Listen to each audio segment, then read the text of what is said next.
Army surplus. T-Sunk-Al shifted nervously, hopping from one foot to the other. The human next to him smiled as she leaned against the hull of the Ziyush vessel. Relax, Big T. You are going to pop out one of your eyes. Sheila chuckled as she took a deep drag on her vaporizer and exhaled, blowing vapor rings. A state of relaxation is impossible, T-Sunk-Al said miserably. I am unused to criminal endeavor. We aren't equipped for crime, unlike you humans. And yet here you are. T-Sunk-Al looked around nervously and checked his sensors.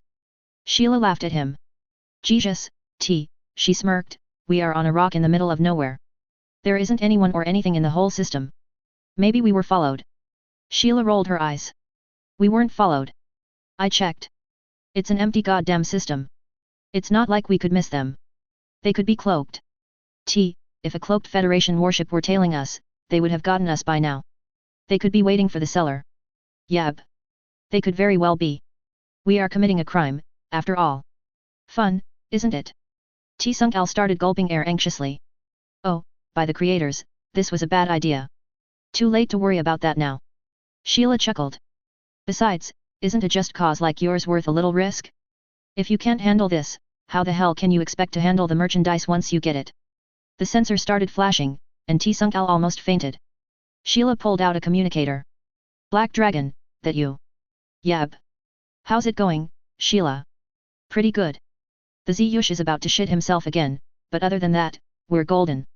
Great. We are sending a dropship now. Sheila turned to T-Sunk-Al. See? You worry too much. An angular black ship came into view, and T-Sunk-Al started in alarm. That's a Raven. Sheila laughed at him. Yab. Good call. That is indeed a Raven-class assault lander. We use a lot of stuff from the Great War. We built so many warships that we haven't really had to build new civilian ones. You will see battleships being used as tankers if you get closer to Solution. So you just disarmed your warships. Disarmed. You are just adorable, you know that. The Raven landed with the silence for which they were known. The hatch opened, and the biggest human T-Sunk-Al had ever seen stepped out. Sheila trotted up, and the two humans performed some sort of body squeezing that looked affectionate. The big human looked over at T-Sunk-Al. That the buyer? Yab. This is TT, this is Johnny. It is an honor to meet you, Mr. Johnny. You got the money. T-Sunk-Al was startled by the abruptness, but he reminded himself that he was dealing with humans and with the criminal element at that. He nodded and produced a small data crystal. Johnny took the crystal, scanned it, and whistled. It is an honor to meet you too, he replied and then headed towards the open hatch of the lander beckoning for them to follow. I have a wide selection of goods, and I think you will be quite pleased, he said with a smile. Johnny opened a crate. Inside were rows of automatic rifles. He picked one up and tossed it towards T-Sunk-Al. T-Sunk-Al grabbed at it, almost letting it fall to the deck. What you have there is the Terran Classic, the AK-47. These have been in use for over 1,000 years, and there is a reason. Your physiology is close enough to ours that you should be able to use them with no modification. 30-round magazine, reliable, completely chemically powered and will tear right through a personal deflector. They won't show up on sensors, at least at first. We also have armor-piercing rounds specially designed for standard combat armor. Right through the screen, then right through the vest. Holy shit! Are these relics? Sheila asked as she caressed one fondly. You think I would be selling relics to a non-human? These are old stock from early Independence War production runs on Terra. That is why they have the wooden stocks. We were running low on polymers there for a couple of years. Can I have one? Johnny tossed her an AK, and she squealed in delight. Johnny grinned over at a stunned T-Sunk-Al and opened another crate. These are Model 1911.45 ACP semi-automatic pistols. The high-mass and low-velocity rounds will cut right through deflector belts. The recoil might be a little heavy for a Ziyush, but you should be able to handle them with practice. Johnny opened case after case of human weaponry showing off shotguns, rockets, and grenades. All of these goodies are completely chemically powered as requested, and all of them are proven effective against Federation, Imperial, and collective forces, Johnny said proudly. T-Sunk-Al gulped anxiously as he looked at the list that his leader gave him. He started hiccuping. And about the hiccups got worse, cutting off his ability to speak. Sheila and Johnny grinned impishly. Oh, yes, he went to the back and rolled out a trolley with 6 long black polymer cases with bright yellow markings. He opened one. Here they are, he proudly announced, Type 7 tactical nuclear weapons. They are fission-fusion hybrid explosives. I am sure you are familiar with these babies from the war. More speechless hiccups. These are just the warheads, mind you, Johnny continued, you will have to find a way to get them where you want them to go. Boom. Sheila sighed nostalgically as she ran her fingers along one of the cases. She looked up at T-Sunk-Al with misty eyes. Oh, you will like these. T-Sunk-Al was about to pass out. The transaction went smoothly, and several more ravens landed loaded with arms. Sheila inventoried the goods and checked off the shipments. That was actually T-Sunk-Al's responsibility, but he needed a little break and was sitting on a crate of AK-47s breathing heavily into a respirator. Okay, T. You are all set. Everything is bought and paid for. Schematics, tutorials, and the like are on this. She said as she handed him a data crystal. Hey, Johnny, can I hitch a ride with you? Sure thing. Hop on, Johnny replied. T-Sunk-Al was confused. You aren't continuing to travel with me, he asked. On a ship full of illegal arms including nuclear weapons that is heading through Federation space? Are you out of your fucking mind? Later, Tater. Sheila waved as the Raven's hatch closed, leaving a desperately gasping and hiccuping T-Sunk-Al holding his head in despair. I hate humans. He mumbled between hiccups. Damage control. Ambassador John Wintersmith sipped coffee as he watched his holomonitor. Scenes from the Ziyush Civil War were playing on just about every Federation news channel. Blown apart troop transports, shredded habitation pods, crashed landing craft, and of course, pixelated dead Federation peacekeepers had been playing damn near 24 hours a day for the past few days. He smiled. It was the standard Federation clusterfuck. Now the Ziyush government forces screwing the pooch he could understand, but the Federation should have learned by now. He turned to an uncensored Federation government feed to watch actual combat footage and nodded approvingly. The Ziyush were pretty damn good shots. He had no idea who supplied them, but they had clearly bought the good stuff. They were using frontline hardware, especially those armor-piercing rounds. Those had to be late-generation stuff, at least Mark 12s from the looks of the carnage. The feed suddenly shifted to a static-filled picture of a mushroom cloud rising in the distance. John's smile faded. Who the fuck sold them nukes? One political incident coming right up. He pulled out an edible from the desk drawer and consumed it, savoring every morsel. Grandma made the best brownies. Another mushroom cloud popped up, then another. Fuck. He picked up the analog telephone on his desk and called his secretary.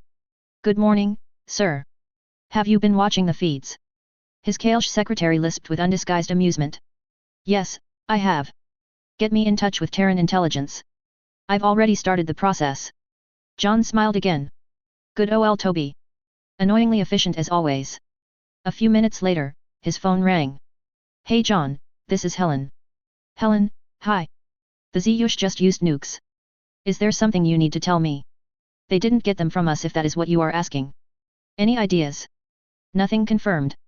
We do know that Sheila Donovan was recently seen in the company of an unknown Ziyush, though, Helen replied. John groaned. Can we just arrest her already? For what, having lunch? We don't have shit on her. We never have shit on her. You guys are intelligence, right? Can't you just make the problem go away? Since the shooting stopped, we are avoiding extra-legal solutions, especially after that fiasco on Io. The best I can do is list her as wanted for questioning concerning matters of Republic Security Category 1, but she has had that dubious honor for a while. Ambassador, Counselor Kelta is here wishing to speak to you urgently, Toby said over the intercom. I bet he does. Helen, I gotta do damage control over here. Helen cut off the communication. Toby, let the Honorable Counselor in and make some green tea. Will do, boss. The Honorable Counselor prefers peshka. I'll brew that instead. I do not desire refreshment. I require answers. Kelta screamed loudly as he stormed in, his crests fully engorged and pulsing. John rose and bowed politely. Counselor, to what do I owe the honor of your presence? John said with amused courtesy. The sight of an enraged Polka is something that always tickled him. Pissing them off was sort of a hobby of his. The edible was starting to kick in, and he had to keep himself from giggling. You know exactly why I am here. Calm down, Counselor. Anger does not facilitate constructive communication. John laughed. Kelta used that exact same line on him once, and he loved rubbing his face in it every single time he could. Kelta became silent, shaking with rage. Let's try using our grown-up inside voices. Now let's try this again. To what do I owe the honor of your presence? As, you, are, no doubt already aware. Terran combat arms, and fusion explosives, have been used by Ziyush, insurgents in their, illegal insurrection. Yet, the Ziyush dragoons and your peacekeepers are getting their asses handed to them by some miners. I've been watching the feeds. They are pretty good. You admire them. Now, inside voices, please. John giggled despite his best efforts. A muppet with inflatable peckers popping out of his head was just too much. To answer the question that is odds are the reason for gracing me with your most august personage is no. No, we did not supply the rebels, and no, we do not know who did. The next answer is yes. Yes, we are looking for them, and yes, we are taking this seriously. John gave Kelta a pleasant, lightly stoned smile. This was a fantastic batch of brownies. He made a mental note to call Grandma. Kelta quivered with rage. He hated Terrans with a burning passion. Every time he saw one, he immediately remembered slithering over the dead and clawing his way past the living as he surged towards an escape pod in a blind panic with Terran Marines right behind him calmly slaughtering their way through the station. That was horrible, but what truly tightly bound hatred to his heart was the short message burned into the hull of his pod as he made good his escape. Your life has been spared by the Terran Republic. He blinked hard, trying to swallow the hate and rage and remain professional. The war was over, and he had to try to move on, but each and every time he saw a Terran, it all came back, and John was perhaps the worst. Most species chose their most polite, most diplomatic, most deferential individuals to be ambassadors to the Federation, but the Terrans. They sent John. To use a human term, John was an asshole. Kelta, in his studies of the human's language, had always struggled with human idioms, slang, and obscenity, but the word asshole he understood. John was an asshole. He wasn't posted as ambassador in order to encourage peace and mutual understanding, but more as an enduring go and fuck yourself directed to the Federation. Go and fuck yourself was a phrase Kelta was also familiar with. It was used by John quite often. What he hated most about John were the medals. He wore all of his decorations denoting his experience and prowess in battle on his diplomatic uniform. Kelta had informed himself regarding the meaning concerning each and every one and the bloody swath across the galaxy they represented. The one that was the absolute worst was the stylized silver human skull and crossed femurs on a notched black obsidian background. It was the mark given to a Marine Raider, with each notch representing 10 kills. He had seen them before killing their way across his homeworld in their expressionless powered exoskeletons. John had a lot of notches.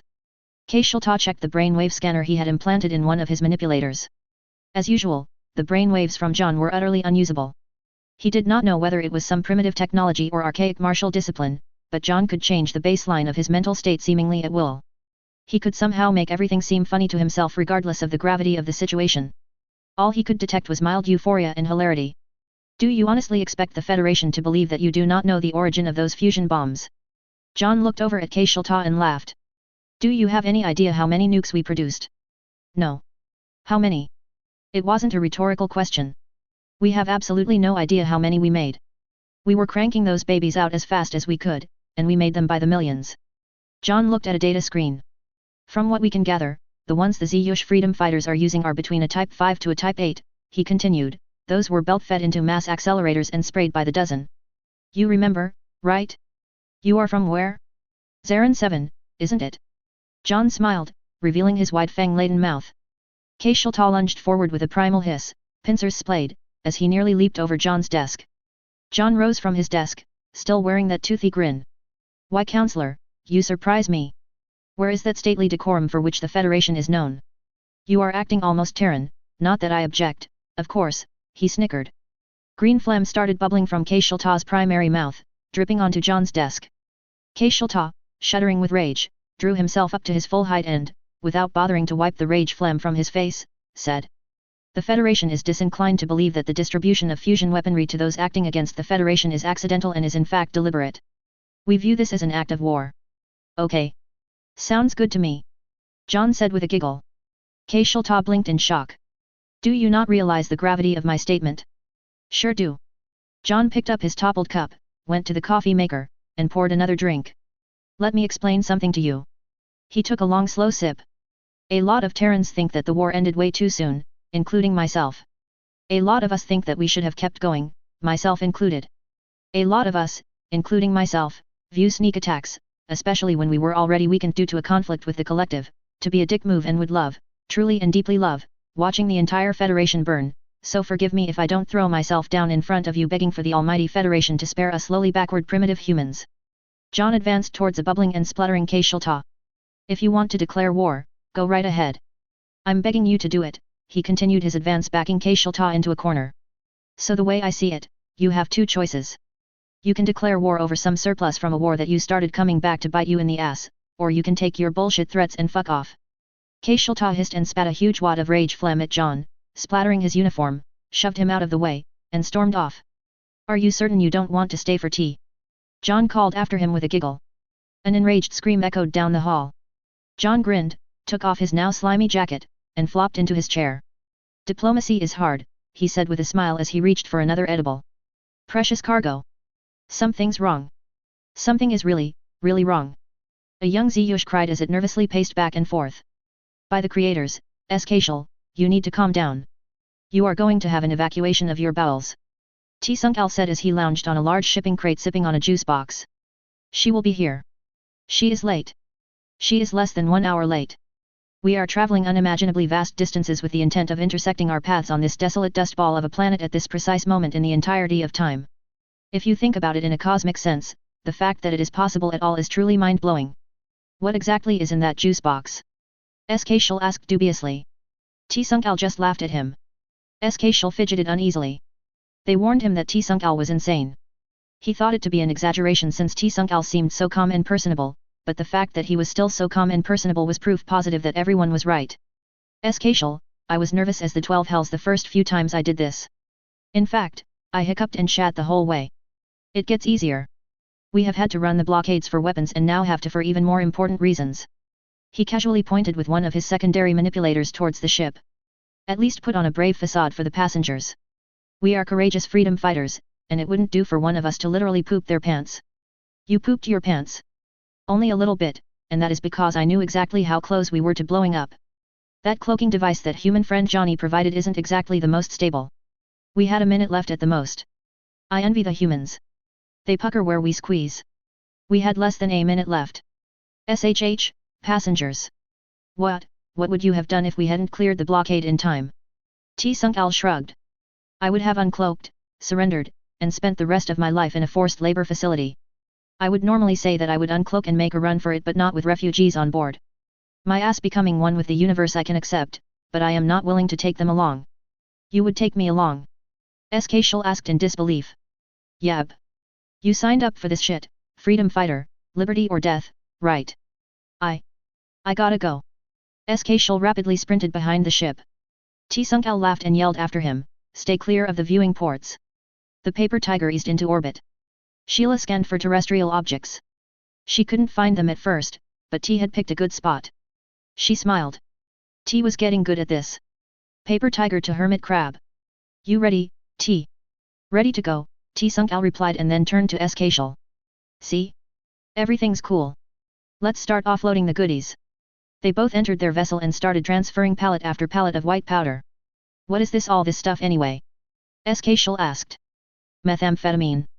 What's methamphetamine? A dangerously addictive street drug that is popular with humans. It's a lot like slaver's dust but much more pleasurable from what I understand. Escalation recoiled in shock. We are making slaver's dust? He squealbuzzed with dismay. Yes and no. It is addictive as slaver's dust but almost never forced on the victim. They take it voluntarily. That's insane. Well, we are discussing humans. Regardless, this is still wrong. T-Sunk-Al laid an appendage on Escalation's carapace. Do you want the guns or not? He asked his young co-pilot. Do you want the refugees transported to Terran space or not? Everything has a price, and this is the price. I also understand that there will be chocolate. Man. We still have a lot of this to offload. Escalation held his head in his manipulators and hiccuped. This was not what he envisioned at all. There was no glory. There was no nobility. There was nothing but constant worry and moral ambiguity. Fear he was prepared for. Combat he was prepared for. What he was not prepared for was suddenly becoming a drug dealer. Sheila landed the paper tiger next to T-Sunk-Al's vessel, kicking up a cloud of dust. T-Sunk-Al held a rag over his breathing orifice and stepped forward to greet her. Shortly thereafter, Sheila and 6 other armed humans debarked and advanced. Escalation watched in confusion as T-Sunk-Al strode forward and engaged in an odd, somewhat complicated hand-slapping ritual with the lead human. T-Sunk-Al motioned for Escalation to approach. Sheila, this is my new friend SS, this is human friend Sheila. She is a very good friend to us.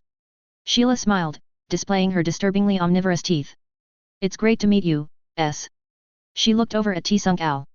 Is he your replacement when you inevitably become one with the creators? Or lose even more of your eyes? Meh, that is why the creators blessed us with 12. He gestured over at the pallets. It is fortunate that we have so much refining equipment sitting idle due to the conflict, he clicked. I trust it will meet your standards. Sheila flashed those disturbing teeth again and approached the cargo with a scanner. Damn, T.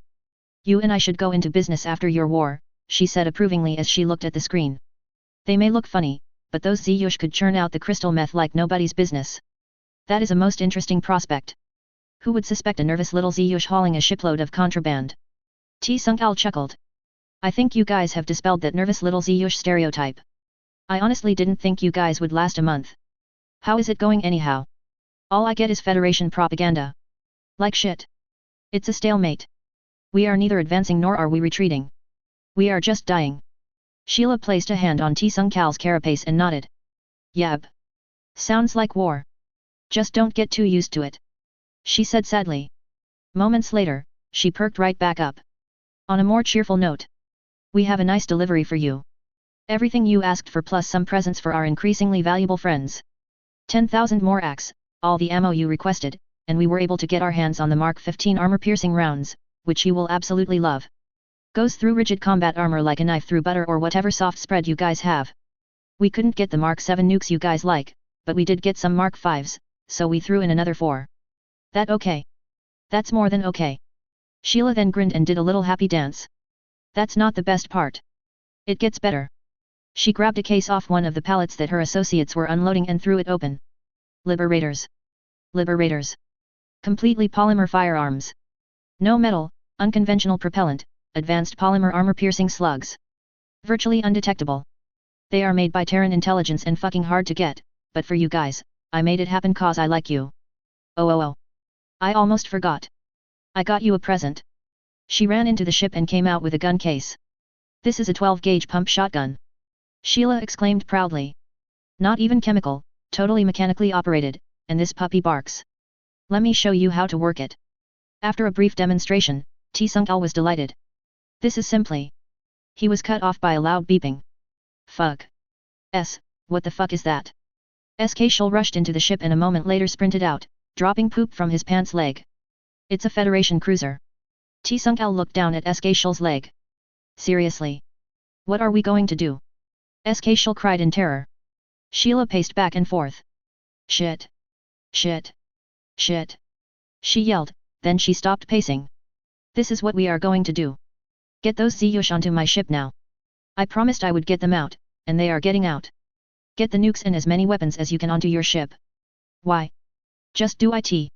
T. Sung-al yelled as he started pushing the nukes towards his ship. Hey, Major, landers, now. You got maybe 5 minutes. A man yelled from the paper tiger. You hear that, Ziyushlings? You got 5 minutes to get on board. Go go go go. Sheila yelled as she threw open a case and grabbed an AK. Fuck it, T. Sung-al said calmly as he also grabbed one. What about the cargo? The voice yelled from Sheila's ship. They are the fucking cargo. Prepare to launch. You got it, Major. But we aren't going to be able to get them on board and launch in time. I'll get you time. Sheila yelled as she chambered around. I'm counting on you, Sergeant. A man ran from the ship and helped the Ziyush board. Welcome to Pirate Cruise Lines. We hope you enjoy your trip. He said cheerfully as he started herding the refugees into Sheila's cargo ship.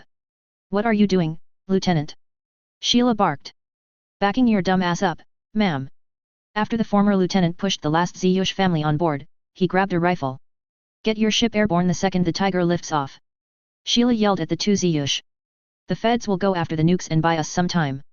Escalation, with a loud wet farting noise, ran towards the vessel. Why am I enjoying this? He yelled as he spun up the engines. Sheila looked over at T. Sung-al. How long does he need?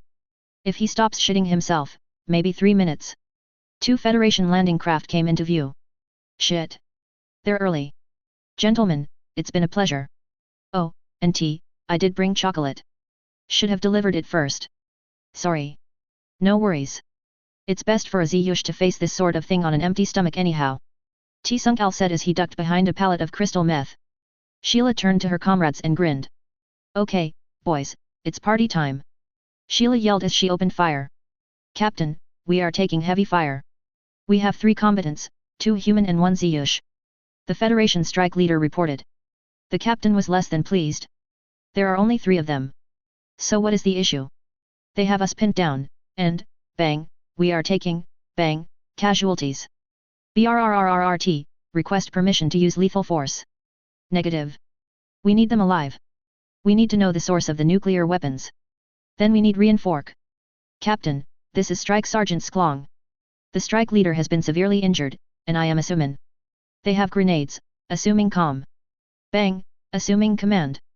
Sir, the ships have launched and are heading in opposite directions. They have rockets. Get away from. Boom. Sir, we have just lost a landing craft.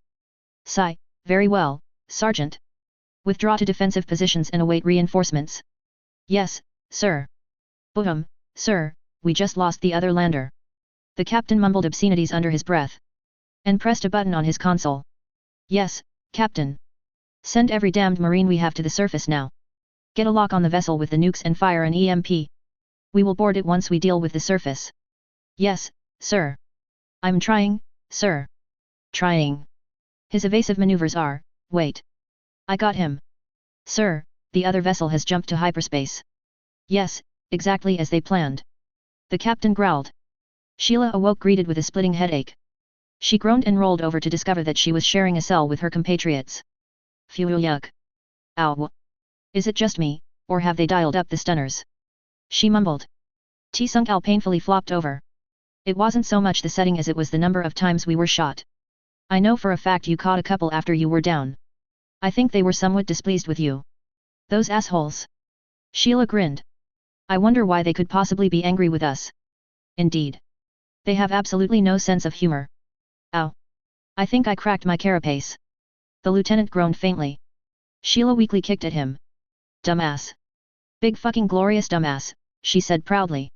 Ambassador Wintersmith was having lunch when he got the news. The fucking Federation actually did something effective. They had caught her. Not only had they caught her red-handed, but they caught two Ziyush who were paying for guns and nukes with crystal meth of all things. He was mystified how the feds managed to pull it off, but the important thing was that they did. Now all he had to do was collect her. The Terran Republic had a whole lot of questions for that bitch, and there was no way she was wiggling out of this one. So he quickly boarded his diplomatic craft and headed for Fed Security Station 12, where his prize awaited. He arrived to find Sheila, an unknown human male, and two Ziyush, all of which looked scorched and groggy. He turned to the guard, a burly Threen. What happened to them? Nothing. They were just shot with stunners, repeatedly, numerous times, including 2 incidents while in custody. The female is a biter. So is one of the Ziyush. Good, John said with a smile. Zap them a few times for me. Oh, where is the security chief? I am here to take custody of the Terrans and would like to request the right for myself or a representative to be present for the interrogation of the Ziyush. The guard shifted uneasily. John's good mood started to evaporate. What? It's not my place to say, Ambassador. Well, it is mine. Said an unfortunately familiar voice behind him. John's good mood was officially gone. Reminding himself that what he really wanted to do was definitely not a good idea, John turned around, and there, every pecker on his goddamn Muppet head fully inflated to the point of bursting, was Counselor Kelta. Behind him were 2 humans in Federation uniforms. John snarled and unconsciously stepped forward. There was nothing in the whole universe more hated by a Terran human than a Federation human. Those collaborating bastards were in no small way responsible for the trumped-up bullshit charges that the Federation used to justify their attack and were exceedingly helpful in making that attack a success. John had murder in his eyes, so much so that Kelta's pecker crest deflated slightly. If the ambassador behaves in any way that could be considered violent, you have my authority to use any force necessary to resolve the situation, he said to the increasingly uncomfortable Threen. The Threen slumped. Just 2 more hours. Just 2 more fucking hours, and his weekend would start, and he did not need this shit. The Threen had dealt with Terrans before during the war. He did not want to do it again. Those fuckers were evil.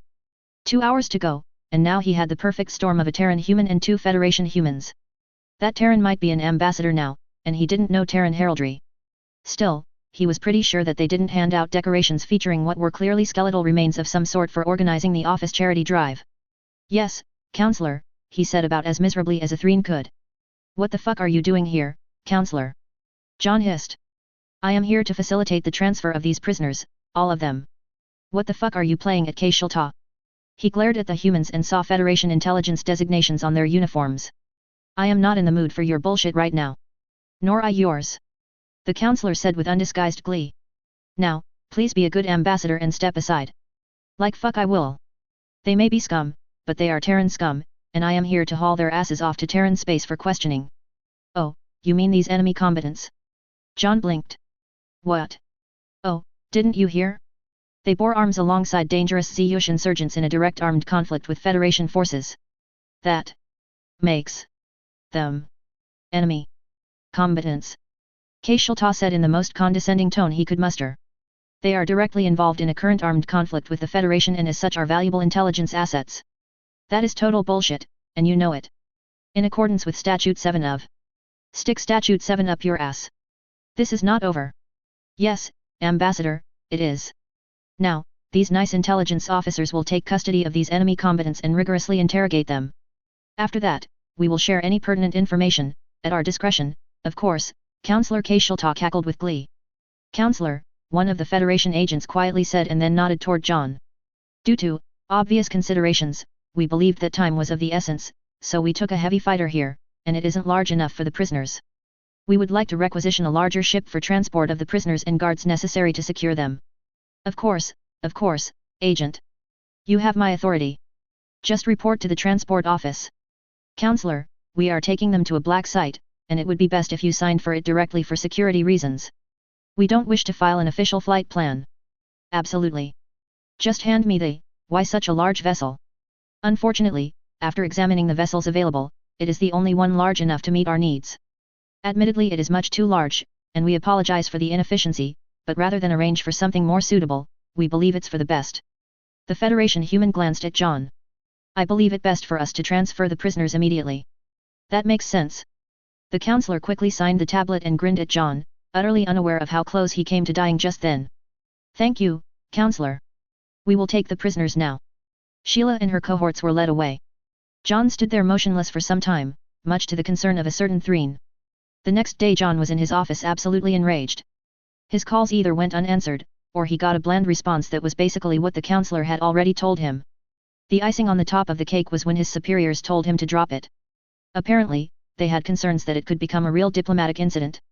It seemed that everyone thought the easiest answer would be if the whole problem just went away, even if it meant leaving Terran citizens in the hands of Federation traitors. Everyone was satisfied. Everyone except John, of course.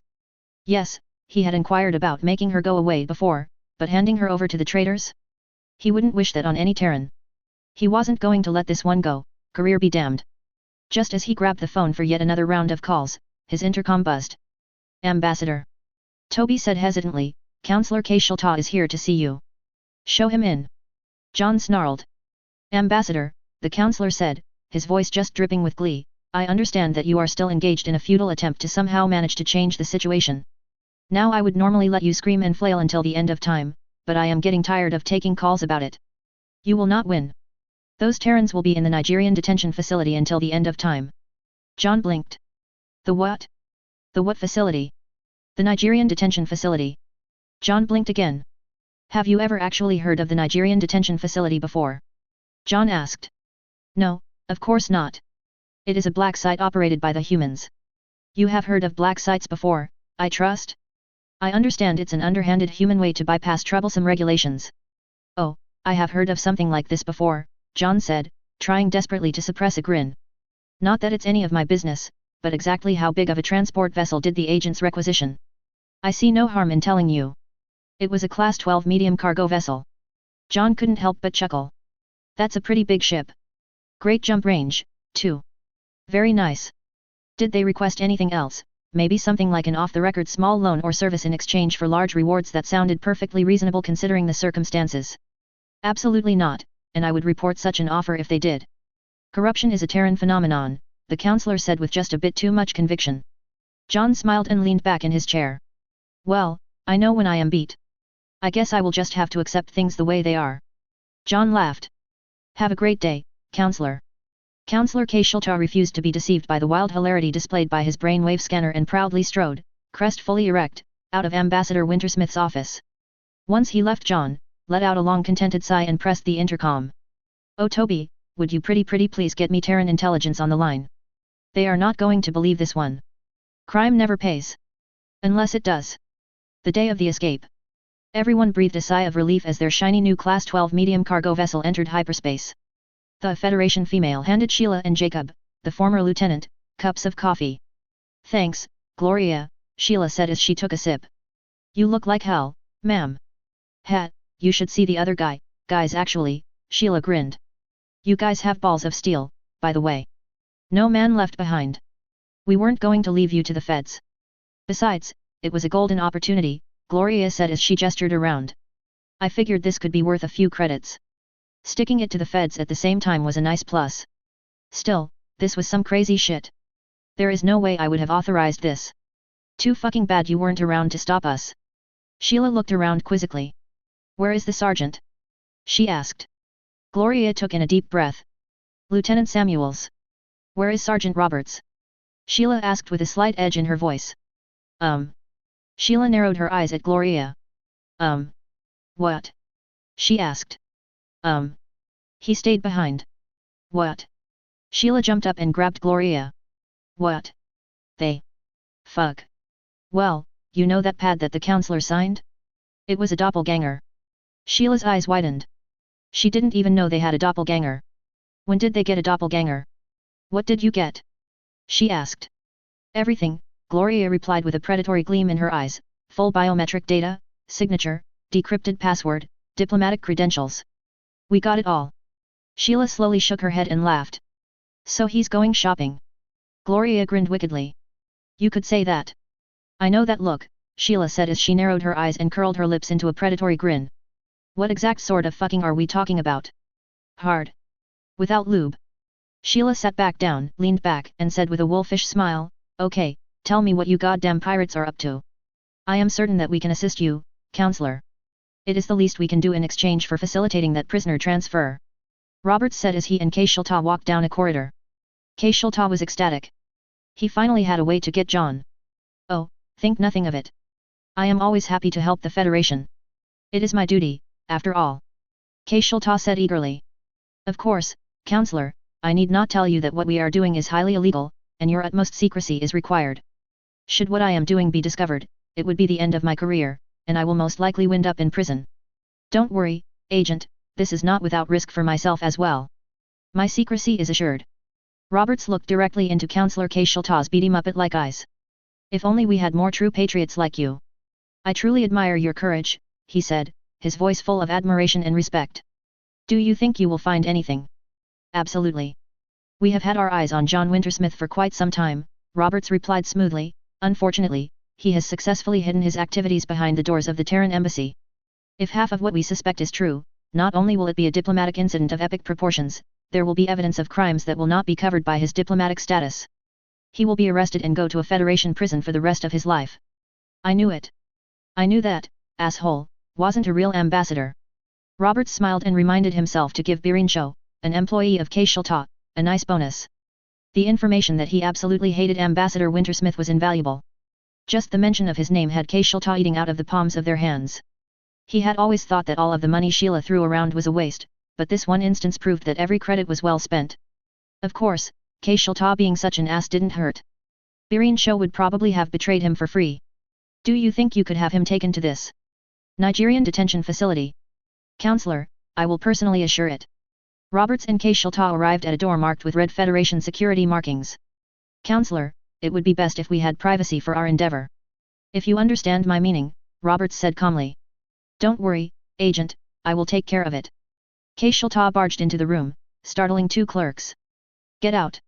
Counselor. One of the clerks asked in confusion. I said get out. We need this room for Federation business. But. Do you need a new translator?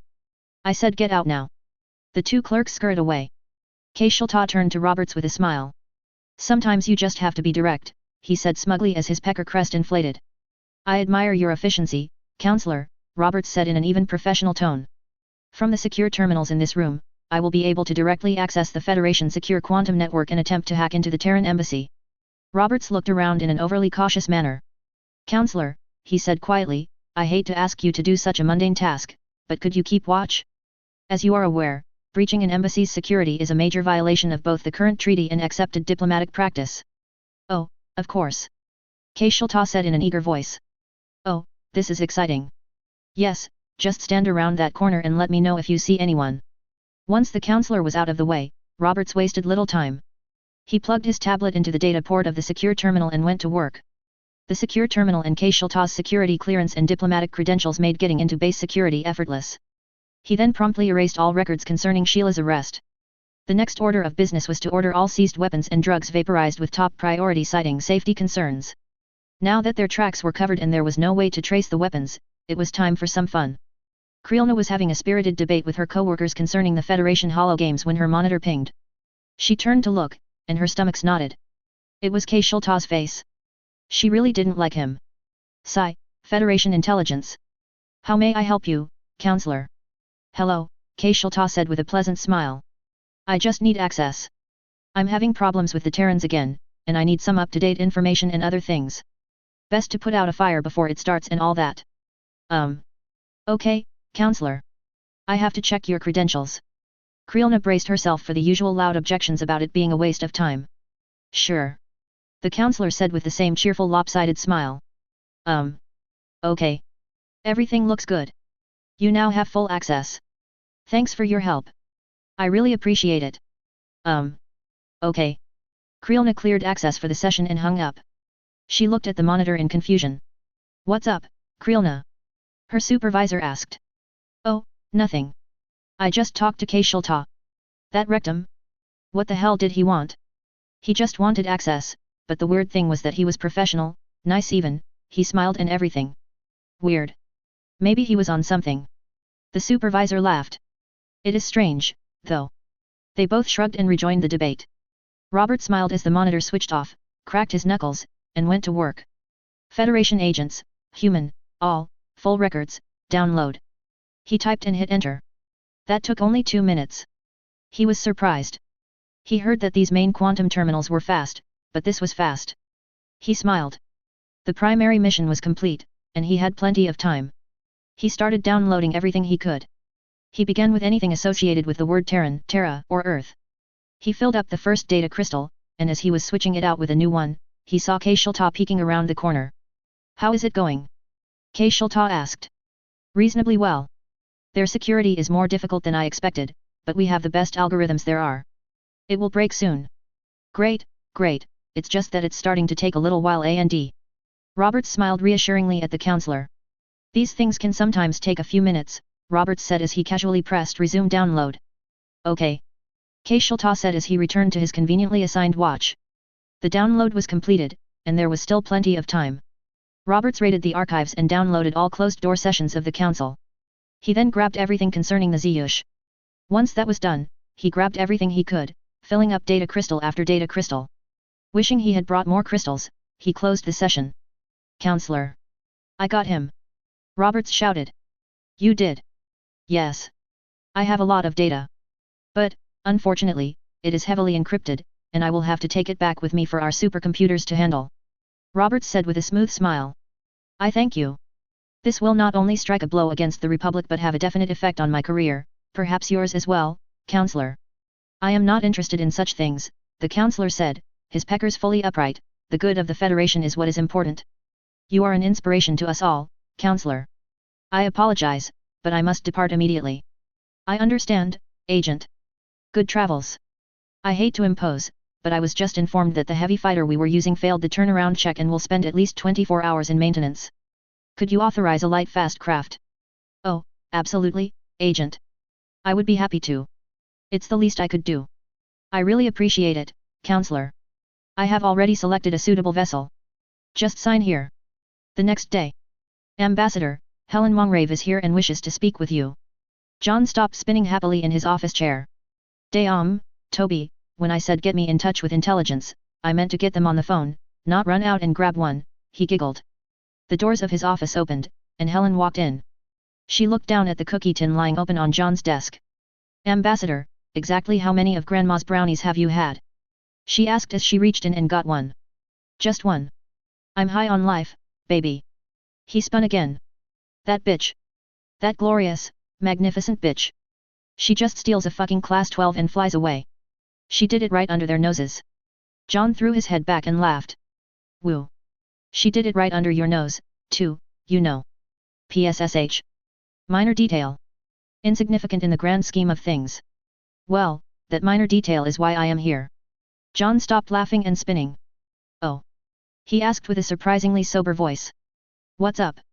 As far as we know, Helen said as she finished off her brownie, Sheila Donovan has been captured and is being held at an undisclosed location in Federation space. She is not at large. She, for all intents and purposes, does not exist. What did she do? John asked. Whatever she may or may not have done and whatever she may or may not have given us, or more precisely sold to us for a truly stupid amount of money is none of your concern. Helen, let me in on it. Helen looked around cautiously. Okay, but you can't breathe a word of this. Toby was filling out his daily report when he was interrupted by loud maniacal laughter coming from the ambassador's office. Well, somebody just got fucked. He said to himself before returning to his tasks. Gunboat diplomacy. The Federation ship Magnanimous slowly wound its way through a dense cluster of asteroids. The small asteroids had been towed years ago to surround a mining and ore processing center, but regardless of their original purpose, the rebel Ziyush had turned them into death traps. These sorts of places had taken many Ziyush planetary defense and even a few Federation vessels. It seemed like the insurgents had obtained more than just weapons from the Terrans. They were starting to fight like them as well. There was nothing honorable about them left. They were just a festering wad of pure hate, dirty tricks, and the overwhelming desire to kill.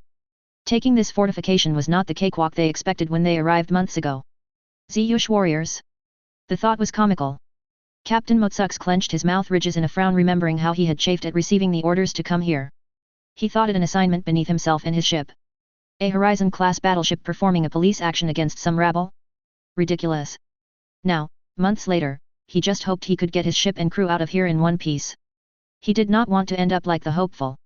They proved that even Horizon-class ships weren't safe out here. Make sure you scan each asteroid with everything you have. Miss nothing. He told his crew, trying to keep the nervousness out of his voice. Any of these damn rocks could be a Ziyush hand grenade, a typical-looking asteroid with a little present inside. Those multi-eyed bastards were damn good miners, a fact that initially was disregarded, even viewed with disdain. Simple miners playing at being soldiers? Ha! Now, not so much. They could drill down into an asteroid, cut it so it would fragment in huge chunks, and line it with Terran-style explosives or a nuke, all the while making it look completely normal both visually and on scans. Any ship getting too close, regardless of class, could be shredded in an instant. There were hundreds of asteroids close by. Any of them could be serious trouble. They were weaving through this mess, and for what? A fortified factory with maybe a couple hundred Ziyush at most? Even once they got through the minefield, their marines would then have to enter the hellscape inside. They could expect to lose several times more men than they would kill or capture. All of this from fighting some meek little Ziyush. Medical analysis of killed or captured Ziyush explained it. When pushed hard enough, their brains would actually physically change, and they would stop being meek easily pushed around laborers. Instead, they would become something ugly, almost Terran. It was way too easy for a Ziyush to become feral. The Ziyush government knew about this, of course. It was a quirk of their biology and something that they would quietly treat if someone became troublesome. The treatment was disturbingly inhumane anywhere but especially in the Federation. The captain flared his nostrils in vexation. He had always considered himself part of the good guys. Now, he wasn't so sure. He was considering resigning after this mission. He wasn't sure if the Federation was something he wanted to fight for anymore. He found himself thinking of his father's algae farm wistfully far too often. He could go back. There the filth clinging to him would simply wash off. Yes, he decided. After this one, he was done. His father would be thrilled. A loud beeping snapped him back to reality. Captain, we have just detected multiple hyperspace signatures, one of them is huge. What is it? Can you identify them? The sensor operator started hyperventilating. What do you see? The captain asked in alarm. Sir. It's a Terran carrier group. Oh, gods. It's the Retribution. The captain's blood ran cold. The Retribution. It was the stuff of nightmares. It was one of the monsters of the Terran War. Its appearance heralded doom. Its escorts were scarcely better. Most of them had names that sent a chill down any Federation captain's spine. It was a demon king leading a monstrous horde. The gates of hell traveled with them. The captain was unable to suppress a shudder. Were we at war again? Dear gods, don't let us be at war again. That fleet could wipe out every single Federation and allied Ziyush ship in the system in a few hours, and he had absolutely no doubt they would do it with a song in their hearts. There would be no mercy. Get us out of these rocks and into open space. Get me command now. Ambassador John Wintersmith lounged in his office chair with a huge bowl of popcorn, watching all holy hell breaking loose on the Federation networks. It seemed that someone leaked a colossal volume of confidential and classified information to the press. He grabbed another handful of popcorn and wondered how much Sheila sold it for or if she actually gave something away for once. He shook his head and grinned. This was fantastic. Terran intelligence was probably pissed off that they lost some potential leverage, but who cares? This shit show made it all worthwhile. He raised his coffee mug in salute to the picture of Sheila Donovan he now kept on his desk. God, I love you. I absolutely fucking love you. He drained his mug and returned his attention to the screen. Counselor. Counselor. Do you have any comment concerning the newfound information that indicates that the allegations that triggered the invasion of Terran space were not only unfounded but that this was known prior to the invasion? Did you lie to us? Do you have any idea how many million people lost their lives? A human was hurrying into a building, covering his face. Another human stepped in the way of the mob of reporters. Counselor Morgan has no comment at this time. Ha, I bet you don't, asshole, John said as he grabbed more popcorn. He looked at his watch. It would be any minute now. He pulled out one of Grandma's brownies. He should get ready to receive a guest or two. Counselor K. Shulta will pop one of his peckers over this one, he thought. He found himself looking forward to that Muppet barging in for once. This was going to be fun. Admiral Adam Nielsen walked onto the bridge of the Retribution. Hey, Captain, what we got? Just peanuts, sir. 2 Horizon-class battleships, 6 Protector-class cruisers, and 53 Zust system vessels. What do we know about the locals? Not a whole bunch. They are mostly corvette and cutter class. Looks like their primary weapons are Federation phasers. The cutters also pack torpedo tubes. The corvettes are a joke, but those cutters have a good engine-to-mass ratio. That plus the torpedoes make them possibly the biggest threat, including the Horizons. Yeah, those actually look pretty decent. The Admiral said approvingly as he looked at the screen. I'm going to launch a few Shrike squadrons. Those should be able to shred their cutters should they decide to be stupid. Sounds good. Just remind everyone that we aren't at war and don't wish to start one, the Admiral grinned at the captain. Not that I particularly give a fuck, but the brass back home will crawl up my ass if it happens. Yes, Admiral. I will tell everyone to be on their best behavior. That goes for you too. Yes, sir, the captain said as he flashed a predatory grin. Captain Motsux just stared at the display. He knew that Terran carriers were huge, but nothing could really prepare someone for exactly how huge. The monstrosity was more like a giant space station than a starship. He kept looking at the measurements, especially the mass, in disbelief. It was the size of an asteroid. How did they even get something like that to move? Its defensive energy shields were weak, much weaker than the Magnanimous, but from what he knew, they were just to deflect debris. Its primary defense was armor. An insane amount of armor. Analysis showed that it was primarily nickel-iron, much like many of the asteroids in the Sol system. It was as if they just melted down entire asteroids to make it. Knowing the Terrans, odds are that is what they actually did. The exact thickness of the armor wasn't known, but battlefield accounts showed it shrugging off impacts that would destroy anything the Federation had. Whether or not they had managed to inflict internal damage wasn't known. What was known is nothing had ever rendered it unable to fight. The main guns of the Retribution were like nothing the Federation had ever seen. In addition to their signature projectiles, the carriers had primitive infrared lasers. They might be primitive, but they were impossibly powerful. They shouldn't exist. Federation scientists simply could not explain them. The exact power output wasn't exactly known. It was simply too great to accurately measure in battlefield conditions. When used for orbital bombardment, they have destroyed entire cities in moments. No deflector screen had a chance. It could cut his ship in half even from the edge of the system if he stood still long enough. A vessel's only defense was movement. It took time to bring that monster to bear. Shit, they weren't moving. Take evasive maneuvers, now. The captain shook his head in disbelief. And we attacked them? What were we thinking? Captain, they are launching Shrikes. How many? 120. What? Captain Motsux no longer bothered keeping up a pretense of calm. Shrikes. It's not like he didn't know they were on board, but there were so many. The Shrike heavy fighter was just as bad as their AK-47 or perhaps even the carrier itself. Many considered it to be one of the perfect weapons of war. Fast, tough, and armed with gauze chain guns and rapid-fire fusion bomb launchers, they were responsible for more kills than any other Terran vessel. When used on a planet's surface, there was only one word to describe them: horror. He suppressed an urge to flee. He wanted nothing more than to just jump to hyperspace and then retire in disgrace. It wasn't a bad idea, really. Algae farming. A good honest trade. But he had a duty to protect this system, or at least try to. They could maybe buy enough time for a few civilian ships to jump. Get me the Ziyush Secretary of Defense. A few minutes later, K. Sultaran's face appeared on the screen. What is going on? Terran exclaimed. We have a Terran carrier fleet in the system. You need to start evacuating everyone now. Get as many ships moving as you can. Get everyone out of the cities and do it immediately. And whatever you do, do not have your ships try to engage the Terrans. We have the right to defend ourselves. Are you an idiot? Do you have any idea what these monsters will do to you? First, they will wipe out your entire fleet and then start tearing apart your planet for kicks. Well, evacuating is not an option. We don't want to start a panic. So you are just going to hope that the Terrans don't do what Terrans do. They won't do anything. It would be an act of war. They would incur the full wrath of the Federation. Terran said, raising himself to his full height. Are you kidding me? Captain Motsux replied with a sardonic laugh. Before the Ziyush Secretary of Defense could respond, the communications officer interrupted them. Captain, the Terrans are broadcasting. Captain Motsux hung up on the Ziyush and turned his attention to the main screen. An old scarred Terran appeared. This is Admiral Adam Nielsen, commander of the Retribution Task Force. The Ziyush system is now under the protection of the Terran Republic. All Federation and Ziyush planetary defense vessels will power down their weapons and stand by for further instructions. We come in peace but will not hesitate to deal with any hostile forces in the manner for which we are known. The signal shut off immediately thereafter. Captain. One of the bridge officers asked. Power down weapons. Transfer everything to shields. Continue evasive maneuvers. They don't seem to be shooting, but when they do, let's not be a stationary target.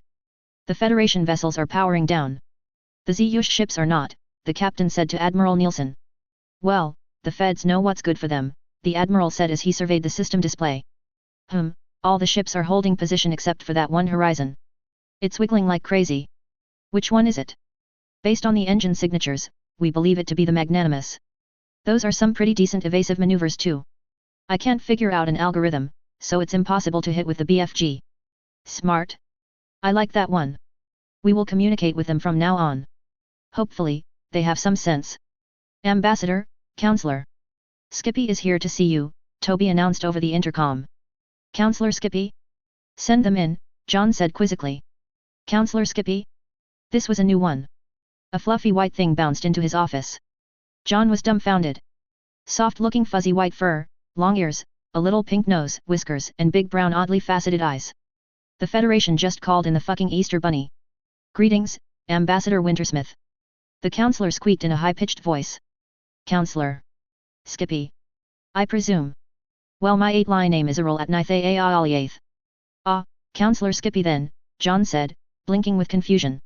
It took a lot to knock him off of his game, but a fucking Easter Bunny with a name that sounded like a broken hyperdrive pretty much managed to do the trick. Please come in. Why, thanks a bunch. Skippy said with a disarming scrunch of her nose as she bounced across his office and plopped into a chair. I'm pretty sure you know why I'm here, but now I have an even more urgent concern. Oh. John said in complete confusion. What is that? Counselor Skippy asked as she pointed at the bowl on his desk, her cute little nose sniffing urgently. It's popcorn. Could I have some? Sure. Take the bowl. Oh, this is scrumptious.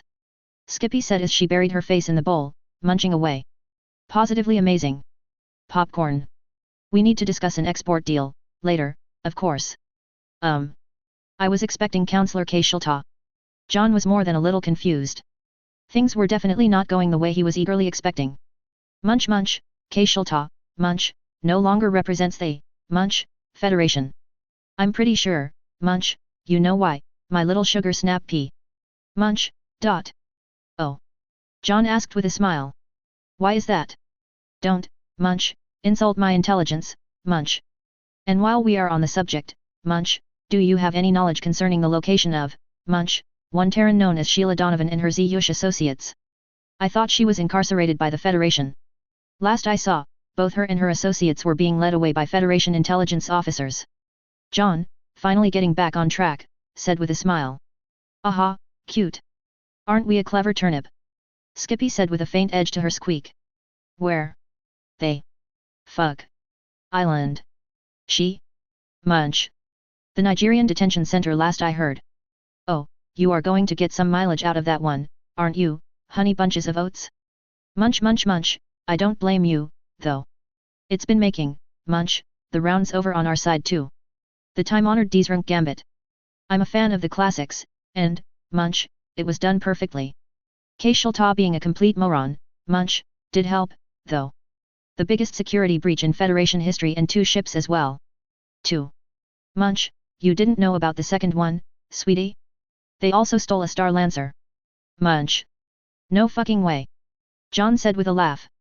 I didn't know about the Star Lancer, John said as he reached for the intercom. Toby, could you whip up some more popcorn? You are the awesomest. I have no idea why Kelta said that you were an asshole, Skippy said with a happy nose scrunch. Oh, before I forget, I meant to ask you something. Why the heck is there a Terran carrier fleet in the Zyush system? Captain Motsux's heart sang as he delivered the news to Secretary Kelta. What? You heard me, Secretary. They say that they are here to protect and evacuate Terran citizens. What Terran citizens? Kelta shouted at Captain Motsux. Well, it seems that contact was made between your insurgents and the Terran Republic, and a number of them have pledged allegiance to the Republic, and their appeal has been recognized and granted. In the eyes of the Republic, they are citizens. They can't do that. Apparently, they can. They have reviewed the whole situation concerning this insurrection and its causes and state that they view it as valid. Therefore, as long as their new citizens do not start any hostile actions against the Federation from this point forward, they are not guilty of any crimes as far as they are concerned. They have, however, made it quite clear that their new citizens can defend themselves and that they will happily assist in that regard. Captain Motsux said with the first smile he had since he came to this system. Oh, and by the way, more Zyush are pledging allegiance by the second. It's a torrent. They are sending vessels to all stations and colonies in the system and will be landing on your planet shortly in order to process applications. I strongly advise not interfering. This is ridiculous. You can't possibly. They know everything. They know everything about what started this excrement-laden war. And, for the record, the Federation knows everything as well. Not just some members of the Council in your pocket, the entire Council knows everything. The Federation public knows everything. I know everything. Yeah, you piece of shit. I know it all. I can't believe that the Federation. That I sent people to die over your excrement-laden government. You can't speak to me that way. You seem to have a problem with knowing what someone can and can't do. The Terrans can accept whoever they want as citizens, and I can speak to you any way that I fucking please, you wasted spawn. You have oppressed your people to the point of rebellion, and you slimy egg thieves managed to get the Federation to assist you in murdering them. I will not stand by while you insult me. I will have your job over this. Good luck with that. After I discharge my duty here and my ship leaves this turd of a system, I am resigning in disgust. I seriously doubt you can get me fired from my father's muck farm, so lick my cloaca. Really get down in there. Considering the filth that spews from your mouth, I doubt you would have any problem. Secretary Kelta started spluttering, gasping, and hiccuping in rage. Captain Motsux looked over at his tactical display. Oh, to let you know, the Terran launches are reaching rebel territory and are approaching all other stations and colonies and will be there within 2 hours. I have also just been informed by the Republic fleet that vessels will be on your surface within 6 hours. We will blast them into atoms. If you won't stop them, we will. I almost wish you would, Captain Motsux said with a laugh. Let me tell you what will happen if you do. In the first hour, all of your planetary defense craft will be gone. I'm not exaggerating. They will be completely destroyed. If we enter the fray, we will also be taken out about as quickly. Then, the Retribution will jump in and enter orbit around your planet. Shortly thereafter, all of your surface military installations will boil. Look up the Retribution's main guns if you don't know what they can do. After that, the Shrikes will come, and the fun really starts. Once they polish off any scraps the Retribution left of your military, they will begin the infrastructure raids. Every power plant, every spaceport, every road, every bridge, every monorail station and line, all industry, every single goddamn thing that keeps your planet running will be gone by day 2 at the latest. Captain Motsux pauses to let all of that sink in. Then comes the landers. I don't know if you are familiar with Terran Marine Raiders. If you aren't, look them up. They are the cleaning crew. Any military you still have left will be torn to shreds. If you are having trouble with some insurgents, you are fucked. These guys are the real deal. During all of this also comes the part that I will actually be looking forward to should I still be alive. Their special operations teams will start targeted eliminations of personnel essential to the current regime. That is their gentle way of saying assassinations. They will come for the government. They will come for you. Don't think you will be able to escape. They will find you. The only officials that survive this are the ones that surrender. In your case, I wouldn't recommend it because of the crimes you and your bedfellows have committed. You would be subjected to Terran justice, in this case, a trial by your peers. Those peers would be the newly minted Zyush citizens. I am completely certain that you would all be subjected to your complete re-education as you so tastefully call it. Personally, I would prefer death. Running is your only chance. Who knows, you might be the first to pull it off. But the Federation. Oh yeah, the Federation will try to stop them, but I've looked at the charts, and there are simply not enough ships that can get here fast enough to do much. By the time enough of a force gets here to do anything, your system will be a smoking ruin, and you will be dead. What happens after the Federation gets here is the only unknown. There may be war. There may not. Who knows? What I do know is that the Terrans absolutely do not give a fuck one way or the other. They aren't the ones afraid of a new war. We are, and they know it. The Defense Secretary started hiccuping violently. Citizens or not, the Ziyush won't be permitted to leave until they have paid off their debts. Are you listening to yourself right now? Captain Motsux asked with a laugh. They have already addressed that little gem too. They say that you are free to sue any individual for any outstanding debts, and they will not obstruct a trial either in the Federation or the Terran Republic, but they are taking their citizens. Oh, and good luck getting a favorable ruling in either court. The company store isn't going to fly very far at all, I'm afraid. So you are going to just let them trample us underfoot? Yup. The latest from command is to just hold position and observe to ensure that the Terrans don't do anything beyond what they have said they will do. If it is any consolation, Judiciary is reviewing the documents that were submitted, but it looks like they are airtight, well, airtight enough that we can say they are and pretend that we aren't backing down from an almost certain ass-kicking. Privately, the documents could just be pictures of their genitals, and it would get the stamp of approval. For all I know, they are. They like to do stuff like that. Without our labor caste, we are ruined, Terran said miserably between hiccups. With every fiber of my being, I can say I truly do not give a fuck. Now, if you will excuse me, I need to go shopping for a new muck suit and snorkel. Counselor Skippy was giggling uncontrollably. Oh, whiskers and snot, that is hilarious. Terran citizens? I've heard of the Terrans' propensity for crime, but to steal an entire population? This is one for the books. Skippy continued to giggle happily. Oh, and I love the brownies. These things are even better than popcorn. Yet. Grandma makes the best, John said with a grin. Any species that can appreciate a good brownie is almost acceptable in my book. Well, I am touched. A Terran animal considers me almost acceptable. There is no higher praise, Skippy said between giggles. There is one huge concern about all of this that the Federation, and far more importantly, I will have. How do we know the Ziyush will be well treated? Oh, they will be better than well treated, John said as he reached into the popcorn bowl. Mineral extraction and processing is our big industry both for export and for our own consumption. We can't mine fast enough in our own system, not to mention all of the untouched dead systems in our territory. Skilled miners, smelters, and refinery operators are in high demand, and their pay, benefits, and working conditions are determined by the most powerful of the Terran gods, the free market. If they aren't happy with an employer, there is always another company that is hiring. With hourly pay, overtime, and bonuses, they can wind up making more than I do. Besides, unlike you, we don't keep captives. If they want to go crawling back to the Federation, they can, if they are willing to take the pay cut. Who am I to stop them? Well, that's that, then, Skippy said with a giggle and a nose scrunch. Oh, one thing. I know all about you, Colonel, and I know all about the people who put you here. You want a war, don't you? This little stunt in the Ziyush system could have easily started the war you are spoiling for, Skippy said in an even, serious tone. Matt, you weren't going to do shit, John said with an intentionally toothy smile. We kicked your ass before, and we will do it again. I like you, but let's get one thing crystal clear, my little Brussels sprout. You kicked the Federation's ass. You didn't kick our ass, Skippy said as she idly stretched out one of her paws, and 3 beautifully engraved long metal shod claws slid out.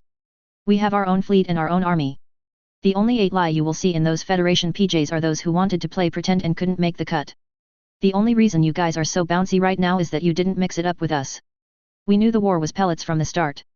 Same goes for several other systems. You act stupid enough, and you might get to meet us, and you don't want that. Oh, and if you ever give me that stupid smile again, I will shove my foot so far up your ass you will have good luck for the rest of your life. K. She said with a cute little scrunch of her nose. John slowly started to genuinely grin. Hey, I'm about to go grab some lunch. Want to come? I could eat. I'll take you to Sammy's. They have an excellent salad bar. Sammy's is crap. Let me take you to this 8-line noodle shop down in the dregs. You Terrans think you know noodles, but you don't know shit. Okay, now it's on fluffy butt. There is no way you can back that up. Let's go. After a long trek through a rundown neighborhood near the starport, Skippy led John into a dimly lit hovel where cauldrons of suspicious-looking oily liquid bubbled away. A ragged-looking Aitlai smiled and plopped some lavender-colored noodles in 2 bowls and topped them with a scoop of something, and handed it to them along with some mostly clean chopsticks. John cautiously grabbed up a small portion of noodles and tried them. It was transcendent. Holy shit, John said as he looked down at his bowl in amazement. Told ya, Skippy said with a grin. Kolvac KSA and Smith's Salvage and Recovery. Sheila's new Federation Class 12 cargo vessel dropped out of hyperspace, and T-Sunk crowded the viewing port. What is this place? He asked as he surveyed a massive debris field. Oh, this? This is the Saralan system, Sheila said matter-of-factly. The Saralan system. The site of the Battle of all the Marbles. The combined Zhuan Empire and Republic fleets went head-to-head with the collective armada. This is where we broke their backs, Sheila said as she surrendered the controls to Samuels, the team's best pilot. The victory was expensive though, almost Pyrrhic. Out there is around 25% of what was then the Republic's entire fleet, including 2 Vengeance-class carriers, like the Retribution, along with roughly 30% of the Empire's including 6 Imperial dreadnoughts. But they took with them almost all of the collective armada. Hundreds of thousands died, but the tide of the Great War changed in just 2 days. We stopped them right here. You lost carriers? T-Sunk asked. I thought they were indestructible. Nothing is indestructible if you throw enough antimatter at it. They weren't vaporized, just trashed to the point they weren't salvageable. The bugs actually fucked up and tried to board them, which didn't work out too well for them. They lost most of their warriors in the attempt. It sounds truly horrible. Oh, it was, Sheila said as she bared her teeth in a grin. It was hell made manifest. In the end, all the plans and strategy broke down on both sides, and it turned into a pure slugfest, a dogfight with battleships and hand-to-hand fighting inside them. Were you there? Nat, I was having my own little party on Korvux 7. Korvux 7? Didn't follow the war at all, did you? We took the Korvux system based on the intel that the bugs were up to something big on the surface. They even had queens down there. It all went smooth, and we put a lot of forces on the ground after softening them up with bombardment and airstrikes. We wanted those queens, she said with a rueful smile. What we didn't know is that the big thing they were doing on Korvux was making a massive supply depot and command center for their main armada. About 2 weeks into our campaign, the whole fucking armada rolled through. We were cut off and stuck on that fucking rock for over 2 years, 2 fucking years. Sheila paused, looking off into space for a while. Not many of us survived that. I'm surprised that any of you did. So am I. Sheila laughed. We all thought we were toast. Some people tried to hide and wait for rescue. Others, however, decided that we were dead and that we would do as much damage and take as many of those fuckers along with us as we could. So we threw together a gang of Terrans, Zhuan, a few Kailsh, and whatever else managed to survive those first few days and were up for a fight, and we brought the pain. Sheila laughed again. The really funny thing is that the ones that tried to hide were wiped out, and groups like ours were the only ones that survived. Life is funny sometimes. Sheila paused to take a sip of coffee. Actually, a lot of my crew are from Korvux. We looked each other up after that bullshit treaty with the feds. We don't exactly go feral like you Ziyush, but certain experiences give us perspective that serves us quite well in our line of work. Yeah, the Terran doctors have other names for that perspective, Samuels laughed. I prefer to call it an alternative mentality, Sheila said with a chuckle. Anyway, it's nothing that a bottle of whiskey and a blunt can't fix. And the next job, of course. Speaking of, I understand we have been put out of business by our beloved Republic. We need to come up with a new angle. Pity, Samuel said. Ziyush made us a lot of bank. Are you displeased that our plight has come to an end? T-Sunk asked as he flicked his eye stalks in their version of a raised eyebrow. What? No. We would have done a lot more if we could, but we are just one outfit. We were able to get you arms and provide a means to pay for them, but that's about it, Sheila shrugged. The fact that we were able to profit from the whole deal was a nice plus. Running our own little private war ain't cheap. Not only did you finance your cause, but you provided us with the means to continue ours as well. Our mission involving you is complete. Now we just need to come up with a new one, Sheila said with a predatory smile. Don't worry. We will find another nice juicy, soft spot to strike soon enough. You do all of this just to continue to fight the Federation? Do you hate them that much? You are goddamn right I do. Sheila snarled. Those shitstains sat back and let us and the Empire bleed ourselves white fighting back the fucking bugs even though their asses were next if we failed. They just sat back and watched as we protected all of civilized space, she spat as she stood up and started to pace. Then what do they do? After we damn near broke ourselves stopping the biggest goddamn threat in our generation, after we lose over 70% of our fleet, 94% of our marines, and 68% of our army, what do they fucking do? They stab us in the back. They launch a surprise attack on our shipyards, repair stations, and military garrisons. I lost friends. Good people. People who survived Korvux, survived here, survived the whole goddamn hell that was the Great War only to be murdered while they were sleeping in their bunks or drinking a fucking cup of coffee. They had made it. They survived. They, and my people were supposed to be safe. Goddamn them to hell. Sheila slammed her fist into the bulkhead with tears in her eyes. T-Sunk-Al backed away instinctively as he witnessed a Terran on the brink. He glanced over to Samuels and saw something even more terrifying, a completely blank, totally emotionless void where a bright, bubbly person once stood.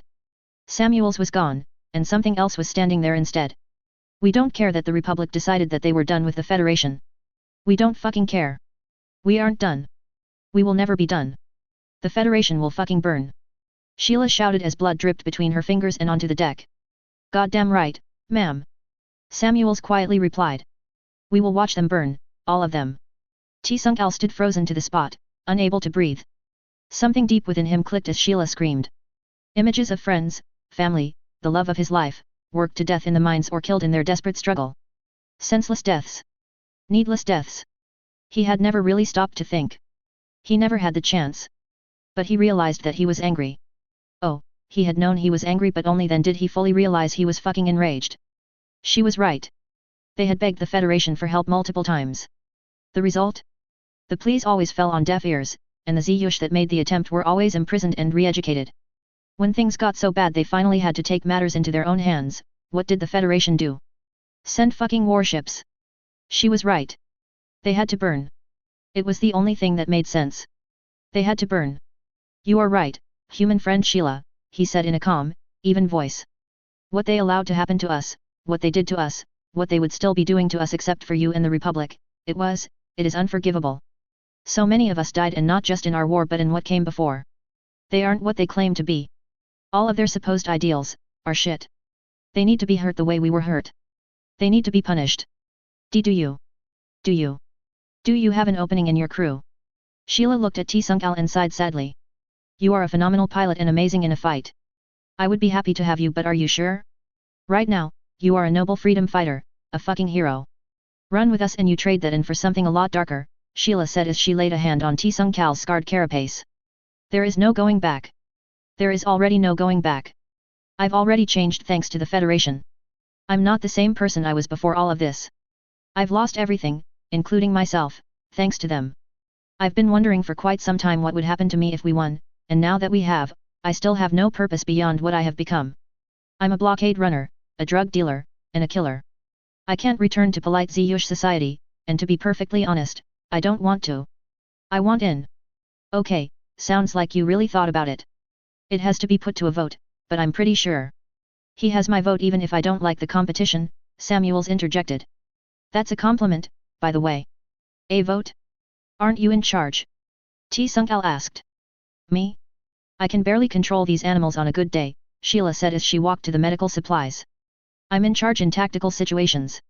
When we plan and perform an OP, or the shit hits the fan, I call the shots. In our day-to-day operations, we decide things by consensus. Everyone has their area of expertise or official job, and any questions beyond that go to a vote. That includes new partners, but we could definitely use another kick-ass pilot and navigator. We will make it official once we reach our destination as our first order of business, she explained as she bandaged her hand. Where is our destination? In there, Sheila said with a grin as she pointed towards one of the greatest concentrations of debris. Our destination is the Vengeance. Wasn't it destroyed? Oh, it's a burned-out hull now, but once the Terran recovery teams finished clearing out or destroying all of the classified stuff or anything else they wanted, they abandoned it. It was just too fucking huge to vaporize. It was more trouble than it was worth. Enterprising individuals refurbished the main power plant and sealed off enough of it to make one hell of a space station completely off the map. It's a great place to buy and sell munitions, equipment, and ships, or to just lay low for a while. The hotels and restaurants are a bit pricey, though. We usually just stay on the ship unless we feel indulgent. Even a brigand can use a spa day. We just got the latest approach. Our guys are holed up at Kolvac KSA and Smith's Salvage and Recovery. Samuel said over her shoulder as she laid in the new course. That's another nice thing about the Vengeance. There is so much debris, unexploded munitions, and other assorted hazards around it that, without the latest information, getting to it is a long, slow, and dangerous proposition, Sheila said as she grabbed a mango from one of the pallets of Terran produce filling the class 12. That's why we like it there. You can jump out once you are clear, but it will take days to get in there without the latest map. We could also go to Saraland too. The bugs never got their hooks into it, so it is still a nice place, but with all the orbital debris, the approach is pretty hairy on the best day, and the prices suck. The only reason to go down there is that you are desperate for outside and are so much of a fugitive you can't go anywhere else. That being said, we did have a nice camping trip down there once for exactly that reason. Got their hooks into it. You don't know a lot about the collective, do you? The collective doesn't conquer or enslave. They terraform. Any pre-existing life is just an inconvenience to them. The first thing they do is completely eliminate the existing ecosystem and put their own in place. Most of the worlds they took are complete wastelands now, Sheila shrugged. I've never seen a bug world, but from what I hear, they suck even when they are finished. They didn't make it to Saraland too, so it's still intact. Since it has been mostly abandoned, the world has become a true wilderness again. The sight of nature reclaiming the empty Juan cities is magnificent, Sheila said as she looked over at Samuels at the helm. You know, we should get back down there sometime. Only if you do the piloting. I'm not doing that shit again. We almost got wiped out by what was left of a Shrike, or did you forget that part? Hey, that's what we have the new guy for, Sheila said as she gave Tsung Kal's carapace a rough slap. If we all die, then there will be nobody left who can find me at fault. I'm game, Tsung Kal said with a casual shrug. Hey, you're fitting in already, Sheila said with a laugh. I'm going to grab a grapefruit. Anyone want anything while I'm back there? Tsung Kal's eyes, all of them, dilated in surprise as they approached the wreck of the Vengeance. I knew that your carriers were big, but damn. He said in awe. Yeah, everyone has that reaction the first time they see one up close. The thing actually has a slight gravitational field. That is why all that stuff is sticking to it. Sheila said as they got into their place in line. I am surprised. I wasn't expecting so many ships. Oh, this system is pretty busy. Think about it. With 25% of the Terran fleet, 30% of the Imperial fleet, and all of those collective ships, this is a scrounger's paradise. If you are willing to brave unexploded mines, armed nukes, auto turrets with self-contained power cells, and whatever abominations the collective have in their shit, you can still find treasures here. Hell, the scrap metal alone is worth trillions. There are scores of scavengers out there on any given day. And the Empire allows this? Isn't this their territory? Yes, it is, and no, they don't. This system is officially off limits, but once the Empire and the Terran recovery teams were done securing the good stuff and blowing up what they could, the blockades went on their way. They will come through every now and then and throw out some mines, but it's really more trouble than it's worth for them. They are much more interested in patrolling the borders and rebuilding than they are guarding a pile of debris that kills a lot of the people stupid, greedy, or crazy enough to go digging around in there. Samuels veered out of the line as a massive set of doors opened in the side of the hull. She easily fit the Class 12 into the cavernous opening. Tsung Kal just stared as they entered. How thick is that armor? Around 500 meters, give or take. They say they actually beefed it up on the newer ones. The Retribution's armor is so thick that Federation scanners can't penetrate it even if the shields are down. It just shows up as solid on their readouts. How can it even move? I have no fucking idea, Sheila shrugged. The carrier's propulsion system and main gun are some of the most closely guarded secrets the Republic has. Nobody I know has even seen the engines, and if you get too close or they catch you trying to scan them, you can expect to suck vacuum for your efforts. Seriously, you have a better chance of getting into Terran intelligence headquarters than you do getting into a carrier's engine room. Here, they turned the huge gaping hole the recovery teams left in the engine's place into a really nice greenhouse and some lovely villas. Don't know much about the engines except that they were huge. Sheila said as she cut into another mango. I haven't seen the engines, but I have seen the power plant. This place can damn near feed a planet. It could be just pure Terran brute force. It has the power for it. Samuels expertly landed the ship next to the paper tiger. Sheila winced. Her ship was partially disassembled, with parts lying everywhere. Samuels looked over at Sheila and grinned. Looks like the chief is at it again, boss, she said with a laugh. God damn it. This happens every fucking time I turn my back on him, Sheila grumbled. I wonder how much of our money he spent this time. Sheila opened the hatch and stepped out into a huge hangar bay. Some Ziyush children ran past kicking a ball, and a few more were playing with a strange furry creature that ran around squeaking excitedly as some local vendors of a dozen different species wandered about hawking their wares. The Ziyush had set up a little camp fashioned from shipping containers and tarps, and most were standing around a large open fire grilling meats and vegetables on long skewers. A Ziyush female ran up excitedly. I am so glad you are all safe. I feared I would never see you again. She exclaimed. She addressed the entire group, but her gaze was fixed firmly on Tsung Al, who shifted uncomfortably. Oh, we got away eventually. No worries. Tsung Al mumbled, shifting back and forth. Sheila grinned at him. She hadn't seen him get nervous in quite some time. Oh. Your shell. The female gasped as she reached out and touched the fresh cracks on his carapace. Apparently, a Ziyush can blush. Who knew? No, no big deal. I just grabbed some repair resin when we were on Terra. It's good as new, Tsung Al mumbled and actually hiccuped once. The female giggled and quickly pulled her manipulator away. You were on Terra? She asked with a dozen wide eyes. Yeah, we had some business there, no big deal. Wow. She enthused and then hiccuped. I'm going to go and check on the children. She giggled and ran off. Sheila elbowed Tsung Al. Looks like someone could have a little fun there, she said wickedly. Wah. Please. She is half my age. She legal. What do you mean? Oh. Why yes. She can see consent. Heek. Tsung Al was hopping back and forth like he was on his first arms deal. Well, run that blockade, dude. Sheila slapped him on the back while the reassembled crew laughed. Chief. Where the fuck are you? An ice stalk popped out from under one of the engines. Down here. What are you doing under that engine that clearly isn't one of ours, right next to those other two engines that clearly aren't ours? They are now. The rest of the crew chuckled as they backed away. Oh, those are very nice engines, Sheila said dubiously. Juan Seraphims. Very, very nice. The chief quickly pulled his ice stalk back under the engine. Exactly how much did those cost?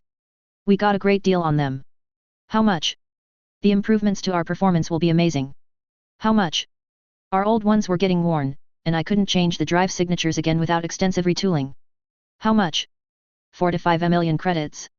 45 million credits? What the fuck? Get out here. No. I think I will stay under here for a while, the chief wisely replied. Sheila stomped over to the engine and threw herself down onto the deck, halfway squirming under the engine after him. It wasn't just the engines, the Kailsh engineer said defensively as he retreated further into the machinery. We got a great deal on the engines, but the power plant wasn't big enough, so we got a new one, and then we had to buy some structural components so we could handle the new thrust. Of course, now our acceleration is much better, so we needed some new inertial dampeners. The chief paused for breath and then continued. Kolvac KSA had this great new hyperdrive and cloak that we could get on the cheap that we could now power with the new plant, so that was a no-brainer. Of course, the new hyperdrive needed a new navigational computer to handle the extra jump range, so we absolutely had to get one of those. After all that, I figured why not get a new control console and comms so our signature will be completely different. That's more than the fucking ship is worth. We could have bought a whole new ship for that. Yeah, but it wouldn't be nearly as badass as this one will be once I modify and install all of this new gear. That's nearly all of our operating budget, you jackass, and we are out of fucking business. The Republic just ended the Ziyush insurrection once and for all. Oh. Yeah, asshole, that's right, Sheila fumed. You better fucking hope I can get a good price for that Class 12, and its cargo, or its ramen noodles for all of us. She rose to her feet and confronted the rest of the crew. And you assholes just fucking let him do this shit. She demanded angrily. We put it to a vote and decided it was a good move, Greg, the quartermaster, replied. The new engines will let us take off in less than a minute, and the new hyperdrive and navcomp will let us jump in half the time we used to. If we could have done that, we wouldn't have had to bust your ass out of jail. We could have just shoved the Ziyush on board and gotten the fuck out of there. Abandoning you didn't sit well with any of us. Sheila just sighed and pinched the bridge of her nose. They had a point, and nobody expected the Republic to swoop in like they did. Well, you knuckleheads have done dumber things with our cash, and that launch time will come in handy.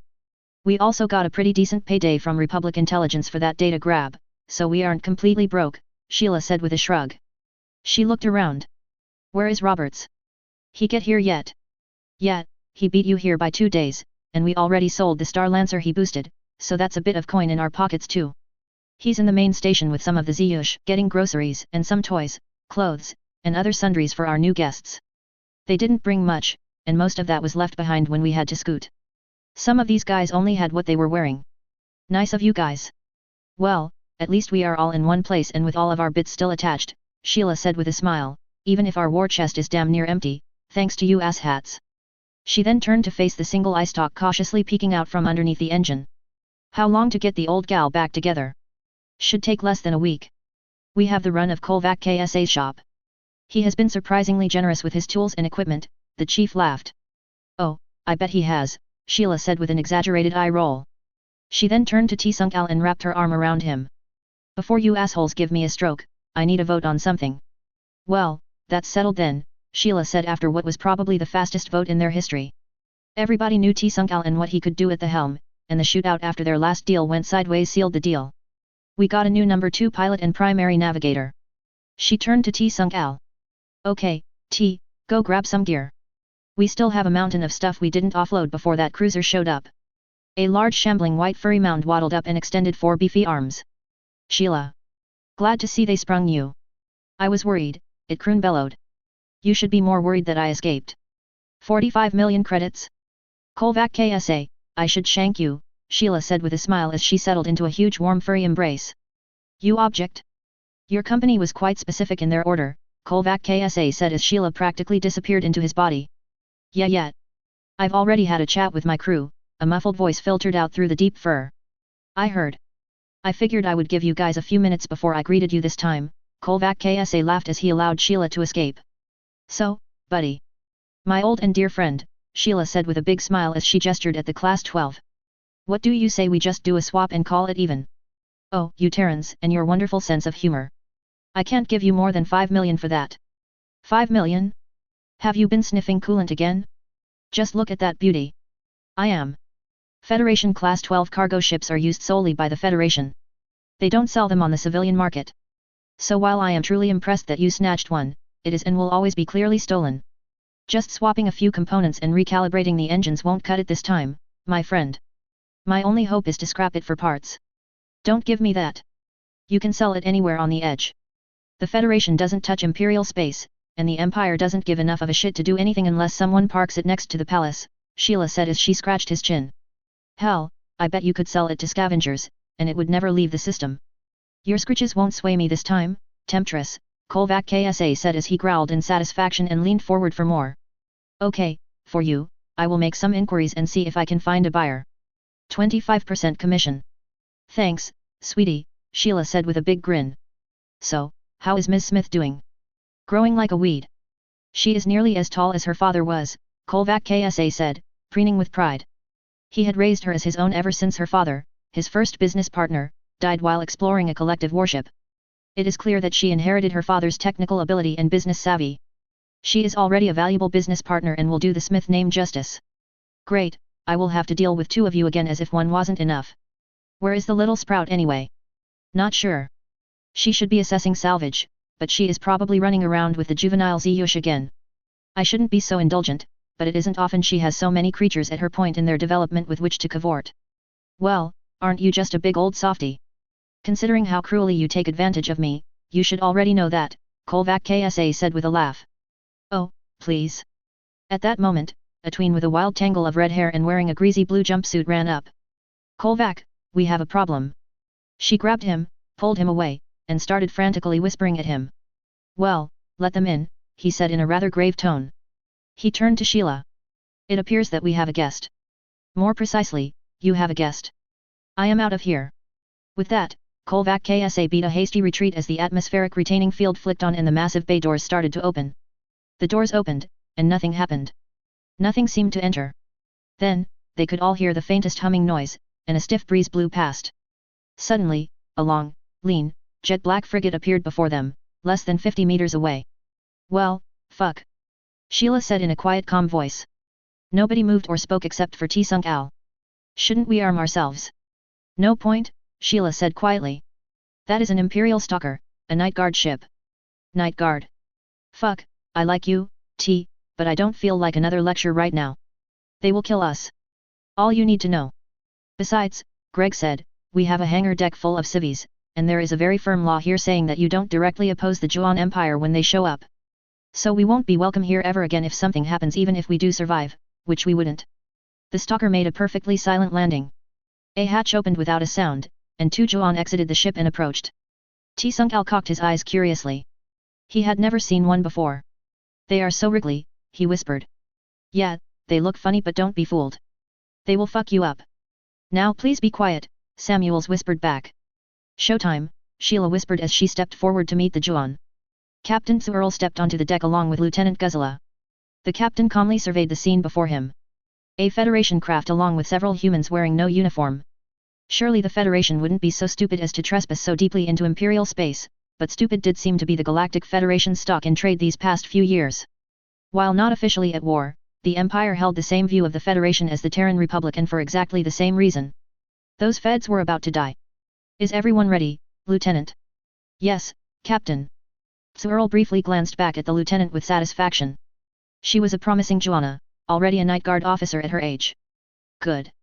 Keep ready with that stopwatch. Hopefully, we will get to have a nice little live-fire exercise. I relish the chance to cook some Federation long pork. Long pork. He glanced back at her. You are unfamiliar with the term? It's what our Terran friends call the humans in the Federation. They are also called porkies. They are quite the vile slurs. I recommend adopting them. Yes, sir. I will at once. The captain wrinkled his eyes in a smile at her response. He found her formality amusing as always. One of the humans approached them. He casually flipped open the catch on his blade. The human's courage was admirable. He would reward them with a proper death. Porky or not, courage should be respected and deserved ceramic. He felt his pulse starting to rise.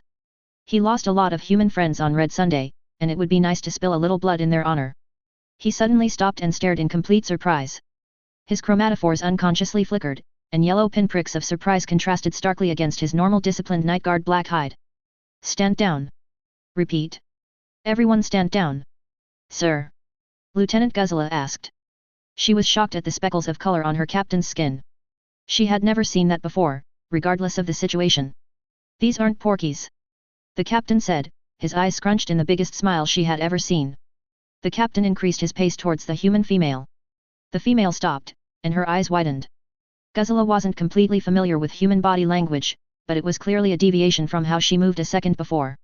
Major Donovan. Captain Earl said as his skin started to ripple with yellow waves of astonishment. Holy shit! Commander, fuck! Captain Tsu! The human exclaimed joyously. The lieutenant looked on in shock as her captain rushed forward and wrapped his tentacles around the human who returned the embrace. She was so stunned that her skin shifted from Night Guard black to a muted charcoal grey for a full 5 seconds. Captain! The woman asked as she hugged Captain Earl. Damn, exactly how much semen did you have to drink to get that on your collar?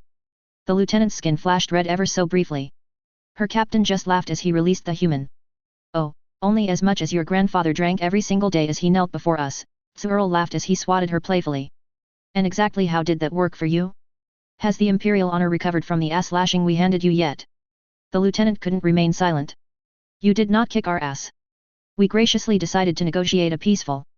Kid, I was there, and I know an ass lashing when I receive one. We lost, the captain laughed, rippling with amusement. We lost, and we lost big time. The lieutenant couldn't control her chromatophores, and green rings of irritation danced across her skin. Yet, Sheila responded, we weren't conquered, and you didn't lose. We each allow the other their illusions, but in truth, the Empire totally rolled over us like a laden transport, and later we completely mopped the floor with your ass. The lieutenant's skin now had green rings rippling past green rings. Relax, Lieutenant, Captain Earl said with a smile. There is no lost honor. We were fighting the Terrans, a very fearsome opponent, on their home turf. He patted a tentacle affectionately. The Imperial honor can handle one loss per 1,000 years as long as it is against something like the Terrans. We'll get them next time. In your dreams, Tsu. Sheila snorted. Too bad we have so many other asses to lash before we can have that rematch. Yes, the universe seeks to keep us quite occupied in that regard, Captain Earl said with a grin. Speaking of, would you mind enlightening me concerning that Class 12? We thought you all to be porks and were about to have a luau. We stole it, Sheila said, returning his grin. Stole it? Captain Earl said in confusion. Sir, you need to see this, Lieutenant Guzella said as she handed the captain a data tablet. Wow, Sheila, the captain said as he read the report, I suppose congratulations are in order. You seem to have made the most interesting transition to civilian life. Yet, we like to keep busy. I'm astonished. For you, of all people, to abandon the Republic, to become a hardened criminal. Yes. The Sheila I knew was many things but a criminal. I resigned my commission immediately after that horseshit treaty. When we decided to just stop and let them off the hook, that was it. My whole fucking battalion was massacred on Red Sunday. Boris, Twitchy, Glitter Eyes, Susan, Skittles. Colonel Lassiter and his entire family, All of them just wiped out. The only reason I'm here is that I decided to take the weekend off. Captain Searle laid a tentacle on Sheila's shoulder. There was nothing you could have done. They survived Korvux. And all the rest only to be killed in their sleep, so. A lot of good people were murdered for absolutely no good reason after we damn near gutted ourselves, stopping the bugs, Sheila said with hate in her voice. Then, after a little slap on the wrist, we decide to let the feds off? Fuck that. I just took a walk. Sheila grinned wickedly. So. After becoming a civilian, I came across some like-minded individuals and just like Korvux. Captain Searle said, his skin rippling with amusement and malice. Basically. We decided that the feds got off light, and we were going to do something about it. And we have.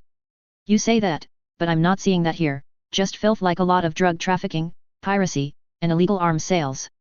It is hardly the noble cause you describe. Hey, waging our own little campaign is expensive, Sheila shrugged, drugs pay the bills, not to mention that poison goes right into the veins of the porkies. Our drugs have killed more porkies than our bullets ever could. Those arms sales? Those have all gone to the hands of the right people. We've supplied a lot of guns, rockets, grenades, nukes, to people who either want to make trouble in the Federation or take a shot at the Federation itself. Arms dealing is a force multiplier. As far as the piracy goes, I can assure you that the targets aren't random. Sheila looked at her old friend. I can see your disapproval, but the ends justify the means, she said. I walked away from honor when I walked away from the uniform. These days, anything goes. If we can do damage, any damage, or make a buck at their expense, then we do it. I cannot condone your actions. I nearly weep to see what you have become, but I do understand your decisions and considering your motive, Captain Searle said as he looked at the tablet in his tentacle, you have done damage, a pretty good bit of it. Yeah, and you probably don't have the latest information. We just drew blood. We are laying low after what was the single best strike we have ever made, Sheila said with a grin. We also are no longer wanted by the Republic. I just got back from Terra after having a long heart-to-heart with some people. As long as we don't get caught doing something stupid, they won't be looking for us anymore. Okay. I believe you. Again, I won't say that I approve, but I accept it. These are dark days, and I will not judge. You do what you must. Sir, you can't possibly. The lieutenant interjected. Can't possibly do what? We cannot ignore this. These are wanted. I determine that this is an independent paramilitary group opposing the Federation, not simple criminals. They aren't wanted in the Empire, and they maintain that they are not wanted in the Republic. They are officially not our concern. We investigated a Federation craft in Imperial space and have determined that they are not Federation agents and a stolen Federation spacecraft is again, not our concern. But, sir, you only have her word for it and. Careful, Lieutenant. I said they are not our concern. I know this human very well, and I know when she is lying, and she isn't. How do you know her? I was on Korvux. I ran with her for 2 years. She is a true warrior and worth the benefit of the doubt.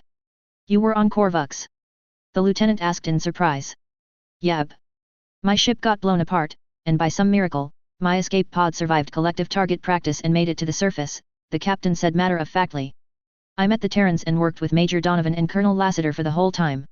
She could be guilty as hell, and I would still let her walk, but I do believe her. The lieutenant's skin radiated misery. The captain smiled as he laid a tentacle on one of hers.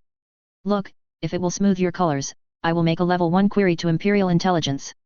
They will know the truth, he said reassuringly, and then he gestured to the paper tiger. Besides, look at their actual ship. They aren't going anywhere soon. We have time to figure all of this out. Well, I do have one way of verifying my story, Sheila said with an impish grin. She remotely opened the Class 12's cargo hatch and beckoned them inside. Captain Searle's eyes widened in happy surprise. By the Empress, he whispered in awe as he beheld the cargo.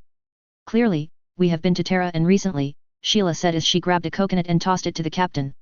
He snatched it out of the air and tucked it under his body as his beak started tearing through the husk. His skin rippled with pure delight as he began to slurp away at the coconut water. Oh yeah, he said happily as he demolished his prize. Yab. They have been to Terra. Sheila then tossed one to the lieutenant who caught it and looked at it dubiously. You like coconut? The captain asked, knowing the answer. Coconut was a flavor universally adored by the Juan. Yes, sir.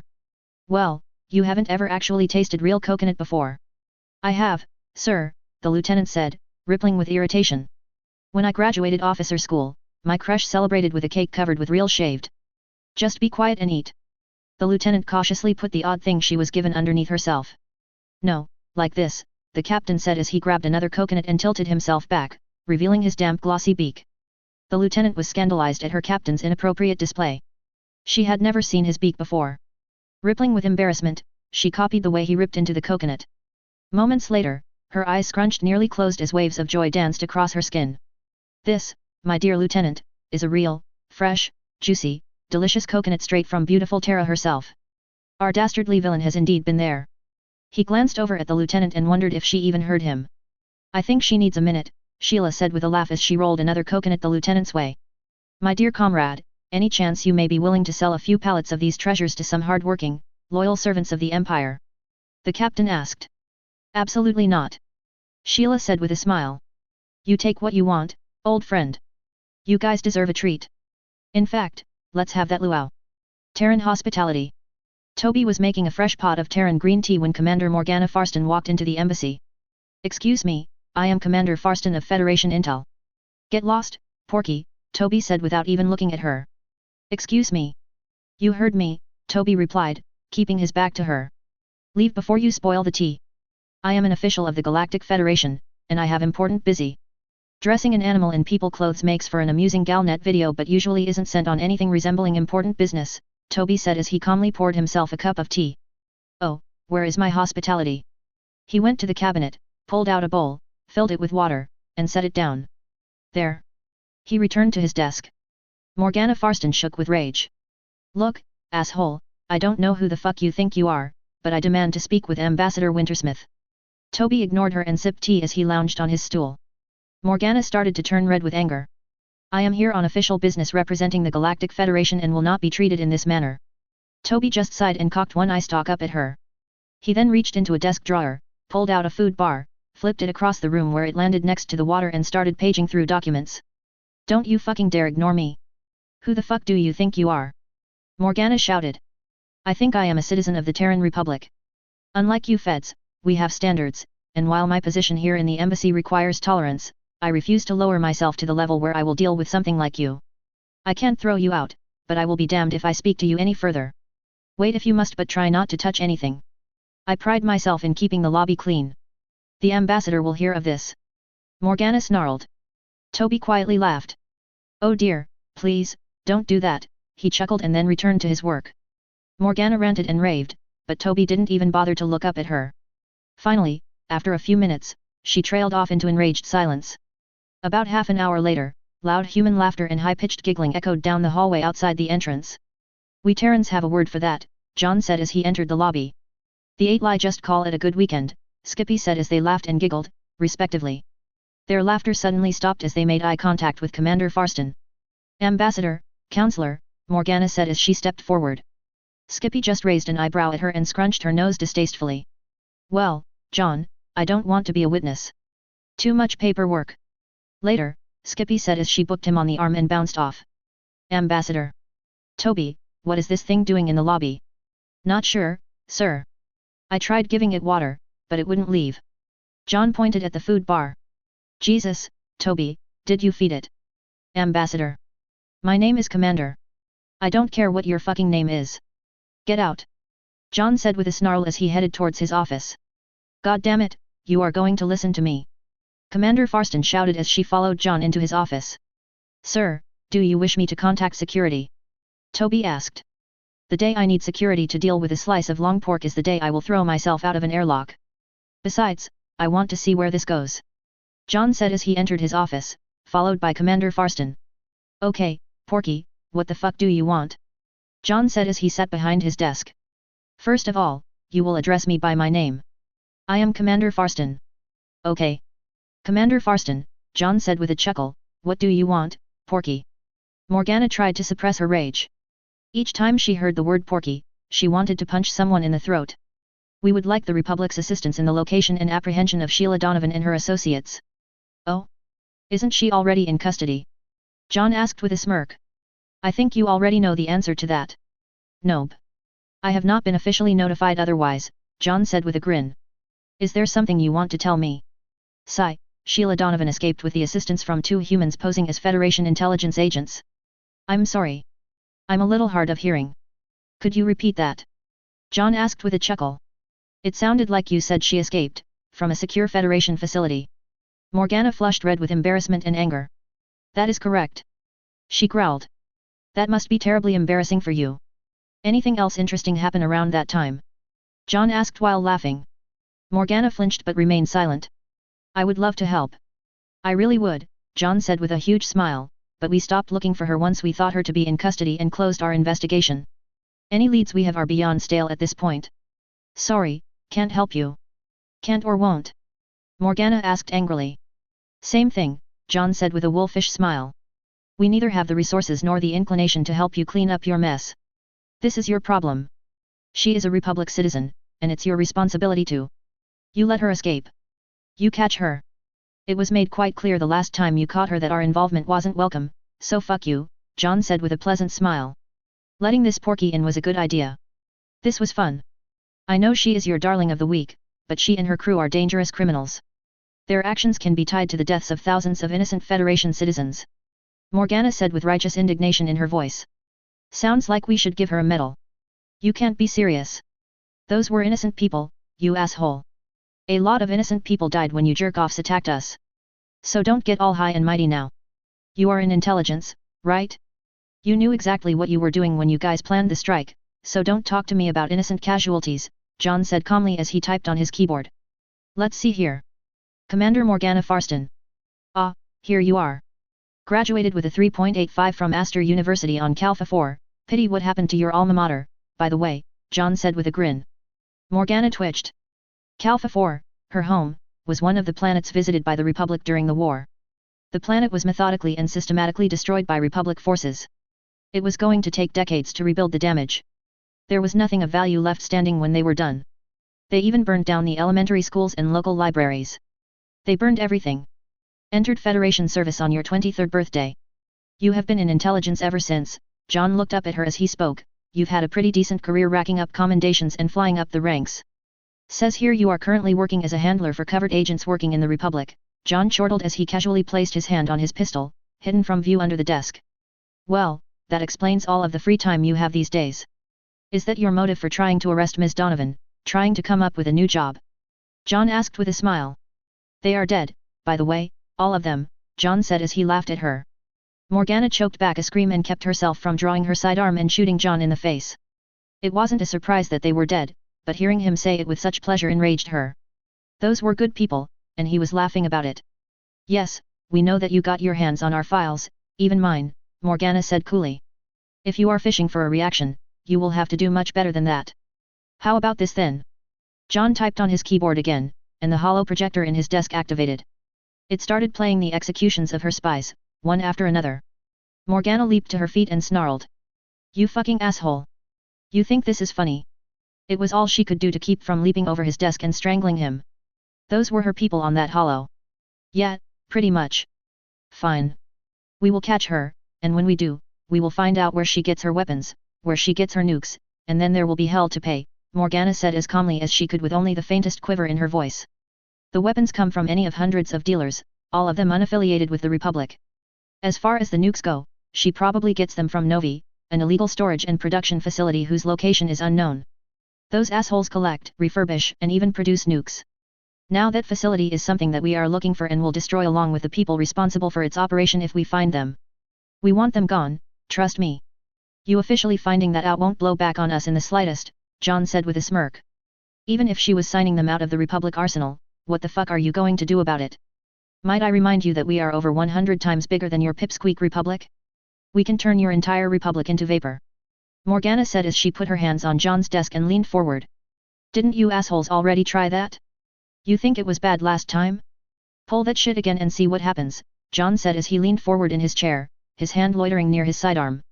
We are steadily rebuilding our military, and with each passing month, we are stronger than the Republic that kicked your ass. Bring it, he said with a pleasant smile.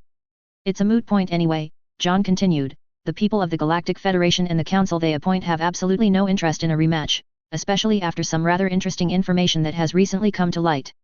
It will be exceedingly difficult to justify another war. In fact, I am willing to bet that it will be impossible for a very long time, John said pleasantly. Morgana started to shake with rage. He was right. The people of the Federation felt very deceived concerning the war with the Republic, and any new accusations, no matter how well proven, would likely fall flat. Any councillors that supported the last war are either already out of office or desperately trying to distance themselves from the mess. Pushing for a new war with the Republic was political suicide. You might be 100 times bigger, but you can't catch a common criminal. 100 times bigger, a huge fleet, a gigantic police force, all of you guys in intelligence, all of that, and you still can't catch one little brigand? Christ, that must really sting, John said pleasantly. You want to catch her? Just wait a little bit. She will be returning to the Federation soon to play with you guys some more. I guarantee it. I wonder what she will do next, John said as he looked into space thoughtfully. I bet it will be fucked up. Better catch her before she does it. Morgana just stood there in silence as the holotapes of executions continued to play in front of her. You had better catch her, John said with a chuckle, because whatever she does next won't be blamed on the Republic. Instead, it will be blamed on humans, and guess which humans are the most convenient? The same ones that are already being blamed for the war, John said with that same infuriatingly pleasant smile. John let the silence build as one of the condemned begged for mercy on the video. Morgana turned and walked towards the exit. As she reached his door, she paused. You had better hope that there isn't a god, she said quietly as she laid her hand on the doorknob. The only god that matters to me is the Republic and her people. Everything else can fucking burn, including myself. That belief is why we won. That belief is what drives Sheila, and that belief is why I won't lift a finger to stop her. Fuck you, Morgana said quietly as she left. She kept herself ramrod straight as she walked away. As soon as she thought she was clear, she slumped against the wall and held her face in her hands, covering the tears. The images of those executions burned in her mind. What kind of sick fuck would play that tape in front of her? Those were her people. Sheila killed them, along with countless others. She had to be stopped. No matter the cost, by any means, legal or illegal, she had to be stopped. Regardless if she lost her career or even ended up in prison herself, Sheila Donovan had to be stopped, and when she did catch that bitch she would send Ambassador Wintersmith her head in a box. She dried her eyes and stood up straight. This is the way they wanted to play it. Cool. She would play their game. Why the fuck not? So this is what being a Terran feels like, she said as she walked off. The Luau in a History Lesson Part 1. The Juan lounged amid a pile of coconut husks and pineapple scraps as they drank beer and pina coladas and listened to music. A few more were roasting assorted meats, fruits, and vegetables along with the Ziyush and Sheila's crew. Here. I made this for you, a female Ziyush handed T-Sunk-Al a skewer of meat, fruit, and vegetables as she giggled nervously. Oh. Heek, thanks, T-Sunk-Al replied nervously. The female hiccuped and scuttled away. I don't get you, T, Sheila said, you ran Federation blockades in a jury-rigged ore barge, squared off against whole marine companies, made blind void jumps with no chart, and now a pair of panties has stopped you cold. Panties.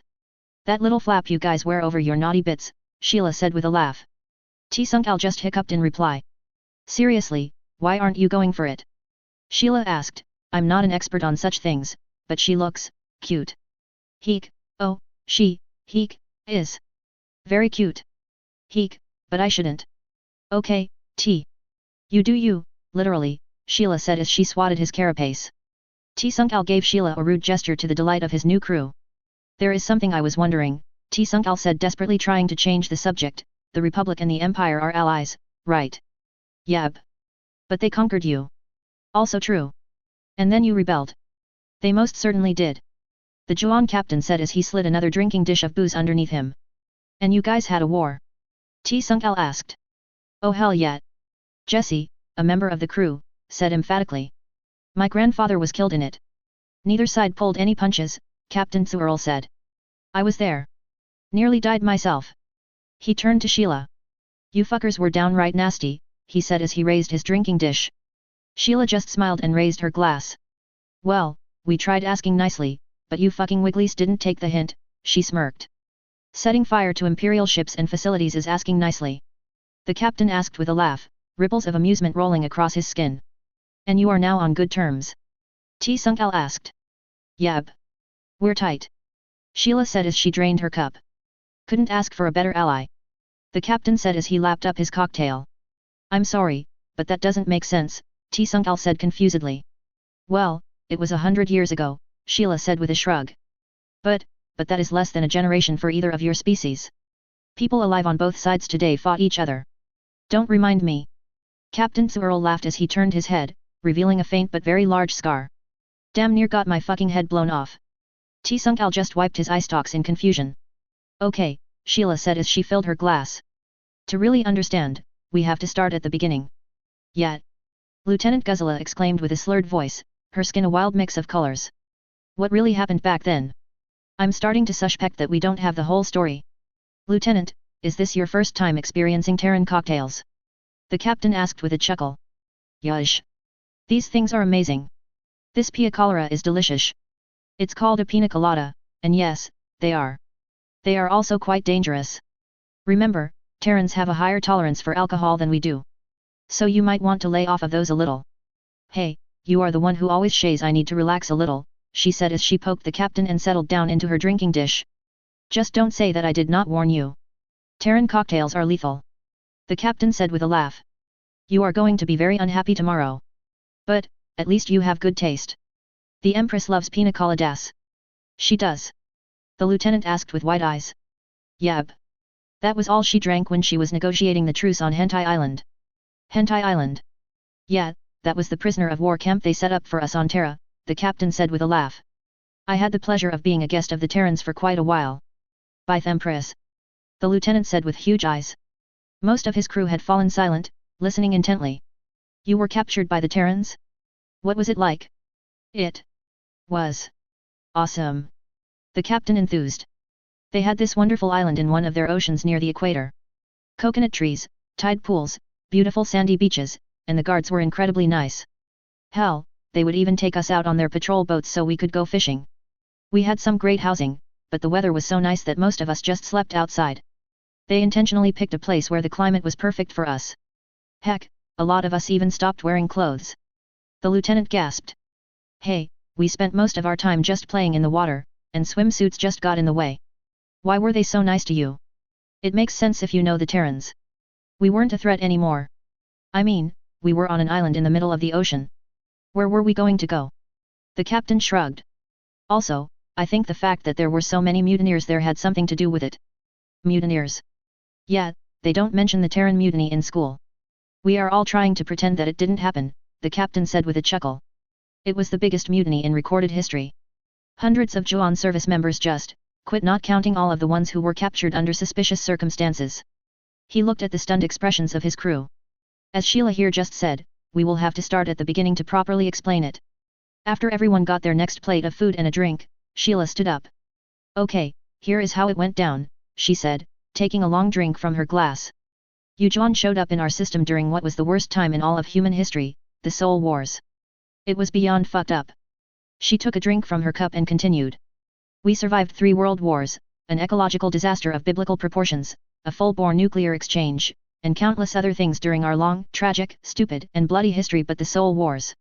Sheila grabbed a bottle of rum and took a long drink from it. The Soul Wars damn near wiped us out. It was the closest we ever came in recorded history to extinction. We went from a thriving interplanetary civilization to a burning mass of rubble and dead bodies in a span of 10 years. So what happened? T-Sunk-Al asked. Well, we were a victim of our own success. After the big ecological collapse in the 21st century, we finally got our act together and developed efficient fission and later fusion reactors. Once we had those, we started expanding into the whole solar system in a big way. By the late 22nd century, we had reactionless thrusters and a big colony on Mars as well as several on Luna. By the mid-23rd century, we had artificial gravity and massive industrial complexes and other stations across the solar system housing millions and then later billions of people. We continued to expand happily for centuries. It was a golden age for us. We had limitless resources of every kind, and we just kept expanding. Mars became an independent sovereign state in the 25th century, and the war for their independence was the last major conflict we had for well over 400 years. Sheila paused as she took another drink. And we just kept fucking expanding, breeding like fucking hyper roaches. The big problem that nobody saw was that almost all of those stations and colonies off-world weren't entirely self-sufficient. Oh, they could recycle water easily enough, but most of the food still came from Terra. Good ol' Terra was the breadbasket of the entire solar system. With genetically modified crops and a depressing amount of the surface area becoming a giant farm, we were easily able to support the 25 billion. 25 billion!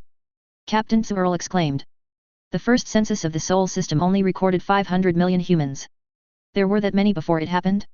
I had no idea. Before what happened? Lieutenant Guzella asked. Fucking Yellowstone, Sheila said with a rueful smile. On June 23, 2997, at 3:30 am, the Yellowstone caldera decided to go boom. The supervolcanic eruption wrecked the planet. It shot an unimaginable amount of dust and ash into the atmosphere, burying a lot of North America, home to some major agricultural production areas under a layer of ash, and volcanic gases fucked up the climate of the whole fucking world. Basically, it shut down agricultural production on a global scale for 2 years. They say we were lucky. It could have been worse. Do bear in mind, Captain Searle said, they never independently developed FTL. This sort of thing does happen very infrequently in the Empire, but we can always ship in food from somewhere else. The Terrans only had one world. There was nowhere else. Exactly, Sheila replied. The food stopped. Shit got real, and it got real fast. Adding to the fun was the fact that, believe it or not, there wasn't a single system-wide government that could respond with any hope of managing the disaster. Hell, there wasn't even a single government on Terra. It probably didn't really matter anyhow. Once the food was gone, society went down the shitter. But I don't understand, one of the Ziyush said. A geological event on the scale you describe should have been predicted well in advance. How were you all caught off guard? Sheila's crew started muttering obscenities, and the word porky was clearly audible once or twice. Well, that is a very good question, Sheila said with a smirk. Another good question is how is it that the richest archaeologies on the surface and in orbit just happened to have enough food stockpiled for exactly how long the system-wide famine was supposed to be? Another fascinating question is why did some of the richest and most powerful on the planet have private shelters similarly stocked? Another question is why some of those same people bought up obscene amounts of commodities and then had mercenaries in place to protect them. Yet another great question is how did Mars, one of the colonies that was almost self-sufficient, have blockades comprised of hastily modified freighters in place the day Yellowstone blew? Sheila said sourly. Oh, those questions were asked by some very pissed off survivors who were completely unencumbered by the rule of law just a little while later, by the way. Needless to say, it didn't go well. Why? Why would they do that? A Juan trooper asked in a shocked voice. Well, think like a porky for a bit. They thought that civilization would come to an end and that everyone would starve to death. In addition to stockpiling food, a lot of archaeologies also recruited people who were in their definition genetically superior, Sheila said with a laugh. They were going to let the system die and then repopulate it with their chosen few. It came as a bit of a shock when the truly genetically superior came knocking, kicked in their doors, and took their shit. Most of the archaeologies were either destroyed completely, their residents slaughtered, thrown out, or enslaved by the new management. Sheila chuckled. There was this one asshole who hoarded a shitload of grain and other commodities and hired a couple of mercenary companies. He was planning on starting up his own little kingdom once things went boom. Jesse, a member of Sheila's crew, piped up. It was a great idea, she continued, it was such a great idea that the leader of the mercenaries decided to kill the guy and take over the show. That is now the country of Hawkins, where I'm from. She beamed. The food was enough to support our founding fathers long enough for them to get a bunch of survivors, a few fusion reactors in place, and big-ass greenhouses built. The rest is history. Wait. You mentioned porkies, Captain Searle said. Were the Federation humans involved in this? Yup, Sheila said as she took another mouthful of meat from her skewer. Federation humans are undesirables from the Soul Wars. They are either Arco-slime, shelter babies, or people-eating raiders. You know those humans you had to keep in the outer solar system away from the rest of us? It was those assholes. Once the shooting started, they fled to the Federation. They knew what would happen to them if you Wigglies left Sol, Sheila laughed as she drew a single finger across her throat. And thus, the porkies were born, Sheila said with a sneer. The scum of humanity lead by the scum of humanity. Oh, they like to pretend they are all civilized and proper, but the truth of the matter is that they are either corrupt elitist shits who fucked over the rest of humanity or fucking cannibal raiders or both. There are pillars of the community over there that roasted and ate their fellow man just a few decades ago. That's why we call them long pork. It's slang for human meat. Their latest stunt just fanned the flames of a fire that almost had gone out, but it isn't the only reason we despise them. Empress. Lieutenant Guzzela gasped. Believe it or not, by the time you guys came rolling into Sol, things were calming down. Things were calming down. Captain Searle exclaimed. The whole system was burning. Okay, calming down relative to what had been happening over the last few years, Sheila shrugged. Pretty much everyone who was going to starve had already done so, and civilization was beginning to get back on its feet. How did any of you not starve? One would think that survival would be impossible. One of the Juan asked. Oh, lots of ways, Sheila said as she took another drink. Some were fortunate, like the founders of Hawkins or those who captured the Sunrise Archaeology. Others, well. There is an old joke from ancient times is that the two last survivors of a global catastrophe would be humans and cockroaches. It wasn't far from the truth, she laughed. We looked over at them and said, so, it's come to this. And grabbed a mouthful. There were countless variations on the theme, but what it boiled down to is that we ate whatever we could, cockroaches, termites, snails, worms, rats, and of course, fucking algae. I hate fucking algae, Sheila said with a grimace. We were salties, she explained. My grandparents were among those who retreated into a salt mine and used the fusion reactors there to culture algae and snails. Every fucking school break, my grandma would haul us down in that hole and make us grow and eat that shit, she groaned. She insisted that it was essential we know how just in case. Laughter erupted from the humans in Sheila's crew as they all recounted similar torture at the hands of their survivalist grandparents. Their ability to subsist on what appeared to be nothing was a huge strategic advantage. You couldn't starve them out. You could blockade a station or have a subterranean fortification under aerial surveillance indefinitely. They were just fine in there. Captain Zuerl said, rippling with laughter. If you were involved in such a siege, you had to be very, very careful. If you heard the word pulpo, you ran, the captain said as the older members of his crew laughed ruefully. Pulpo. We bear a very close resemblance to an animal that is on the humans' list of edible creatures, the captain said, much to the horror of his younger troopers. One of them gave a nearby human a sidelong glance as they inched away. Then again, just about anything is on the humans' list of edible creatures.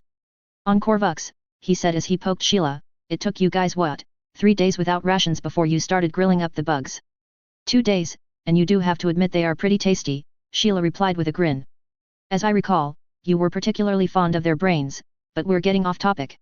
When you guys showed up, the fight over resources was mostly over, and we were having a polite little discussion over exactly who was going to be in control of Seoul from now on. There were 2 groups left, she said, grabbing a mango. We had countless smaller settlements rallying behind the banner of Tak Nakamura, founder and CEO of the Zeus Corporation, and on the other side, you had an assortment of warlords, raiders, and upper-crust archaeology and shelter types commanded by Jessica Morgan, a former military officer, and politician. She paused as she sliced into the mango. Things were pretty nasty, Sheila mumbled around a mouthful of fruit. It looked pretty bad at first, but the Zeus Corp was winning by the time you guys showed up. The Porkies initially had more ships and guns, but Zeus had working factories, and with those, the numbers quickly shifted in our favor. Ah, yes. The invisible threat, Terran industry. Captain Zuerl said to his crew. These assholes have a reputation for being terrifying warriors, but their industrial capacity is just as fearsome if not more so. Where a lot of races wish they had a million weapons, the Terrans will be loading transports within a day. Yup, Sheila said. An interesting bit of trivia is that Zeus and their factories is why the AK-47 is our weapon of choice. Before everything went to shit, we used gauze and particle beam weapons, just like many advanced civilizations. Chemical slug throwers were ancient history, she said with a smile. Using them would have been laughable to a soldier before the Soul Wars, she grinned. As crude and primitive as they are, they do have one advantage, ease of production.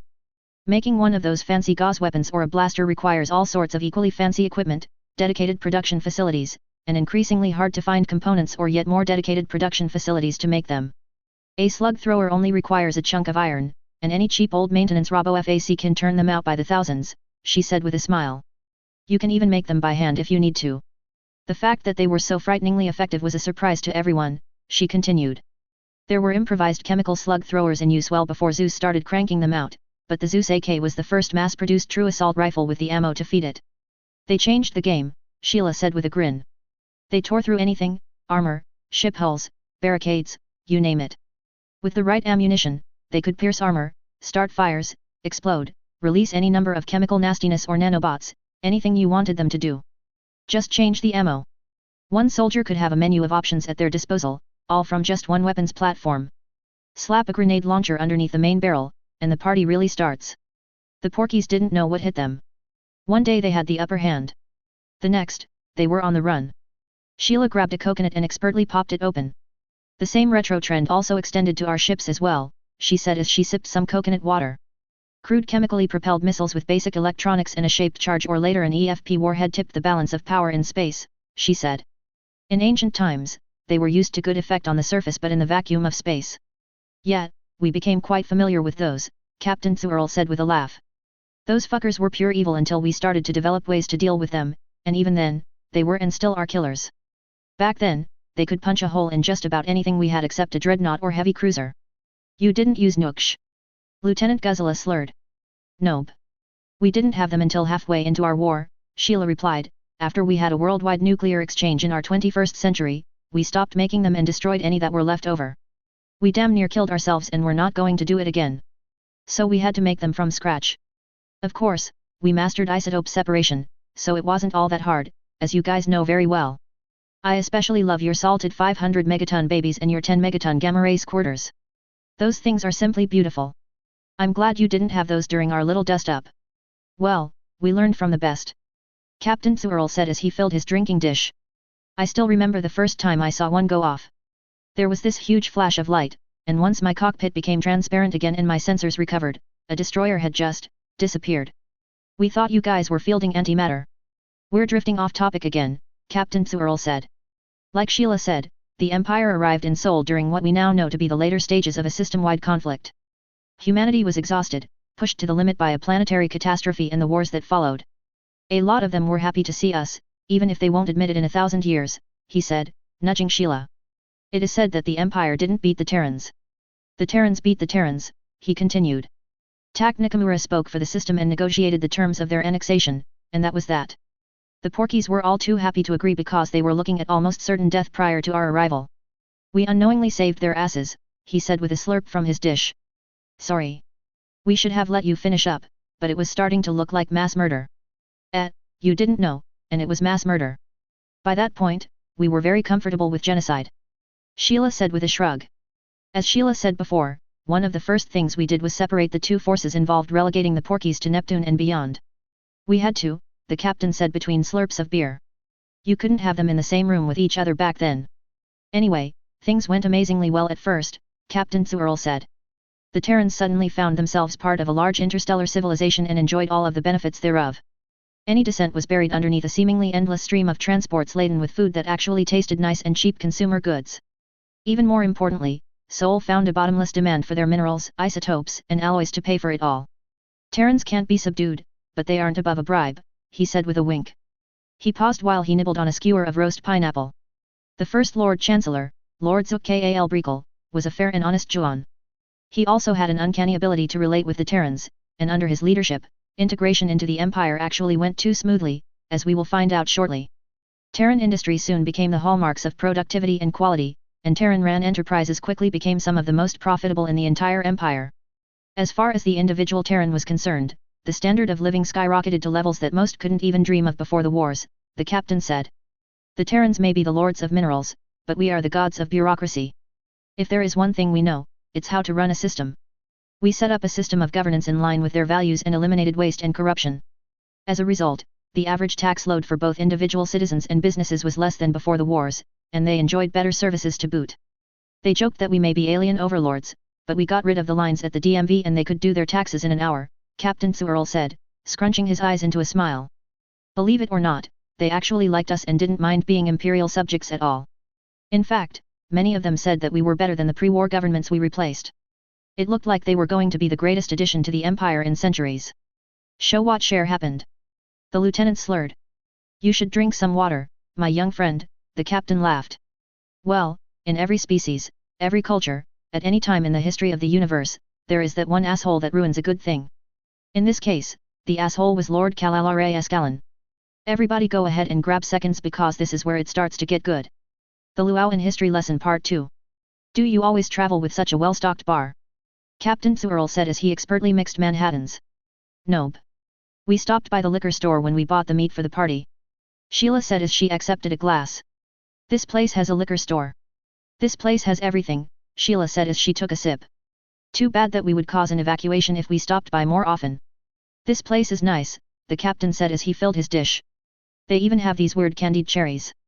I bet we could get used to night guard if your money is good, Kolvak KSA said as he tore into a new skewer. At the very least, I could fill any to-go orders you might have, for a modest fee, of course, Kolvak KSA said as he rubbed his hands together in the universal sign for cash. We may very well take you up on that. Terran liquor isn't illegal, but it is very hard to get, the captain said. Lieutenant Guzela started to say something, then she took another sip of her pina colada and decided to keep quiet. A little bootlegged liquor isn't going to hurt anyone, she concluded. Booze is one thing we always have in good supply. Pirates are a thirsty lot. I am certain I could fulfill any order, Kolvak KSA said as he flared his nostrils in a smile. Geez, Gloria said as she grabbed a Manhattan, you will deal with anyone, won't you? I let you into my shop, and you guys are about as hot as a client can get right now. The entire Federation is just dying to have a chat with you. Sho, what did you do this time? Lieutenant Guzela said as she clumsily pulled out her tablet. She and the entire Juon crew broke down into laughter as they were brought up to speed. That wash you, the lieutenant exclaimed while giggling. Empress Sherry's tentaclesh. Yab. It was all thanks to our little flaxen beauty here. Sheila said as she hugged Gloria. Fuck you, Gloria said with a laugh as she shoved Sheila away. Flaxen? Captain Zurl asked. Flaxen is what we call the former ruling class of Mars. Her hair, skin, and eyes are all dead giveaways and all recessive. They like to keep things in the family, so to speak. Have all those traits, and you are definitely Flaxen. Believe it or not, she is a direct descendant of the fucking head of the Martian industrial group. Her grandparents were part of the Flaxen that got sick of watching people starve just because of profiteering. They were among the ones who turned off the turrets and unlocked the gates. Considering everything wasn't what they were doing suicide, the captain asked. Well, as my grandpa said, sometimes you just have to do what is right and worry about the rest later, Gloria said between sips. Fortunately for us, the leaders of the uprising knew who they were and were able to get them to safety before the violence really got into full swing. How about you? From what I hear, you Terrans aren't very nice to those they think to be porkies, the captain asked. It's okay when we are in our dome. Everyone there knows who we are and what we did. We get respect, but we have to stay there. If we want to go elsewhere, we have to dye our hair, skin, and irises, Gloria said with a frown. Yeah, even we didn't know she was Flaxen until we needed someone to sneak onto a Federation planet, Sheila said as she filled up her glass. They only let her into the Republic Navy because they needed people to pilot suicide sleds. Once the war was in full swing, they even went through the prisons. I really wish I was kidding, Sheila said as she shook her head. Suicide sleds, one of the Juon asked. Moray torpedo boats. We were the first target during a battle, and for good reason. The bugs knew we were packing the big nukes. I have 25 confirmed capital ship kills, including one of their super battleships, Gloria said proudly. It works out great for us. She puts on some fashionable clothes or a Federation officer's uniform, and nobody questions it, Sheila said with a smile. Sergeant Roberts can also easily pass for a porky. They can just walk into a lot of places, like a Federation security station, for example, Sheila said as she raised her glass to them. Why did your family stay on Mars and not flee to the Federation where it would be safer? One of the Juon asked. Oh, the captain said, moving between Gloria and the Juon trooper. It's cool, Gloria said as she waved her hands in a reassuring gesture. We stayed on Mars because we are Martians. It's our home, and we fought for it just like everyone else. As far as the Federation goes, we are Republic citizens even if we do get some static sometimes. If anything, we hate the Feds more than anyone else, she said as she took another drink. Besides, we are safe, even respected in our dome. It's everywhere else we run into problems. It really sucks that my grandparents did what they did only to have to live in what is basically exile, but Seoul is our home, and things were getting a lot better, until the fucking porkies and the Federation struck, she said with a growl. Now, in addition to losing my sister in their attack, my little brother had to quit college because of all the harassment. That share horrible. Lieutenant Guzela exclaimed. I thought that the Terrans were good people. We're good, but we aren't perfect. We are very far from it. Sheila said with a frown. We have a lot of problems, hate being one of the biggest. The Soul Wars were only about 150 years ago, and there is more than enough hate to go around even among groups that call themselves Terran. The porkies were the ones universally hated, but plenty of the groups that are now officially Terran viciously fought each other over that last bushel of wheat or that last grain of rice, especially in the early days of the disaster, and there are too many grudges to count. Jessie catches static because she had it easy, Eno catches flack from other Africans because some believe that the Pan-African Alliance were wrong protecting some species in preference to people, Jacob regularly gets into bar fights over the Battle of London, hell, even I cut someone's throat outside a New Orleans bar because the old fucker was bragging about killing Saltys back in the day, Sheila said with a sigh. Most people have almost forgiven each other, and the newer generations harbor less hatred towards each other than the ones before, but it only takes one asshole to start something. But you forgave us almost immediately, the captain said in confusion. So, my old friend, Sheila said as she patted his head fondly, we are much better at hating each other than we are at hating anything else. We will band together to fight a common foe, like the Empire, the Federation, or the Collective, but when that threat has passed, we are just one incident away from violence on a good day. We are just too used to killing each other. We've been doing it since before we developed the writing to record it. Reconciliation is happening, but it's going to take time. We are still a strong republic, and we have far more ties binding us together than pulling us apart, but if some idiot runs their mouth too much, they will probably get stabbed, and someone dying over a century and a half old grudge doesn't even make the news. I understand to some extent. We are much harder on and expect more from our own species than others. We would never do some of the things we do to ourselves to our subjects. An old saying is that we subject ourselves to tyranny in order to save our subjects from it, the captain said as he slid a skewer underneath himself and took a bite. Well, you kinda did that to us, Gloria said as she spat out a small bone. That we did, and it worked out so very well, didn't it? The captain laughed. Oh, that reminds me. Where did we leave off? We had just annexed the Terrans, one of his troopers said. Oh, yeah, right, the captain said as he mixed and diluted another Manhattan, much to the horror of the humans present. Water? You monster! Jesse yelled. Forgive me for not wanting to die, the captain said with a laugh. For the first 27 years, things went like a dream. The Terrans liked us, and we loved them. Tanker after tanker of deuterium and helium-3, along with untold megatons of just about anything you could imagine, streamed out of Sol. Technology exchanges benefited both the Terrans and the Empire. We go on and on about how the Terrans gain tech from us, but we tend to minimize their contributions to the Empire. Their compact fusion reactors were superior to ours, and every single successful mining or processing company in the Empire either borrows heavily from Terran tech or outright copies it. It was a great time for all of us, Captain Sewell said as he sipped his watered-down cocktail. Then, the former Emperor Kal Xerxbelrandalsn II abdicated the throne after 150 years as is our custom and named his son Emperor Kal Alran Kalkstalsn for his successor, the captain said.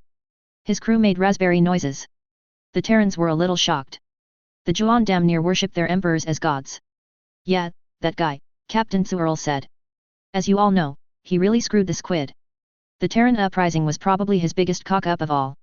He and his friends were all part of this, for lack of a better word, cult that romanticized the early days of the Empire or its golden age, as they put it. Yeah, back when we had succession wars and actually had to fight systems in order to actually conquer them.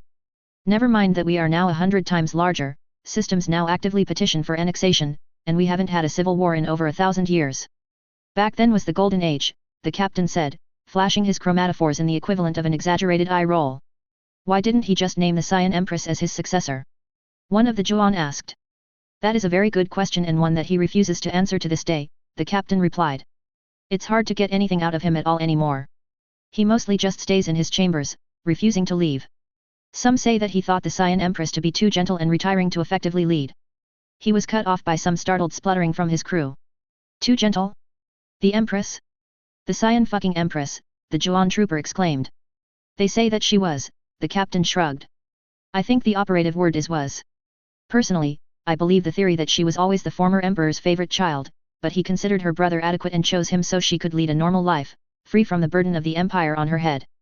After all, the empire was in good shape. All her brother had to do was just sit there and be a figurehead, Captain Sewell said as he grabbed another skewer. I think that theory is closer to the truth, but we will likely never know. Their blood is cyan in color, Sheila explained to the Ziyush, and she most certainly earned that name several times over. Let's not get ahead of ourselves, the captain said as he continued. The new emperor who we shall not name again, he said as he spat on the deck, wasted little time in basically fucking over the entire empire. He replaced people in vital positions including high military leadership with his poorly qualified friends, forced the abdication of heads of noble houses in favor of his cronies, rolled back social progress 1,000 years in the making, intimidated rivals, and imprisoned or exiled those he couldn't hold under a tentacle, and basically was a giant turd sitting on top of the greatest empire in the galaxy. The noble houses allowed that, another of his troopers asked. Well, they were in a tight spot. There are checks and balances in place, not the least of which is their private armed forces, but they got blindsided with many of those houses suddenly led by the emperor's beak cleaners. Those powerful enough to resist were faced with a difficult choice, either risk civil war or play along and try to use diplomacy to somehow fix the situation, the captain explained. They, and I think wisely, chose the latter. A civil war would have torn the empire apart. Anyway, one of the changes was the removal of the First Lord Chancellor from the Sol system and replacing him with one of the biggest beak cleaners of the bunch, Lord Kalalare Escalation. He wasted little time taking control of all Terran-owned businesses and placing them under the control of his beak lickers. Needless to say, Sheila said with a grin, that didn't go over very well. No, it did not, the captain replied. To say that it did not go over well is a bit of an understatement. They also slashed the Terrans' pay, saying that it wasn't fair that they were doing better than so many Juan and that their new pay was more in line with what was appropriate for unskilled laborers. This also did not go over very well at all, Sheila said with a laugh. Mismanagement of what were some of the most profitable businesses in the empire coupled with a suddenly unmotivated workforce caused productivity and profits to plummet. Soon, many of them were running at a loss, the captain said as he poured himself a dish of water. Quitter. Jesse slurred. I'm intoxicated enough, thank you. The new Lord Chancellor, may his name be lost, and his little cloaca wipers didn't even consider the thought that they fucked up and placed the blame solely on the Terrans, the captain said, scrunching his eyes in a smile. And, in their infinite wisdom, decided to start to apply increasing pressure on them. The old Lord Chancellor, Lord Zukal Brekel, tried to warn them and the Emperor that something bad was on the horizon, but he was rebuffed and dismissed from government service. The new Terran leadership, wait for it, disregarded his warning because since the Terrans surrendered so easily, they must be weak and easily cowed. The captain smiled and waited for the hysterical laughter to die down. I shit you not. You can actually look up the documents if you like. They said it, the captain laughed. As they continued to apply ever-increasing pressure, they got to encounter the first rumbles of what was to come. The Terrans have a concept that they have had since ancient times, collective bargaining. What's that? Aziyush asked. That's when all of the workers in a business or trade band together and form a labor organization that deals with management as a single entity. As such, they can wield some very powerful tools such as a work slowdown involving everyone or a complete work stoppage or what they call a strike. Suddenly, entire mines, then entire groups of mines, then all of the mines simply stopped working. All production stopped almost system-wide. The Juan were at a complete loss. This was at the time a uniquely Terran concept and something that they were simply not equipped to handle, the captain said with a laugh. So, they decided to pile stupid on top of stupid. Instead of looking weak and negotiating, like the Terrans wanted, they decided to be idiots. They first tried to just fire everyone involved and replace them, but that didn't work for two big reasons. 1. Just because the workers had stopped production, they still were in the mines and factories and weren't leaving, and 2. Almost all Terrans with the right skills absolutely refused to cross the picket line or go to work in a striking plant. Things were starting to get very, very bad, and violence was beginning to start, mostly when trying to get replacement workers into the mines or when Union supporters were trying to deliver supplies to the striking workers. The Juan in the Sol system were beginning to meet the real Terrans, and they did not like it. Then they got really stupid, Eno said with a laugh. Stupid is the theme here, and it didn't stop, the captain said with yet another laugh. The Lord Chancellor, may his name be forever forgotten, got the brilliant idea of tying rations to production. Remember the Sol Wars? Going after the food was a bad idea, a particularly bad idea. A chorus of groans and laughter came from the Juan and Ziyush. Yep, the captain laughed, they did that. Unfortunately for the Juan in charge, in the years after the wars, Terrans had learned their lesson, and every station of any size now had food production, and there were even station-sized greenhouses throughout the system. To make their great idea work, they had to seize all of them. This was a big problem. They were only using household troops, not Imperial ones, to save money and keep better control over the system. Violence and civil disorder became an increasing problem, and this is where a smart evil Juan would have called upon the Empire, but they were already losing money, and they did not want to admit that they were losing control of the system, the captain said, rippling with both irritation and amusement at the same time. It cost lives on both sides, but we just managed to wrest control of the biggest agricultural centers from the Terrans, and they started to try to put a stranglehold on the workers and everyone else. This went about as well as you would expect. People just turned their backs on the whole affair and reverted to the lifestyle and used the techniques that they had perfected during the Sol Wars. The Juan would show up, and entire cities and stations were empty. Off-planet, stations started to fortify themselves and run their own food production. The food they produced may have been less than palatable, but every Terran knew what to do and how to do it, the captain chuckled. The Lord Chancellor, may his entire line fall from the Book of Names, had no idea what to do. Still, all was not lost. He could have called the Empire for help or dealt fairly with the Terrans, but no, he decided that stupid was the best course. He started capturing Terrans and forcing them into the mines and refineries at gunpoint, cutting off all food and water for them and their families unless they complied. The captain paused. Never, ever, ever threaten a Terran's family. They will seem to comply, but the first chance they get, they will get you. We can't do this, one of the troopers exclaimed. How did they get away with it? Actually, they could. A lot of the laws that we have are ancient, and many haven't been updated in centuries, the captain replied. Back then, the Lord Chancellor of a system had absolute power over a subject state. The only balance in place would be the patronage of an elder house, and Sol didn't have one yet. The Cyan Empress has changed a lot of this during her blessed reign. This sort of abuse is now against an Imperial edict, and a violator gets to have a private reception with the Empress herself by her command. She wants to deal with any violator personally, the captain said, making a slashing motion. Oddly enough, nobody has chosen to defy that particular edict, Captain Su'erl said as the humans and Juan laughed. Back to the story, the captain said. These people that I'm going to stop calling them Juan. They aren't Juan. These people that the tyrants rounded up were often not skilled. Terran industry, refineries in particular, aren't user-friendly. You can't just press a button and expect it to run on its own. As the barely sapient animals that they are, they don't trust automation. I think the magic boxes scare them, Captain Su'erl said, laughing as he dodged a few coconut husks thrown his way. The long and short of it is that someone has to know what they are doing. The tyrants got lucky most of the time. Mining and refining were the two biggest industries, with only ecological reconstruction coming close to rivaling them. Any group they captured would likely have at least a few skilled tradesmen in it. Luck, however, is not an infinite resource, and it finally caught up with them, causing the Luna 5 disaster. Poor working conditions and unskilled people trying to operate and maintain the helium-3 plant resulted in a major rupture of several processing tanks, causing plasma and high-pressure gas to be released and the main dome ruptured. Vital escape routes were locked in order to prevent Terrans from sneaking away, and the tyrants responsible for those controls fled, leaving the workers trapped. Over 1,000 Terrans lost their lives and the rest of the Terrans in the system. The captain paused for effect. Lost their fucking minds. The party was on, and the tyrants finally got to meet the Terrans in full force. The Luau in a History Lesson Part 3. After consuming a bit more alcohol than they could easily metabolize, most of the Juan were starting to look a little wobbly. I wanna another, Lieutenant Guzela said as she clumsily slithered towards the bar. I really don't think that's a good idea, the captain said, rippling with genuine concern. Hey, why don't you make her a virgin? You can't make me a virgin, the lieutenant slurred, interrupting the captain. I'm already a virgin. Oh no, the captain laughed. And that's why Terran spirits are so hard to find in Imperial space. When most species encounter them for the first time, they swear off of them for life. I warned you kids that the stuff was dangerous. Here you go, sweetie, Sheila said, laughing from the lieutenant's surprise revelation. It's a virgin, just like you. Anyway, the captain said, returning to the story, after the Luna 5 disaster, the Terrans lost it. There were riots just about everywhere in the system immediately. After that, the whole system shut down. The whole system, one of the Ziyush asked.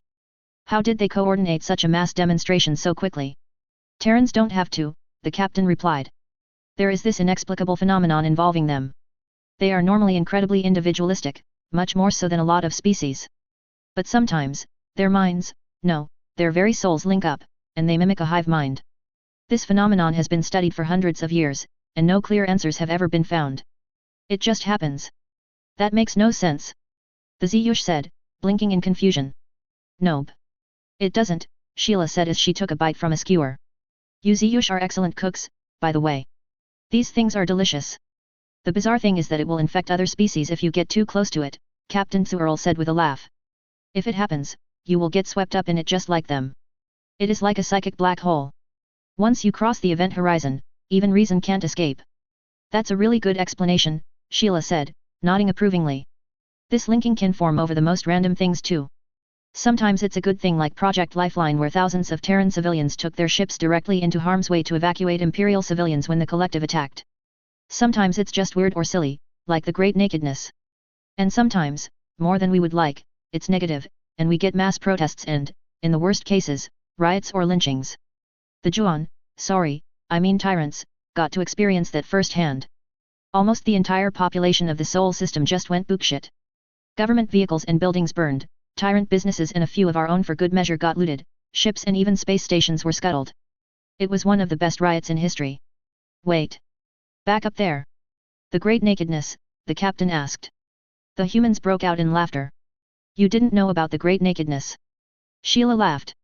Okay, the planet Mars is cold, but with all of the reactors and other machinery, it can get quite warm, even uncomfortably hot under the domes and especially in the tunnels.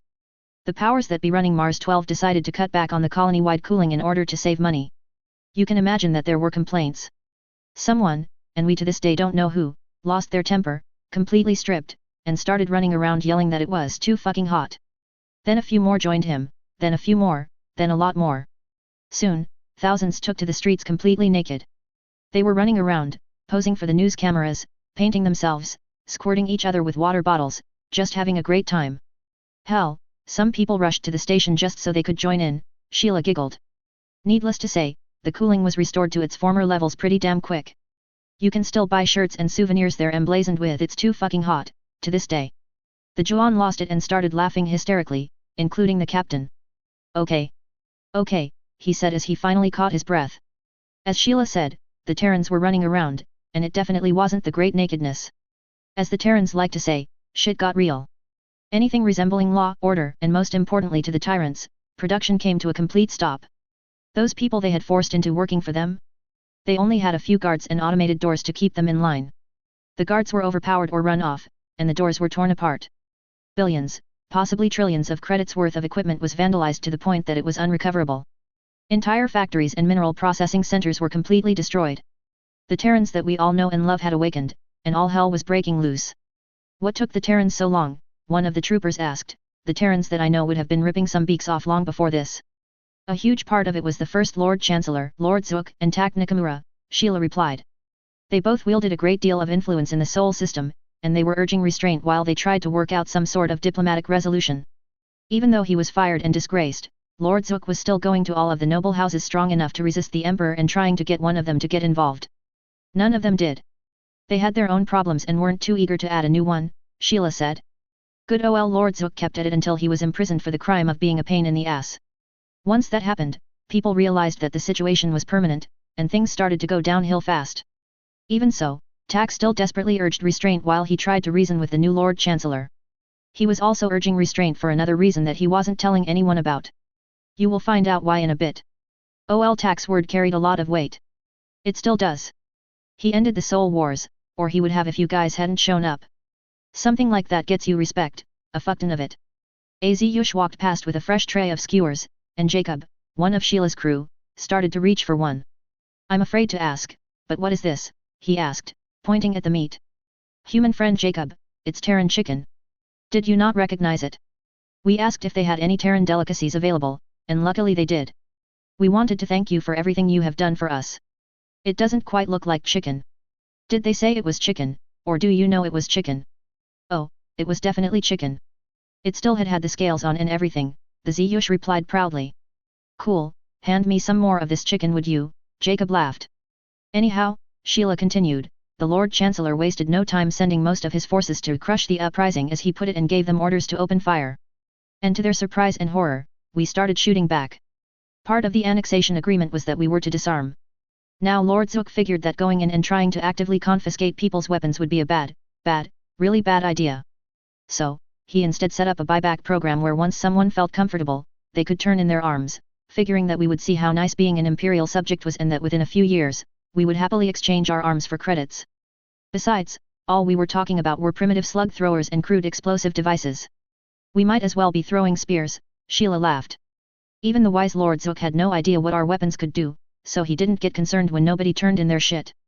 He just figured it would take a little longer than expected, and we would come around eventually. The slug throwers were harmless anyhow. He called them our little security blankets. Lord Zook was smart, but apparently he didn't watch the combat footage.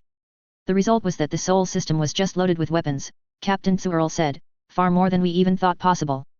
Most Terran families were in possession of at least one firearm, predominantly the AK-47, and many people had heavier ordnance as well. It turned into a bloodbath. As we all know, 7.62mm slugs couldn't be deflected by a soldier's screens, and the armor-piercing rounds went through their soft armor like it wasn't even there, the captain said while taking another bite. Their armor could prevent penetration of a few of the early standard rounds, but even then, they hit so hard that they would rupture organs. What was even worse for those poor household troopers was that Terran combatants, all of them, were veterans of years, and I mean years, of horrible bloody conflict as opposed to poorly trained and equipped household troops. It was a massacre. In less than 24 hours, there were no household forces left on Terra, Mars, Luna, or in Jovian space. They couldn't even evacuate most of them. Every time they tried to do an airstrike or put a lander down, somebody would pop up with one of those fucking guided missiles. It was near 100% casualties. Is this when the Porkies decided to run? Aziyush asked. Nope. They were celebrating, Sheila laughed. They had absolutely no doubt that the Terrans were going to be wiped out for this, and they would be the ones in charge in just a few weeks. Although to be fair, we were sort of thinking the same thing. One funeral home actually ran an ad saying that they were taking reservations as a joke. It was the meme of the week. The Lord Chancellor actually collapsed, the captain said with a chuckle. They say he threw up and hid in his room for the rest of the day. If he actually had a brain in his bag, he would have immediately screamed for help, but he couldn't stand the humiliation of getting his ass kicked by rock-throwing savages, so he said nothing. He hadn't deployed absolutely all of his troops, and he had a small fleet of ships. He still thought, or at least desperately wished, that he could get things back under control. This gave the Terrans a few days. Do you have any idea what a Terran can do in a few days, especially when they know an ass-lashing is coming, the captain said with a laugh. Then, when they were ready, it happened. The famous broadcast. The Terrans somehow managed to hack into the hyperspace communications feeds and transmitted a message on all bands. Takashi Nakamura's image was suddenly transmitted across all of the civilized galaxy, and he made a short statement. Terrans, I know all of you know it by heart, so if you would do the honors. The Terrans all rose and in a reverent tone recited in unison. I'm not going to lie to you. I'm not going to fill your head with ridiculous promises of victory. We are going to lose. That's a hard cold fact. We face an interstellar empire with countless worlds and a military that dwarfs anything we can ever hope to muster. We are going to lose, but we have a choice. Do we bow, throw ourselves at the feet of this new so-called emperor and his corrupt lackeys? Do we grovel and whine, or do we fight? This is not a war where victory can be expected. This is a war with which we will define ourselves. Are we slaves, weak and willing, or are we Terrans? We've been here before. When Yellowstone erupted, did we just lie down and quit, or did we fight for our survival doing whatever it took to live just one more day? We didn't just lie down and quit then, and I say don't just lie down and quit now. Yes, we are going down for what we have done.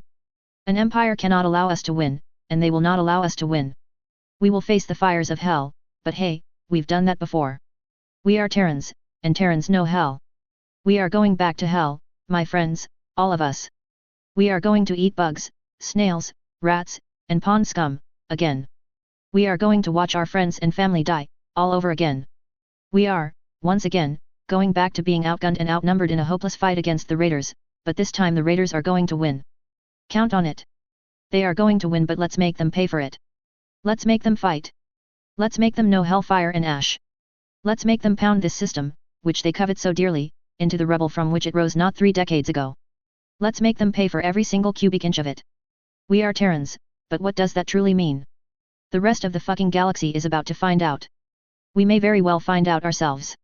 I have a confession, my friends. I am a hypocrite.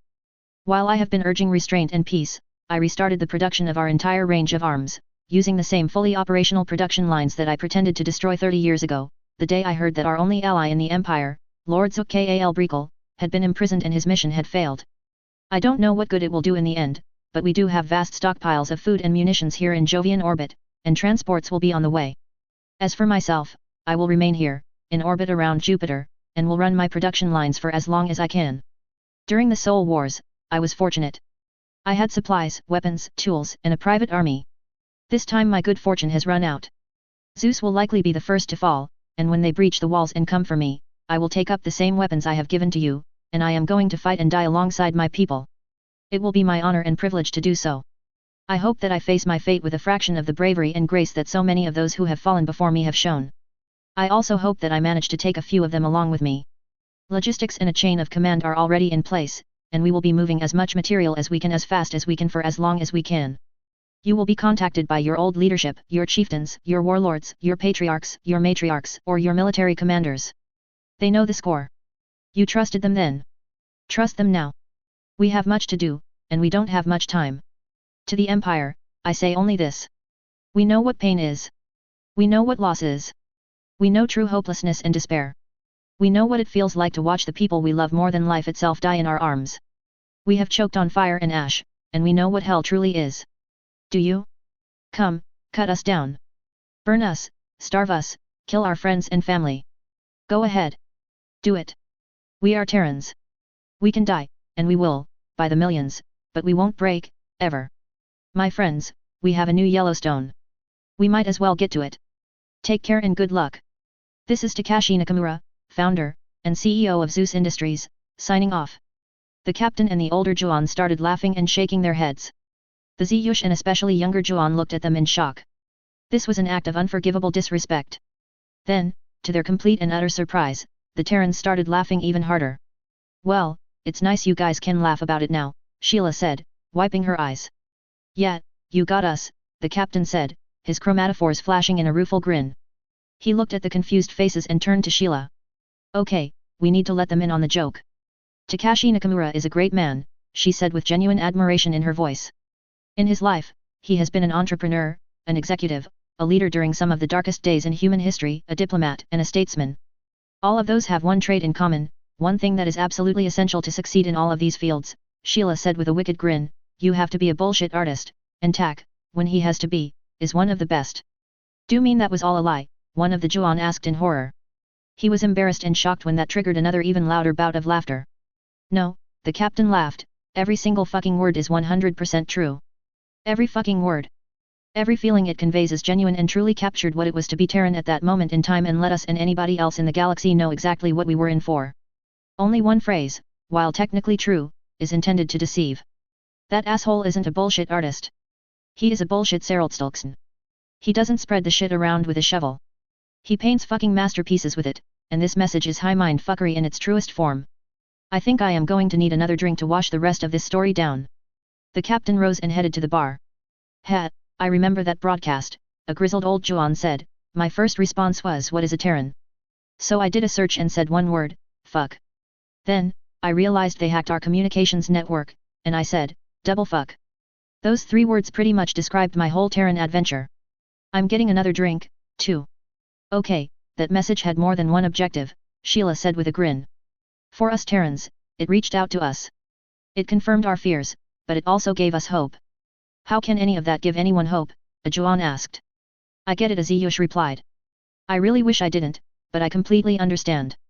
Yeah, that sucks, dude, Sheila said, raising her glass to the Ziyush. Anyway, it put a fire in our bellies, and it was exactly what we needed at the time. It also told us that there was a plan and that we had a part to play in it. That was good. It gave us something tangible. Sheila paused to take another drink. It also made it completely impossible for the current Lord Chancellor to hide what was going on. As long as it was hidden, he could do whatever he wanted to us, but the Juon have rules. They have customs, traditions, and honor. That bullshit where he just sent people down and told them to start shooting civilians before they even landed? That's not what the Empire does. That asshole suddenly had a whole lot of questions to answer. His noble house had just been humiliated not only before the Empire, but that message went across the Federation as well. Not only did they lose face big time, but they were also responsible for embarrassing the Empire in front of the Federation. The Emperor himself was demanding answers. The young Juon let out a collective "Ugh." Which house was it? One of them asked. House Skloron, Captain Tsuerl shouted from the bar. House Skloron? I've never heard of them. And you won't. All will become clear, my little hatchling, the captain said, returning to the group, fresh drinking dish in tentacle. One thing I don't get, a Juana crew member said, is why would anybody think it was a good idea to transmit that? They called out the house and the entire empire with the emperor of that time behaving like it was millennia ago. The empire and that house, in particular, would have no option but to act, and back then, it would be brutal. That house was humiliated. In those times, the only way to restore their honor would be to respond with force sufficient to restore absolute order immediately regardless of the cost. The loss of Terran lives. Exactly, the captain interjected. That was the only move House Skloron could make. They would have to use overwhelming force, and that is exactly what that glorious bastard Tak wanted. He wanted his people to die, the Juana asked in complete bewilderment. I shall yield the floor to a Terran. They should have the honor of detailing the complete tentacle knotting that happened next. Sheila stood with a fiendish grin. Okay, to fully understand what happened over the next few days, you have to know a little about Zeus Industries. They are a huge, and I mean huge, chemical refinery and chemical processing outfit operating around Jupiter, our biggest gas giant. They produce deuterium, tritium, helium-3, and a wide range of organic chemicals in unbelievably huge volumes, even by Terran standards. Some of their larger stations are more massive than our carriers. They are fucking huge. If you buy Terran fuel, you probably bought it from them. There are other smaller outfits that produce them, too, but they usually just sell it to Zeus for a very fair price, and then Zeus handles the storage and distribution. They are cool like that. Only the big lunar regolith processors are any real competition. Why so far out? Wouldn't having your facilities closer to your source materials be more reasonable? Aziyush asked. They are right on top of them, Sheila replied. They mine Jupiter. The Ziyush started to murmur among themselves. That explains the hydrogen and helium, but what about all the rest? Dude, I didn't say they schemed Jupiter. They mine Jupiter. They can go deep, real deep, and chase down concentrations of what they want. Some say they can get all the way down into the metallic hydrogen, but nobody except them knows for sure. They keep that beyond a secret both for industrial and strategic reasons, Sheila said. One thing we know for sure is when one of their ships goes down, it can fall off the scanners and not come back up for weeks or even longer. Most of their vessels have isotope separators and other refining equipment on board, and they just stay down till they are full of whatever it is that they want before they come back up. If it's in Jupiter, they have it. If it can be synthesized from Jupiter, they synthesize it. They also do an insane amount of manufacturing out there as well. They are a titan. The Ziyush start chittering excitedly back and forth. This was exciting. True gas mining. Do you think we could get involved in something like that? One of them asked. Oh, you like the extreme stuff? Sheila asked with a smile, then forget Jupiter and head over to the Uranus diamond mines. The chittering turned to squealing and hiccups. Oh, yeah, you will fit in just fine, Sheila said with a chuckle. How much do jobs like that pay? Another Ziyush asked between hiccups. I understand that compensation isn't caste-based but depends on something called the free market. Not sure on the exact amount, but it's pretty decent. Hey, Jessie, do you have any data? If I don't, you hired the wrong gal, Jessie said as she pulled out her tablet, her fingers turning into blurs. A few moments later she said, I pulled up payroll information from all the mines and refineries in Seoul, well the ones we have it's a lot of them trust me, sorted the various jobs into categories, scrubbed the personal info cause you know there are people out there who will steal your shit, and Bunny did her thing. Bunny is her AI, Sheila explained, shaking her head. Bunny did her thing, and this is a conservative estimate for each field. The data is a bit old, it's been a while since I did a deep dive, but Bunny and I did account for. Jessie, shut the fuck up and hand it over. Sheila shouted. Sorry, she is always like this. Okay, Jessie said, grinning from ear to ear, now don't freak out, she handed the Ziyush the tablet. The Ziyush freaked out. They all freaked out. Much freaking out occurred. While everyone waited for the squealing, hiccuping, and frenzied flailing and jumping to subside, the captain turned to Sheila. Hey, you said that you didn't do stuff in the Republic, but your friend there seems to have some stuff that's, he said quietly. Sheila just shrugged. You never know what you will need to know. We aren't going to do anything with it, probably, Sheila explained. Besides, it's impossible to control Jessie. What she has even scares me sometimes. They both paused to watch Jessie chasing around dancing Ziyush, who were tossing her tablet back and forth, completely oblivious to the increasingly agitated human female who seemed to be dancing with them for some reason. Once everything calmed down and Jessie finally got her tablet back, Sheila continued, or she tried to. One question, a Ziyush said in a slightly sad voice. That is what Terrans make. What can we, honestly, expect to earn? My little Ziyushlet, Sheila said, species discrimination is against Terran law, and we take that shit seriously. Also, while everyone assumes that Terran means Homo sapiens sapiens, Sheila pats her chest, the Republic considers any Republic citizen a Terran. Chief over there is a Terran, and if you try to tell him otherwise, you will get a wrench shoved up your ass. You will be a Terran the second you raise whatever you guys raise and take the oath. I've seen you guys fight, and I know what you do when your backs are against the wall, and there is nowhere to run. You are Terran enough for me. Those numbers you see are for you as well. Terrans get Terran pay. A little more happy freaking out occurred, but they soon turned silent as the full weight of what was said sank in. Sheila continued. Those gas miners are huge, and they are built to withstand the truly stupid conditions in which they operate. They have massive armor, crazy shields, insane thrusters, stupid inertial dampeners, and gigantic power plants to run all of that, plus the fucking refinery inside. They are a cross between a refinery and a fucking battleship. They are so tough they don't need hardpoints. Just stick whatever you want, wherever you want. And Zeus. Zeus has a fleet of them, Sheila said with an impish grin. I am starting to see where this is going, one of the Juan said. Yup.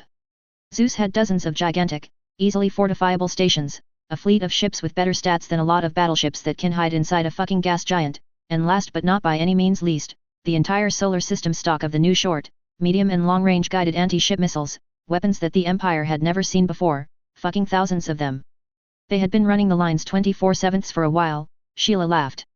They really should have noticed that Zeus' labor problems evaporated the fucking day that the news that Lord Zook was arrested reached OLTAC, Sheila said with a laugh. They also probably should have remembered that Zeus Industries was the only organization of any kind that remained in operation throughout the entire Soul Wars. The fucking Soul Wars couldn't take them out. The audience let out a collective OOO. OLTAC didn't lie. Zeus was likely to be the first to fall, compared to fucking planets. She laughed. Anyway, the Lord Chancellor and House Scleron had been thoroughly shamed, and the Emperor wanted results. They promised that they would deliver and decided to make fucking sure of it. They sent their entire fleet of ships and all the soldiers they could cram into them to Seoul. Their primary target was Zeus, just as was anticipated. They were informed, and you can guess by who, that Zeus also had the largest number of transport vessels in the system, and they were just sitting there, like sitting ducks. Sheila said with a predatory smile. That was all well and good, but the household also wanted Tak alive, just as we planned. They figured if they could catch him, they could break him and parade him around like a trophy, just as we expected. While he was completely serious about fighting to the death, he put that line in there for a reason. Taking Zeus in a fashion that would allow them to subdue him would require a lot of men. They would have to storm the place so hard and fast that no resistance was possible. Oh shit, Joanna said. Right into the missiles. They should have had you in charge, Sheila said. The Porkies did their part too, exactly like they were supposed to do. They happily provided all the stale intel and carefully engineered misinformation their spies were given. Both the Porkies and household were beyond overconfident, which was a very nice plus. They had no doubt in their mind that absolute victory was at hand. Once they crushed Zeus Industries, they would then subdue the entire system. Their only concern was taking Tak alive and not damaging the priceless industrial center too much. Somehow, inexplicably, one of their spies just happened to find out exactly where Tak was hiding, right in the middle of a formation of carefully positioned megastations. They thought they were good to go, Sheila said with a grin. Weren't they afraid that the spies would give away the whole thing? Azyush asked. No, we wanted those spies. Perfect way to feed misinformation to the enemy, Sheila replied. The weapons production area and the other military stuff was completely self-contained and sealed away from everything. Almost every employee had absolutely no idea what was going on. The details of what they did and how they did it would fill a book, but they pulled it off. When it came time to deploy the missiles and arm the gas miners, the whole place went on lockdown, and they wiped out the spies. Type 4 Juon gravitational transmitters powerful enough to be readable several planets away are kind of easy to detect if you know what you are looking for, especially the old cheap ones the Porkies were given. We weren't going to detect them? Seriously? It was kind of insulting. Empress, why didn't they just have them send office emails? One of the Juon laughed. Well, the household fleet showed up right on schedule, Sheila said with a classic Terran toothy grin. They easily shrugged off the weak improvised energy weapons that were put in place. The fleet passed easily through the defenses with no losses. Once they were within spitting distance and every ship had been targeted, the biggest missile salvo of the entire war was launched. The household ships didn't even try to dodge. The last message sent was, "Oh look, they are throwing spears at us." "Oh fuck, how bad was it?" a Juon crew member asked. "Well, I gave you a hint," Sheila said. "I said the last message sent was, 'Oh look, they are throwing spears at us.' They lost everything. Every single ship. Everything they sent into Zeus Industries space, the vast majority of not only the expeditionary force but the household's actual entire fleet was completely wiped out. All of the rockets were set to impact their targets simultaneously. No ship had any time to react before they were hit themselves. Even we didn't know exactly what the result of a missile impact would be, so we decided on overkill. The number of missiles used was comical. Hundreds were launched, with each normal ship targeted with anywhere from 5 to 50 rockets. Their flagship had 200 aimed at it. That fucking many! Captain Zuerl exclaimed. You guys should have more confidence in yourselves. I know, right? Sheila laughed. Now that stage 1 was complete, we shifted directly to stage 2. Just as the complete shock of their fleet getting fucking atomized was setting in, the hidden gas miners ripped up out of the atmosphere and charged towards the remaining vessels in the household's main station. While they didn't have jump drives, those monsters had truly unbelievable acceleration and were soon moving faster than the missiles they were carrying, and the household space station and the rest of the ships were only about as far out as Saturn. The miners were coming in disturbingly fast, and they looked terrifying. As you can expect, full panic set in. The support ships and any remaining combat vessels jumped out of the system. Some of them ran so fast they had to jump back to assist with the evacuation of their station.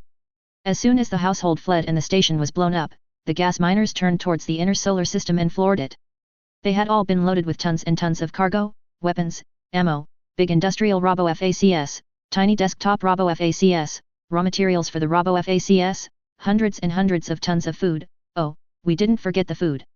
Not after last time. Computers with every single schematic for every single product military or otherwise that Zeus produced, including all of the data concerning their secret reverse engineering project of FTL drives and Navcom. With that one haul, they made themselves redundant. They could fall, not that they were planning to, but they could. And with that one strike, all Imperial forces were completely repelled from Seoul, the captain said, shaking his head.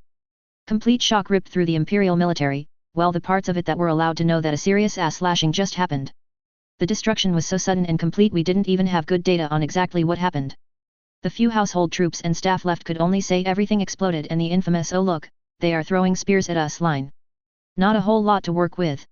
So, while we were scrambling around shitting ourselves. You guys do that too, Aziyush interjected. Sheila's crew exploded with laughter. No, not like you guys, Sheila said, crying from laughter. Now, be quiet and listen. While we were scrambling around being very confused and upset, the captain said, taking care to be a bit more specific, the Terrans wasted absolutely no time at all. They did have logistics in place and used the time distributing arms, tools, rations, and equipment across the whole fucking system. They gathered, organized, and deployed their forces. They built fortifications and dug warrens. They evacuated civilian personnel as best as they could, and worst of all, the captain said, rippling with emphasis, they delivered the supplies necessary to build their first shipyards to concealed locations across the whole system. He took a sip and looked at his crew gravely. Allowing them to set up those hidden shipyards is what lost us the war and changed the fate of the entire empire. How? Aziyush asked excitedly, bouncing up and down. Unlike everyone else, the Ziyush couldn't touch the alcohol. It would actually kill them instead of just making them pray for death. That is going to have to wait until morning, Captain Tsuerl said with a laugh as he poked the now motionless misshapen lump that was once Lieutenant Guzela. MMF. Ish okay, just, resting my eyes. Well, some of the others have drunk too much, and I don't want to have to tell the rest of this story twice, so we will leave it off here for now, the captain said with a laugh. At least tell me about the porkies, the Ziyush said. Did they start running now? Yes, they most certainly did, Sheila said with a laugh. The Luau in a History Lesson Part 4. The next morning Captain Tsuerl and Sheila were lounging against the side of the Paper Tiger sipping Terran coffee while some of Kolvac KSA's workers were transferring cargo between their ships. Ugh, this shit is as nasty as I remember, and every bit as effective, the captain said as he slurped. What do you mean? This is Kona, Sheila replied groggily. Ugh, hell of a party last night. The lieutenant get to bed okay? The captain just laughed and shook his head. Eventually. She spent a few unhappy hours jettisoning her cargo but she survived, the captain laughed. While she will be feeling that today, I think as her memory clears that will be the least of her concerns. Ah, yes, Sheila said with a grin, the fair maiden. You should really take care of that. The way she was ogling you, it shouldn't be too much of a problem. She was flashing those colors. We will just pretend that didn't happen, the captain laughed. He turned to watch pallet after pallet of produce leaving the Class 12. Are you sure this is okay? He asked. Oh please, Sheila said dismissively, you saved my ass at least twice. A few pounds of goodies is nothing. Besides, she said as she gestured to the pallets of ammunition, you are a paying customer after all, even if you are going to use these premium Mark 15s and those sorry rifles of yours. The Harbinger assault rifle is superior to your antiquated axe in every parameter that can be measured, the captain said, pointing a tentacle at her. Better recoil management, lightweight, superior optics. Recoil management because you can't handle a real gun, and optics because you Juan can't shoot. Care to have a little competition? Not against Night Guard, Sheila laughed. She turned and looked towards his ship. Are you guys supposed to be shaped that way? She asked as she pointed towards Lieutenant Guzela, who was miserably crawling towards them. Good morning, Lieutenant, the captain said with a chuckle, how are we feeling today? I'm well, sir, the lieutenant said miserably, barely able to look him in the eyes. I have the payment prepared as instructed. She handed him a data crystal carefully so as not to touch him. The captain took it with great amusement. Are you sure this is permissible? She asked. It is if I say it is, the captain said as he handed the crystal over to Sheila. This pittance for a mountain of premium Terran ammunition is a bargain. I don't suppose you have some spare gyrojet slugs laying around, do you? Sheila asked as she pocketed the crystal. Now that is definitely not permissible, the captain said with a laugh. Besides, the new gyrojet rounds no longer chamber in a Terran shotgun. We have the new prototype launchers. Oh. Can I see? Can I see? Sheila exclaimed as she jumped up and down excitedly. I see no reason why you can't, the captain replied. As they were setting out some targets, a Ziyush approached them. Excuse me, the female Ziyush hesitantly asked, have you seen Tsung Al? No.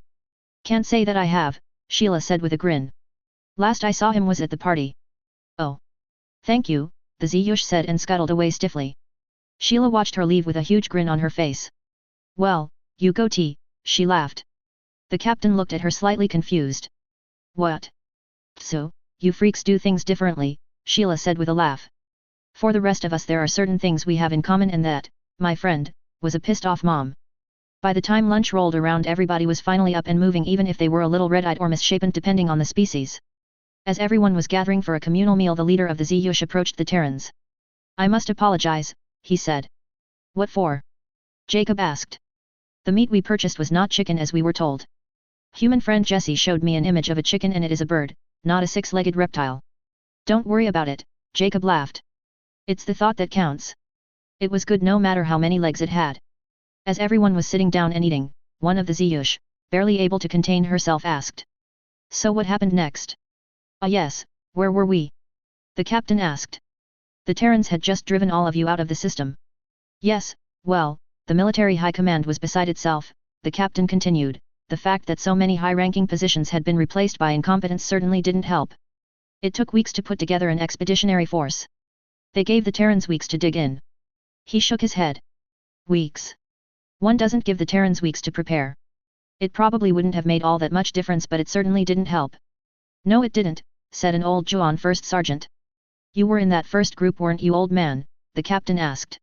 "Old man? You are just as close to your 150 as I am," the Juan laughed. "A full Juan military career is 150 years, Sheila explained to the Ziyush. "They consider 150 years lifetime service." "Yeah, and I'm getting close," the old Juan said proudly. "Not many make the full stretch. Anyhow, I was just regular infantry back then and just a kid at that. Hadn't even seen combat, not that there was much combat to see back in those days, just rogue outposts or pirates. We didn't get much but overconfident shit from official channels, but our commander gave us the real scoop, so we knew it wasn't going to be a fish dinner," he said as his chromatophores flashed in wry amusement. "We knew about as much as anyone, but that wasn't much. All we knew for sure is that they utterly destroyed the household troops and that they used ancient weapons, but that those ancient weapons worked. At least we were somewhat prepared, unlike a lot of others." He stopped to eat a few mouthfuls. "Those first few days went well," the captain said while the other Juan ate. "There was no real opposition in space except for mines and drones. That being said, both the mines, which were missiles set to target anything within range, and those damned drones were both very dangerous, and while no ship was destroyed, several had to leave the system after getting too close. The first place they targeted both for tactical and pride reasons was Zeus. When they got there they encountered their first real fight. The place was bristling with missiles and several ships were lost, but we claimed our first victory, sort of. Once they started taking the stations they found out that they were deserted. There was nothing there but traps and auto turrets, no people. We fought a battle against nothing but AIs. Yeah, I heard from the Marines that taking those stations was hellish. No people, like the captain said, but those empty halls killed a lot of Juan, the old first sergeant said. We were starting to see the pure evil cunning that we were up against." He paused while he sipped on some kelf tea. "When we finally took the place it was weird. It looked gutted. You could see where they had just torn stuff off the walls, the deck, wherever. It's like they ripped out parts of the factories and took them. We didn't know what happened or where they went, but all of the gas miners were missing. We found out pretty quick that they took what they could and retreated into Jupiter itself. They modified those miners and turned them into flying factories and shipbuilding plants and went down where we couldn't reach them. They turned Jupiter itself into a fortress." "Yeah," Sheila said. "In case anyone was wondering exactly how long one of those leviathans can stay down in Jupiter, the answer is forever. They were, in classic Terran fashion, over-designed so that they could stay down as long as they needed. In this case, they were down there the whole time." "What did they eat?" one of the Ziyush asked. "Jovian rice, the one thing they would never run out of." "Oh, I love that stuff," one of the Juan enthused. "It makes the best sushi." "Well, it should," Sheila said as she ate. "Jovian sushi rice is designed to do just that." "It's genetically engineered?" the Juan asked. Sheila just laughed. "I didn't say that it was genetically engineered. I said that it was designed. Jovian rice is a synthetic edible polymer. It's plastic." "Yep, but it's an easily digested, nutritionally complete plastic," Sheila said. "It's what really ended the Soul Wars. Once they got production up and running they could produce an unlimited amount. It ended the famine. The guns were secondary. So, you had gigantic flying factories with unlimited food in a place that couldn't be reached by the Imperial forces. You might guess that would cause some problems later on." "That they did," the first sergeant said, "but that was later on in the story. At this point things were going okay. Zeus was neutralized, or so we thought, and we took the surface of Mars and Luna. The fighting was pretty heavy and we took a lot of casualties, but we, in the end, won that battle. What we didn't know was that the Terrans expected to lose. They didn't commit a lot to keeping the surface of either. They knew that it was a losing fight. They just wanted us to pay a price in blood before they retreated underground." He sighed heavily. We thought we had the upper hand until we fucked up and tried to go into the tunnels. Those warrens. It was like chasing a venom eel into its den. We didn't get 100 yards before we started dying in droves. We had been issued heavy combat armor and it did hold up well against their small arms, for the first couple of months, but it wasn't small arms in those tunnels. We had our first introductions to Terran heavy machine guns, grenade launchers, mines, and all the other assorted nastiness that you guys know, love, and have occasionally been issued. The old Juan laughed ruefully. Needless to say, our first encounter with that shit did not go well. In every case our forces were driven out of the tunnels. In the end all we could do was hold the surface to keep them down, and even that sucked. The fuckers, he waved his tentacles around angrily. Standing guard around those eel holes just opened us up to raids from below. They would boil up out of the ground somewhere, usually some place we hadn't found yet because it wasn't there yesterday, hit us hard, dive back down a hole, then blow up the passage, he snarled. Then, a couple of days later the whole thing would happen again. He flashed anger. Holding those positions was just an exercise in attrition, just like the whole ground war. Those goddamn idiots in charge had no idea what they were doing. He stopped to sip more tea. At least I wasn't on Terra, poor fucklings. They didn't have a chance. He started to mutter and sip tea. Yet, we knew that holding the surface of Mars and Luna was a lost cause, but Terra, we decided we were going to hold that shit, Sheila said almost sympathetically. That is where we decided to really fight. Mars and Luna were just places to hide people and factories below ground, purely a defensive fight. Terra, on the other hand, was hell, the old Juan continued. We thought we were warriors, he said shaking his head. Just because we could march in a parade or that our uniforms were perfect we thought we were good soldiers. He flashed his chromatophores in a wry smile. Our drills and war games were pathetic, nothing like what we do today. Maybe a unit had participated in attacking a pirate outpost with 10 times the forces that were needed because units were desperate for a ribbon on their pennant. We weren't warriors, not like you kids. The Terrans, back then, were warriors. They were if anything even harder than their grandchildren today. Those fighters, they had a decade of fighting in unimaginable horror. They didn't blink. They didn't flinch. They didn't miss. We had a very rude awakening pretty damn quickly. He paused for another sip of tea. They were like ghosts, vengeful spirits. 1 second they were there, pelting you with fire, and the second they were gone without a trace. They would even take their dead, if they had any. You couldn't scan for them, one of the Juan asked. If anyone turned on an active scanner they would likely be beaten to death, the first sergeant said with a rueful laugh. Scanning with the crap we were issued back then was the absolute last thing you wanted to do. We made the mistake of thinking of the Terrans as a primitive backward people, but they weren't. They never were. They were a sophisticated technologically advanced race and had 30 years to study our tech. They knew exactly what they were doing. With their scanner camouflage we were lucky to pick up anything at 500 meters. Usually we had to be within 200 meters to pick them up, and by then we were well within range. What made matters worse was that they could detect our active scanner signals from well over a kilometer away, just perfect for their mortars. They would have a mortar team behind their skirmish line.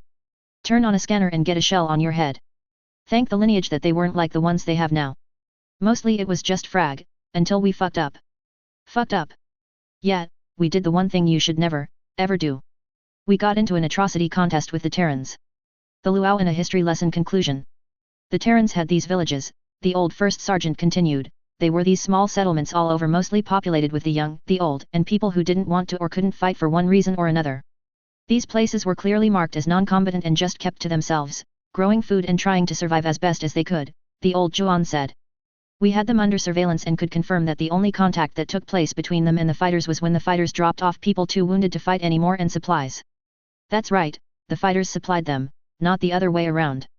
They were 100% not involved. I don't like where this is heading. One of the troopers said grimly. You would be right. After over a year of getting absolutely nowhere anywhere, the leaders decided that those villages just had to be helping the fighters. They were making food after all, the old Juan spat. That was their official reason. Actually, they were just pissed off that they were getting their asses handed to them. They also really didn't get the Terrans. They figured that if they started reprisal attacks that it would damage morale and force them to surrender. The old Juan smiled grimly. Of course, that wasn't what happened at all. Never get into an atrocity contest with Terrans. Speaking of, he said as he turned to the Terrans, I am proud to be your ally and will always remember what you did during the Great War, but what you did to the feds. That was just wrong. Hey, they pissed us off, Sheila said matter-of-factly, besides, we couldn't fight a conventional war. We would have lost. If we let them mass their entire fleet against us even, we wouldn't have been able to hold the line. She said, then flashed the evilest grin. So, we figured that since they had no problems with surprise attacks, they would be okay with us returning the favor. If we started just popping into random systems and proceeded to fuck some shit up, they would have to guard everywhere and still fight us. A few Moray missile boats zip in and nuke a few space stations here. A few stilettos pop in and wipe out some shipping there. A fucking carrier group or a Saw Vanguard class battleship pop in and just keep destroying until they can mass enough of a force to try to stop them. Each strike diverted forces and had every system in the Federation screaming for ships to protect them in case they were next. It also made it very personal.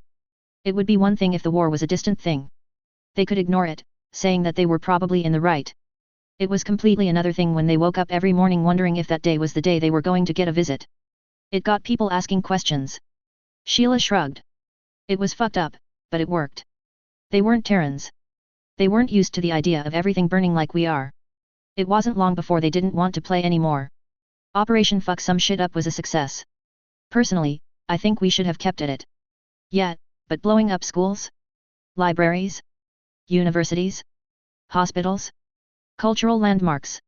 Hey, we told them to evacuate in plenty of time and yes, cultural landmarks. That 15,000-year-old temple. Gone. That ancient palace.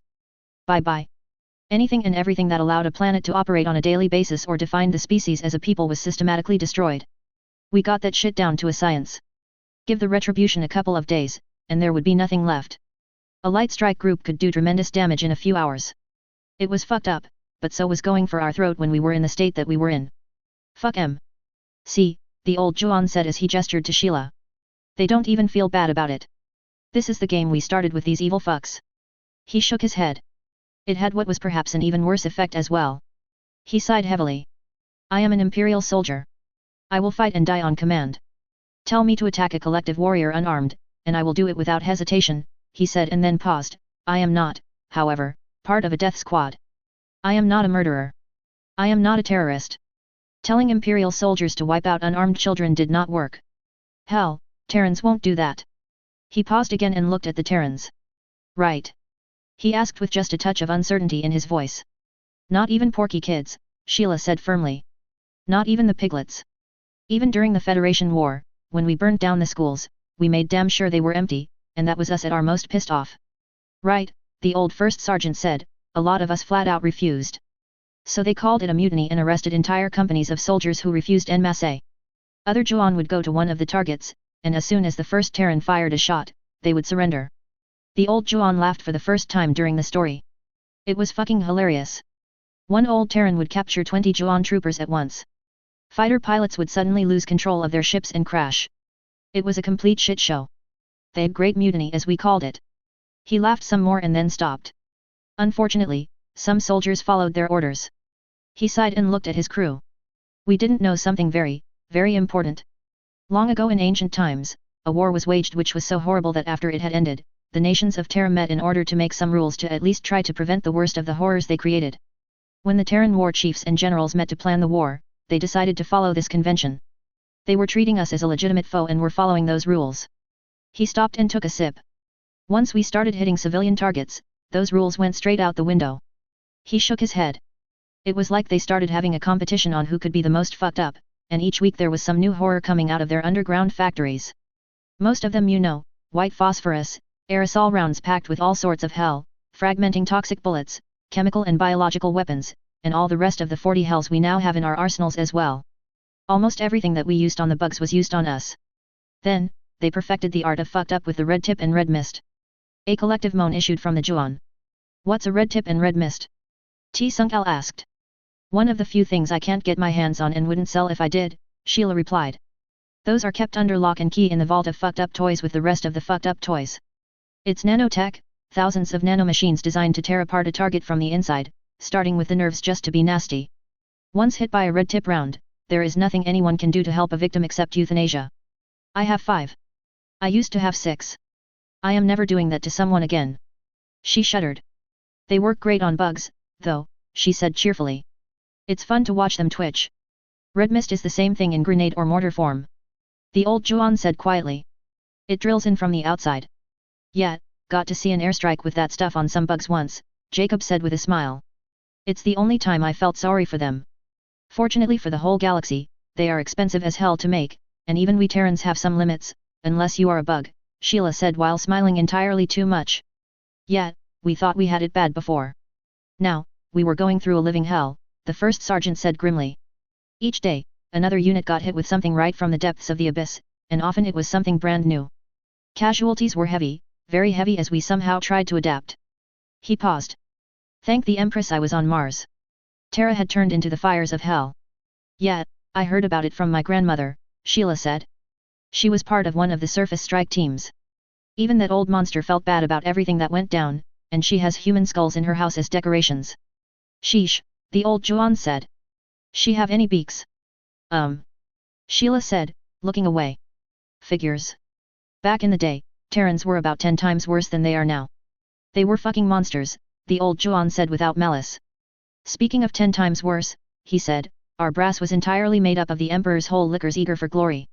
They kept throwing Juan and resources at Terra. We were almost grateful when the long-range attack drones started flying out of Jupiter and hunting anything that moved. It meant that they couldn't throw reinforcements around as freely, and even they weren't safe in their comfy ships and station anymore. It's fucked up, but we took great satisfaction in the fact that they started getting hit.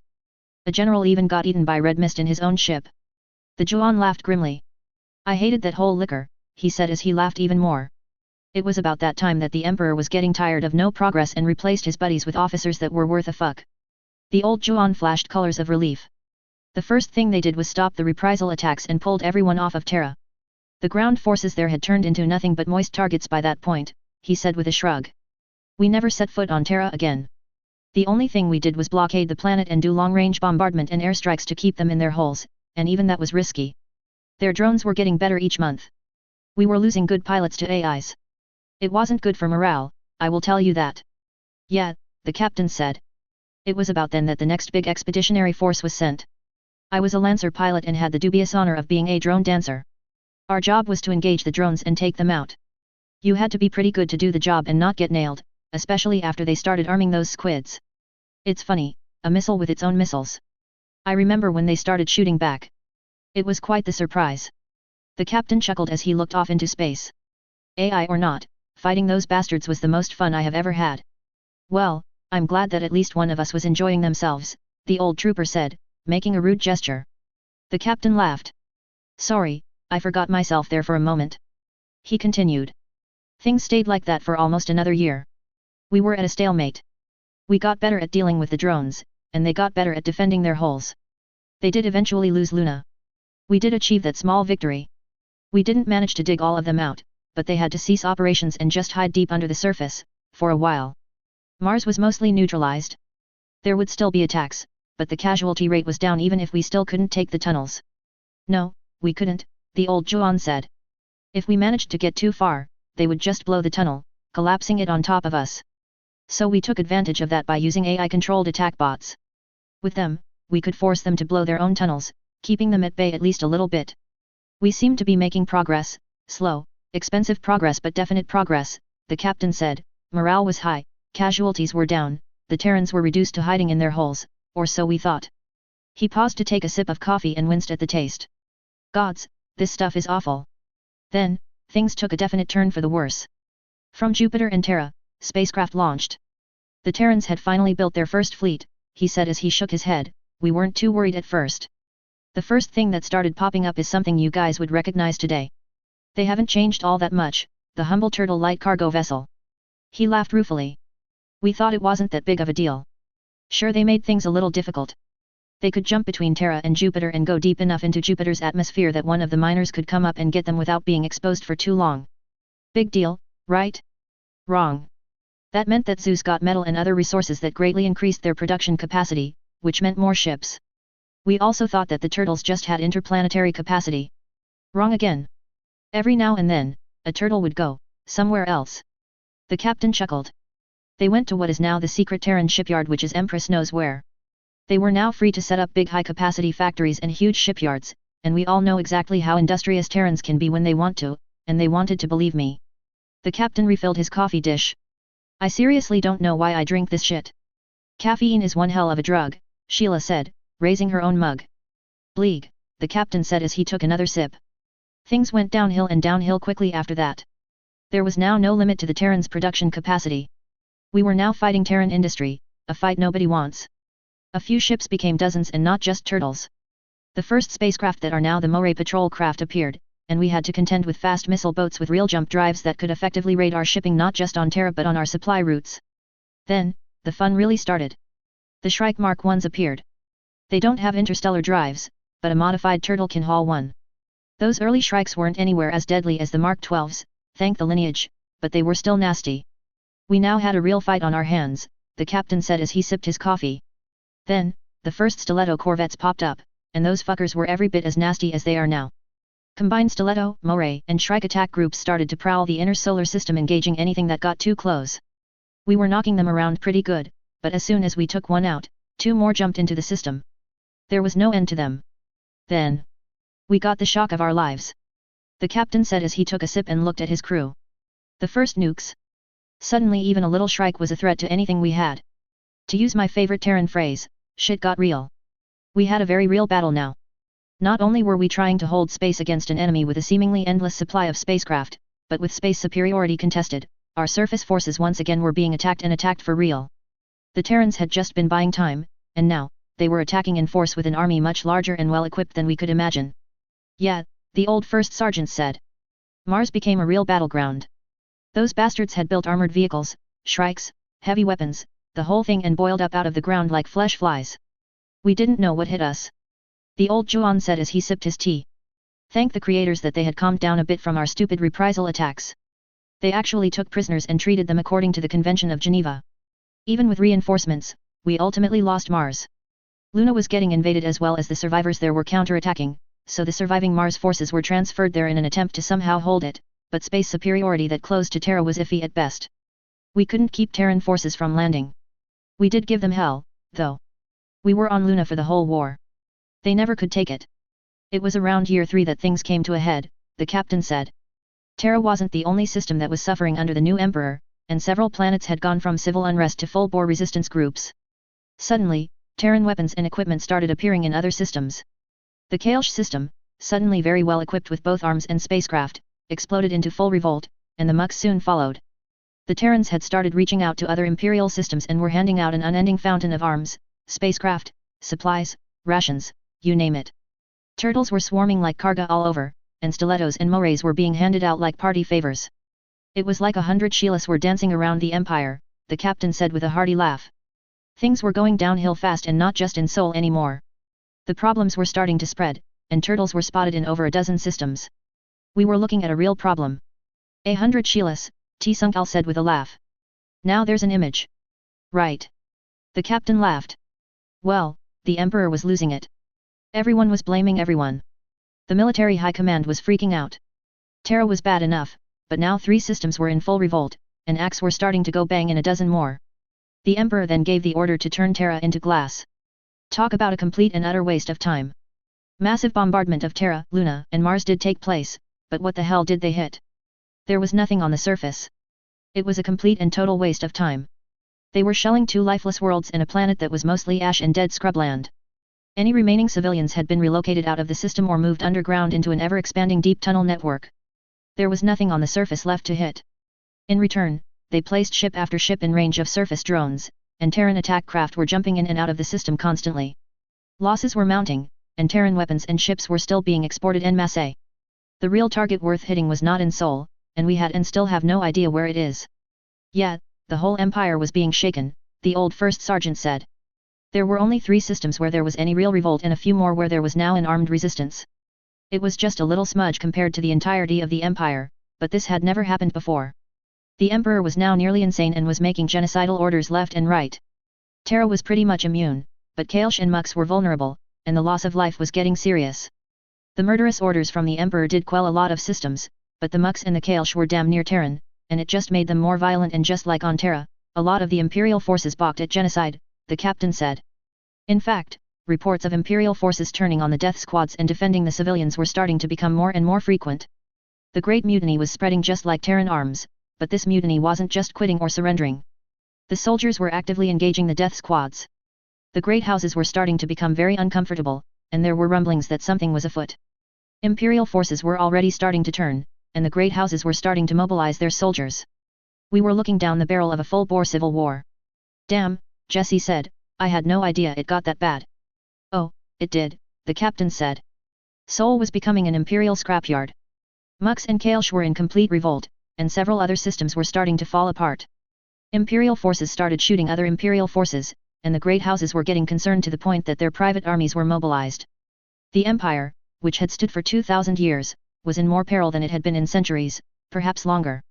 The captain sipped some more coffee, and ripples of revulsion danced across his hide. And thus, he said, we come to the rise of the Cyan Empress.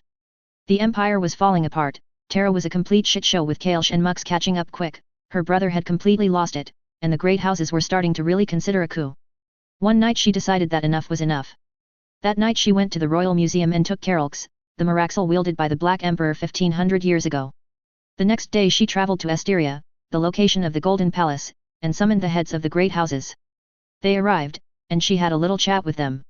Nobody knows for certain what was said, but in the end, they ceased their mobilization and pledged fealty to her. A few days later, she returned to the royal palace. The captain looked over at his crew. You guys probably know what happened next. The next morning the emperor, who often slept until noon, was awakened by his servants and was told that he should go to the throne room. He, with some annoyance, eventually showed up. To his shock, his sister was sitting on the throne in a pretty cyan dress, Keralx in hand and their father behind her. He was then told that his reign was over, his bags packed, and a ship was waiting. He laughed and told her that there was no way that this would happen. He had too many lords behind him. The Empress had a long table carried in covered with a cyan-dappled sheet. She then said, "Oh, you mean them," and had the sheet removed, revealing the severed faces of all of his supporters. "Don't look so surprised, brother dear," she said as he vomited. "You wanted the grand old days back. This is what we did back then." He then realized why her gown was cyan. That was the last anyone saw or heard of him. The captain paused and smiled. There are plenty of rumors, but all anyone knows for sure is that neither color nor tentacle of him has even been seen again. "I've always liked her," Sheila said with a laugh. "She has style."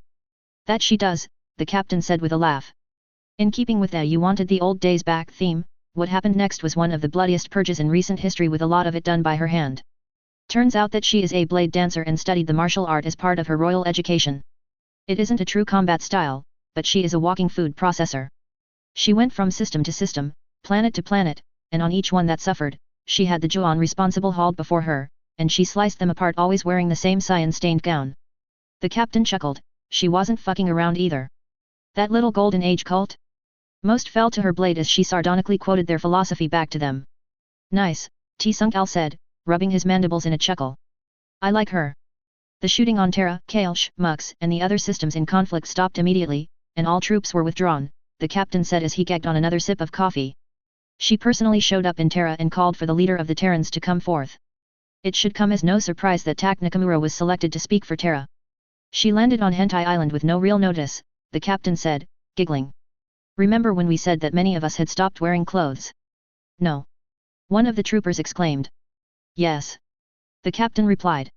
"She landed on the beach and beheld dozens of naked Juan, myself included," he said while laughing so hard he was shaking. "We didn't know what to do. Half of us ran for the water, and the other half of us bowed." "What did you do?" "Well, I did a combination of bowing and trying to bury my naughty bits in the sand as fast as I could." "What did the Empress do?" one of his crew asked as they were all laughing and gasping for breath. "Well, at first, she was furious," the captain said, still laughing. "She thought we had been stripped.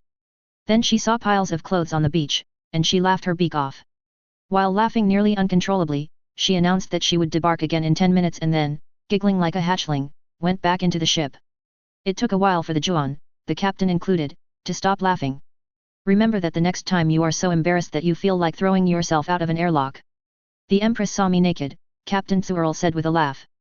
Well, after 10 minutes passed and we had fled, she once again debarked and toured the camp. She was quite pleasantly surprised at how nice our accommodations were, and after getting a pina colada, she settled herself down into a tide pool and drank while she nibbled on starfish and sea urchins. Tak showed up pretty quickly, and once he did, she had the new Lord Chancellor and the first military commanders hauled out, and she said, "These people do not represent the Empire nor our values." She then hacked them into pieces in front of him. The captain chuckled. "You have to admit. That is one hell of a way to start negotiations." She and Tak hammered out a treaty over the afternoon. She started things off with, and I quote, "You fuckers are not worth the trouble. You want out. You are out the rest of the time was stuff like possession of dead systems and the like. She made the same pronouncement across the entire empire saying that she promised change, but if any system wanted to leave the protection of the empire had better things to do than stop them. The captain paused to refill his dish. Why am I still drinking this? He said. In the end, only the Kelta system chose to leave. The Mux voted to remain. Kelta and Sol are conveniently close, so a new treaty was drawn up to include territory between them, and the new entity was recognized as the Terran Republic. The captain said with a thump of his tentacle. And the rest is history. I still don't understand why you are allies. Aziyush said. Well, Sheila responded, there are two big reasons. The first is what happened after the shooting stopped. The Porkies had wormed their way into the Federation, and no sooner than we had the Empire out of our hair, the Federation showed up with a fleet and invited us to join. They then presented us with a long list of bullshit requirements like disarming and a maximum size to our defense forces and last but not least, the restoration of property unlawfully taken from its original owners. Needless to say we told them in no uncertain terms to go and fuck themselves. While they were trying to negotiate terms that we would accept, the Imperial companies we used to do business with started getting back in touch, wondering if we could do business again. On one hand, we had a lot of bullshit, and on the other, we had multi-billion credit contracts. Sheila shrugged. It went without saying that we turned our backs on the feds and started making those sweet credits. Business ties grew into social and cultural ties, and in a few years, we all decided to let things slide, and in a few more, we actually did. The other big reason is that we are culturally much more similar to the Empire than the Federation. We have a lot of the same cultural values. It's weird but true. We do. The Juan and Terrans eat the same things, find the same things funny, we even curse the same. Once we got past the whole we tried to kill each other thing, we found out how alike we were, including our ability to get past the whole we tried to kill each other thing. Sheila paused to drink some coffee. We were on very good terms, but we weren't true allies until the Great War. Project Lifeline turned to direct military involvement pretty quickly. I'll tell you one thing, the captain said with a smile. I will never forget the Japura system. We were fighting a losing battle about to lose yet another world, and suddenly the Terrans tore into the system guns blazing. The captain smiled. It was the first time I actually felt hope in a long while. I guess it does make sense, everything considered. One of the Ziyush said. Well, as much as anything involving the Terrans does anyhow, the captain said. He then turned to his crew. Okay, guys, you have the rest of the day to get yourselves into something resembling fighting condition, then we have an actual job to do. He turned to Sheila and, in a much quieter voice, asked, so what's next for you guys, or do I want to know?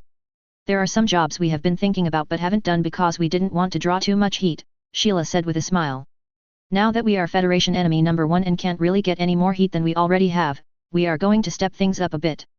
She smiled impishly. I don't want to give away the surprise, but you will see it on the news. The Ziyush used to be so nice. Oh gods, I think I'm going to be sick, Detective Freela said as she clamped her antennae tightly against her head. Her superb sense of smell, usually a great asset in her line of work, was overloaded with the stench of blood, viscera, and something else. An acrid chemical smell that seemed to cut through the mucus that was desperately trying to shield her sensitive chemoreceptors. Yeah, this is a mess, Inspector Sean Vance said as he surveyed the scene, 24 life forms, mostly human, scattered about in an industrial warehouse. He calmly pulled out a multiscanner and started to survey the scene, careful to avoid scattered viscera and detached limbs. There are reports of rapid multiple explosions from people in the area, Detective Freela said as she also started her scan. I wouldn't doubt it, the inspector said as he crouched and scanned a small metal cup. Terran, 45 caliber ACP from the looks of it. There are plenty more of them too, he said as he surveyed the room.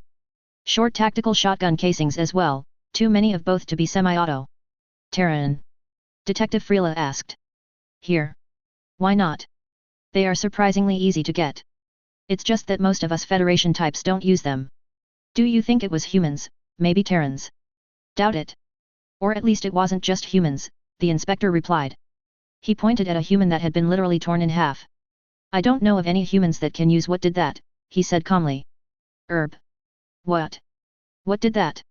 Well, the inspector said as he walked over to a masonry wall with a huge slash across it. He took a stylus from his pocket and scraped the wall and it crumbled at his touch. We will need the lab geeks to confirm it, but my money is on a modified ultrasonic jackhammer. One powerful enough to do this sort of damage would be big, heavy, and more importantly the vibrations would be far more than a human could handle. Definitely non-human. He looked at the carnage. Whoever did this could wield it like it was a glow stick. Just look. Ugh. I see your point, Detective Freela said as she looked at the string of pulverized bodies. The inspector surveyed the scene with a practiced eye. He had been a lawman for over 150 years. He had seen similar scenes, but most of them were from the Soul Wars, not on the capital streets. He suppressed a flashback until he realized that it was important. Grenades, he said. What? They had grenades. Look, he said as he pointed to the worst of the mess. He carefully walked over and started scanning. Yab. Slivers of metal wire all over. It was hot too, plasma grenades with fragmentation. Wah. Do those even exist? Where would they get something like that? They didn't get them, they made them, the inspector replied. It's an old human trick that was quite popular with the Terrans. You get a high-capacity power cell, usually one for a weapon, hack it, disable the safeties and regulator, and then a simple circuit can get the whole thing to instantly discharge, causing a plasma explosion. Wrap it in wire and presto, one plasma frag grenade, he said, continuing to scan. You really need to know what you are doing though, one slip up and it goes off in your face. Even I wouldn't risk it anymore. I'm too rusty. So. Terrans did this. As much as I would like to say yes, my gut says no, the inspector said. He had plenty of reasons to hate the Terrans, plenty of them. The fact that he and so many other Arcologi dwellers had absolutely nothing to do with what happened didn't matter to them. Hell, he would have arrested the assholes responsible himself, if there was any court left anywhere in which to give them a trial. It didn't matter. They were hunted down and killed just because they were guilty of being able to pay the rent, or even if they just had a job in one like he did. They were driven right into the clutches of the raiders like sheep to the slaughter. Gods, he hated them, but he had a job to do. He would hate them on his own time. Terrans haven't made plasma balls in a very long time, the inspector continued. If they wanted a grenade they would just use a Terran grenade, not fuck around with a power cell. Plasma balls are more the providence of insurgents. Terran weapons. Terran techniques. Fuck. I know who did this. Who? Ziyush. No. Yes. This has Ziyush written all over it, even the jackhammer. Terrans don't use those. They use explosives. Sonic jackhammers are Federation mining tools. But the Ziyush? They are so nice. Not all of them, not anymore, the inspector replied. They were fighting for quite a while, plenty of time for the nice to wear off. The inspector continued his scan. The people who did this were experienced professional soldiers, not thugs. He walked over to the doors. They blew the doors open, using Terran detonation cord, he said as he scanned the shattered frame. Then they hit them with the grenades and swept in with Terran boarding shotguns and 45 caliber submachine guns, with the jackhammer taking care of anyone who got too close. These poor bastards probably didn't even know what hit them. The inspector then went over to a knocked-over table and pointed at some bags on the floor. They didn't take the drugs. He then scanned the room again and pointed at another bag on the floor across the room. Or the cash. They were already paid. This was a hit. We are dealing with a mercenary squad. This is bad, really bad. A Ziyush mercenary squad, the detective said incredulously. I just can't get my head around it. Better start bending that noggin. It makes perfect sense. After any war there are unemployed soldiers, the Ziyush would be no exception. A group of them join up and start selling their skills to the highest bidder. Hell, even I almost did it after the Soul Wars. Really?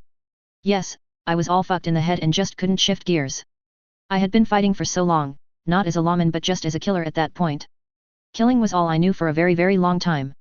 It took a whole lot to be able to crawl out of the abyss. My Martha was what saved me. If it hadn't been for her, things could have been a lot different. These guys. I get it. Nowhere to go, unable to go back, and someone is willing to pay good credits for them to keep on doing what they do best.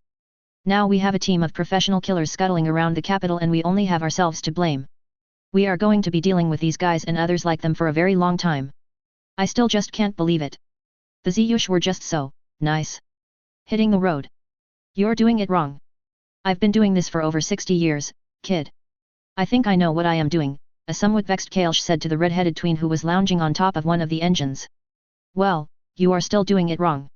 The Kailsh turned one of his eye stalks to face the kid. Child, I have been working on these since before your dad was born. Yeah, on that Republic garbage, not a real engine. You are about to get a spanking and don't think that I won. Snap. Oh god damn it. The tween just started laughing. I told you. Don't you have some scrap to price or something? Mr. Kolvak told me to help. He wants you assholes out of here ASAP. Did you get that potty mouth from him? No, I got it from my dad, the girl said, her lip quivering slightly. Oh, Jesus kid, I'm sore. The girl just pointed and laughed. Gotcha. Why you little shit? Chief Jacqueline said, making quite a rude gesture. The girl just laughed louder. If you insist on being a pain in my ass, then go and get my micrometers and a new ion channel, Jacqueline said as he tossed a broken component across the deck. Do you even have an ass? Miss Smith laughed as she hopped down from her perch and scampered off. Oh, that little bitch, Jacqueline said with a little chuckle. Just like her father, Sheila said with a laugh as she walked up and handed him a cup of kale tea. Yes she is, Jacqueline said, wobbling his eye stalks. I miss that fucker. Is that expensive? Sheila asked as she pointed at the cracked ion channel. No more than a few thousand credits, tops. You must really like fucking Jovian ramen. I'm sorry. I didn't fucking realize you were the new fucking quartermaster, Jacqueline said with no small measure of annoyance. Sheila, knowing when the chief was about to go Yellowstone, just quietly backed away. Miss Smith trotted up with a new part in one hand and an ornately crafted box in the other. Here you go. One Type 8 Mark 15 ion channel, she said as she whipped out a tablet for the chief to sign. After all we've paid, you are going to charge me for this? Jacqueline grumbled as he signed the invoice. When I am able to squat and just shit one out, I will start handing them out for free. Until then, pay up. Yeah, you are a chip off of the old block, aren't you? Jacqueline chucked. Now hand it over. This is the last one, so don't screw it up. Just hand me the goddamn part and fuck off. Are you sure you don't want me to do it for you? Miss Smith said as she opened the wooden box. Holy shit. Telk Kareth vernier scale micrometers. How much do you want for these? You have good taste, Jacqueline said with pride, but they are not for sale at any price. 10,000. Miss Smith asked hopefully. 20,000. Exactly how big is your allowance? Jacqueline asked as Miss Smith reverently handed him the 6 centimeter. 25,000. When I am able to squat and shit out a precision tools company, I will sell these. Until then, fuck off. 30,000, she asked as she ogled the measuring instruments. You are far too young to look at anything that way, and when I said no I meant it, the chief said firmly, then he smiled. But if you stop being a pain in my ass and give me a hand, I might have a Telk Kareth vernier caliper that I might be persuaded to part with. Miss Smith lit up like a Christmas tree. Really? Really? Now install this fucking channel for me. Kolvak KSA and Sheila were leaning against the hull of the Tiger, drinking a warm cup of flavored mineral oil or coffee depending on the species, and watching a small pair of boots and some wide Kailsh flippers underneath one of the new Juan Seraphim engines. They seem to be getting along well, Sheila said with a chuckle as a steady stream of invective echoed around in the empty hull. Actually they do, Kolvak KSA said with a laugh. She doesn't use half of those words around someone she doesn't like. Why don't we just use fucking Juan power conduits? Miss Smith asked in an annoyed voice. Because we don't have fucking Juan power conduits, Jacqueline said in an exasperated tone. Sure we do. Class 7. 500 credits a meter. Are you being an engineer or a salesman right now? I'm being a not wanting to spend the whole goddamn day trying to get a Terran to fuck a Juan right now. Erg. Fine. Get the fucking conduit. Sure thing, Miss Smith said cheerfully and wiggled out from under the engine. Damn, Smith, Sheila said as she sipped her coffee. You certainly saw him coming, didn't you? Hey, the Juan conduit will work a lot better than trying to reuse that Terran shit, Miss Smith said with a grin. Hell, we will even buy the Terran garbage we pull in case someone besides you are stupid enough to be flying around in a Terran space turd. Language, kid, Sheila said with a laugh, and what exactly is wrong with Terran spacecraft? Well, she began. Don't start. Just go get the conduit, kid. Kolvak KSA said with a fake growl. He turned to Sheila as Miss Smith ran off. She has some rather firm opinions concerning Juan and Terran spacecraft. I can tell, Sheila said with a laugh. Hey, Chief. Need help from a kid now. Fuck you. The chief said as he crawled out and poured himself some Kailsh tea. That kid has skills, and tiny little hands. With her help we will get done a few days sooner. Good to hear. Hey, Jacqueline, Miss Smith said as she was measuring some crystals, you guys are equal to the Terrans, right? We are Terrans, kid, but to answer your real question, yes. We and the Republic humans are equal. Any Republic citizen is equal, nominally, the chief responded. They why do you guys get all the shit jobs? Wah? What do you mean? I mean, you guys are all waiters, secretaries, taxi drivers, shit like that. Hey, first of all those aren't shit jobs. We just like service occupations. It's just something about us I guess, the chief said as he tightened some bolts. These fucking Juan fasteners. It's not like we have to fill those jobs, we just like them. Anyone who thinks we are pushovers because of it will get a nasty surprise. More than one visitor to the Republic has had a drink poured over their head or smacked with a tray if they get too pushy, or an entire empire gets punched in the gut if they think they can jerk us around. Weird. You Terrans, I mean humans, have no room to talk about weird. I'm not Terran. I'm an Imperial, Miss Smith said proudly. You're a weeb. Oops. I almost just threw your micrometer across the hangar. Hey. I didn't mean it like that. Chief Jacqueline said hastily. I was just surprised, that's all. I had no idea Smith was an Imperial. Yab. We sided with the Empire when everything went down. Grandpa was an interpreter and intelligence analyst. What the fuck? He stopped speaking to us when I was just a baby, but Dad said that Gramps was afraid that Sol would plunge right back into hell if the Terrans won.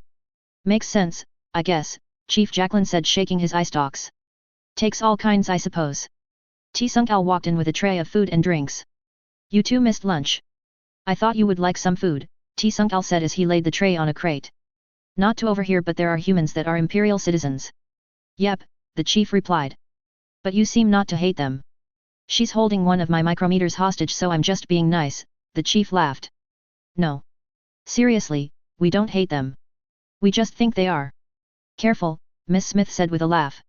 Different. Let's just go with different and leave it at that. But the Terrans don't hate them even if they betrayed them. T-Sunk-Al said with confusion. They didn't betray us. They sided with the enemy from the start. They were straight up enemies, not slimy porkies. There is a real difference there. Well, some were enemies. A bunch more jumped ship and immigrated to the Empire after the shooting stopped. A bunch of us Kailsh either sided with the Empire or split after the war was over too. I won't say that any of them, human or Kailsh, are particularly loved, but they are certainly not hated, by most people, the chief explained. Hell, we fought alongside Imperial human ships and ground units during the Great War. Their ships and their infantry kicked some serious ass. I have nothing against them. So we hate porkies, and don't hate Imperials. Right. This is getting confusing. Yeah, you might want to start taking notes, the chief said with a laugh. After a few days the paper tiger was starting to look like a ship again and the crew were making preparations to depart. Okay, Kolvak KSA, Sheila said as she handed him a tablet. I'm leaving the Class 12 and what's left of the cargo with you, Standard Commission. Pleasure doing business with you as always, Kolvak KSA said with a smile. Pass along my thanks to Chief Jacqueline. Miss Smith is, what is your phrase, over the moon with his gift. It has rarely left her hands. I'll be sure to pass it along, but I think the squeals, tears, and hugs were a dead giveaway. As the Ziyush were gathering their belongings and loading them into the paper tiger, the crew were approached by two unknown Ziyush. Sheila looked over at them curiously as she unlatched her sidearms holster. One of the Ziyush raised his large manipulator and called out. Hey! Is Eight Eyes over there? Eight Eyes.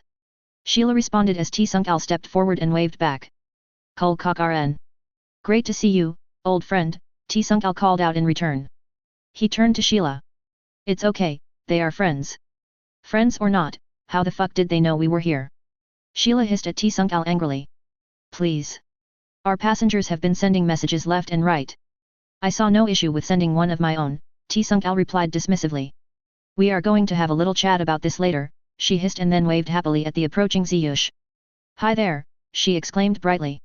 I guess you know this criminal, she asked as she hit T-Sunk-Al's back plate, hard. Sheila, this is Kulkak-RN and Zulralshka.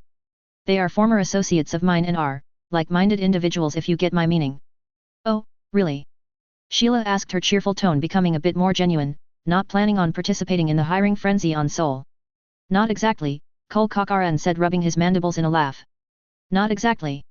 It's one of the reasons I sent them here to meet with us, T-Sunk-Al said. They need to know about places like this if they are going to go into business, if you get my meaning. Sheila gave the pair an appraising glance and liked what she saw. Okay. Nice to meet you. Now what? Well, Kulkak-RN said with an eye flick, we are primarily interested in your drug contacts. It would be a real shame if the drug epidemic facing the porkies was to dry up, and we are considering expanding our horizons a bit. There are doubtless countless other substances that would harm countless other species and put a few creds on our crystals in the bargain. We would also be interested in getting in direct contact with arms dealers and manufacturers, since it seems that our arrangement is running its course. So you want me to help you be direct competition? Yes. That is exactly what we want, Kulkak-RN said with an eye movement that Sheila knew was a grin. Cool. Not a problem. Since you had the nerve to ask, I assume my blabbermouth here, Sheila said as she gave T-Sunk-Al another heavy swat, has filled you in on what our real objectives are. He has, and it is exactly what more than a few of us are discussing. Needless to say that there are those of us that aren't exactly happy with the Federation either and have absolutely no intention of returning to our previous occupations. Making a lot of credits while causing trouble sounds absolutely delightful. We may be able to do business and I have no problems making a few introductions, she said with a chuckle. But there is one thing you need to remember, she said in a less friendly tone, I have no problem helping you guys out but if you ever fuck me, she paused while looking them in the eyes, you will wish you were dead. Likewise, Kolkakaran said in an even but menacing tone. Sheila grinned. That's what I like to see. I think we will get along just fine, she said. Jessie came trotting out of the tiger tablet in hand and turned it over to Sheila who started paging through the contents. Oh see, you have been a naughty boy haven't you, she said with undisguised glee, you, too, Z. Very naughty indeed. Okay, you have your credentials in order. You're legit. She handed the tablet back to Jessie. One of the first things you need to learn is how to be just a bit more tidy. They got your genetic info. Hey Jessie. Get a box of Sonny Clear would you? Jessie scampers into and out of the tiger with a box. This, Sheila said as she pulled out an unassuming spray can, is Sonny Clear. Its real purpose is medical or hazmat cleaning and sanitation. What we, and anyone in the game with a half a brain, uses it for is to clean and sanitize other surfaces. It breaks down organic material. Not only does it absolutely kill those annoying microbes, it also denatures whatever identifying genetic codes your species uses. Don't buy it at a store. They will want ID but it is all over the black market. Buy it. Use it. Oh and another thing. Actually you might want to sit down and take some notes because I'm about to lay some knowledge on your asses. After a long and very enlightening lecture from one of the masters of the trade the Ziyush sincerely expressed their thanks and were starting to walk away when Sheila called out to them. Hey, dudes, she started, those friends of yours, any of them hired guns or mercenary teams or anything like that? A few of them match that description, Kolkakaran replied cautiously, why? We are considering a job that might require a few more guns, Sheila said with a smile. We would be very interested in talking to any guys you know who would be up for some fun, preferably ones that old Eight Eyes over there could vouch for. It should go pretty smooth but if the shooting starts there is going to be a lot of it. What sort of job? Piracy, Sheila said with a grin. Morgana Farston returns. Rise and shine, sweetie, Morgana Farston said as she shook a naked scraggly human by the hair, you back with us? It's not nice falling asleep like that when we were having such a pleasant conversation. It hurts my feelings. You can't do this to me. I have rights. Do you see a badge? Does this look like a police station? Morgana asked in a pleasant voice. Now, let's take it from the top. Sheila Donovan supplies your drugs, right? Fuck you, the captive said as he spat at her. Morgana just smiled. You must really like pain, she said as she reached for a small controller connected to a number of wires attached to her victim. No. No. In case you are wondering, I only have it turned up halfway, she said as she showed the dial to her victim. While this little toy is designed to inflict pain without harm, if it is turned up all the way on a human it causes irreversible nerve damage. Oh look, she said with a pleasant smile, we have one wire left. Now where should we put it? She said as she looked at her prey with a smile. Oh I know, right, there. She adhered the wire onto the head of his penis. I suggest you start talking, she said as she played with the dial, before Mr. Happy becomes Mr. Sad, forever. They will kill me. I'll do worse, Morgana said with that same soulless smile. I'm a professional, trust me. You will break. The only question is how much of you will be left when you do. Before he could reply she pressed the button. He screamed. She pressed it again, and again. Jack Kolshak cocked his head as the screams echoed down the hallway. That woman is not right, he said. Mulshak looked up from working on a sonic jackhammer. Well, she is paying us to commit mass murder. Of course she is not right, she said. Yet, Bal Sir Kala said as he cut open another power cell. She is not right but her credits are good. What's the problem? Something just does not add up. Where does she get those credits and why is she so interested in this gang? Jack Kolshat asked. She's probably in a rival gang. They do shit like this all the time, right? Ray Shelzun asked as he cleaned his fully automatic shotgun. Does she look like she is in a gang? It seems to me she is more used to wearing a suit than wearing that outfit she is wearing now. It's almost like it's a disguise or something, Jack Kolshat replied. If she is in a gang it is a suit and tie sort of gang, not this street crap, and since when do gangs pay people like us to do their work? Don't they handle their own business? How the hell should I know? The only gangs I know about are the ones on video, same as you. Ray Shelzun shrugged.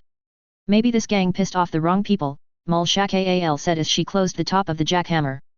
This shell shaker is ready to rock, she said with satisfaction. They definitely pissed someone off, Ray Shelzun said with a shrug. Only thing that worries me is that we are low on ammo. Don't think we can just pop out and buy a few hundred rounds at the corner store. Already on it, said a voice from behind a computer monitor. We will have a shipment coming in within a week, but it is starting to get pricey. We need to find another source. Another thing. I'm looking at the board and it says we should start using something called Sony Clear so we don't leave our genetics all over the place. What do you think all that mist was when we left? I didn't make that aerosol grenade for my health, you know, Bal Sir Kala said as he started to solder wires onto the power cell. It was proteolytic enzymes and some other shit, so we didn't leave anything. That shell wax was also for the same reason, you know, the stuff I insisted on you wearing? Do you guys listen to a single word I say? Ziyush, we listen but we don't understand half of it. You said wax ourselves, so we did, Mulshak said, and then she added in a flirtatious voice, I just thought you were being kinky. Yeah, I'm kinky. Not getting caught really turns me on. So, what's in that wax anyway? Mulshak asked. My shell has never been shinier. It really brings out the colors. Oh, it's a combination of enzymes and chemicals that denatures the upper, and I just lost you. Yup, she laughed, makes shiny. No catchy. Got it. They all paused as a fresh set of screams drowned out their conversation. Look, lady, I'm telling you the truth, the gang member sobbed. Yeah, we get the stuff from Sheila but only the boss talks to her. I don't know nothing. The boss says we gotta pick up the shit and we pick up the shit. They ain't even there. It's just sitting under a tarp or something. Well, you aren't being useful at all. Pity. At least I can have some fun with you before I kill you, Morgana said as she pulled out a knife and set it on the table beside her. Wait. Wait. Please. Maybe you have something else I can use? Morgana asked with blank soulless eyes. The Ziyush all fell silent as Morgana entered the room. Hello, my friends, she said with a smile. I have another target for you guys to handle. She then placed a data crystal on a table. Here's the info and your pay. Oh, could you do me a solid and take out the trash? She pointed towards the room where her captive was kept. And to be clear, I mean take him somewhere and dump him, alive. Alive? Jack Kolshat asked, you sure about that? Absolutely. I need the little bird to fly back home to his nest. I don't like that. Best we off him. The customer is always right, my friend. Fine, alive. Jack Kolshat grumbled as she left. Inspector Vance was looking at his computer monitor.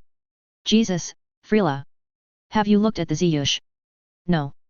360-degree vision, chitin plating thick enough to stop normal stunners, internal organ systems that can take a couple of shots, and the worst part is what happens to them when they finally decide to not be nice. Here, look, Inspector Vance said as he turned his monitor so she could see it. Shit. So that's what we might be dealing with. High pain tolerance, high reaction speeds, enhanced metabolism, dampened emotions, fucking killing machines. Terrans are still worse, a lot worse, but these guys. Why are we just finding out about them now? Sounds like they would be the perfect warriors. They also get very hard to control. Piss one off and it would kill their own officers. Hell, they might do it anyway just for fun. They don't let even their own military turn. It's too dangerous. I guess they have some way of preventing it. How the hell did the insurgents get anything done, then? Freela asked. Hell if I know. Maybe if we manage to catch these monsters we can ask them. Oh, I forget to ask, did the lab geeks find anything? Nothing we didn't already know, Detective Freela replied. It was a jackhammer like you said, and those were plasma fragmentation grenades. They didn't find one molecule of usable information. We still don't know for sure if they are in fact Ziyush. It's like they Sony cleared the whole fucking room. Even the corpses were cleaned. So that's what was tearing up my antennae. That shit was nasty. What fresh hell is this? Never heard that one. Is it a humanism again? Freela asked. Yeah, and a very apt one. Hey, you should know. Was it Sony clear? No, Sony clear I can stand. That shit was rough. It was like Sony clear on pixie dust. Great, they make their own grenades and mix their own cleaner. Just great. A police officer approached the inspector's desk. Inspector, an officer said grimly. I think your suspects just struck again. Fuck, Inspector Vance said and then turned to Detective Freela. You don't have to come. No, no. I will grab some spray on the way there. I want to see this one through. Jesus, Inspector Vance said as he entered the crime scene. This is worse than last time, he said as he surveyed the carnage. He turned to Detective Freela. Same cleaner. Yeah, same cleaner, she said as she sprayed her antennae again. It smells a little different but it has the same burn. You going to be okay? Yeah, it's not that bad. Smells like it's had more time to settle. You are right. It's been longer. Inspector Vance said as he looked at his scanner. Did they come in through the roof? Freela asked as she looked up a large hole. Yes, he pointed at the corpses near the door. The victims had guards posted inside and out, so they just came in from above this time. I'm detecting traces of Terran high explosive compounds, he said and then paused. Oh, I have a bad feeling about this. He turned to the crime scene lab techs and pointed up. Give me an isotope analysis on the explosive residue. What's wrong? Detective Freela asked with concern. I think they manufactured the explosives here, in the capital. What? Detective Freela asked in alarm. It's not a modern commercial Terran explosive. This stuff is an older compound, much easier to make. Oh Christ, Inspector Vance trailed off in mid-sentence as he looked at one of the more intact corpses. I'm getting tired of saying this, but, what? Look at this poor son of a bitch, Inspector Vance said as he opened the guy's mouth and scanned inside. Yeah, that cleaner they used last time? They led with it this time around. Imagine getting lungfuls of that stuff, the inspector said grimly. It was probably eating their lungs from the inside out before our killers even hit the floor. It explains the mess. They had more time to use the jackhammers. Creator's mercy. Detective Freela said, covering her mouth. Monsters. Even these scum didn't deserve this. It must have been horrible. She looked at the inspector with curiosity. How did you know they led with the cleaner? I've seen poison gas before, the inspector said grimly. That bitch was crazy, the scraggly gang member shouted from his hospital bed. Okay, Inspector Vance said calmly, so what exactly happened? Did they test my nerves? Is my junk okay? Yes, yes, and again yes, the inspector said with annoyance. They have checked your nervous system twice and nothing is wrong. I feel weird, my junk feels weird. Look, you got worked over by a neural inductor, the inspector said. You are going to feel weird, but I promise you that you are perfectly fine. She said my junk. Interrogators say all sorts of things. She stopped before she did any real damage. So my junk. Okay, I'm done. We're leaving. Good luck out there. Wait. You can't turn me loose. I'm a dead man. Then you need to give us something we can use or we are out of here. Detective Freela said. You feel ready to talk about something besides your junk? The guy nodded. Okay, Detective Freela said, let's start with your name. What is your name? Gerald. Okay, Gerald, tell us exactly what happened. I was like just walking along minding my business and the next thing I know I'm stripped naked and tied to a chair with these wires all over the place. Did you see who grabbed you? No, it's just like I said, 1 second I was walking along and the next I was in the chair. Has his blood been tested for any memory blockers? The inspector asked a nearby nurse. I don't think so. That isn't part of the standard workup, he replied. Check. Sounds like he got a dose of something. And then what happened? Detective Freela asked Gerald. And then that bitch zapped me for a bit and started asking about Sheila Donovan and how she knew my gang got their drugs from her. And do they? I want a lawyer. Okay, you are free to go. We have nothing to charge you with, so there is no need. Yes. Yes. We get our drugs from her. Can I get locked up now? Sounds like we are getting there, Detective Freela said pleasantly, and once you are in there we can place you in protective custody. Protective custody, yeah, I like that, Gerald replied. So she wired you up and convinced you to talk? Yeah. And what did you tell her? I told her that we get our stuff from Sheila, but only the boss knows how to talk to her or when to get the stuff. And by stuff you mean drugs? Yeah, Gerald said as he dropped his head. Yeah, drugs, lots of them. Then what? She got mad. Well, not mad, just really scary, and then she said that she was going to kill me after burning up all of my nerves, even my junk, Gerald said with fear in his eyes. She certainly found his weak point, Detective Freela said to Vance. He's human, it's a pretty safe bet, the inspector smirked. So what happened then?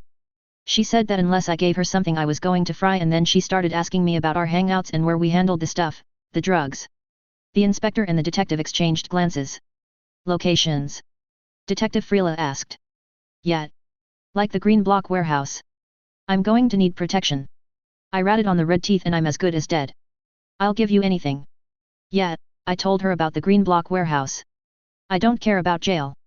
I just want protection, he said, actually shaking. Detective Freela felt a little bad for him. A violent gang on one side and these monsters on the other. She had never seen a better definition of the word fucked before. Look, I don't normally do this during an interrogation, but you don't have to say anything else until you get a lawyer about any crimes, but I need to know.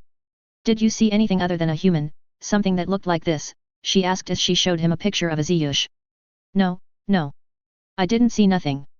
I got zapped from behind and the next thing I knew I was behind a dumpster. Do you remember anything, no matter how insignificant it may seem? No. Wait. I heard something weird. It wasn't footsteps, it was kind of a scratching, scuttling. When he gets safely behind bars, find some sounds of Ziyush footsteps or something and see if he recognizes it, the inspector said. You got it, boss. Detective Freela replied. So who do you think the woman was that he was talking about? Detective Freela asked after they returned to the station. We've shown him just about every damn picture we have and he neither consciously or unconsciously recognized any of them. A bounty hunter? She was looking for this Sheila Donovan it seems, the inspector replied. One hell of a way to look for her. What is the death toll now? 53, the inspector replied. Creator's mercy. No bounty hunter would do something like that. 53 counts of premeditated murder? There would be a bigger bounty on them than their target. Something is fucked here, Detective Freela said. Especially since there isn't a bounty on Sheila Donovan, the inspector replied. There has to be. Isn't she in the top 100? I could have sworn I heard that name before. Yeah, I've heard it too, the inspector said as he started typing. Now this is fucked. She had a Federation-wide APB, armed and dangerous, military force recommended, level 1 and a 7-digit bounty but both have been rescinded. Rescinded? By who? Doesn't say. It's just, gone, the inspector's brow furrowed and he started typing again, oh shit. I am now truly hating saying this but, what? Look at the date it all went away. Pull up the media feeds for the couple of days prior. Shit. You think it's connected? Hell of a coincidence, the inspector said, a massive data leak, most of it classified, and then suddenly all warrants and bounties were withdrawn? My guess is that they don't know what else she has or they do know and they don't want her getting arrested, getting processed, going to trial, and having the chance to say or release anything else. The inspector looked up. We have been removed from the equation, he said grimly, arrest warrants have been turned into kill orders. They don't want her arrested anymore. They want her dead and any bounty hunters that have access those sorts of bounties are certainly not registered in our databases. Even so, Federation intelligence wouldn't do something like this. Let's hope not for all of our sakes, the inspector replied. It doesn't matter one way or the other. We are going to catch these bastards and then we will find out exactly what is going on. This is our city and we will protect it regardless of who or what is behind this. The next big job. Ah, this is the life, Sheila said as she sipped coffee and grabbed a beignet. It's nice to actually set foot on Terra again. Yeah, Jacob said as he grabbed one, but why did you have to drag us to this humid bug-infested hell? Watch your mouth, Sheila said with a laugh, you are talking about my homeland here. What the fuck is in this coffee? Jessie said with a sour face. It tastes like ass. It's chicory and you just don't know what's good. I like it, T-Sunk-Al said as he took a sip while he nibbled some chocolate. This chocolate is amazing. Why didn't you bring me this stuff? Because, my dear Ziyushling, chocolate isn't illegal. If it were on the black market I could hook you up easy but I either had to grab whatever shit was laying around a spaceport or ask for a favor from a smuggler. If it had been drugs, guns, or nukes I could have gotten you the good stuff, Sheila said. That's incredibly funny, T-Sunk-Al chortled as he picked up another truffle. Are you sure our passengers are going to be okay? Oh they're good, Eno said with a reassuring smile. We dropped them off with the Red Cross and they will be transported to one of the refugee processing centers. I hear they are nice. And, Sheila said with a grin, we ensured that they will get priority as far as processing goes. She raised her mug. To corruption, one of our best friends. Ah yes, good old corruption, T-Sunk-Al said with a nasty click, it's nice to be on the right side of that for once. Get used to it, Sheila responded. We like to cultivate friendships wherever we go. It makes things go much more smoothly. It's amazing what a few credits in the right places can do for you. Speaking of, she said with a grin, I think it's about time we harvest a couple of those friendships. Oh. Greg asked. What do you have in mind? Our next job. What exactly do you propose? Eno asked suspiciously. I have learned to mistrust that particular smile. Ladies, gentlemen, and Ziyushlings, I think it is time for us to hit the White Star. Are you fucking serious? Jacob asked in alarm. Didn't we decide that was too much to tackle? We have already cased the thing and it wasn't that we decided that it was too difficult, Sheila said around mouthfuls of beignet, we decided that it would draw too much heat on us. And now since we really can't get much more wanted than we already are. What's the White Star? T-Sunk-Al asked as he poured himself more coffee. It's one of the biggest fanciest luxury starliners in the Federation, Eno said, it is worth. I don't know, billions, maybe even trillions. With everything in it, I bet it's worth more than a trillion easy, Sheila said, her eyes glittering. It's a flying piggy bank just waiting to get hammered. Flying piggy bank? T-Sunkal asked in confusion. It's a figure of speech, Jessie said in her normal rapidly paced voice, it means that there is a whole lot of money in there. See, Sheila said, the White Star isn't just a fancy high-dollar flying resort for the rich. It also has the distinction of never entering inhabited systems. To get to it you have to be flown there by one of its launches and its exact location is never disclosed. It's its big gimmick. Absolute privacy without any hassles. She paused while she stuffed another beignet in her mouth. It's a favorite with celebrities, the uber-rich, politicians, and last but not least wealthy fugitives. Sheila, while happily bouncing up and down, continued. That's not all. People like to hide money there too. It has its own bank complete with a whole bunch of lovely encrypted numbered bank accounts and good old-fashioned safety deposit boxes. And for dessert, there is even a lovely casino that will be a nice soft target even if we can't crack that bank open. All we have to do there is put a gun to somebody's head. Same goes for a slew of high-end shops and shit like that. She swirled the last of her coffee in her mug. The thing is absolutely stuffed full of bounties, credits, and highly ransomable individuals. And incredibly effective automated defenses, and a shitload of heavily armed guards, and literally thousands of automatic blast-proof doors, and probably tons of shit we don't even know about, Jacob said as he shook his head. Taking it is impossible. Nothing is impossible, sweetie. Where is that army spirit? Sheila asked with a smile. That army spirit is exactly where it needs to be. Keeping our asses alive and out of the joint. Speaking of, Sheila said to Jessie, exactly how hot are we? Hang on, Jessie says as she pulls out her tablet, just have to get to a hyperspace terminal. And access Federation police. Gonna be a minute, she says as she sets her tablet down on the table and grabs more beignets. The gang debated back and forth about the sanity of going after the White Star as the minutes passed. About an hour later Jessie's tablet beeped. Ah. Here we go. Jessie said as she read the results, oh we are pretty goddamn hot. We are so hot that all arrest warrants and bounties have been pulled. Oh, shit. We really did it this time, Eno says as he flagged down a waitress. Excuse me, ma'am, could I get some coffee without the chicory? Sure thing, the Kaelsha said brightly and scooched off. Why did they pull our arrest warrants? T-Sunkal asked. One would think they would add more. Oh they would if they wanted us arrested, Sheila said with a chuckle, they don't want us arrested anymore. They want us dead. The police are off the case and Fed Intel is on it. This is gonna be fun. We have a difference of opinion as to what constitutes fun, Jacob said with a wince. I can certainly see the appeal, T-Sunkal said calmly as he sipped his coffee. Less chance of minor hassles and when we do run into an issue, he said making air quotes with his manipulators, we won't have the entire system searching for us like we would if we killed a cop. Besides, I would feel really bad about killing an honest police officer just trying to do his job but wasting a fucking Fed. I think I could live with that. See? Sheila exclaimed happily, OL 8 eyes over here gets it. I'm still voting against it, Jacob said with more than enough quiet nods from the others to kill the plan. There is one more reason why I want to do this and do it now. Jessie, tell M. Oh right, Jessie babbled with a grin, I have it on good authority that none other than Counselor Morgan, you know, the asshole who really pushed the whole fucking war. That asshole? He is about to get his PP stomped cause of the stuff that we leaked. He is hiding from a Federation inquest at this very moment. Anyone want to guess where? Everyone looked at each other for a few moments. Okay, Jacob said with sigh, if we do this we have to do it right. We need a plan and it needs to be a fucking good one. Well, let's get started then, Sheila said with a wolfish grin. Cyrus Red was standing outside of his limousine with 6 of his henchmen in a deserted capital city construction site when Morgana Farston appeared out of the shadows. I have to hand it to you, Cyrus said, you got a lot of balls showing up here.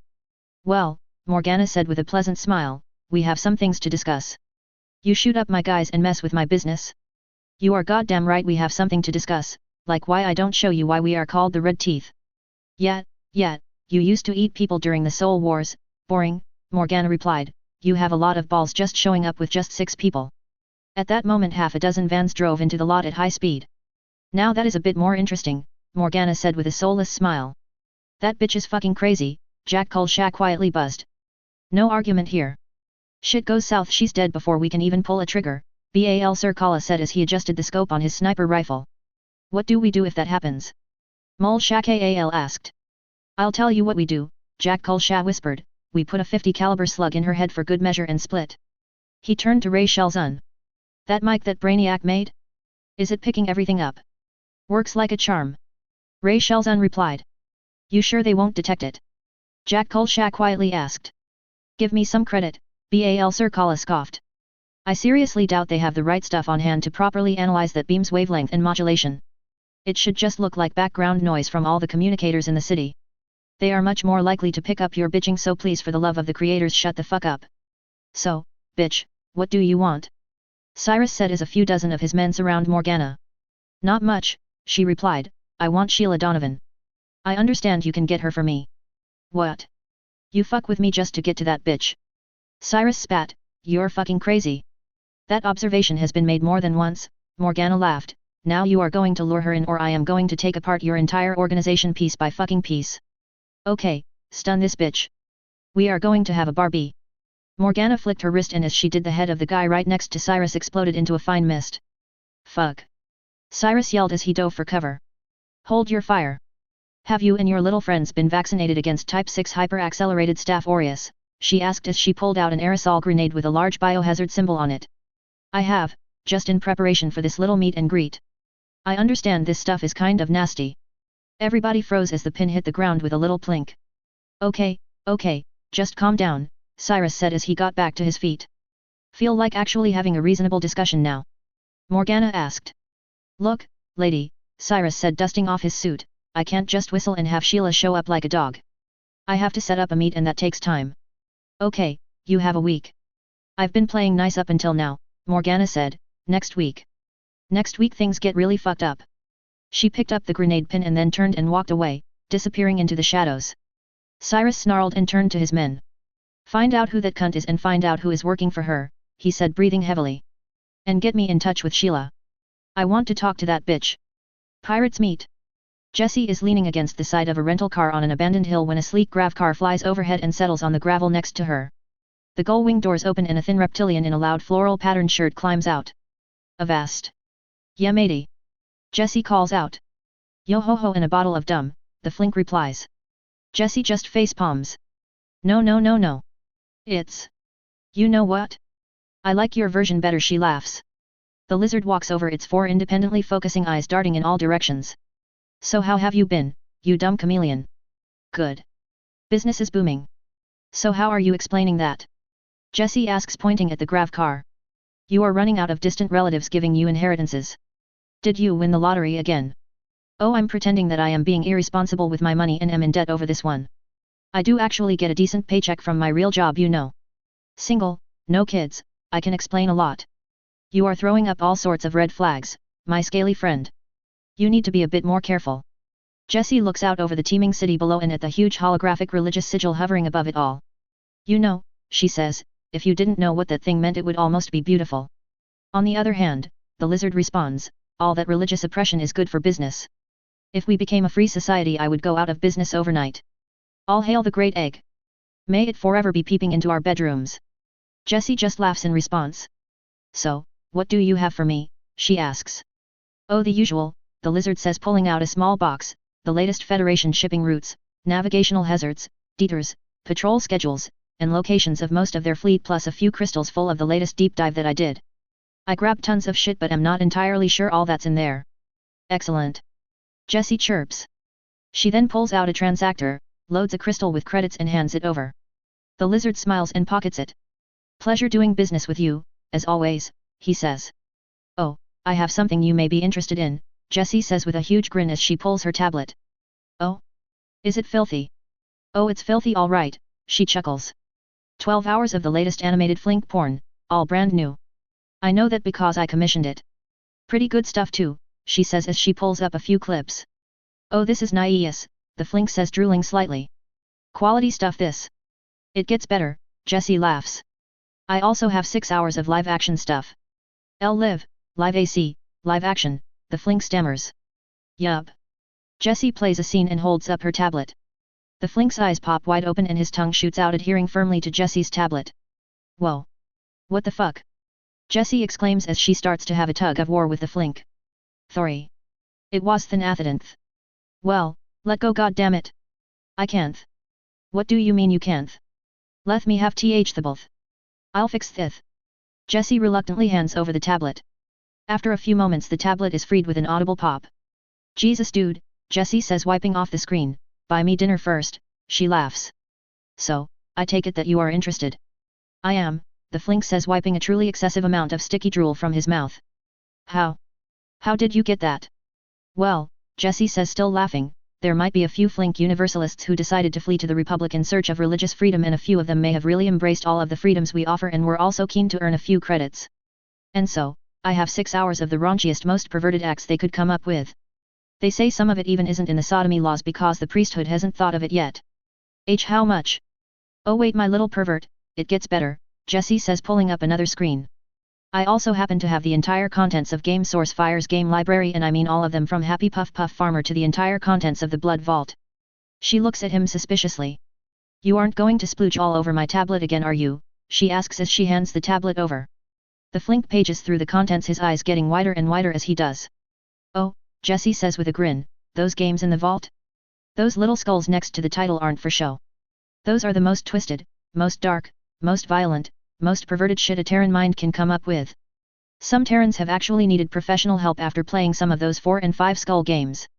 Holy shit, the Flink exclaims as he continues to scroll. You have Federation fun time. With all of the DLC including Species Master. You can indulge in the absolute best VR carnage using your own species, no less. Jessie smiles as she looks at the Flink paging through the titles in awe. All of it completely cracked, all copy protection and licenses removed and ready to go. I even put in a custom license generator so you can sell it by the copy without them being able to undercut you, unless they are as good as we are, of course. You will be able to buy a dozen of those fancy grav cars in a week. How much for all of it? Not how much, Mr. Drooly, what? Jessie says with a malicious smile. Oh shit, the Flink says, looking at her with suspicion. What do you want? The engineering firm you work for did all of the controls for the White Star, right? Oh fuck. I want everything, and I mean everything. I want all of the source code, all of the wiring diagrams, all of the structural drawings, all of the training simulators, the location and nature of every single sensor, the nature and location of all automated defenses, location of and control programs for all automated doors, all you have about their drives and navcomp, all of their AI, and anything else you got. I want every single 1 and 0, all of it, and I do mean all, Jessie said as she took back her tablet.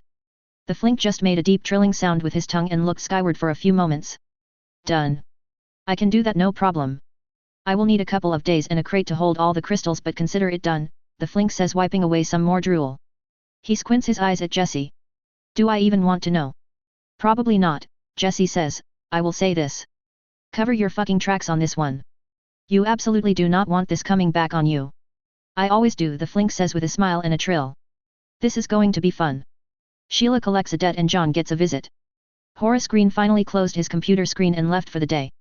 It had been a long day at Axion Lines. He absolutely hated having to deal with pampered rich entitled assholes day in and day out who acted like the slightest detail being not to their absolute liking on their cruise was the end of the fucking world. He had spent 2 fucking hours trying to rectify the fact that a customer didn't think the thread count of their bed linens was what it definitely was. He had to pull the ship's engineer from his duties to personally scan the goddamn sheets, and the bastard still wasn't happy. Fortunately, a few passes with a sonic cleaner made them soft enough for his entitled ass. God, he hated them. As he was walking towards his smart car, he saw some bitch leaning against it. Great, if that asshole put one scratch on his car, they were going to pay for the detailing. As he got closer, he recognized her, and turned around immediately, only to find that 2 more people, a gigantic black man and a slender blonde, a flaxen, closing in behind. The flaxen pulled out a switchblade and there was a distinct click as the blade shot out. He turned towards the lot, the only other way out, and there were 2 more men standing there. One of them pulled out a gun.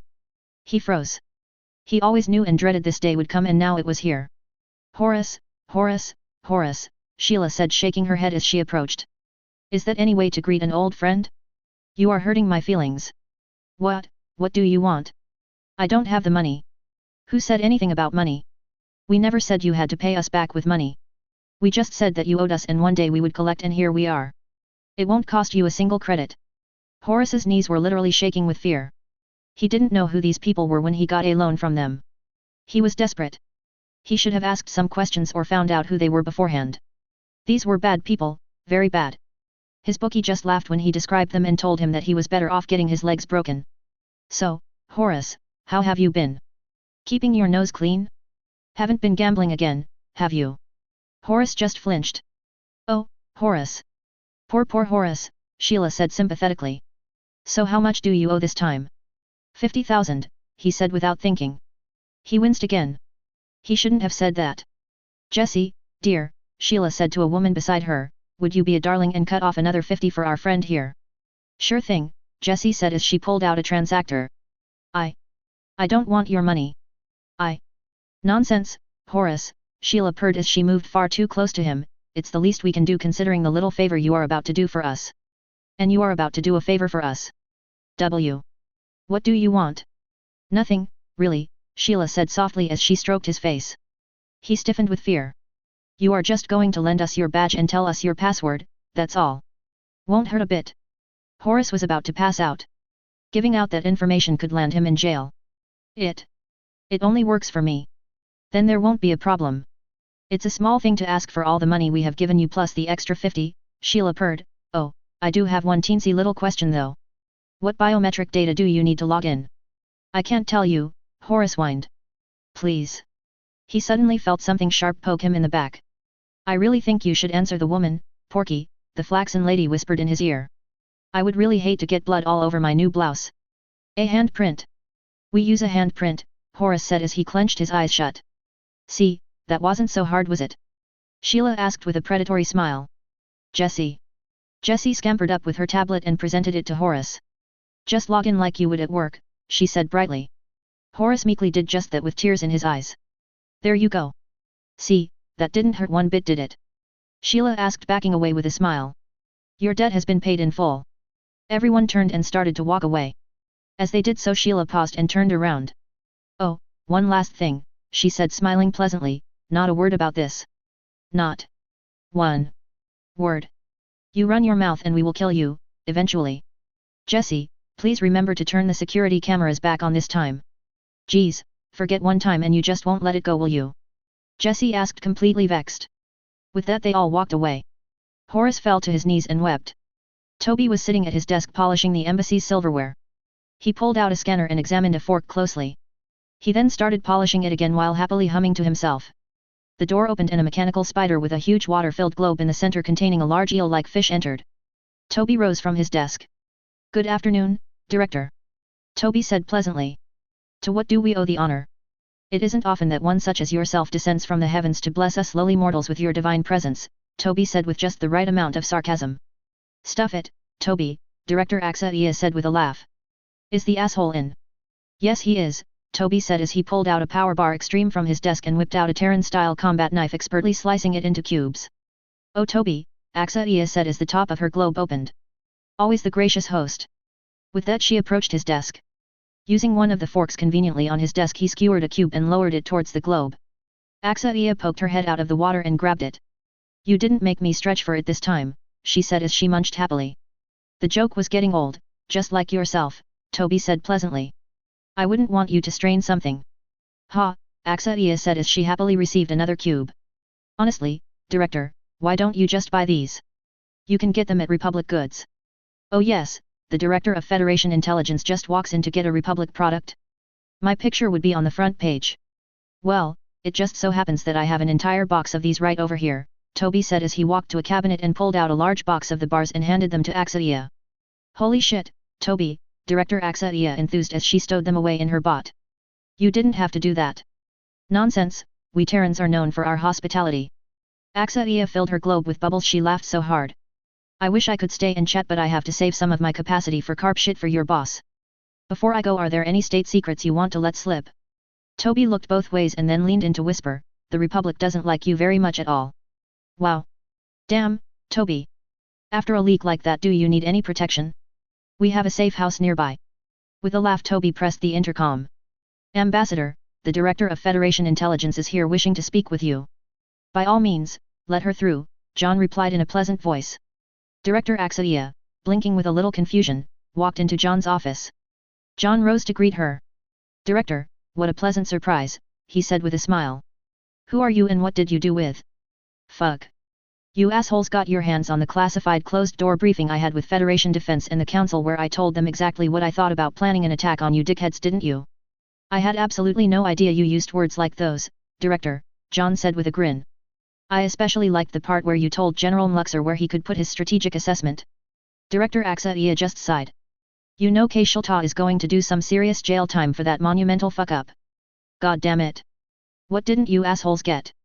We don't know the exact diameter of your asshole, but that's about it. Want to measure it, cockface? You know, if you acted like this before we could have gotten along a lot better, John laughed. So what do you want? I know you didn't come all the way down here for a power bar and to get laughed at. Well, Axaia said with a gusty bubbly sigh, we have a problem, a somewhat large problem, and it involves you. More precisely, it involves your ability to be a complete and total shit. Oh, do tell, John said as he stood up from his desk. Hang on, I think I am going to need some coffee for this one. He filled his cup. Okay, lay it on me. I don't know if you remember Commander Farston, Axaia said, blowing a few bubbles of annoyance. Who? The Porky, you showed all of those executions to. Oh, her. John laughed. I remember her. She left here almost in tears. That was a good one. Yeah, asshole, it was, Director Axaia growled, it was so good that you broke her. She has gone completely and totally bookshit. She has gone, what is your term? Oh yes, rogue, she has gone rogue. Rogue, you say? That's interesting, almost as interesting as you telling me about it. Well, there is a story there, the director said. She started acting erratically. So much so that she was assessed and found unfit for duty. She was a good agent and we didn't want to lose her, so she was placed on leave while she attended therapy. One day she didn't show up for her session. A few days pass and she misses another. Come to find out, she had vanished, not a trace of her anywhere. Now here's the part I am not happy about, Axaia said, blowing a stream of bubbles. Since she was in charge of Terran operations, she had access to various caches of credits, weapons, shit like that. Somehow she was able to reach a pile of credits before she disappeared. You can bet some heads rolled over that one. Anyway, we have it on pretty good authority that she hired some grade A mercs and has started her own little operation. Director Axaia slides a data crystal over to John. Damn, what did she hire, Drax? John said as he looked at images of the two attacks. Nope, altered Ziyush. Fuck. Those little bastards are good. I know, right? This is one hell of a mess, John said with a smile. Now why the hell are you telling me all of this? In her sessions, your name came up quite often, the director said, usually associated with violent dismemberment. We are concerned that she might try to take you out. Needless to say, the fucking ambassador for the goddamn Terran Republic getting messily killed by a rogue Federation intelligence officer would be a diplomatic mess of titanic proportions. It could even rekindle hostilities. We can't have that. A kill order has been placed on our side and we thought you would like to do the same. I like the rekindling hostilities part, John said with a grin. Fuck you. We are prepared to compensate the Republic if you manage to get to her first, Axaia said as she blew bubbles of resignation. We would be willing to discuss the release of several of your field agents should you manage to help us with this little issue.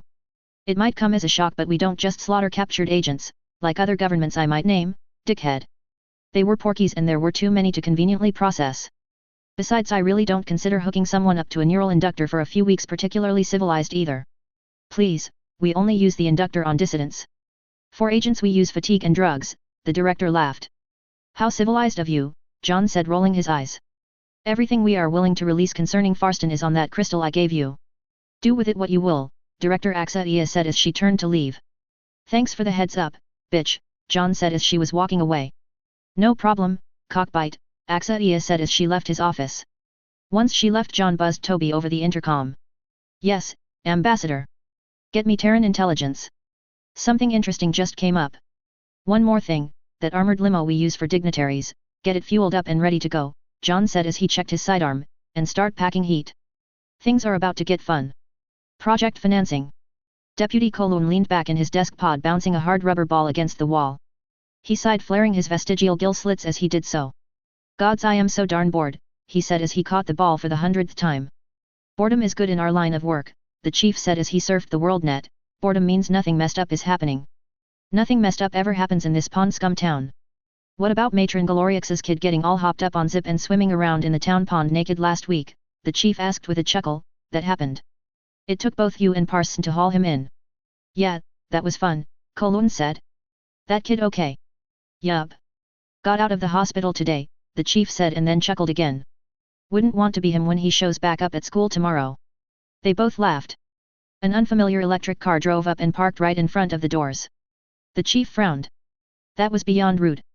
It wasn't even a marked parking space. He was definitely going to write them a ticket. The doors of the car opened and two bipedal creatures, dressed in long coats and wearing dark sun visors almost completely covering the top half of their faces got out. The chief grinned his plates. He was not a xenology expert, but everyone in the Federation knew what a human looked like, and everyone in the Federation knew that humans meant trouble. He snarled. First it was some Jolperum moving into Slalmathu, and now humans showing up here? The whole planet was going to pot. The humans entered the station. May I help you? Deputy Cynlth asked as the doors to the station opened.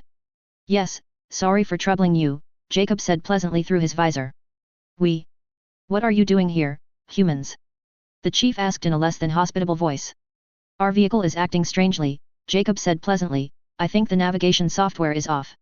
Either that or I messed something up, he laughed. Kind of hard to mess up a navigator, the chief said in even a less pleasant tone. You tell it where you want it to go and the car takes you there. Pretty damn simple, even for a human. The deputies looked at the chief in complete confusion. This wasn't like him at all. Jacob said looking at the chief and then at Greg, his companion. Greg nods slightly and slowly starts to move his hand into a coat pocket. Look. We aren't looking for any trouble. Not looking for trouble?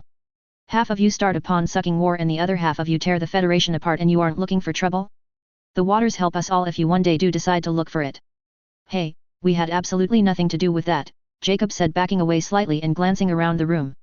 We are just a little lost and are looking for help, he said as he slipped one of hands into a coat pocket and gripped the handle of a small stunner. Keep your hands where I can see them, humans, the chief yelled as put his pads on the grip of his blaster. Both Jacob and Greg immediately complied and both removed their hands from their pockets and let their arms hang loosely at their sides. Don't be this way, Jacob said, it doesn't have to be this way, please. Don't you move, the chief said, his pads still on his blaster. Show me your papers. Cynlth, cover me. Chief. Kowloon asked. You heard me. Cover me. Dude, please, it doesn't have to go down like this, Greg said calmly. Yeah, don't, Jacob said as it took a deep breath and exhaled slowly. The chief started to walk forward as his deputies, still really confused, put their pads on their blasters. Let's all just calm down, Greg started. The deputies started to draw their blasters. As soon as their weapons started to move, the hands of both humans turned into blurs, each one drawing a Terran submachine gun and opening fire. The explosive rounds tore the chief and his deputies open before they could even get their blasters out of their holsters. The humans then moved through the entire station like wraiths, clearing each room with unearthly speed, surprising an unlucky communications officer who was gunned down before he could even get out of his pod. Fuck. Jacob yelled as he kicked a wall. Yeah, that could have gone better, Greg said as he looked down at what was left of the communications officer. Fucking hate it when this happens. He laid his hand on Jacob's shoulder. We followed protocol. Skip the stunners once real weapons come into play. Jacob just shrugged. What's done is done. Jacob pulled out a communicator. Strike team, this is TAC 1. The target is secure. We've had complications, he said calmly. Fuck. How many? Sheila asked. 4 if you count the one manning the radio. How many does that leave unaccounted for? We just have the 2 patrol cars, Jesse chirped brightly. Bringing up their locations on your HUDs now. Based on their patterns over the past few days, they shouldn't be a problem. Shift operation from clean to wet, Sheila said calmly. Jacob, Greg, Roberts, cover the area and eliminate any threats. Move and fire at will. Paper Tiger, start selective signal jamming and hold position. Advise if gravitic communication is detected. Strike team, be advised we have switched to a wet operation. Let's go. It was just like any other day at the bank. I was just sitting there trying to help Matron Clonth with the exact same problem she had last month, but was having a really hard time paying attention. In just a few hours I was going on a date. Yes. Me. A date. A real date. I met this cute guy online and we were going to meet over in Slalmathu for dinner. I really wasn't paying attention because I was so excited and had to start over, but whatever. Poor Master Zorth was just standing there patiently waiting for me to get my act together.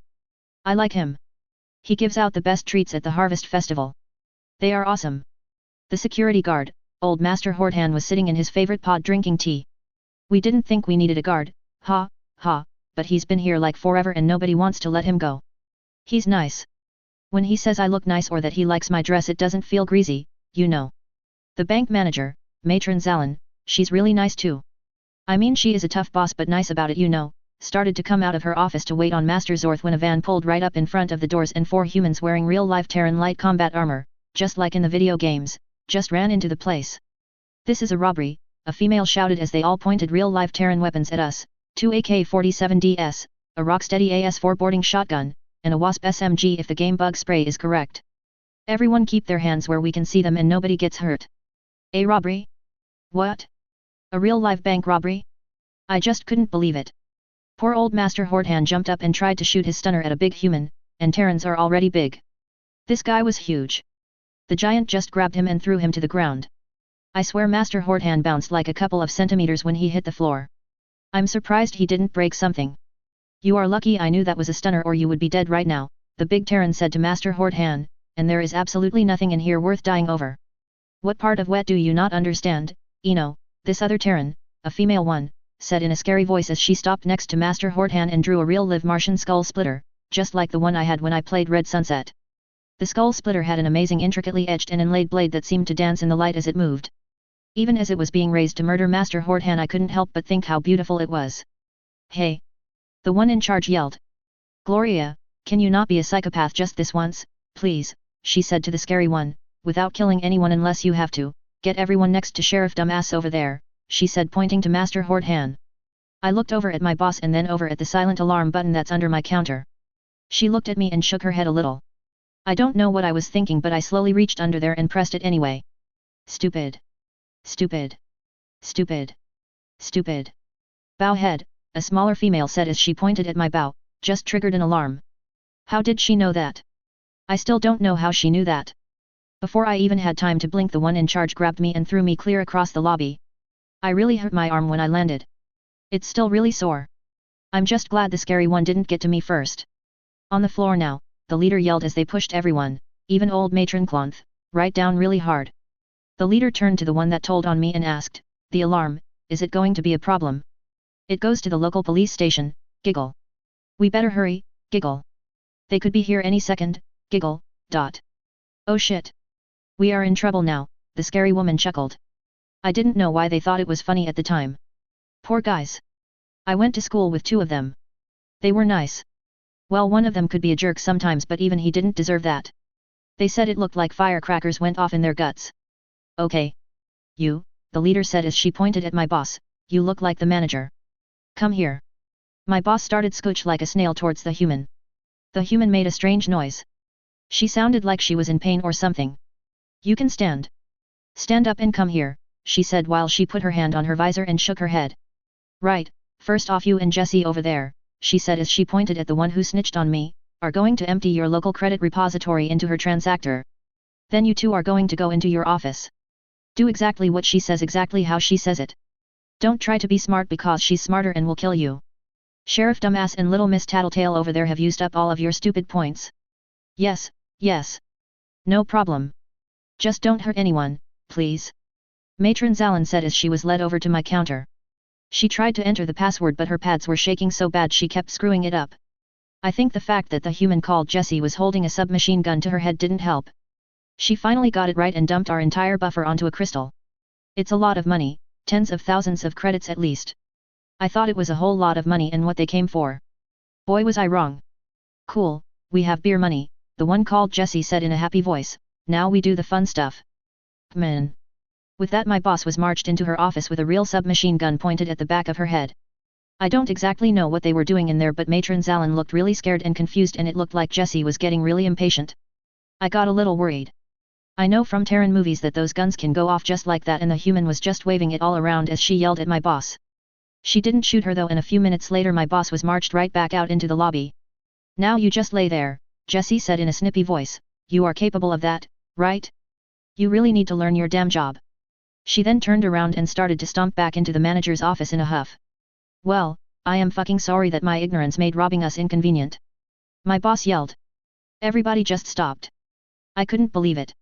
I've never heard my boss say any bad words and she used a really bad one. The humans just busted out laughing. I like her. Try not to kill her, the one they called Jessie said as she walked back into the manager's office. She then plugged this fancy-looking tablet into the old office computer and started typing really fast.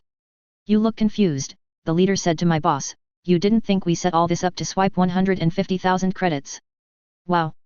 150,000 credits. We had that much? Holy poop, that's a lot of money. I thought at the time. Well, it is a lot of money but it isn't a lot of money. You didn't, my boss asked. That leader woman made this noise like she sneezed in her helmet. Yeah, we traveled to this planet, picked this town, did a tactical insertion, and took over your bank for a measly 150. Do you even know how the banking system in the Federation works? She asked, and then she cocked her head oddly. Guys, she said, we have a customer incoming. I looked, and it was Felix Rowe, a friend of mine. She came by a lot just to say hi. The doors opened and she walked in and just stopped. What are you guys doing on the floor? She asked, really confused. She didn't notice the huge armored humans with guns. It was us all having a lie down that interested her. I love the girl, but I swear. That's when she got grabbed and plopped down next to me. What's happening? She whispered to me in a terrified squeaky, she always squeaks when she is nervous, voice. We're getting robbed. I whispered back. She breathed a huge sigh of relief. Thank the waters. I thought we were getting invaded, she whispered. I couldn't help but giggle, but shut up real quick when that one they called Gloria looked at us. I couldn't see her eyes, but boy could I feel them. Is that a skull splitter? Felix Rowe whispered to me. Quiet, I hissed at her. It was too late. Gloria walked over to us and crouched. How do you know what this is? Gloria whispered in a very, very scary voice as she held the skull splitter entirely too close. This is it, I thought. We are going to die. Red sunset. We play it a lot. Felix Rowe said cheerfully. I could have killed her if Gloria didn't do it for me. Last thing we wanted to do is say we can identify anything, and she let everyone know we played video games too. I love her, but pawn scum. She can be so stupid sometimes. Excellent historical accuracy, but the engine sucks, the scary woman said in a much more friendly voice. Now shut the fuck up. She stood and stepped away. Where was I? Their leader said, right. Believe it or not, banking is something that the Federation does right. They use normal communications for basic shit, but the actual transactions, the credits, go through a completely independent network, their own hyperspatial relays, the works. There are only 3 ways to get into that network. A terrestrial network hub, a hyperspatial relay, or a bank. The network hub and that hyperspatial relay? Those are among the most secure locations in the Federation. Fighting a Fed cruiser is easier. Banks are the only practical way to access it. Of course, in a bank there is a lot of extra computer security shit in the way. If I felt like torturing you, I would have Jesse explain it. What our little firecracker is doing right now is trying to bypass that security and access accounts directly. Once she pulls that off and we can start making, pardon the pun, bank. You mean you will be able to start emptying entire accounts? My boss asked, looking kind of sick. Yep, down to the last credit. We're doing some fundraising for a little project we are working on, their leader said happily. Don't worry.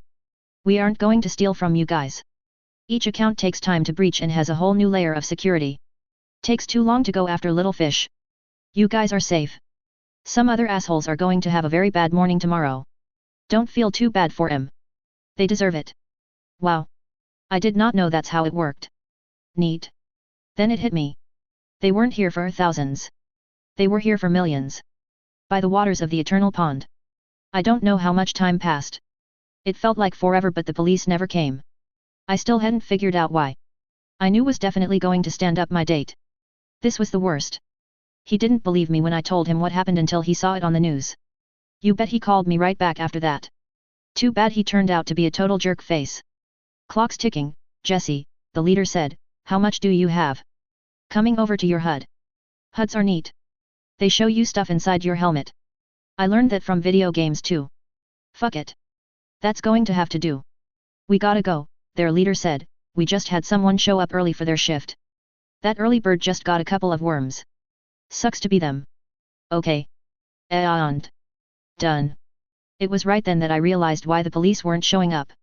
I still get the shakes thinking about how I set off that alarm. I could have been killed. I should have been killed. A cargo van pulled up next to the door and the side doors opened. Pleasure doing business with you folks, and sorry about the cops.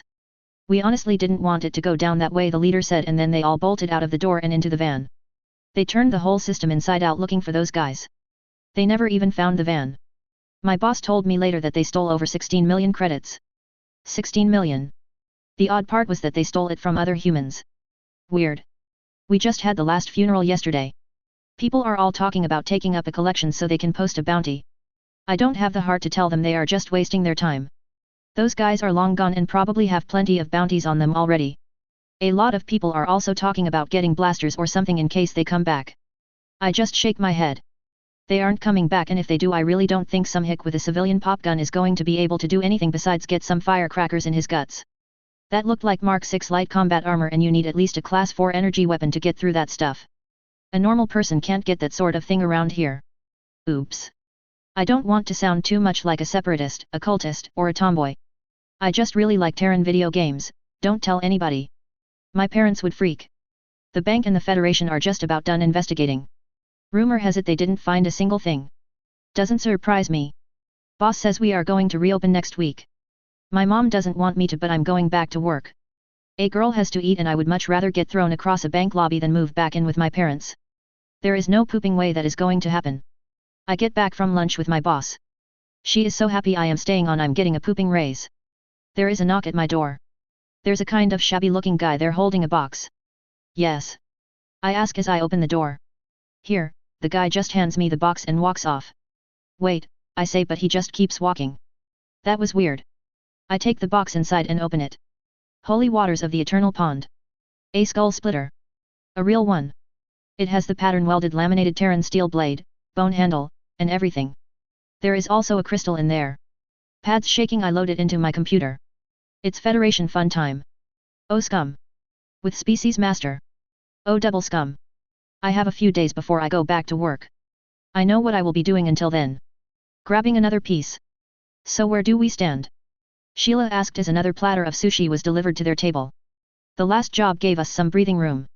We didn't fully achieve our mission, but 16 million should get us there, excluding all of the hardware Jesse claims is needed, Greg said as he helped himself to some sashimi. It is needed. Jesse chirped. We are talking about a complete virtual recreation of the White Star. This isn't some VR game. This is the real deal, a true virtual model down to the nanogram and nanometer that will act exactly like the real thing down to the temperature of each wire and RPM of each rotor. That's a pretty tall order. Add to that recreation of all of the AIs and other control software plus standard intelligence and personality modeling of the security personnel, and now it's getting tricky. Top that with complete physics and hyperphysics modeling good enough to predict not only exactly how it will react but what the force and strains will be across a ship of that size. Fuck. Now it's fun, she babbled. I mean, we could cut a few corners, but we could also blow up when we try to jump or wind up actually lost in space instead of kinda lost in space. The lost in space part doesn't concern me, T-Sunk Al said as he dipped some yellowfin into soy sauce. I can probably get us out of that bind. The blowing up part doesn't sound fun though. Yet, you are the lord of the void jump, Gloria said as she sipped some sake. You've jumped into and out of interstellar space more times than anyone else has, many times over. How do you do it? Most people would have cashed in their chips by now. By knowing hyperspace, T-Sunk Al chuckled as he went for the salmon. Most navigators don't really know hyperspace, not really. They are just equipment operators, no offense. None taken. You are absolutely right. You have to know hyperspace, embrace it, T-Sunk Al said, buzzing quietly, and to embrace hyperspace is to embrace madness. Void jumps are terrifying and terror makes people timid. It's too easy to shrink back and blindly rely on ship's readouts and what some computer tells you is the right thing to do. That won't work. That will get you killed. You have to measure things yourself, by hand. You have to calculate things yourself, by hand. The answer you get will be wrong. Every instinct you have will tell you it's wrong. The computer will tell you that it's wrong. That right there is what kills the void jumper. They trust their fear and they trust the computer. Do that and you are dead. You trust your skill, your measurements, and your math, nothing else. So what exactly kills you? Eno asked. I just know that a void jump equals never making it home again. They just keep missing. Well, yeah, T-Sunk Al said, sipping some tea, that is one way to go. Someone just keeps jumping and jumping, making the same mistakes over and over until the ship runs out of energy or the drive breaks, but that's not the only way. When you are jumping in and out of real space, you aren't just dealing with location. The whole universe is moving. You are moving when you go into hyperspace and you will be moving when you leave. A perfect jump would have absolutely no change in acceleration from beginning to end, but no jump is perfect. That is why you hear a ship groan or you feel that weird lurch when you pop out. The ship and everyone and everything in it is catching back up to real space-time. Screw it up and that little lurch can be a few thousand GS and everyone goes smush, or that little groan is a spin or a twist that tears the ship apart. Jesus, Eno said. Of course there is another possible outcome, T-Sunk Al said with a chuckle. There is also the distinct possibility that you could enter hyperspace and never leave at all.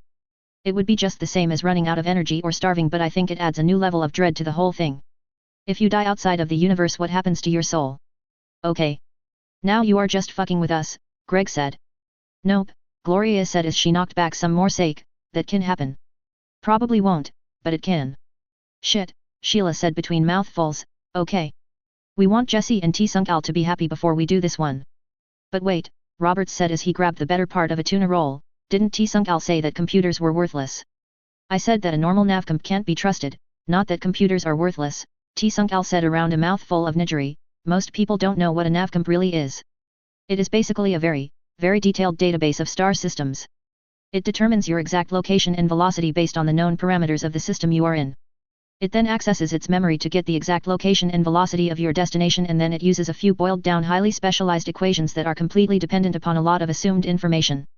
The AI crunches down digital equivalents of what really aren't digital equations and then converts all of that back into analog signals that the actual hyperdrive uses, and then you go pop.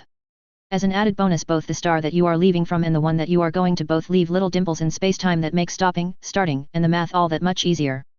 A void jump is completely outside of its normal operating parameters. All of them have an emergency function that tries to compensate if it winds up in the void, but it is woefully under-equipped for it. I think they should just leave it out myself. Yeah, Jesse babbled, to get a real true super-duper hyperspatial navigation computer you would need one hell of a supercomputer. I don't mean like Bunny's home. I mean a real supercomputer, maybe one bigger than anything currently running, and then the software. Jesus, that would have to be one hell of an AI. It would be a monster before we even considered. I'm gonna have to stop you there, Sheila said, waving a hand in front of Jesse. My head's already full. Are we going to actually have to make one of these super navcom? Oh fuck no. Jesse chirped, God no. Nothing nearly as much as all that. We just need to make a simulacrum of the White Star, a real live virtual recreation of the vessel, perfect in all respects. With that we can do spatial and hyperspatial modeling and testing. It's a completely different thing. It's much easier, and Bunny can do it with the right software, all of which is easily obtainable. Basically, T-Sunk said as he waved down the server for another order, with Jesse's dream machine we could easily test maneuvers and go into and out of hyperspace virtually before we do the real thing. It would also come in really handy during the actual job as well. I think. Jessie is kind of hard to follow, but she says it will. I still don't see the difference, Sheila said, downing some more sake. It's a huge difference, T-Sunk said, buzzing happily. The main difference between what Jesse and I envision and what you would consider a navigational computer is mainly that the hyperspatial physics in relation to space-time. Okay. Stop. Just fucking stop, Sheila said as she poured more sake. The whole plan hinges on this working. T-Sunk Jesse, can you do it? Yepers. Jesse chirped. T-Sunk nodded confidently. What do you need to make this happen? Well, Jesse said with a grin, you know that thing, you know, the thing. The thing that I want. You finally have an excuse that justifies us getting it, don't you? Yup. Jesse chirped with glee. Dr. Slocum was giving a recent donor a tour of the Advanced Orbital Observatory Farsight, the only remaining structure Astor University had intact following the Terran War. He normally hated catering to donors, but he was really enjoying himself this time. Ms. Parker was fun, smart, and engaging. The fact that she was drop-dead gorgeous didn't hurt either. And here it is, the Astor supercomputer, he said with pride. When the Terran animals entered the system, some very brave men and women lost their lives saving this wonder. As long as we have this, he said as he lovingly stroked the case, Astor University remains alive. All of our records, all of our research, all of our archives, everything. We were able to transfer it all to this miracle before the bombs fell. He paused, choked up with emotion. They destroyed our campus, but they did not destroy our spirit. Our spirit, he said as he touched the case once more, our spirit is right here. Amazing, the woman said as she beheld the supercomputer, and it's so small. You would think that it would be huge. It may be compact, but it is one of the most advanced quantum supercomputers in the Federation, Dr. Slocum said proudly. Pound for pound it outperforms most computational devices in the Federation and thus the entire galaxy. There is no way that the outdated Empire could produce something like this, he said proudly, and it goes without saying that those Terran animals couldn't even come close. They probably couldn't even figure out how to switch it on, he laughed. No doubt, the woman laughed. With this, he said regarding the supercomputer fondly, we have managed to remain operational and even continue classes. We have lost all of our classrooms, but with this supercomputer we have been able to switch everything to online. All of our professors and students can interface with this, and with VR it's completely like a traditional setting, he said proudly. That's not something to brag about in and of itself, but the fact that we are able to do it with our entire university simultaneously as well as completely simulate all labs allowing our full range of classes is noteworthy. It's a shame that we have to use this wonder for such mundane tasks, but until we can rebuild our damaged infrastructure such things have become its primary function. He turned to smile at his guest. We are even donating capacity to other educational institutions across the system. Countless primary and secondary schools are able to operate in a virtual environment just as we are. Those Terran dogs just wasted their ammunition. Just this one little thing does all that? Truly marvelous, the woman said in an impressed voice. It does far more than that. It is also able to perform many essential tasks for the system's government as well. As you are no doubt painfully aware, the Terran bastards and their so-called infrastructure raids destroyed vital governmental systems at all levels. With this, he stroked the supercomputer's case with love, we have greatly reduced the impact of the damage system-wide. The entire system was able to transfer vital operations to this miracle. Communications, emergency services, space traffic control, law enforcement, as well as all normal operations of the system's government are all hosted right here. Believe it or not, after all of that we still have plenty of capacity to perform some of the research for which this thing was created. Truly remarkable, Doctor. Thank you, Dr. Slocum said, preening with pride. With this one machine we are able to keep the spirit of Astor University alive during these dark days while we rebuild, and we are rebuilding thanks in no small part to generous donors like you, Ms. Parker. Please, Doctor, the woman smiled as she drew a tiny pistol from her pocket, call me Gloria. Why John likes Director Axaia, a transcript. Security Level 01, Compartmentalization Code Just Fury. Session 32-1017-228J, Special Session regarding imminent liberation of the Terran Republic. Director of Federation Intelligence, Director Axaia, gentle beings, this is the absolute dumbest fucking thing I have ever heard come out of any of your voice holes, and that is saying something. This is a joke, right? This has to be a fucking joke. Tell me that you assholes are kidding. Head of the Federation Security Council, Counselor GZKAL, please watch your language, Director, and yes, this is the decision that the Federation Security Council and the Federation Defense Force have made. We will launch an attack upon the Terran Republic. Now is the perfect time to strike. Chief of Staff, Federation Defense Force, General Mulxer, we are confident that we can achieve a quick victory in force. Director Axaia, laughing, you are out of your fucking mind. A quick vic. Counselor GZKAL, it was not your turn to speak. General Mulxer had the floor. Director Axaia, I don't fucking care who has the fucking floor. There is no such thing as a quick victory against the fucking Terrans. They don't do that. They have never done that and they never will do that. A quick fucking victory? What the fuck is wrong with you people? You can't seriously be this fucking stupid.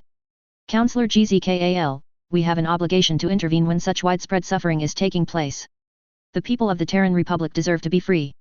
This so-called republic is in fact a despotic oligarchy comprised of the leadership of Zeus Industries and several other powerful.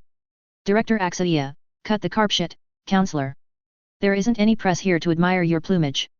Let's call it what it is. Nobody here is happy with the new military alliance between the Empire and the Republic. I'm not happy with it.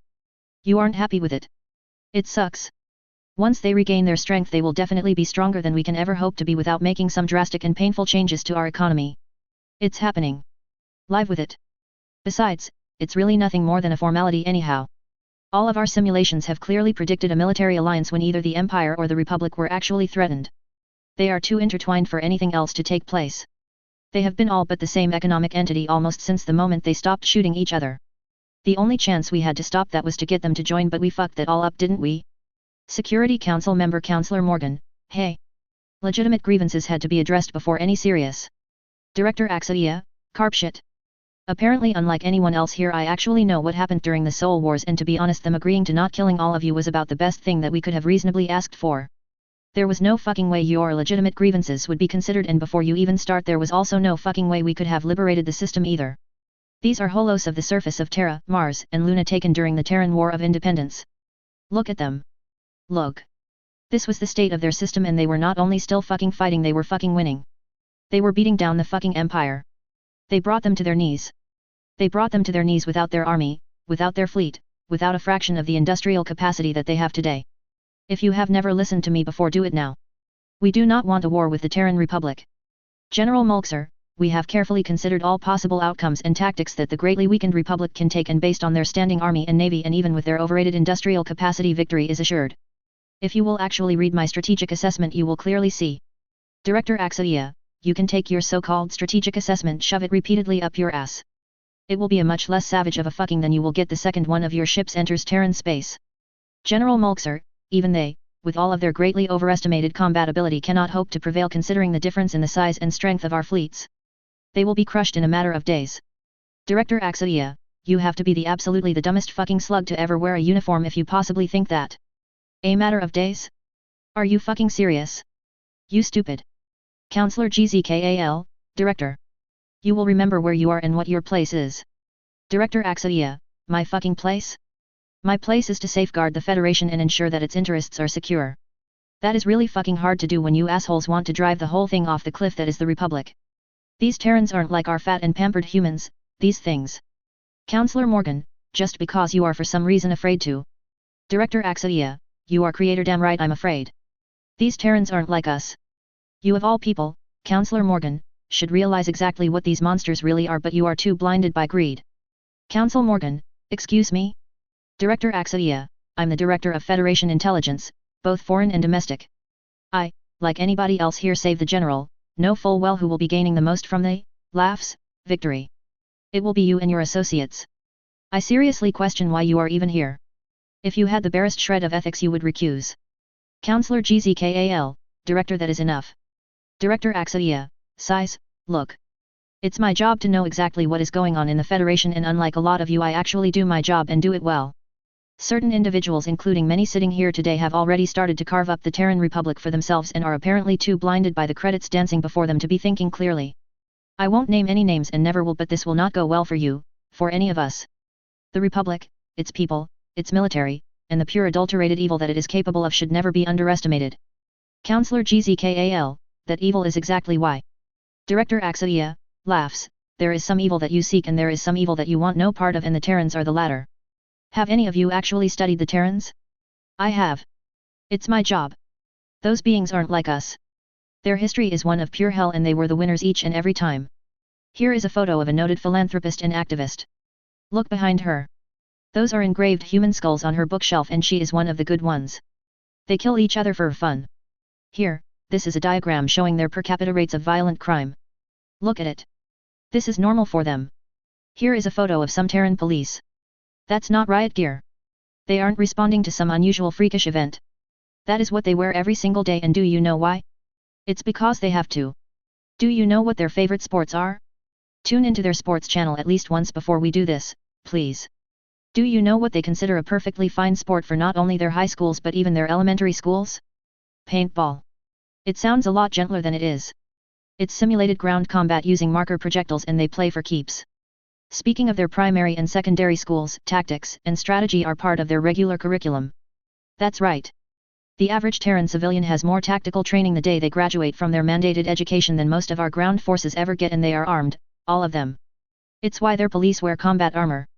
Furthermore, I've looked at your so-called strategic assessment and you don't even take civilians and civilian shipping into account, and that is a huge mistake. These aren't some long-suffering populace who pray for our help. Save that carp shit for the press. These are some very well-armed and well-trained people who like things exactly the way that they are and will fight us. Those civilian vessels? All of them are armed by law. A Terran ship has to be armed or readily armable. At the very least they are fitted with compliance tubes, boxes, or tubes preloaded with a missile completely ready and able to fire. You need to expect a lot of those compliance tubes, and I mean a lot of them. Counselor GZKAL, General, is this true? Are all of them armed? General Mulxer, yes, but I don't consider an untrained, undisciplined mob of civilians a threat to our well-trained and equipped forces either on land or in space. Most will retreat or surrender when faced with a real threat. A few stray bullets or missiles won't. Director Axadia, laughing, the Empire thought the same way not that long ago, you know? General Mulxer, the Empire didn't know of the guided missile threat and we do. All of our vessels are perfectly capable of shooting down a rocket.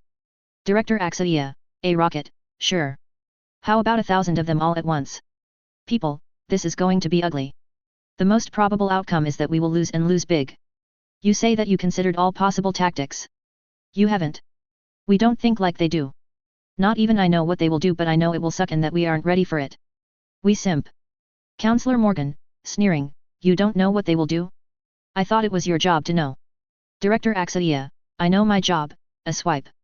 I know them well enough to know that none of us, even you porkies, truly know what they are capable of, you. Counselor GZKAL, shouting, Director. Such language is uncalled for. That is a very distasteful slur and one that I am shocked, no outraged, to hear coming from you. This will be reported. Director Axadia, report away. When someone is acting like a slur I call them a slur, featherhead.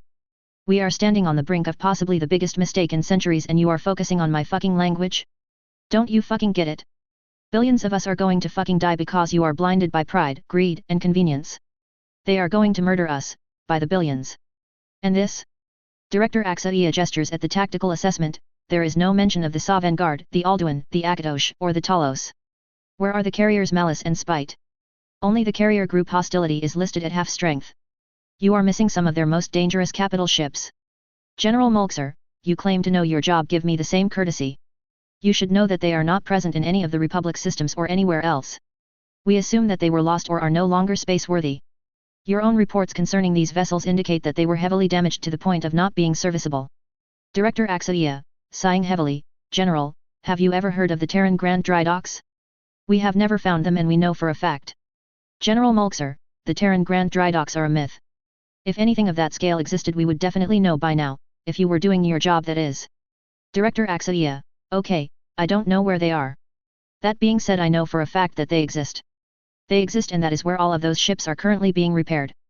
I also know that construction of at least one other carrier, the Retribution, was planned and underway, and nothing like that has been found either. I'm telling you that those ships are still out there. It's beyond stupid too. General Mulxer, I've had enough, and so has everyone else here. The attack on the Republic will take place. Counselor GZKAL, agreed. We are getting nowhere.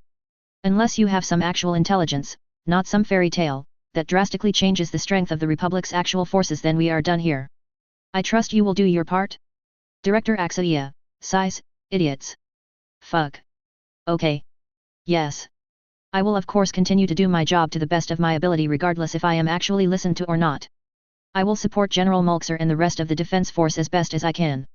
Nothing will please me more than to admit I was wrong about this. Creators, I hope that I am wrong. General Mulxer, I know that you are wrong, Director. When can I expect your report concerning current locations and strength of our enemy, and any actual opinion-free input concerning our current plan? Director Axaia, you will get it first thing in the morning, General. You realize that all of you are about to fuck the Federation hard, don't you? Counselor GZKAL, we have all tired of your opinions regarding this, Director. From now on please restrict your statements to facts and figures and leave policy to those above you. Director Axaia, oh, by all means, let the record show that I am in no way involved in this policy decision. This is all on you. If you will all excuse me, I have a very successful first strike to help plan. Fucking idiots. Counselor GZKAL, Director, you are on notice. Continued disrespect or insubordination will threaten your position. The attack is approved and will proceed according to the timeline laid out by General Mulxer and the rest of the Federation Defense Force. This meeting is adjourned. Director Axaia, fine. For the record, if you find someone better suited to my job, give it to them. I was eligible for retirement over 10 years ago. The only reason that I am still here is that I just happen to give a shit about the Federation, so fuck all of you. However, you might just want to wait to fire me for a little bit so you can throw me to the beach once this all blows up in your faces. Might be the only way to save your asses once the torches and gaff hooks come out. Counselor GZKAL, I said that the meeting was adjourned, Director. Transcribers note, the meeting was adjourned. However, Director Axaia continued to say some very rude, unprofessional, offensive, and disrespectful things as she left. She also struck the door with one of her transportation bot's arms hard enough to damage it. This damage will be billed to Federation Intelligence. Security Level 01, Compartmentalization Code Just Fury. Unauthorized access punishable by highest penalties. AZ Yush's tail and Shelia does customer service. Hey, Brainiac, Mulshak said as they were packing up their gear. Yeah, vibes. I've been meaning to ask you. How did an upper caste college boy like you fall in with us killers? That's a kind of fucked up story, Bal Sir Kala said as he was packing up his glassware, and one that I don't really like to talk about. Kman, she said, spill. Okay, Bal Sir Kala said as he sealed a box. I was attending T. Colbrooks Academy and... Ooh. Fancy. You really were top caste, weren't you? Yeah, big house, gardens, got a grav car for my graduation and everything. The whole crawl. Doesn't even feel real these days, you know. Damn, you really did fall from grace, didn't you? Jack Colshaw said as he was carefully cleaning a submachine gun before packing it up. I consider it more like I rose to grace, Bal Sir Kala said as he poured himself a cup of tea. I was 100% part of the problem, entitled, prejudiced, spoiled, completely blind to what was really going on in our society. I was every bit what we despise. I was fucking awful. He clicked his mandibles in discomfort. Gods, I was such a little shit. I always pegged you for one of those bleeding hearts on campus. You didn't participate in dressing up like us lower caste dregs and occupying the campus gardens and shit like that. Mulshak asked with a laugh. No, vibes, I didn't. I was a complete clean-clawed golden boy. I considered you dissidents as nothing but inferior dirt crawlers who didn't know their place, he said with a rueful laugh. So what changed? What sent a soft-shelled upper crusty over to our side? Bal Sir Kala sighed and slumped a little. Ralsha. Ralsha happened. Ralsha? It was a girl. Yet, Bal Sir Kala said looking downward. It was a girl. Not just any girl. Ralsha was special. She worked in the Academy's canteen. Creators, she was so beautiful. Oh. Mulshak said with a click of disdain, went slumming did we? Took those little claspers for a little drag through the mud. Bal Sir Kala hissed and buzzed with such anger that Mulshak backed away. When an altered made those sounds you took it seriously. No, he hissed, it wasn't like that. I loved her, he spat then he took a deep breath.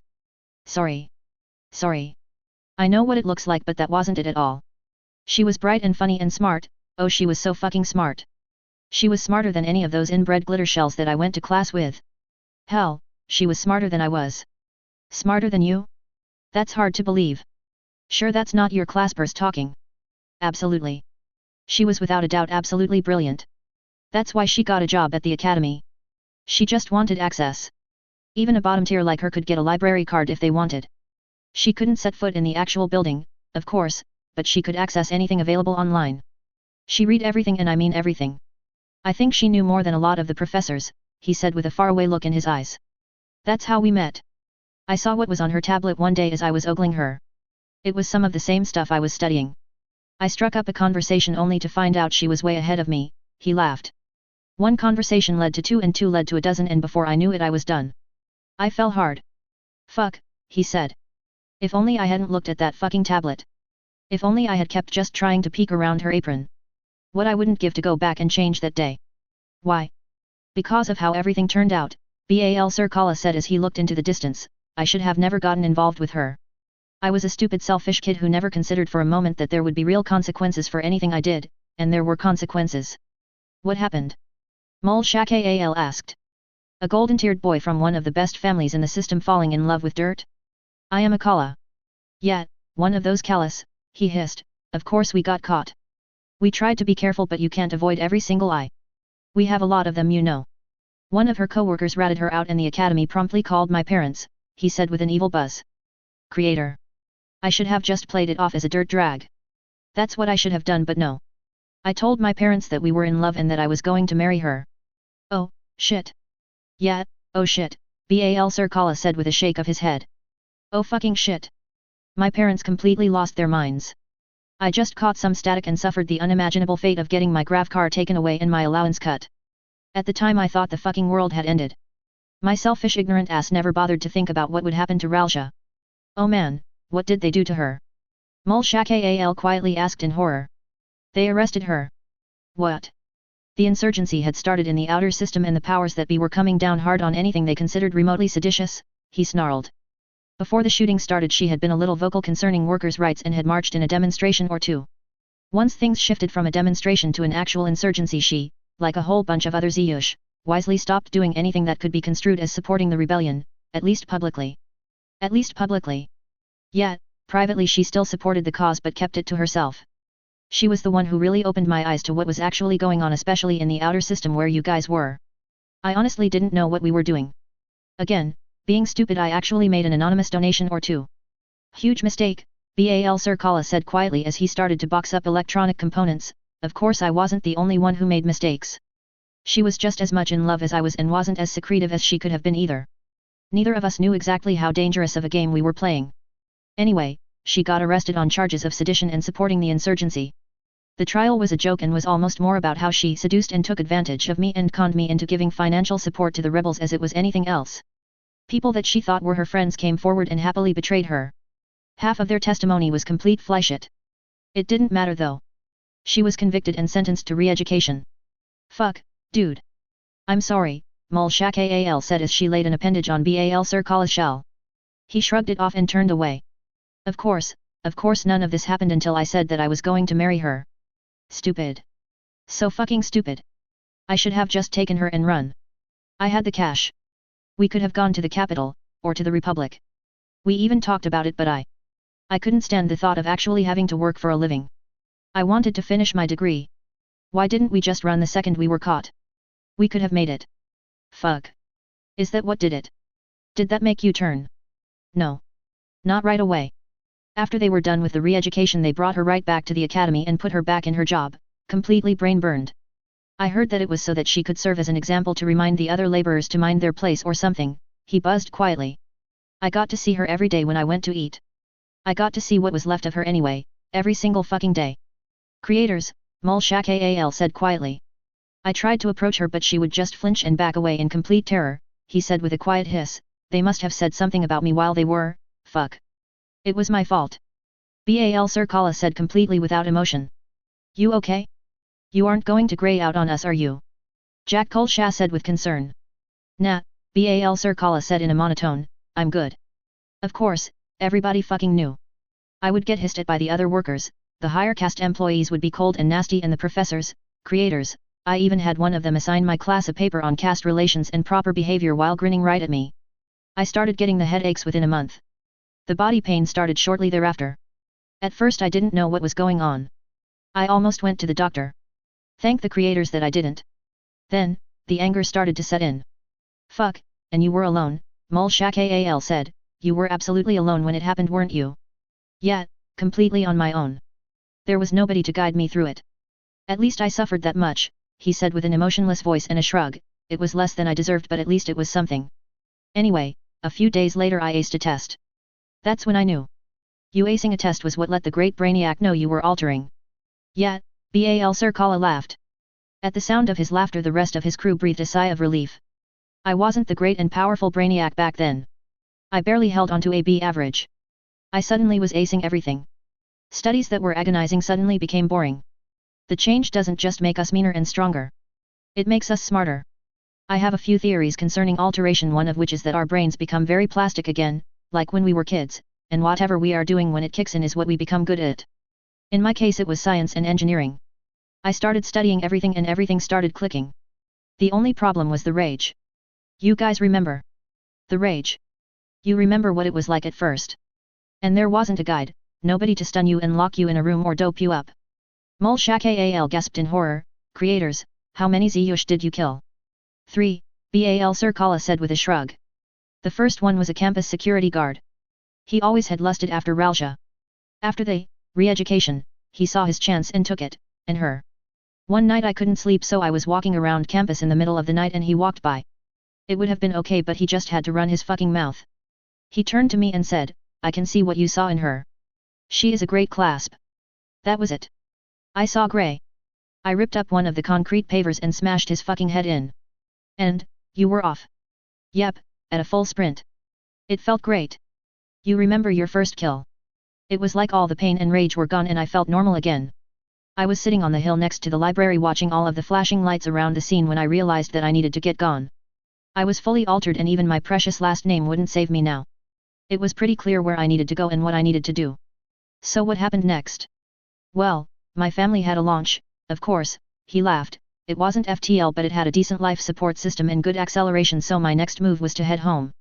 Oh, shit, she gasped. Yeah, you know where this is going. 1 down and 2 to go, he laughed ruefully. I called a cab. It was around sunrise when I finally got home. My parents were in the kitchen having breakfast when I walked in. As soon as I laid eyes on them I knew that they had a lot more to do with what happened to Ralsha than I thought. I don't know how I knew but suddenly it just clicked. I just croaked out her name and started towards my father.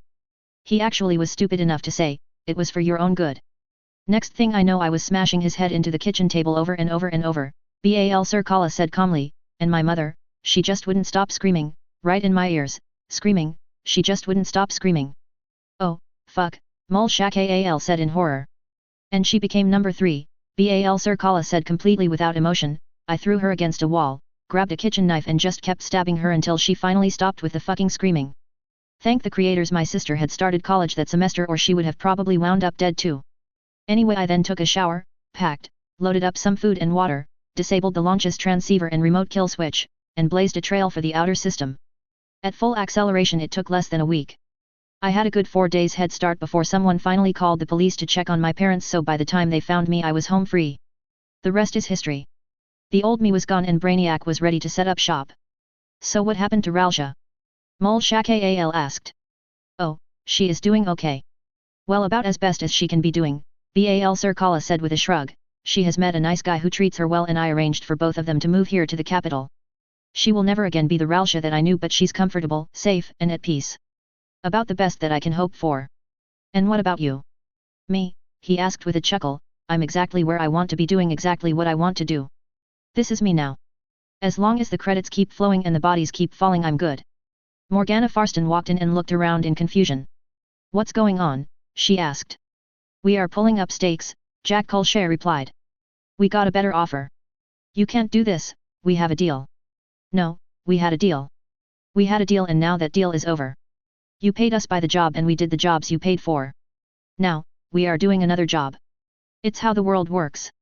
You are going to regret crossing me, Skittles, Morgana said angrily. Really? Mol Shakal asked as she idly pointed her jackhammer Morgana's way. You sure about that? Morgana just fell silent and stormed off. We should probably kill her. Bal Sir Kala said after she left. Now, walking out on a client is one thing. Killing them is another, Jack Colchet said as he boxed up the last of their stuff. Let Sheila or the Red Teeth take care of her. Crazy as she is, she ain't gonna last long and the mess she kicks up will cover our tracks nicely. We let Sheila know what was what. That's all we have to do. The rest will work itself out without us having to twitch a pincer. Yeah, Saul's Rash said as he was carrying his computer gear to the van, and we got this sweet gig out of the deal as well. We'll see how sweet this job is once the shooting stops. She ain't dropping that many creds just for ratting out some bitch. Jack Colchet said as he sealed the last box. Okay, Ziyush, let's get this show on the road. Cyrus, baby, you need to calm down. You are going to give yourself a stroke, Sheila said to the hollow screen in front of her. Some bitch shoots up my men? Fucks with my business and you want me to calm down. Cyrus, sweetheart, Sheila said as she opened a beer, we aren't in the hugs and cuddles business. Things are going to get a bit bloody every now and then.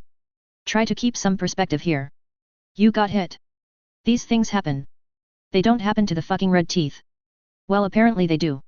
So exactly why are you bugging me about this shit? I thought you assholes could take care of yourselves. Because she wants you, not us. Yeah, so you've said. Still don't see how it's my problem though. It's going to be your fucking problem if you don't make this right, bitch. You need to remember who the fuck you are talking to, Cyrus. Do you really want to go there with me? Sheila said as she sipped her beer and smiled malevolently. Thought so. Listen, dude, I like you. Unlike a lot of porky trash, you are honest about what you are and we've done a lot of business together. It would be a bit inconvenient to replace you, so I'm going to do you a solid. I know who this bitch is and I know who she hired. Her name is Morgana Farston and I've already hired her kill squad out from under her. I'm sending you all the info I have. She is fed intel, but from the looks of things she probably isn't working for them anymore, probably. Oh, and just in case you are thinking about taking things out on the Ziyush in the capital, don't. You have only dealt with 5 of them so far. Run around and act stupid and you will be dealing with 5,000, not to mention that I am considering introducing a few of them to you as potential new suppliers. Don't go throwing away millions because you are having a tantrum. This still don't make it right. You owe me. I'm not your mommy, Cyrus. Don't come crying like a little bitch when someone bloodies your nose. You have a problem with her. You deal with her. If you can't, then there are plenty of other scumbags that I can set up with those new suppliers I was talking about. Jesus, Cyrus, I am really disappointed in you. Put yourself in my shoes. What would you think if I called you pissing myself and crying because somebody took a few shots at me and begged you to come running to bail my sorry ass out? Yeah, think about that, Sheila said with a smirk. As a professional courtesy I will keep this moment of weakness to myself, but damn, Cyrus, get your shit together. That bitch is dead. That's the spirit. Go get her, tiger. And with that Sheila terminated the call and shook her head. Someone needs some testosterone pills or something, she said to her amused crew as she polished off her beer. She then turned to Tsung Al. These guys we just hired away from that Morgana bitch? They as good as they say that they are. They're better. I either know them or know of them. All of them are exactly what we are looking for, he said as he grabbed a cup of instant noodles from the pantry. Excellent. We are almost ready then, she said with a smile. Maybe video games are a problem after all. I look at the 3 different outfits that I brought with me and I just can't decide which one is the best for today, darn it. It's a big day after all. I finally pooping made it to Flushing Terra. Woo. I wasn't sure I would make it, but I did. I still can't decide. I guess I will start with some accessories. I open my box of bows and, yes. I think the lavender one with the teal sparkles will work. That means that I will go with the lavender dress with the flowers. There. The bow looks pooping perfect. Now just a little sprinkle of glitter on my face, not too much. I don't want to look slutty or anything. I look in the mirror in my little cabin and well, that's going to have to do it. I pack up my stuff and take a deep breath and step outside. All the guys are there waiting for me. They looked pretty scary when I first hopped onto their freighter, but it turns out that they are all great guys. I sure was lucky after those other jerk faces. I had to zap them. Bet they weren't expecting that. I guess this is it, hey. Borch says and gave me a big furry hug. He gives the absolute best hugs. I'm going to miss him. I'm going to miss them all actually. Yeah, I say, trying not to tear up, scum. I'm really going to miss these guys. Too bad you can't stay on with us. You make a good deckhand. We'd keep you except for, you know, Captain Hollister says as he gave me a big squeezy human hug. Humans are every bit as strong as they look. We got you something for you. Hope it doesn't come in handy. He then gives me a little gift-wrapped box covered in glitter. You guys, I say, starting to choke up a little, you didn't have to do that. I open the box in holy waters of the eternal pond. It's a pistol. A real-life Terran pistol. It's so tiny. This is a .32 ACP. You won't be knocking over any banks with it, but it's light and comfortable enough to keep on you all the time. Just a little something to remember us by. It's a double-action only semi-automatic. I know you already know how to use it. Oh scum. This is too much. I start to cry. I didn't want to do that. Oh, it's perfect. I gush, and I mean it too. It's just perfect. It fits my pads perfectly. It's perfect. We had to pay extra for the pink grips. Clyde says as he grins underneath his beard. I throw my arms around him and give him a huge hug. I'm going to miss you, little frog, he says as he hugs me back. Hope you have a great life here. Oh, I know I will. I say with a little squeak. I squeaked. Pond scum. I hate it when I squeak. Well, this ain't going to get any easier, Captain Hollister said. Come in. Let me help you with your bags. I look back at the guys and wave, trying not to tear up too much. They have been just great. I couldn't ask for a better crew to crash with. Well, I guess there is no sense in lingering. Terra is just on the other side of the cargo doors. Agent Closton was walking along the docking bays with his tablet and George, his K9. The bloodhound trotted alongside, wagging his tail. He had a powerful scanner, of course, but George would occasionally pick up on something that he missed.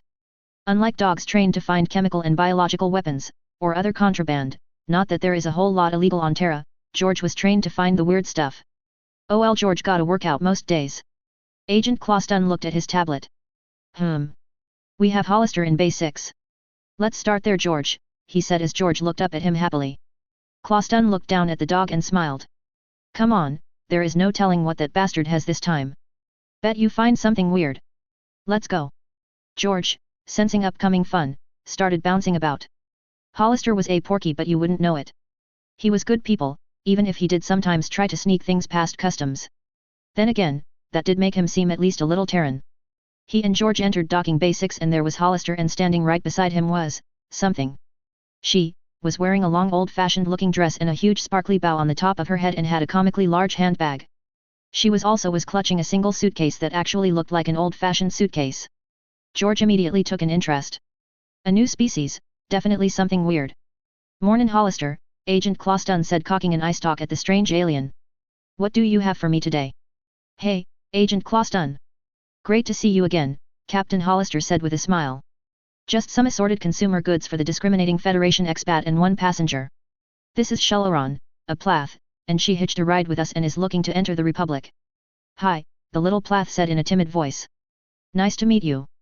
May the waters grant you good fortune, she said with a nervous-looking smile. Thanks, Agent Closton said, wiggling his eye stalks in the Kalish equivalent of a smile, and then turned his attention to Hollister. No unregistered produce, potentially invasive life forms, or exotic pets this time. Hell no. Not after the hurting you bastards put on me last time. I damn near had to hawk my ship. Hollister laughed. I thought you Terrans were supposed to be laid back. Well, we are, except when we aren't. Agent Closton laughed and cocked an eye stalk towards Shelleron. So what has a nice person like you running with these criminals? Well, Shelleron started when Captain Hollister cut her off. Oh, she was a little light on the funds, so we let her work for her passage. She can wax the hell out of a deck plate, Hollister said while shooting Shelleron a meaningful glance. Agent Closton said with a suspicious flick of his eye stalks as he watched Shelleron fidget nervously. I see. Well, let's get you processed. Come this way, please. Hollister, you are going to have to wait. Agent Colston led Shelloran off to an interview room and sat behind a desk. All right, let's get you set up, Agent Colston said with a wiggle of his eye stalks. We like to interview people who arrive through non-standard methods a little more closely, but this shouldn't take too long. Just relax and answer the questions truthfully and to the best of your abilities. Okay. Shelloran smiled nervously. Normally people who arrive in the back of freighters aren't just visiting. Am I correct in assuming that you wish to take up residence in the Republic, perhaps become a citizen? Oh yes, please. Shelloran said with a big smile, I've always wanted to come here. Good call. The Republic is a fantastic place to live and work. We definitely need more residents. The more the merrier. Agent Colston said as he started to type on his computer. Are you interested in citizenship or do you just want permanent resident status? I would like to become a citizen, please. Another good call. Now first off, do you have any weapons on you? If so, please put them on the desk. Shelloran pulled out her skull splitter from her handbag, a bright purple plastic pistol decorated with flower petals in clear resin that had a scorched and melted barrel from her waistband, and her brand new .32. Agent Colston's eyes widened in surprise. He definitely did not expect the splitter, or the pistol, or what was definitely a zapper, an illegally modified Federation stunner. 1 second, he said pleasantly as he picked up a telephone. After a brief pause he said, Chief, I think you want to come down here. I think we have a good one. His suspicions were confirmed as Shelloran shifted uncomfortably in her seat. He knew a good one when he saw one. In his job he had gotten good at spotting the interesting cases and he bet this was going to be good. Is everything okay? Shelloran asked nervously. Oh of course, he fibbed. Nothing to worry about, just a formality. It didn't take long for the chief to arrive, his eye stalks glittering with anticipation. When Colston said he had a good one he usually had a good one. He took one look at the little plath and then at the table and he just couldn't wait for this one. Hello, I'm Chief Zeroln. I run this little patch of insanity. And you are? SH. Shelloran. My name is Shelloran. And what species are you exactly? I haven't seen one of you come through here. I'm a plath, she said nervously as she fidgeted. Interesting. I always like meeting a new species, he said as he entered plath on his tablet. Wow, you are certainly a long way from home aren't you? Yeah, she said in a small quiet voice. So what brings you to the Republic? The chief asked. I want to come and live here. Any reason why? I always wanted to come to the Terran Republic, she said in a tiny little voice as she looked away. Any reason in particular that encouraged you to leave your home, a definitely non-plath move, travel across the known galaxy in the back of a freighter full of suspicious characters, and show up here, today? They aren't suspicious characters, Shelloran said regaining her confidence, they are actually really nice guys. And you are actually really deflecting my question, the chief said almost shaking with anticipation. This was about to get really good. Any reason like, oh I don't know. Something like being a fugitive. Shelloran just fell silent and looked down. Ah, the chief said as Colston started typing again, a fugitive from justice, or what passes for Federation justice anyway. The chief looked at her with sympathetic eyes. It's okay. We get a lot of Federation fugitives and it doesn't necessarily mean you can't come in but you need to tell us the truth from now on, okay? Shelloran just nodded. The chief pulled out a scanner and passed it over the splitter and let out a low whistle. This skull splitter is the real deal, human bone and everything. How in blazes did you get this? That's a really funny story, Shelloran said perking up a bit. I worked in a bank back home and it got robbed by real-life Terrans. One of them was a Martian and mailed it to me later on, along with a copy of Federation Fun Time. A bank robbery, in this day and age. Yet. They cleaned out our local buffer and then accessed the Federation banking system and stole millions. Well, learn something new every day. I didn't know you could do that, the chief said his eyes sparkling with joy. And we're off. He thought to himself. And the zapper. Oh I made it. Shelloran said with pride. A bank teller made a zapper. Yab. Outlandbound has a fantastic crafting system. I just did it like I did in the game. You learned how to modify a stunner into a potentially lethal weapon from a computer game, the chief asked incredulously. You betcha. Shelloran said with pride and then added sheepishly, I really like Terran computer games. She then brightened back up. I guess I don't have to keep that a secret now, she said happily, I absolutely love Terran computer games. Colston continued to type as he shook his head. This was new. I see, the chief said, I didn't peg you for a computer gamer. He then realized that his son played Outlandbound. Maybe he should look into that. Oh I am. I play all the ones I can get my hands on, though that was hard back home. I bet, the chief said with a smile, though I am willing to bet you aren't on the run over a computer game. Actually I am, Shalloran said with a bit of annoyance. Well, that's what started the whole thing. Okay, I sense a story here. Just start from the beginning, the chief said with an expectant smile as Kalstan continued to type. Okay, Shalloran said, warming to the tale. It all started with that bank robbery. I told you that one of the robbers, probably a Martian, cause she had a splitter. It was a really nice one too. Well, she found out thanks to my dummy of a friend. I love her, but sometimes I swear that we knew that it was a skull splitter and we played games, so after they left she sent me the splitter and a cracked copy of Federation Fun Time. With Species Master. Federation Fun Time. Oh, it's a bad one, Agent Kalstan interjected. It has a full 5 skull rating. 5 skull rating, the chief asked, completely confused. That means it is one of the worst, most violent, most completely messed up games ever written. I played it and it's pretty nasty. I returned it. It was just too much. The chief looked over at Shalloran. And you played it? Oh yes. It's the best. And with Species Master I can play it as my own species. Shalloran gushed. They even say that the Species Master DLC was a move by Republic's Yops to encourage violence in the Federation. You don't say, the chief said as he idly moved the weapons out of Shalloran's reach. Okay, you got a copy of Federation Fun Time. Then what? Well, I traded copies for stuff, movies, other games, realm coins, you name it. Everybody wanted it. Realm coins. Oh, those are an in-game currency for Blue Pond, a Plath online game. You aren't supposed to buy or trade outside the game for them, but everybody does it. Okay, so we have software piracy. Not usually something to put someone on the run, unless your system is really strict or something. Nah, they were so clueless that they really didn't know how much of it was going on, at least at first. Oh. Okay. Here's what happened next, Shalloran said, getting angry. Some basement-dwelling butthole went on a shooting spree and killed like a dozen Plath. Never mind that he had real problems, should have been in jail, except his parents had some pull, and somehow got his grubby little pads on a Class 3 blaster.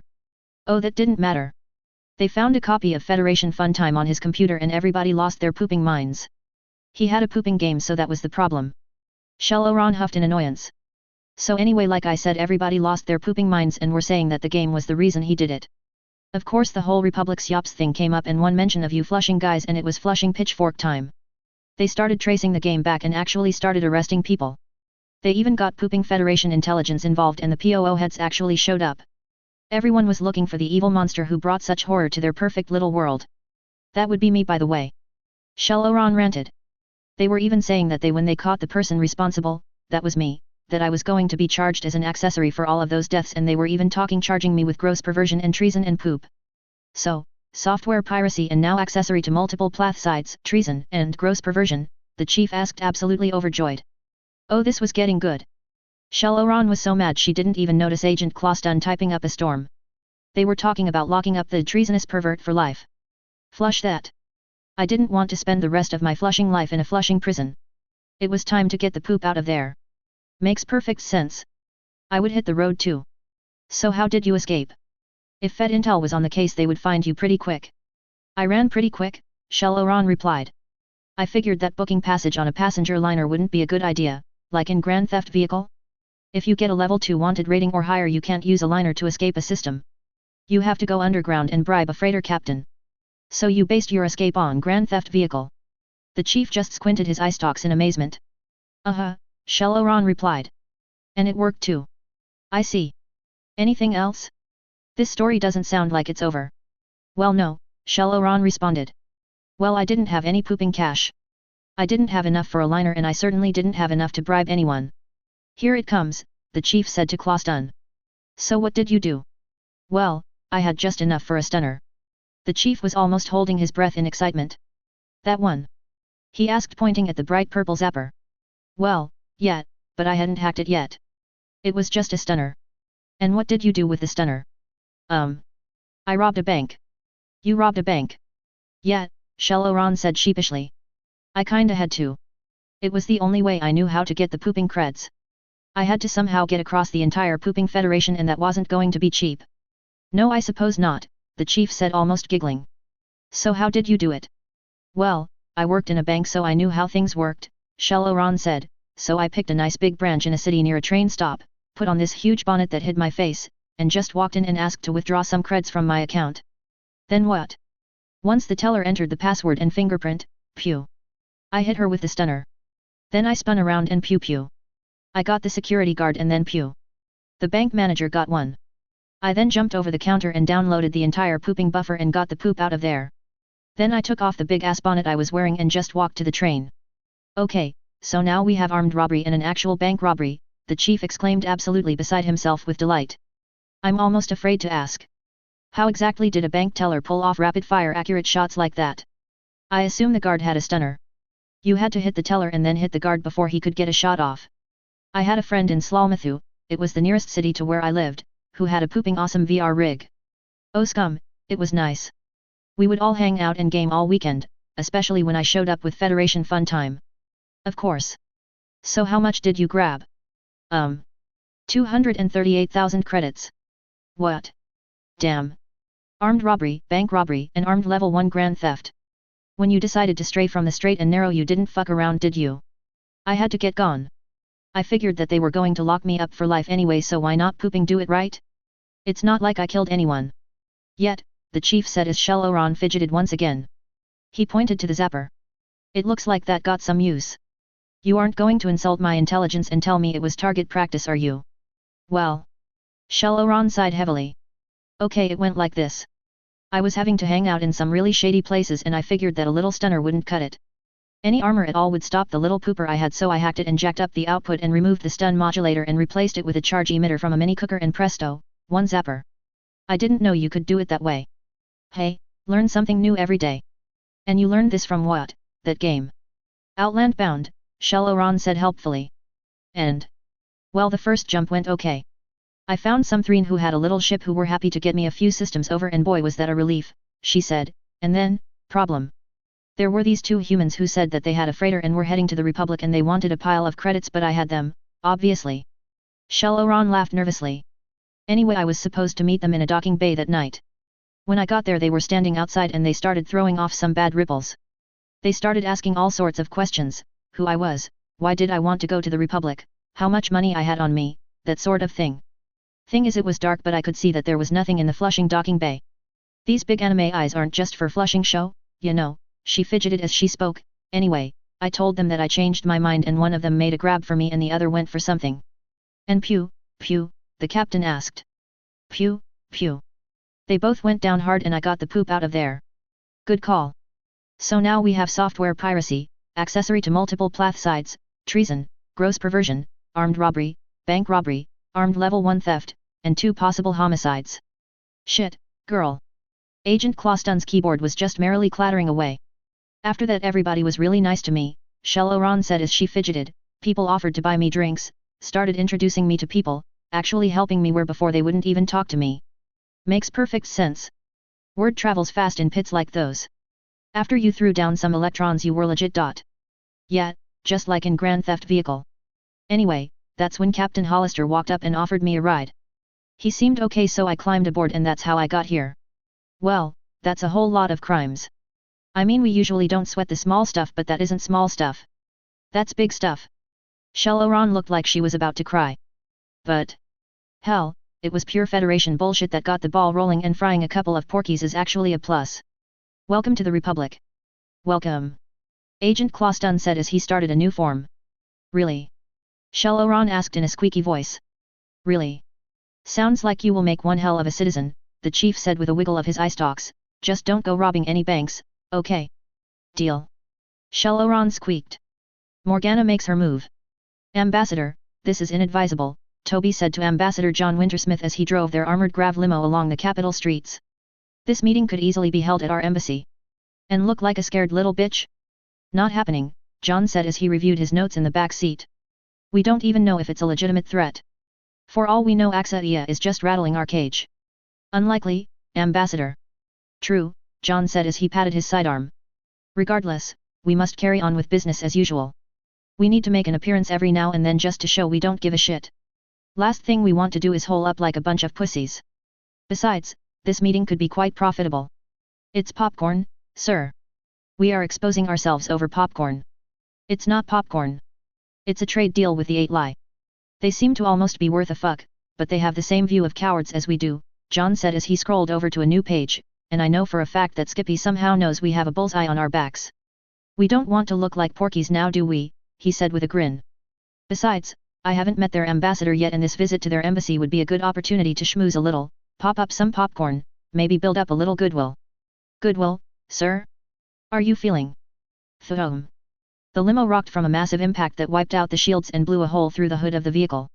Toby expertly spun the damaged vehicle perpendicular to the line of fire as the limo, belching flames and smoke, lost power and slid to a halt. He grabbed a Juan Harbinger assault rifle from a rack overhead and leapt from the vehicle. John quickly punched the driver's partition and a panel fell away, revealing an AK-47 and an ammo pouch. He grabbed them and dove from the vehicle just as a second massive impact nearly caved in the armored window next to him. It seems that you have an admirer, sir, Toby said as he clamped a sensor to one of his eye stalks and started scanning rooftops and windows. Toby, what is that? John said as he pointed at the Harbinger. Is now really the time, sir? I guess not, John laughed as he leaned against the wrecked limo. See any? Thum. The entire limo was knocked several inches backward and spun a few degrees from the blow. John was thrown away from it and onto his face. Fuck. He yelled as he held the small of his back. Shit, we have company. He yelled as humans armed with military blaster rifles started to spill out of two alleyways behind them. John immediately opened fire in controlled bursts, hitting several attackers before they could even get out of the alleys. All of the victims immediately fell to the ground screaming and violently convulsing, blood starting to seep from their eyes and ears. Toby spun around moments later as blaster bolts started to be hastily fired in their direction and hit 3 more with carefully placed shots. Those unfortunate souls joined their comrades violently thrashing around on the pavement. Red tips. They have fucking. A warning cry was cut short as another round hit home and another victim started seizing on the ground. The survivors tried to flee in terror and were cut down. Nobody escaped. Thum. Pieces of the limo flew into the air as another massive impact shook the area. Just like old times, Toby. John said as he slammed another magazine home and chambered a round. Unfortunately. At least they are slower than the bulletin. Thum. The trunk popped open as another round struck the side of the limo directly in front of John. Did you get eyes on our friend? John asked, peeping over the side of the wreck. No, sir, and for fuck's sake get down. Toby yelled as he snaked the sensor-clad eye stalk over the hood. Thum. The next round hit the hood, ripping off Toby's eye stalk. Toby fell over backwards onto the pavement. Shit, Toby said calmly. That was our only sensor. Never mind the fucking sensor. Are you okay? John asked as he raised his rifle trying to spot the gunner. I'm fine. It wasn't my shooting eye, Toby said as he pulled out an auto-injector and jabbed at his destroyed eye stalk. A mix of drugs and nanobots quickly stopped the bleeding and inhibited shock. He looked up at John in alarm as he rose above the wreck, searching buildings along the line of fire. Sir. Morgana Farston looked at the scene through the scope of the gauze anti-tank rifle she had set up on the roof of a nearby building. She frowned. Those guys she hired were absolutely useless. Best guns in the Federation, my ass, she thought to herself as she watched their death throes. It was supposed to go smooth. She knocks out the limo, then they sweep in behind and wipe them out.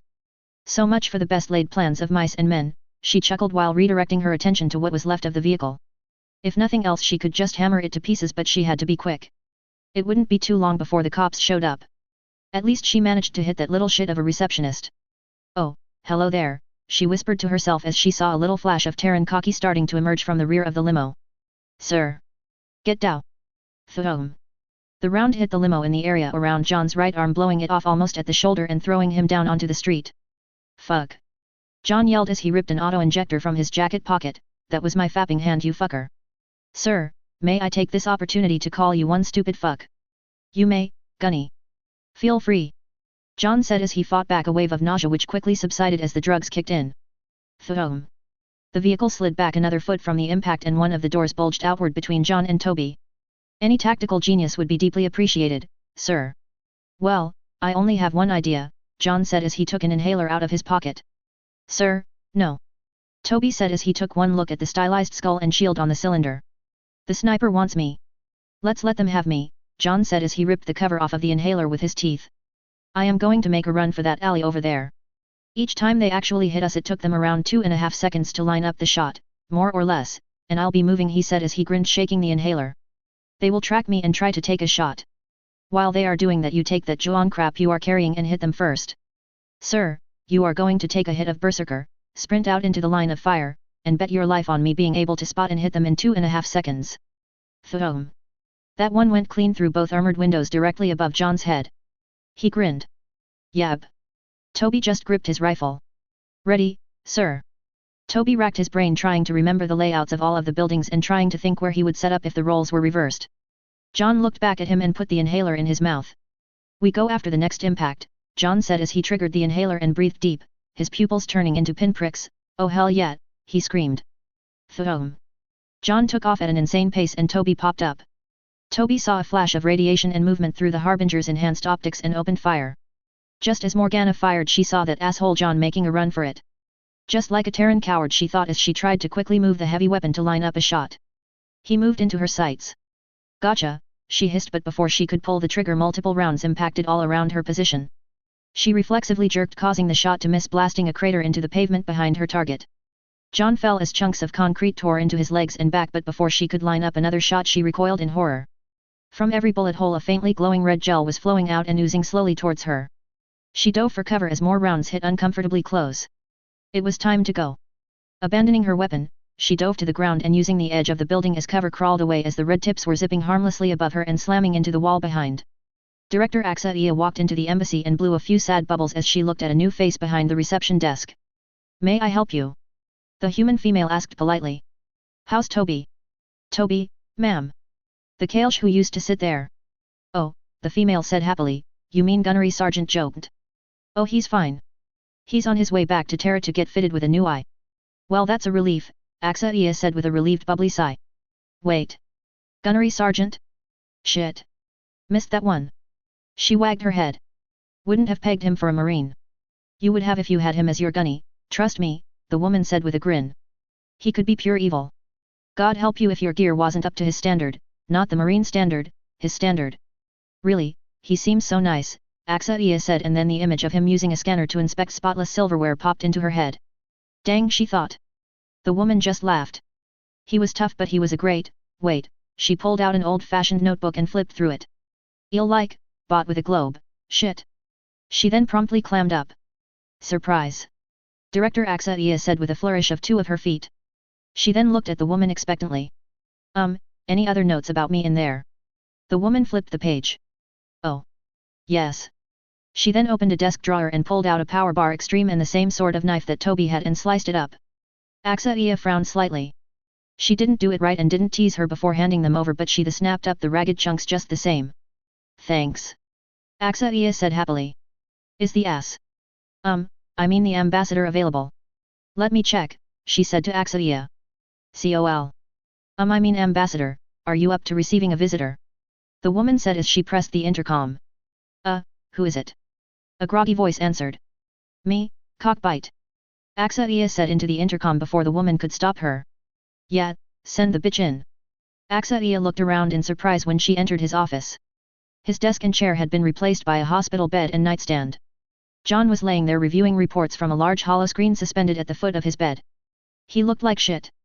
I can't believe you let some porkies fuck you up like this, she said with a malicious bubble. Fuck you. Oh, I got your flowers, he said, gesturing to a lovely bouquet with a huge silvery balloon emblazoned with cute pink hearts and in a pretty flowing script the words, I hope it hurts you miserable fuck. I wasn't sure what was appropriate, Axaia said with a chuckle. It's the thought that counts, right? Bitch, John laughed.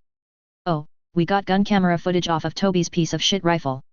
It was Morgana behind that goddamn cannon. Surprise, surprise, Axaia said, wagging her head. On the bright side, looks like she lost her Ziyush. Thank God for that, John said. Yeah, we had to pressure wash enough of your Terran ass off the streets as it is. What the fuck was she using? An adjudicator anti-tank gun. Well, that explains it, he said, rubbing his stump thoughtfully. Don't worry, we are going to get that bitch, Director Axaia said with a snarl. Oh, don't concern yourself over much, John said with a grin. He was waiting for this part. I'm going to be in the shop for a little bit, so they are sending a temporary replacement. She will be handling the investigation on our end. Fuck, Axaia said, and just who will that be? John just laughed. Patricia who? Axaia's globe filled with bubbles. You gotta be shitting me. Nope. They remembered which layer of hell they banished her to and dug her up especially for this. She's not dead yet. Are you kidding? She is too evil to die, John said with a chuckle. She's wasting a trip, Axaia said. Morgana Farston will be dead before she gets here. Better hope so, John laughed. If not, you will have Patricia, who with full diplomatic immunity and a mandate from the Republic on your hands. You are behind this. You did this just to fuck with me. Hell no. Do you think I want that monster running around here? I tried every goddamn thing I could think of to stop this. I even said nice things about you of all people. Want to know the worst part? She's staying. Fucking what? Yep, she's going to be the new deputy ambassador to the Federation.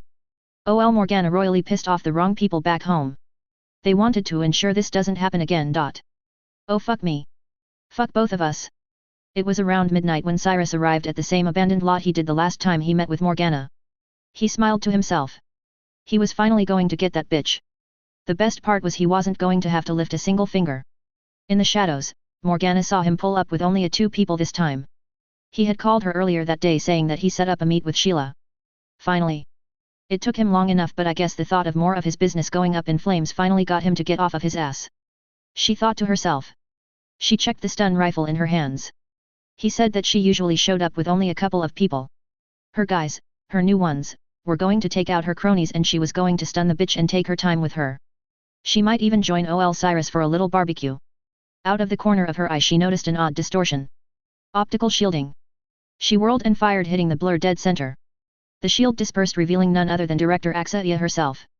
Shit, she yelled and went for her blaster. It was too late. A single gunshot rang out. Suddenly she was in agony. It was as if her entire body was on fire. She fell down and started to convulse. Axaia walked up and stood over her. I was going to have it done clean, but you have no idea how much trouble you have just caused me, Axaia said. Goodbye, bitch. Morgana screamed as the blood started to weep from her eyes. She screamed for a very long time. Morgana was still screaming when Axaia walked up to Cyrus. That her? Cyrus asked, grinning from ear to ear. Yes. Red tib. Good. Serves her right, Cyrus said with a laugh. I was hoping to have a barbecue though. Oops. It's all good. You get rid of a pain in my ass and owe me a favor. Not a bad night? Yeah, Axaia said, about that. One of her feet shot up with blinding speed, grabbed Cyrus' head, and crushed it like a grape as a blur suddenly shot down from above, cutting down his two henchmen. A blood-splattered 8-lie wiped off its claws and turned to Director Axaia. Sounds like she is having fun, he said as he nodded towards Morgana. Red tips are a bitch, Axaia chuckled, so, everything else is in motion. Yes, Director, the 8-lie said calmly.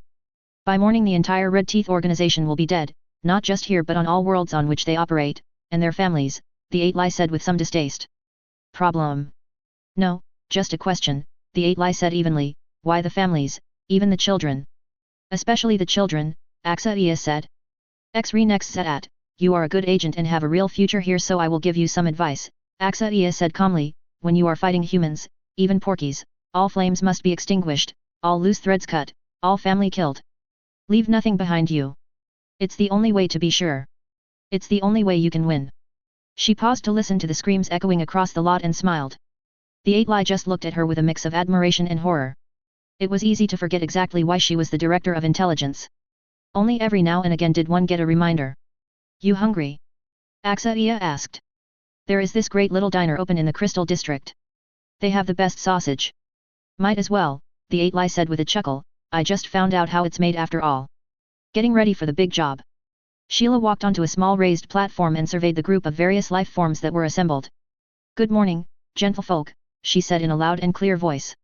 Everyone fell silent. Now I know you are all just dying to know what the job is, but first we need to cover a few things. First off, we are reaching the point of no return. If anyone has any second thoughts and wants to split, now is the time. You will be taken to the Vengeance and given enough bus fare to get wherever you want to go. She paused for a few moments and as expected, nobody left. Excellent, she continued. From this point onward nobody can leave. You can still back out, but you will be staying with us until the job starts. You will be compensated for your time with 10,000 credits plus room and board. Jesse, Gloria, and Jacob started walking through the groups handing out tablets. Almost immediately there were shouts and murmuring as everyone saw the first page with the words White Star in big print. That's right, Sheila said with a grin, we are taking out the White Star. She gestured to the array of VR stations in the large room. We have an excellent plan and have a high probability of success on this one. These stations have full layouts of the entire ship, battle plans, and training simulations for all of you to get your roles down pat. I expect all of you to get a lot of simulation time in and pay attention to the briefings. The better prepared we are, the better chance we all have of getting this done, and getting home alive. This isn't what we were expecting, a human yelled. This is nuts. Well, look over the plan, and if you are still unhappy, take your 10,000 and put your feet up for a couple of weeks, Sheila said with a smile. Of course there is another surprise that is nuts. Your pay has gone up. Each of you hired guns can expect to bring home 1 million credits minimum with bonuses depending on how much we get. Still too insane for you? I'll get back to you, the human said as he grabbed a tablet. Okay, now we will start the first mission brief, Sheila said as a large hollow projector switched on, displaying a large three-dimensional image of the White Star. After an hour of briefings, Sheila stepped outside and looked at the forest around them. Saraland too was even more beautiful than she remembered. A bunch of hardened Ziyush warriors were scampering around, squealing, and frolicking like a bunch of children.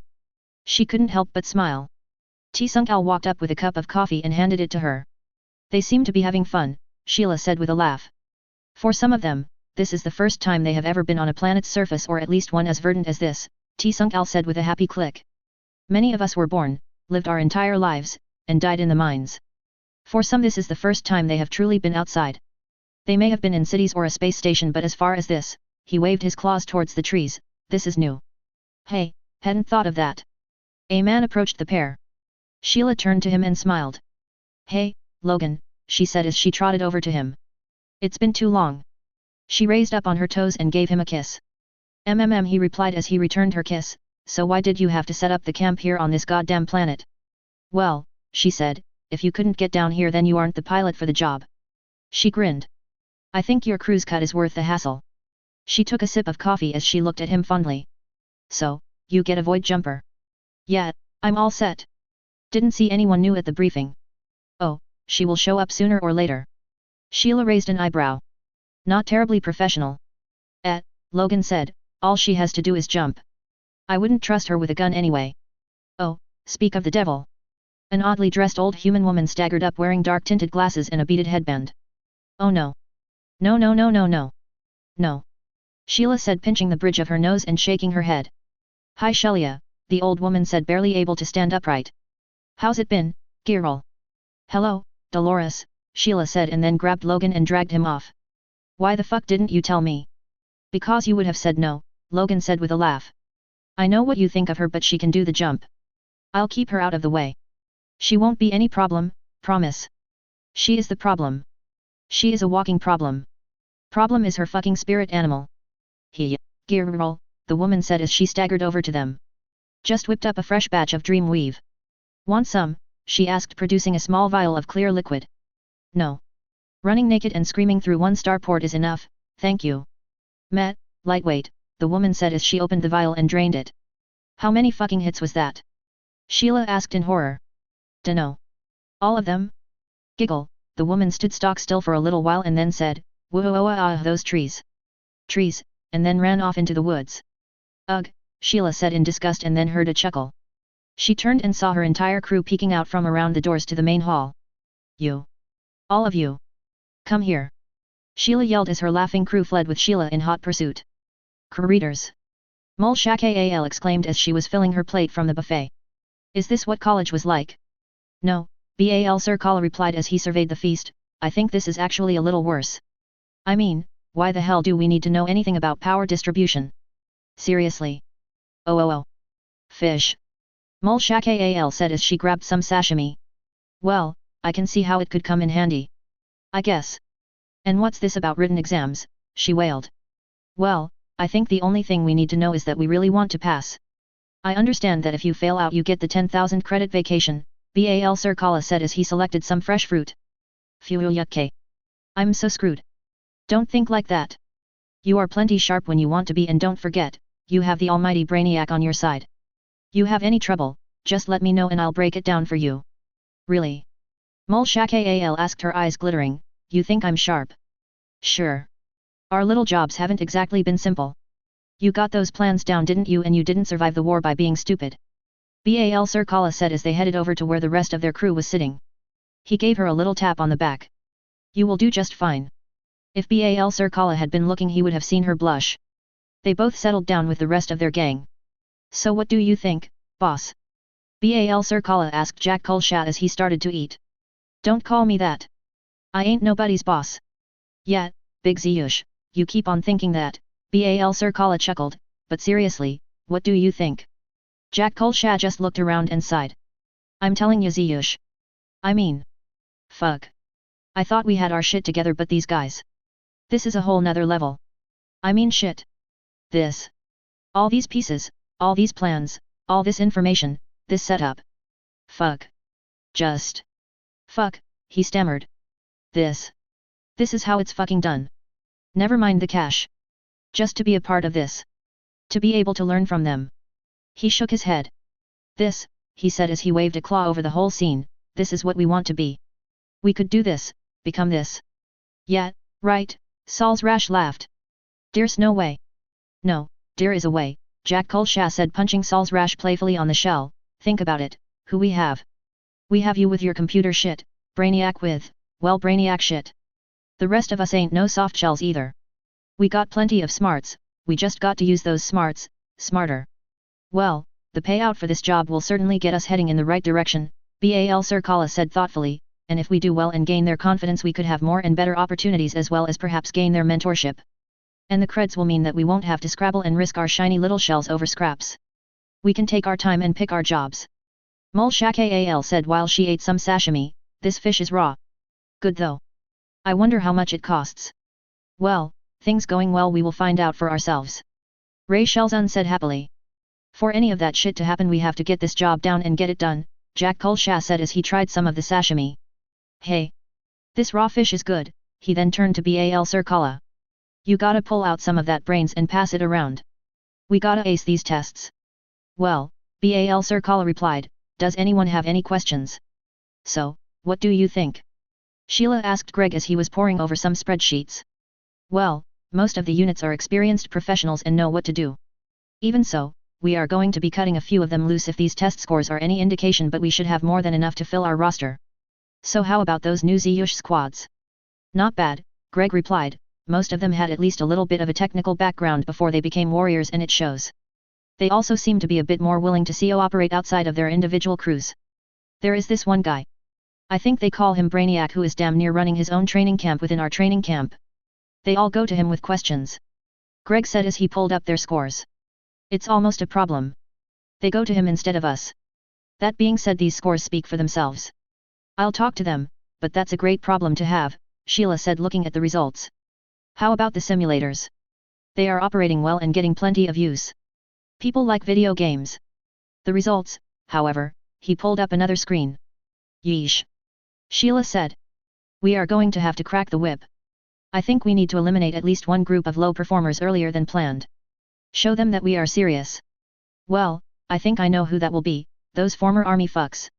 You know the ones I'm talking about. Yeah, let's cut them loose. Give them their 10 grand and ship them to the hotel. This is total bullshit, a human male yelled as the sun set on the first day. Yeah, a woman hollered. Sorry. That's just how it is. We don't need you, Sheila said as she held out half a dozen crystals. Here's your pay and there is a truck outside. Grab your shit. This isn't over, bitch, their leader yelled. Oh. Sheila asked in a menacing tone. The arguing continued as the fired group raised holy hell, just like Sheila wanted. Mol Shak-Al walked over to Jack Kolsha. What's that all about, she asked. Looks like the first gang just got their 10 grand, Jack Kolsha replied. Oh shit. Do you think we are okay? Well, there is only one truck outside.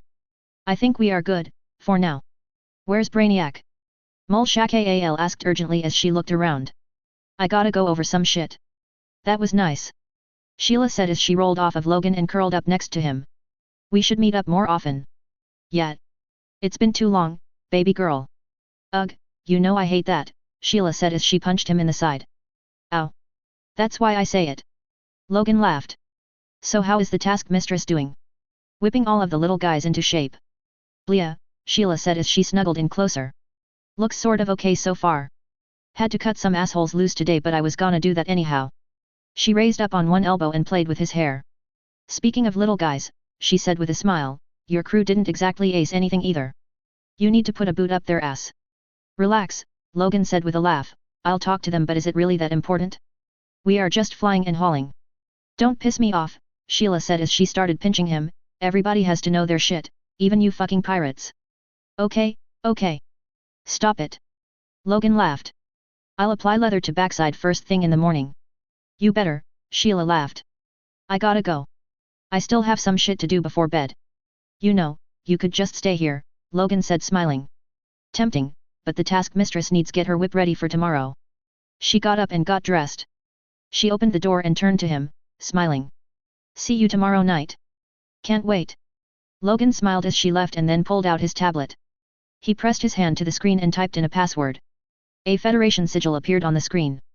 Sorry, baby girl, he said to himself. The delightful Patricia who? Don Newson, formerly a member of the Terran Marines, was sitting at the embassy desk trying to figure out these damn reports. Gunny made it seem so simple but damn, this was tough. She pulled out her notebook and started flipping away. Okay, now where does this get emailed to, she said to herself as the door opened. She looked up and her jaw dropped.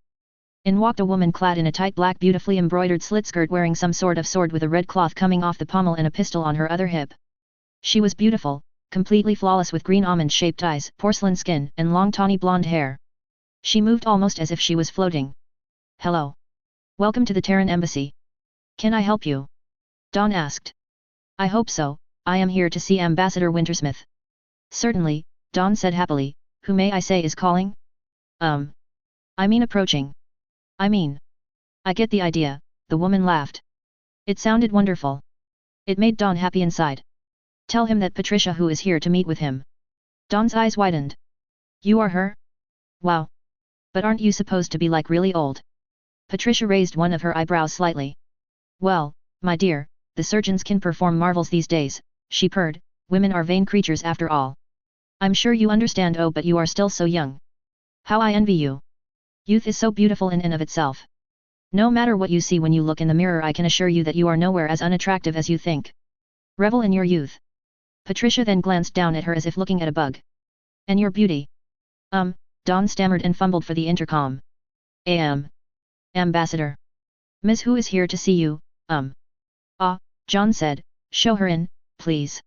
Why yes, okay, she looked up at Patricia who and right into her green eyes. It was like all the air had been sucked out of the room. She felt like she couldn't breathe. She rose shakily to her feet.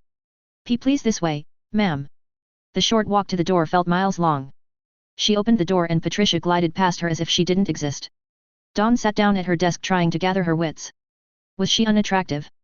She certainly didn't think so, but... She looked down at her slight build and pulled at her short hair. God, she wished she had a mirror. Was she ugly? She wasn't, was she? She just sat there staring off into space for quite some time. Ambassador, Patricia said, nodding her head slightly. You are looking, well. John just laughed. You go a couple of rounds with an anti-tank rifle and let's see how you... Oh wait. Never mind. You probably have. They both laughed. So, you are here, Patricia who, the blood drinker, the butcher of China, the horde mother, the queen of the damned, the weigher of souls, John said as he nodded his head. My personal favorite is a more recent, Vlad the Stapler, Patricia laughed. Oh Christ, John laughed, I hadn't heard that one. Patricia bowed gracefully, I seem to make an impression wherever I go. I wonder why, John laughed. So you are here to make sure that another attack doesn't happen. How exactly do you plan to do that? Well, she said as she glided over to his bed and drifted down like a swan's feather to rest upon the side, one of my big strategies is simple deterrence, she smiled, if you were to be killed I would naturally assume your duties. Director Axaia absolutely detests me and will do anything, and I mean anything, to prevent it. We turn a potential threat to a legion of bodyguards. She laughed and it sounded like birds singing. You suddenly become the most protected being in the Federation. John laughed so hard he coughed. I had not considered that, he chuckled as he wiped his eyes. I almost feel sorry for that scaly bitch. I of course will also lend my experience and abilities to further safeguard this embassy, and the Republic's interests of course. Of course, John said, raising an eyebrow. I am looking forward to working with you to determine what are in fact the Republic's interests here in the Federation. More precisely, I am looking forward to finding out what you and the people who put you here consider the Republic's interests to be. Patricia smiled and looked directly into his eyes. Oh, I'm sure you will find out soon enough. I'm sure, John said, returning her smile and her gaze. Looking forward to it. Patricia who said with a wicked twinkle in her eye, actually. For the first time in a while I am looking forward to it as well. She stood and walked over to a chair and pulled out her tablet. So, down to business. What do I need to know before you depart for Terra? Inspector Vance walked through yet another home. It was like all the rest he had been through over the past few days. No sign of forced entry, minimal or no signs of a struggle, everybody dead. It was like nothing he had ever seen, and it happened a lot of places over the span of a single night. In Capital City alone there were hundreds of dead, and it wasn't just in the capital. Across the Federation thousands of people, mostly human, were dead. Entire families were simply snuffed out. It made absolutely no sense, at least at first. You were right, Inspector, Detective Freela said as she walked up with a data tablet. This man was also affiliated with Cyrus Red. He was one of his construction foremen. They were erased. The entire organization has been erased, Inspector Vance said. Can we find anyone who is still alive? Wait, what about that guy we put in protective custody? What was his name? Gerald. Let me check, Detective Freela said. Moments later she simply said, oh. Oh. He's dead. What? How? They are calling it a suicide. My wrinkly ass. Let me see. Inspector Vance took the tablet from Freela. Son of a bitch. Sort of an odd move for someone so desperate to stay alive, isn't it, Inspector? Any sign of Cyrus Red yet? Not yet. Everyone in his mansion is dead, but he still hasn't been found. Well, the inspector said, considering everything else I'm willing to bet he is dead too. Probably we'll never find him. The inspector paused and looked into space for a moment. Detective, let's get a list of all construction sites and other such areas owned by Red Industries. Sure, but why? Places like that are secluded, often with barriers blocking access and view, perfect places to conduct less than legitimate business or dispose of things you want to disappear. Drop something into the hole before the foundations are poured, that sort of thing. It's yet another old human trick. Yes, Inspector. I will have them compile a list for us. Now on to something even less pleasant. We still have to see if we can actually get into the Terran embassy and maybe get some answers about that whole mess. The department really needs to get a statement from the ambassador or his driver. Yeah, I could use a break from this. I thought the Ziyush attacks were bad. This is just, she said as a small child was carried out of a bedroom with a single hole in her head. She just closed her eyes and turned away. Who the fuck did Cyrus Red piss off? The inspector asked, to nobody in particular. That morning Dawn was sitting at her desk shifting uncomfortably. She spent hours that morning trying to do her hair and makeup, but it still just didn't look right. No matter how hard she tried, she couldn't make it look right. He pulled out a small mirror again and looked at herself and frowned. Ugly. No doubt about it. She was ugly. She wanted to cry. She just shook herself and opened up some reports, trying to take her mind off of things. She wished she was back in the Marines. Maybe she could go back. She wasn't that injured after all. At least there she belonged. She thought she belonged here, but she now looked at herself and at everybody around her.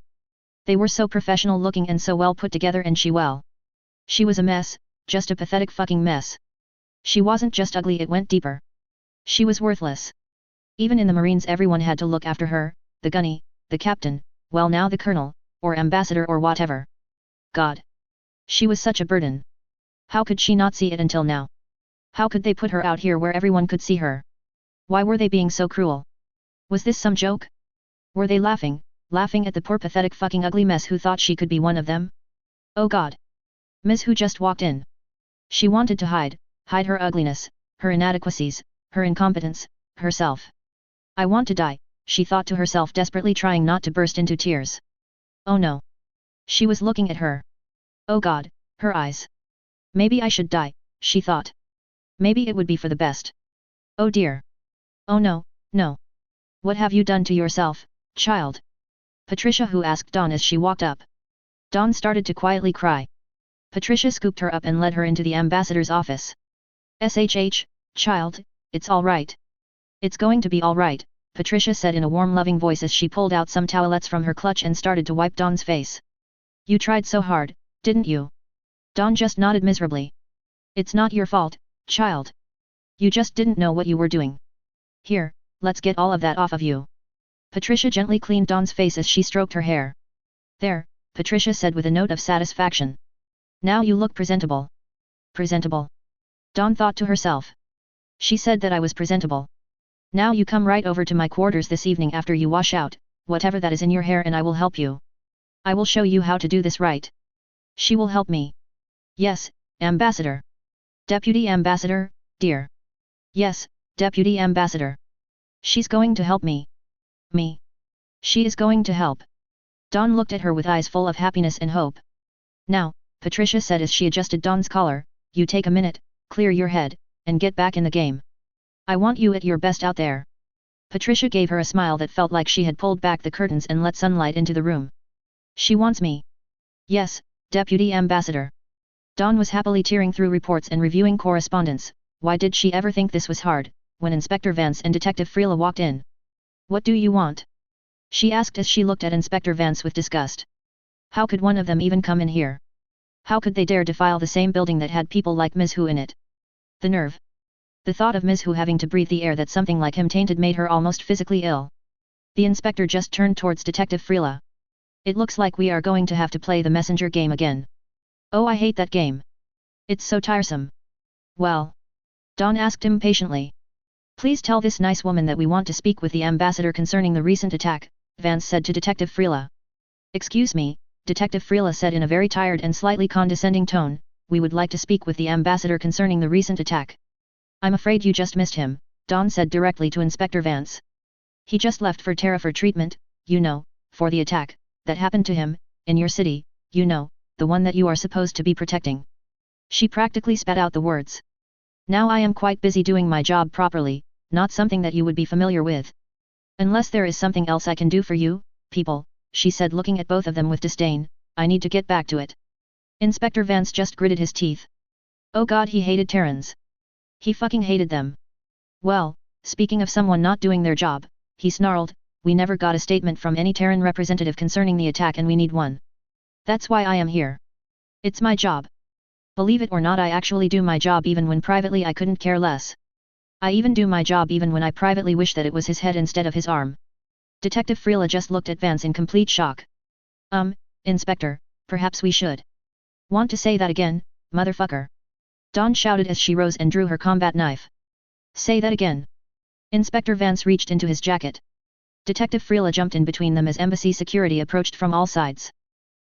Detective Freela said nervously, why don't we all just take a deep breath and going for a gun, you pussy. Dawn snarled as she stepped around her desk. Ms. Hu wanted her to be at her best and she was going to get it. Go for it. I'll gut you before you get a shot off. Or after. I don't give a shit. She turned to the embassy guards. Back off. This fucker is mine. In accordance with Terran custom, the guards removed their hands from their weapons and stood back. She invoked dibs. Don't want the stunner, the inspector asked. Fine. He whipped out a telescoping steel baton. Looks like the little girl wants a spanking. Everyone please. Detective Freela yelled. She turned to the guards who just shrugged. Hey, she called dibs, one of the guards said as he took out his camera phone. The door to the ambassador's office opened and Patricia Hu stepped out, her hand on her deo. Well, this certainly sounds interesting, she said in a happy voice.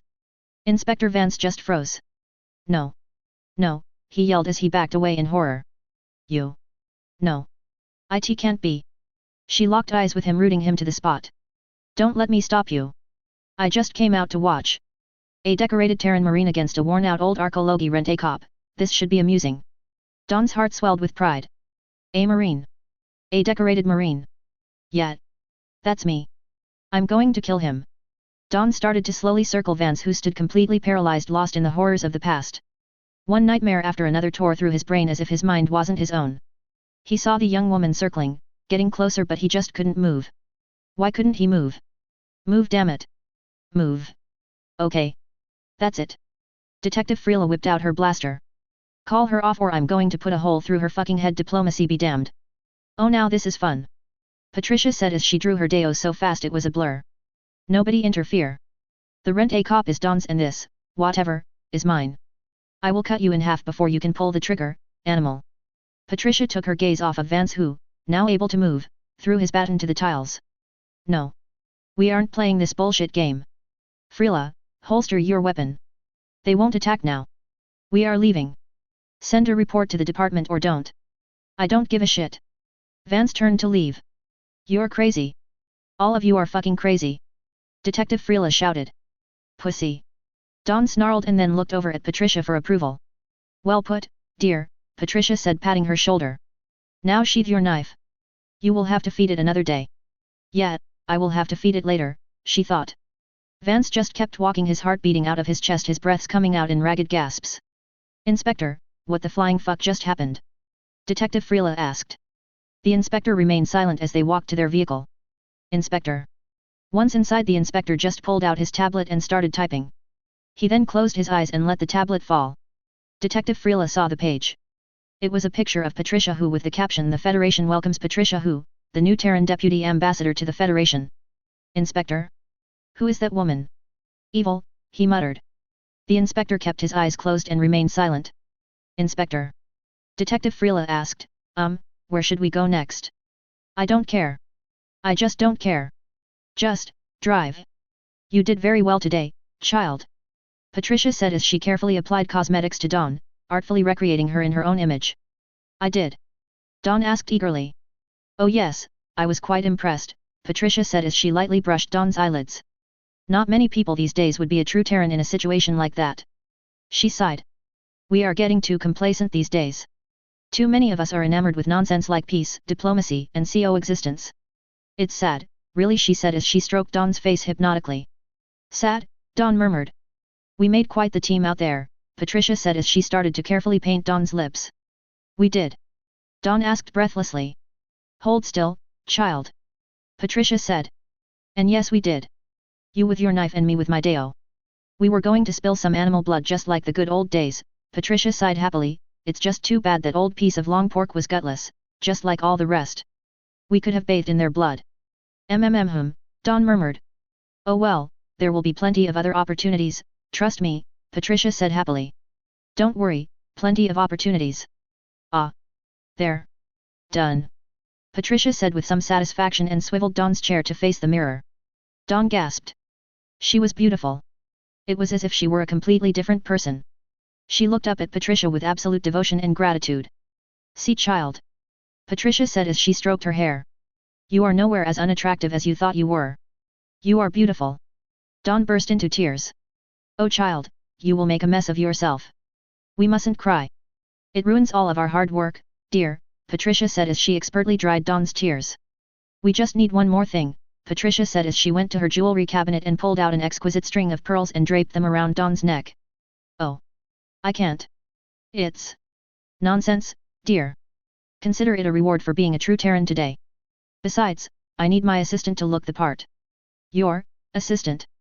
Well, I need one and we are already working together. After bearing steel together today, I definitely want to continue that. If you do, of course. Yes. Yes. More than anything.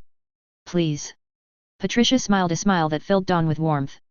She had never felt so valued, so supported, so loved. Okay, assistant, Patricia said in an official voice. You will come here each morning before you report for work so we can work on your appearance and have our own little private meeting. I would also like for you to start training with me. Your marine training is quite good, a quite good start I mean.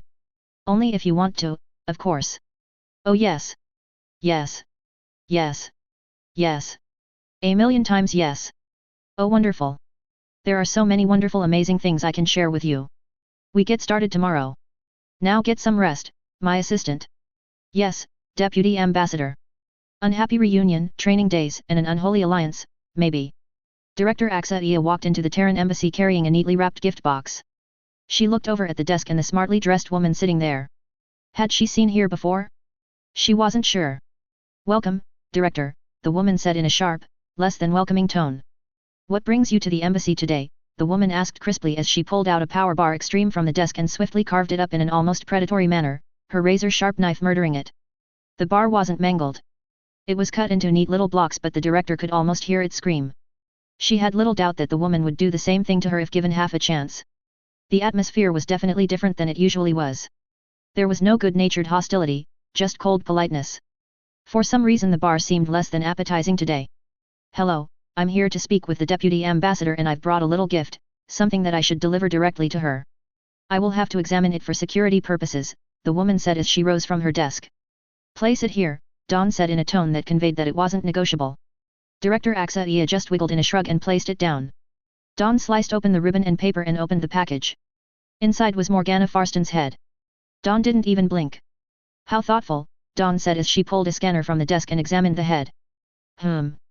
Red tip nanites, but they are all dead. It checks out. She closed the package and pressed the intercom. Deputy Ambassador, the Director of Federation Intelligence is here wishing to speak with you and has a gift. Oh, by all means, a warm, pleasant voice replied, show the director in. Dawn strode over to the door and silently opened it. Ignoring the food bar, Axaia walked into the office. Well, director, this is certainly a surprise, Patricia said as she smiled coldly. It has been quite a while, Coffee Guppy. Forgive me if I don't fetch it this time, bitch. You certainly have done well for yourself, Guppy. Director. Congratulations. I brought you something, Axaia said as she placed the box on Patricia's desk. It looked a lot nicer before your person inspected it, but it's the thought that counts, right? Well, what do we have here? Patricia asked with a happy smile as she looked down at Morgana's head. What a lovely housewarming gift. I know exactly where to put it. I have a few suggestions as to where you can stick it myself, Axaia said smiling back. So I assume this has some significance. Yes, that belonged to Morgana Farston, proof that we have dealt with her. Impressively harsh punishment for failing at her mission. Excuse me. Come now, Patricia said with a pleasant chuckle, almost immediately after she fails in her attempt to kill the ambassador you somehow miraculously find her after looking for weeks? What fools do you take us for, director? You know creator damn well that isn't how it went. Do I? Patricia asked looking at the director like she was an insect. Do I now? Oh well, I guess it can't be proven one way or the other. Pity she failed. Ambassador who has a nice ring to it, don't you think? Director Axaia just let out a long slow stream of bubbles. I'm glad you dropped by, Guppy. There is something I need to discuss with you, Patricia said, the corner of her perfect lips curling into a slight smirk. Due to the increasingly hostile situation here in the Federation as evidenced by the recent attack on the ambassador, the position of deputy ambassador has been created. The duties of this position include acting as the liaison for intelligence and security. As such, instead of bothering the ambassador, you should deal with me in the future. I'm sure the ambassador will let me know if that is the case, Axaia snarled. He will. It has already been decided. If he hasn't been informed by now, he will be soon, Patricia said, her green eyes glittering with malice. Things will be changing around here, director. John's antics were certainly amusing when this whole embassy farce was a magnificent joke at your expense, but now, after a direct attack upon the Republic at the hands of one of your own, that joke is over. You should be grateful that there is still an embassy at all. If I had my way, the Retribution and her sisters would be paying you a visit, and it wouldn't be for those laughable infrastructure raids. Axaia just glared at her. Yes, your fondness for needless slaughter is well documented. Oh, darling, I'm just getting started, Patricia said with a cold smile. John may not like you and would enjoy a new war. I hate you and know exactly how to make that war happen. Cross us one time, put one little metal toe out of line, give me any tiny little excuse, and your entire Federation will learn what you already know. That you are a soulless psychotic bitch who values personal power and her own perverted desires over the interests of her own people. Is that what you actually think of me, or is that what you desperately pray that I am? Patricia said with a little condescending laugh. What I meant is that they will learn exactly what Terran humans are capable of. What you saw during your Federation's initial visit. That will be here. Those stories that the porkies told you with tears streaming down their pudgy little cheeks? Those will be experienced firsthand by all sorts of animals under your banner. Big talk, but you are nowhere near strong enough to pull off that shit. We are still far more powerful than you will ever be. They will listen to me next time and hit with everything at once, hard. We will burn your systems to ash. So much the better, Patricia said in a cheerful voice. The children have lost their way in a foolish dream and need to be awakened. Our stations destroyed, our planets burning, mothers clutching dead children in their arms, starvation, fear, hate, rage. These things are the real lifeblood of humanity. Fire, chaos, war, and death? Our true natural habitat. Burning our systems to ash will cleanse the Republic of all of the xenovermin polluting our worlds and create a new purified generation of humanity. The survivors will be strong, even stronger than we were, and will descend upon you like the fires of hell. We will feast on your flesh and slake our thirst with your blood, Patricia said, her eyes gleaming with delight. And we will be there to guide them, the last of us, the true children of Solution. Creators, Void, Abyss, and all the rest, Axaia said in horror, you're fucking serious. Just a happy dream, nothing more, Patricia said, folding her slender hands and leaning back in her chair. Even I don't have the power to make that dream a reality, yet. For one thing, it would require the Federation to act as we do, and you simply do not have the resolve, she said, her beautiful eyes cold with disdain. We had hoped that our tactics during our little play fight would have been enough to provoke you into waking up our children. Instead, you just took it like the little bitches you are and came crawling like worms begging for peace, Patricia said, sneering coldly. You really disappointed us. You were supposed to burn and destroy, but instead you just soiled yourselves. Pathetic. Sorry, not going to do your work for you. You are going to have to wake up the kids yourself, you sick fuck. You only have to make one mistake, coffee guppy. One little mistake is all that I need. The Federation will make it. All I have to do is watch, wait, and prepare. All it will take is a little time. Yeah, speaking of time, Axaia said, narrowing her eyes, you seem surprisingly spry for an old hag. I'm getting a little loose-scaled myself. What's your beauty secret? The cosmetic surgeons on Terra can do marvels, Patricia said, laughing. Under this taut skin and perky breasts there is a creaky old lady, trust me. Yeah, I guess time gets us all in the end. Well, I would love to stand here and listen to your megalomania and psychosis all day, but I have a job to do. Nice to see you again, coffee guppy. Patricia laughed as Axaia turned to leave. Your boss is a lovely soul, Axaia said to Dawn as she passed by. Yes, a truly great woman. Dawn said, her eyes filled with absolute devotion. Axaia took one look at Dawn's eyes and then took a covered picture of her. I'll probably be seeing you around, Axaia thought to herself as she walked towards the door. As she was leaving, a well-dressed grey-haired human male walked past. Axaia paused and watched as he approached the desk.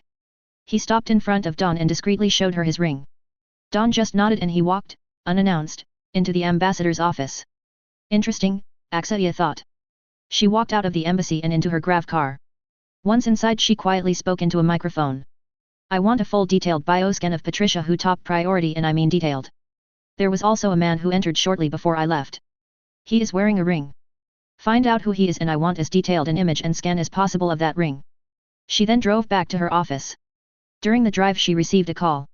It was from Counselor Markle. Yes, Counselor, she said as she answered. Can you tell me why my human constituents are losing their minds? The Terran Republic just appointed a new deputy ambassador, someone called. Patricia who? Yeah. Just left her office, actually. She's a real sweetheart. Every human in the Federation is probably having a nervous breakdown right about now. Why? Let me tell you about her. On Saraland 2, Sheila stood on a platform overlooking a field covered with marked lines, holding a stopwatch, putting squads of mercenaries through their paces. Squad 1 to point theta, move. She yelled, clicking the stopwatch. A mixed group of humans, Threen and Drax, sprinted across the field. Squad 3 to point gamma, move. A group of Ziyush tore across the ground. Jessie walked up holding her tablet. Check it out, boss, she said. Sheila took the tablet and shook her head. God damn it, Cyrus. When I told you she was fed intel, it was supposed to be background information, not a fucking suggestion to get them involved. Shit. She turned to Jessie. Great, now we need to set up a new drug channel. Just fucking perfect, she said in exasperation. How about Gloria and Roberts? Our two darlings are en route to the White Star. Their tickets have been bought and their IDs are a go, as if there was ever any question, Jessie said with pride. Well, at least there is that. Sheila looked back across the field. Squad 2 to point epsilon, move. I fucking love paintball. Mul Shakal yelled as she ran up to the rest of her gang, covered in a rainbow of splatters. Yeah, but I think the point is not to get hit. Bal Sir Kala laughed, wiping himself off. At least we did better than most, said Ray Shelzun. Sheila's team is fucking brutal. We at least reached the first objective before getting pounded. Better than most ain't gonna cut it, Jack Kulsha said as he took off his helmet. After dinner let's get back out there and practice those runs. We wanna look good. We don't wanna clasp the pebble during the real thing neither. More paintball. Yes. Mul Shakal enthused. What is Field 2 doing lit up? Sheila asked Greg that evening. Oh, a few of the Ziyush teams are out there throwing paint, Greg replied. Apparently getting their shells decorated today didn't sit well with some of them. They also really like paintball, it seems. Well shit. Good for them. Yeah, I went over and checked it out. They are really going at it. I had to remind them if they got hurt they would get their 10 grand, Greg laughed. Seems that team that has that brainiac guy on it set it up. That team again, hey? I think I need to check them out. Oh, I put in an order for He3 with Kolvac KSA. We need to have our tank full just in case, Greg said as he pointed at a cell on a spreadsheet. Christ, that shit is expensive, Sheila grumbled. You think I don't know that? Greg laughed. But we have already fought that battle with the chief more than once. You know perfectly well he won't allow one atom of deuterium on our ship. Yeah, Sheila laughed. I don't know what's worse, the throne wrenches or the physics lectures. So, why the White Star, really? Logan asked Sheila later that evening as she snuggled him. I know it's not just that counselor. What was his name again? Counselor fucking Morgan. He was the jack-off really behind Red Sunday. He's reason enough. As long as we break even I'm happy. Yeah, but what else? I know you guys all too well, Logan said as he stroked her hair. What's the big score? All you have to know is that the big score is big enough to pay your big cut, Sheila laughed. What? You trying to fuck your way into a better share? If so, you are going to have to put in a lot more work, she said to him, her eyes sparkling. Well, I guess I'd better get started then, Logan laughed as he kissed her. Around the same time, Bal Sirkala was sitting on a small hill overlooking the forest, gazing up at the near constant shower of meteors that lit up the sky courtesy of the almost impenetrable shield of debris orbiting the planet. There you are, Mulshak said as she scuttled up. Whatcha doin'? Oh, nothing really, just thinking. What about? Smart stuff. Mulshak said as she plopped down next to him.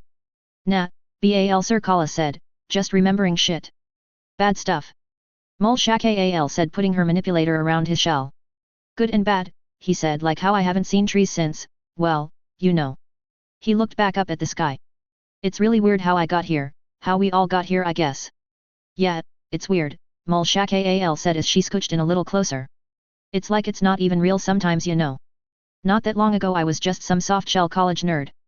Now, I'm like a fucking super soldier or something, Bal Sirkala said, looking up as a huge chunk of debris hit the atmosphere. Wow. That was a nice one. Yeah, I know.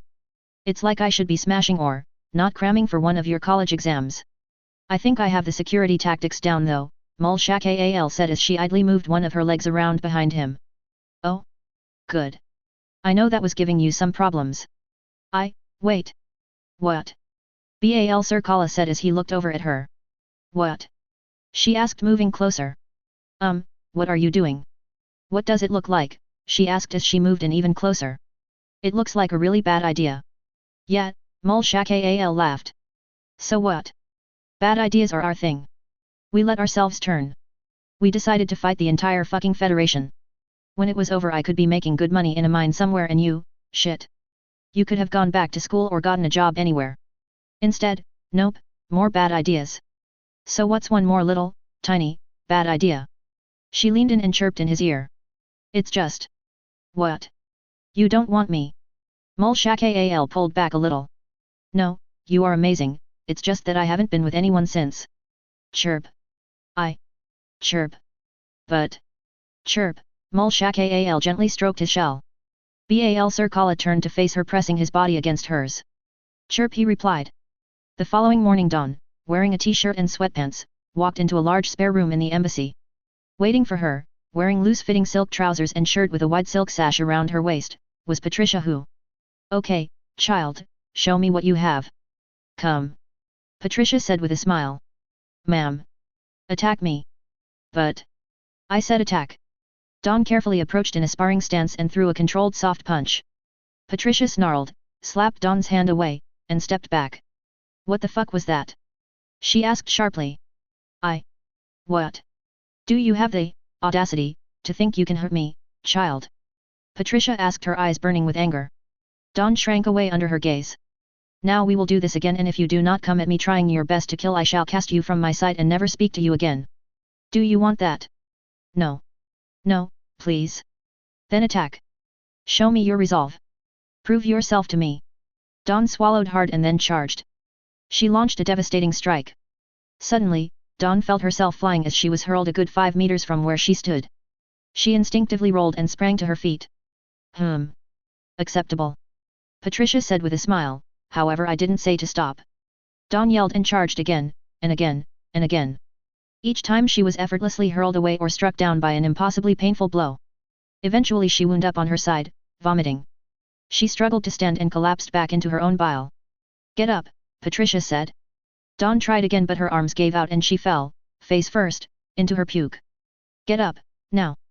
Dawn screamed and commanded her beaten, exhausted body to obey, slowly struggling to her feet.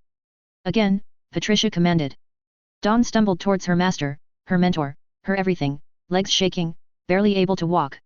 Patricia smiled a wonderful warm approving smile that filled Dawn's heart with joy. Good, child. Very, very good, Patricia said happily. You did very well. I did? But I didn't. You actually expected to hit me. Patricia laughed pleasantly. No, I'm afraid that isn't possible for you just yet. You did, however, prove your strength of resolve. You proved your worth. I proved my worth. Dawn thought. You have proven yourself to be someone worth teaching. Your strength of resolve is remarkable. You are very special, Dawn. I'm special. Dawn thought, completely overjoyed. She said that I am special. Most people would have quit in defeat, given in to the frustration or the pain. I did inflict pain, didn't I? Dawn just silently nodded. She was in a lot of pain. Even breathing hurt. You, however, kept going until you couldn't and then still rose when you should not have been able to do so. I am so very proud of you. She is proud of me. This was a test, an entrance exam if you will, a test that you passed with flying colors, Patricia said as she stepped forward and embraced Dawn. Dawn hugged her tight, overcome with joy. The actual training will be far less uncomfortable, Patricia laughed, stroking her hair. Thank God, Dawn sighed. Patricia laughed the most wonderful laugh in the world. It made Dawn so happy it felt that her heart would burst. Patricia stepped away and looked down at herself, still laughing. I think we both need to go and clean ourselves up, she laughed. She then walked over and picked up a bag from the corner of the room. Here, put all of this in your bath and take a nice long hot soak. It will help, and then take the day off. I think you could use a little rest after this morning. No. I will be fine. I'll take my bath and report for duty. Please. Your resolve is admirable, but do not question me. You need to rest after this morning. Take a nice long soak in what I gave you and rest. I want you healed and rested for tomorrow. The place will still be standing despite your absence, I promise. Yes, ma'am, Dawn said with a disappointed voice. Dawn just stood there, her eyes glowing with devotion and awe, as Patricia walked away. I'm a Marine Raider, the best of the best, she thought, and I couldn't do shit. I tried to kill her and I couldn't even touch her. I have so much to learn. I can't wait. She thought, barely able to contain her glee, as she collapsed. Ow, she laughed as she started to spasm and dry heave. Patricia lounged in her office that day, smiling to herself. That girl is more than she appeared, she thought happily. She actually got up. Not only that, but she still wanted to serve despite the agony that I gifted her with. She is more than some disposable little plaything. I can make something out of her. She thought with a happy little laugh. The intercom buzzed. Deputy Ambassador, a man's voice said, Ms. Salvatore is here to see you. Oh, wonderful. Let her through. The door opened and a silver-haired but very fit woman entered, approached the desk, and nodded slightly. Patricia, lovely to see you again. Lydia. It has been too long, Patricia said as she walked around her desk and gave her a quick hug, kissing her on both cheeks. So, you are here, blood drinker, Lydia said with a smile. Patricia laughed. She looked Lydia up and down. You are looking well. Yes, good clean living and all that. They both laughed. Patricia returned to her desk and Lydia took a seat across from her. So. Down to business then, Patricia said with a chuckle. Who stands with you? Lydia smiled and slid a single sheet of paper across to her. Patricia took it and read. Wonderful. Patricia exclaimed, her green eyes shining with delight. This is much better than I had hoped. Indeed. So, any instructions? Lydia asked, producing an old-styled notebook and fountain pen. Patricia's ruby lips parted into an excited smile and her eyes blazed as she started to relay her commands. Lydia took careful notes. Simple enough, Lydia said, rising to leave. Consider it done. Take your time and do it properly. Time is, after all, on our side. Got it, Lydia said with an elegant smile. Ever find it funny that, after everything, we now stand together? It's fucking hilarious, Patricia said with an evil chuckle. I wonder if others will appreciate the humor as much as we do when we get to the punchline. They both laughed as Lydia Salvatore departed. Oh yes, we now stand together, you porky whore, Patricia thought as she chuckled. She pulled out an old locket from her clutch, opened it, and gazed at the hologram inside. For a full 2 seconds Patricia looked human. She then closed the locket and put it away, her eyes full of hate. She picked up the sheet of paper that Lydia handed her and read it again with an evil smile. Later that day, Patricia's phone rang. Hello. Oh hi Mark, Patricia said in a cheerful voice. It didn't take that guppy long, did it? I guess I made quite the impression. What? She laughed. Yes, as a matter of fact I did say that. Oh, we got into a little pissing match and she said that they could turn our worlds to ash. What was I supposed to say? Oh no. Please miss, anything but that. I'll be a good girl, promise, she chuckled. It's best they think we are at least a little bit crazy, put the fear of Terra into them, you know. What? Of course not. I mean I know I have a little bit of a reputation, but exactly what sort of monster do you think I am? She laughed as her lovely green eyes sparkled wickedly. The Luau boat. Roberts walked along the glittering promenade of the White Star, sauntering along high-end shops admiring all the wonderful things this magical place had to offer. After a long day of searching for promising ship's crew members and finding absolutely nobody useful, he was taking a break. He paused at a jewelry store and wandered in. "Good evening, sir," an attractive young woman said, admiring his lean, well-dressed frame. "Classy, and it looks like he's loaded," the young woman thought, twirling her blonde hair. "Can I show you anything in particular?" she said, leaning forward just enough to catch someone's attention with her loose blouse but not enough for it to be obvious. "Yes, I'm in the market for a watch, something nice. I'm in the mood to treat myself," Roberts said with a winning smile. "Oh, I'm sure I can show you something you would like," the woman said, reaching under the counter and pulling out a tray of exquisite timepieces. Roberts selected a very nice, very expensive watch and tried it on. "That really suits you, sir," the young woman said with just the right amount of sincerity. "Yes, I think it does," Roberts said, admiring it. "I really think it does." He looked at her happily. "I never grab anything on impulse though, not after the last time," he laughed. She laughed along. "Of course. The customer is always funny. I will almost certainly pick it up later though," he said with a grin. The woman grinned back, she couldn't help it. He was just so charming. "This your usual shift? I don't want to give the sale to anyone else but you." "Yes. I work until 10, she said, looking at him, happily emphasizing the time she got off of work. "Great. I'll make sure you are here when I pick it up," Roberts said, pulling out a small notepad and jotting down the watch and its location. "See you then." "Oh, great," the woman said, reaching out her hand as Roberts turned and walked away. "I thought he was giving me his number," she thought, quite disappointed. Roberts continued his little window shopping trip, writing down the location of some nice silk suits. He could always get them altered somewhere else, a real cashmere coat, quite the luxury post-Yellowstone, some jeweled cufflinks that caught his eye, and a few other assorted items. He looked at his watch, already looking a little lackluster considering the imminent upgrade, and sauntered into one of the several clubs dotting the promenade. Leaning at the bar was Gloria, looking dazzling in a black evening dress. "Hello, gorgeous, can I buy you a drink?" he said, wiggling his eyebrows in a comical manner. "How can any woman refuse an offer like that?" Gloria laughed. Roberts flagged down the bartender and ordered a gin and tonic and a Manhattan. He slid the Manhattan over to Gloria. "Oh, my favorite. How could you have possibly known?" "Lucky guess," Roberts laughed as he took a sip. "So, how are things going on your end? Spot any good marks?" "Well," Gloria said, smiling as she took a sip. "This guy bothering you?" A man in a ship officer's uniform rushed up and put himself between the pair. "Oh no, darling, he was just buying me a drink, that's all," Gloria said, pulling out the maraschino cherry from her drink and eating it seductively. The man looked daggers at Roberts and then turned to Gloria. "I got us a table at Margot's."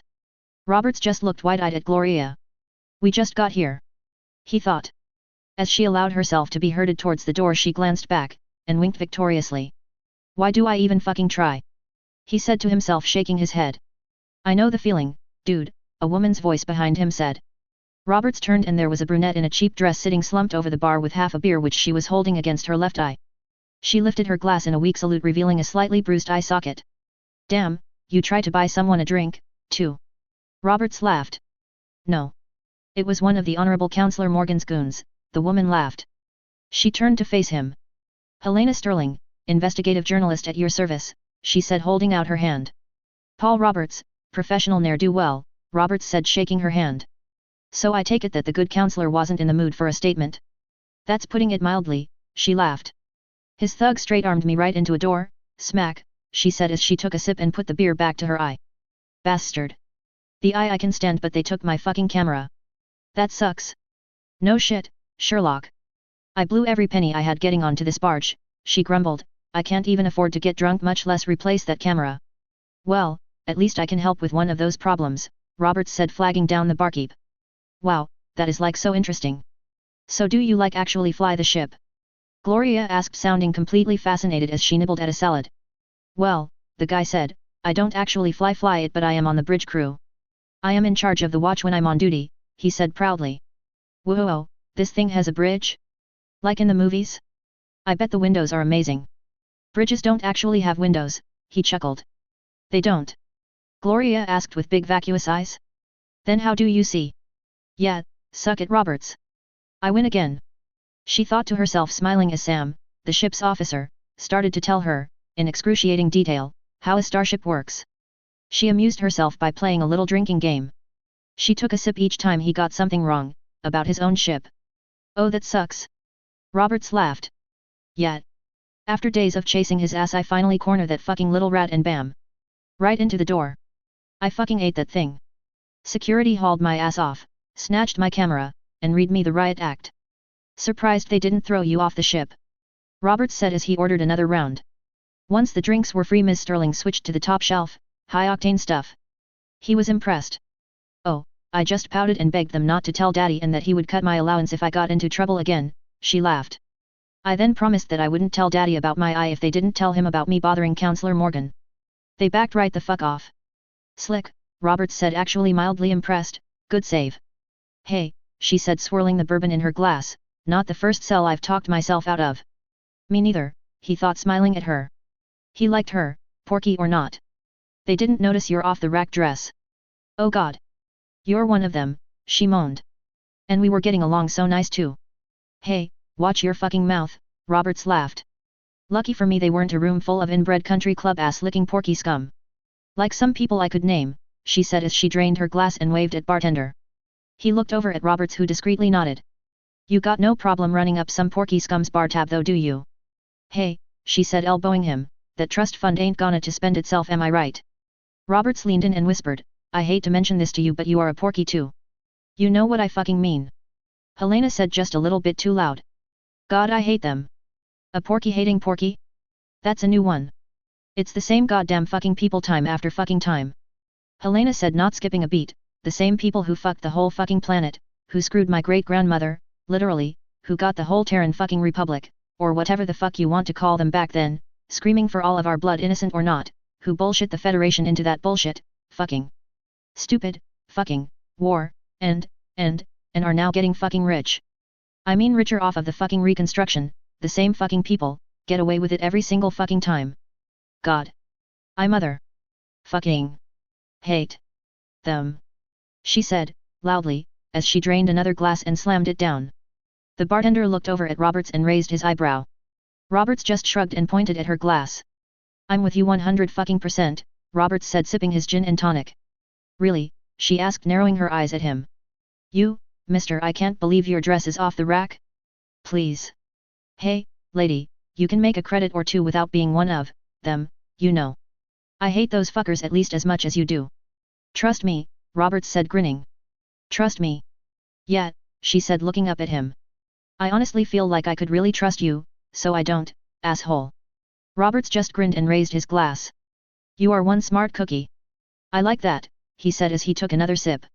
Well, Sam said, rocking back and forth on his heels, I guess this is good night, then. Ah, Gloria said, wrapping her arms around him, I was kinda hoping the evening would last just a little bit longer. Sam said in shock, oh okay. Oh my God. Sam thought. I can't believe this is happening. Yeah, Helena said with a slight slur, my great-grandma was like smokin' hot and was like a professional model and shit and then got like an engineering degree or something. She was totally stoked when the fucking Rivera Arcologi offered her a position as a marketing manager. She had no idea they had this whole fucking master race thing going on, didn't fucking matter though, abra fucking cabafagra. Viola, fucking Arco slime, we gonna eat you now. The same fuckers that did that are the same fuckers, that.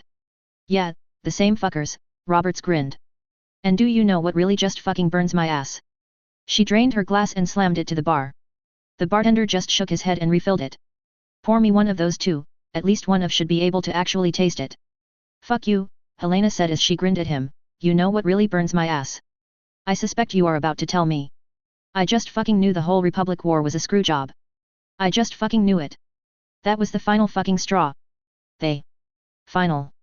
Fucking. Straw. I was going get them. They weren't going to get away with it this time.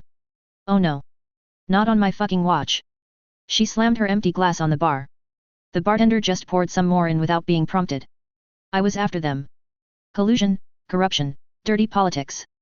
The real fucking reason for the war. I dug and I fucking dug. I hunted down scraps and shreds and rumors and leaks for years. I get fired from like a real website because they didn't want to stir up trouble. Fucking starve trying to get this little blog going where maybe, I can get something like the truth, the real truth out there. Wait, where was I? Your blog. Yeah. My fucking blog. You wanna know what they called it? A fucking conspiracy site.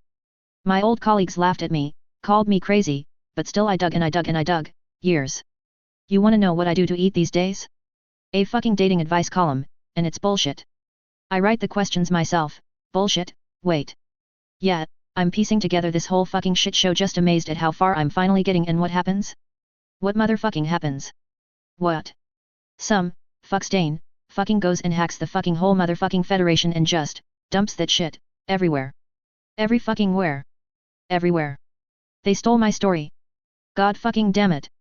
Roberts just laughed in horrified sympathy. Oh, Jesus. I am so sorry. He laughed. Yeah, laugh it up. Laugh it fucking up. Go ahead. You know that website that didn't want to stir up trouble? Guess who did a whole fucking series of whole editions on it? Fuck my life. My own fucking boss is on fucking camera chasing that shitstain Morgan around yelling exactly what I fucking told her years ago. They are lucky I don't walk in there and go completely Terran on their ass. Oh, that's just painful. Yeah, fucking ow, she laughed.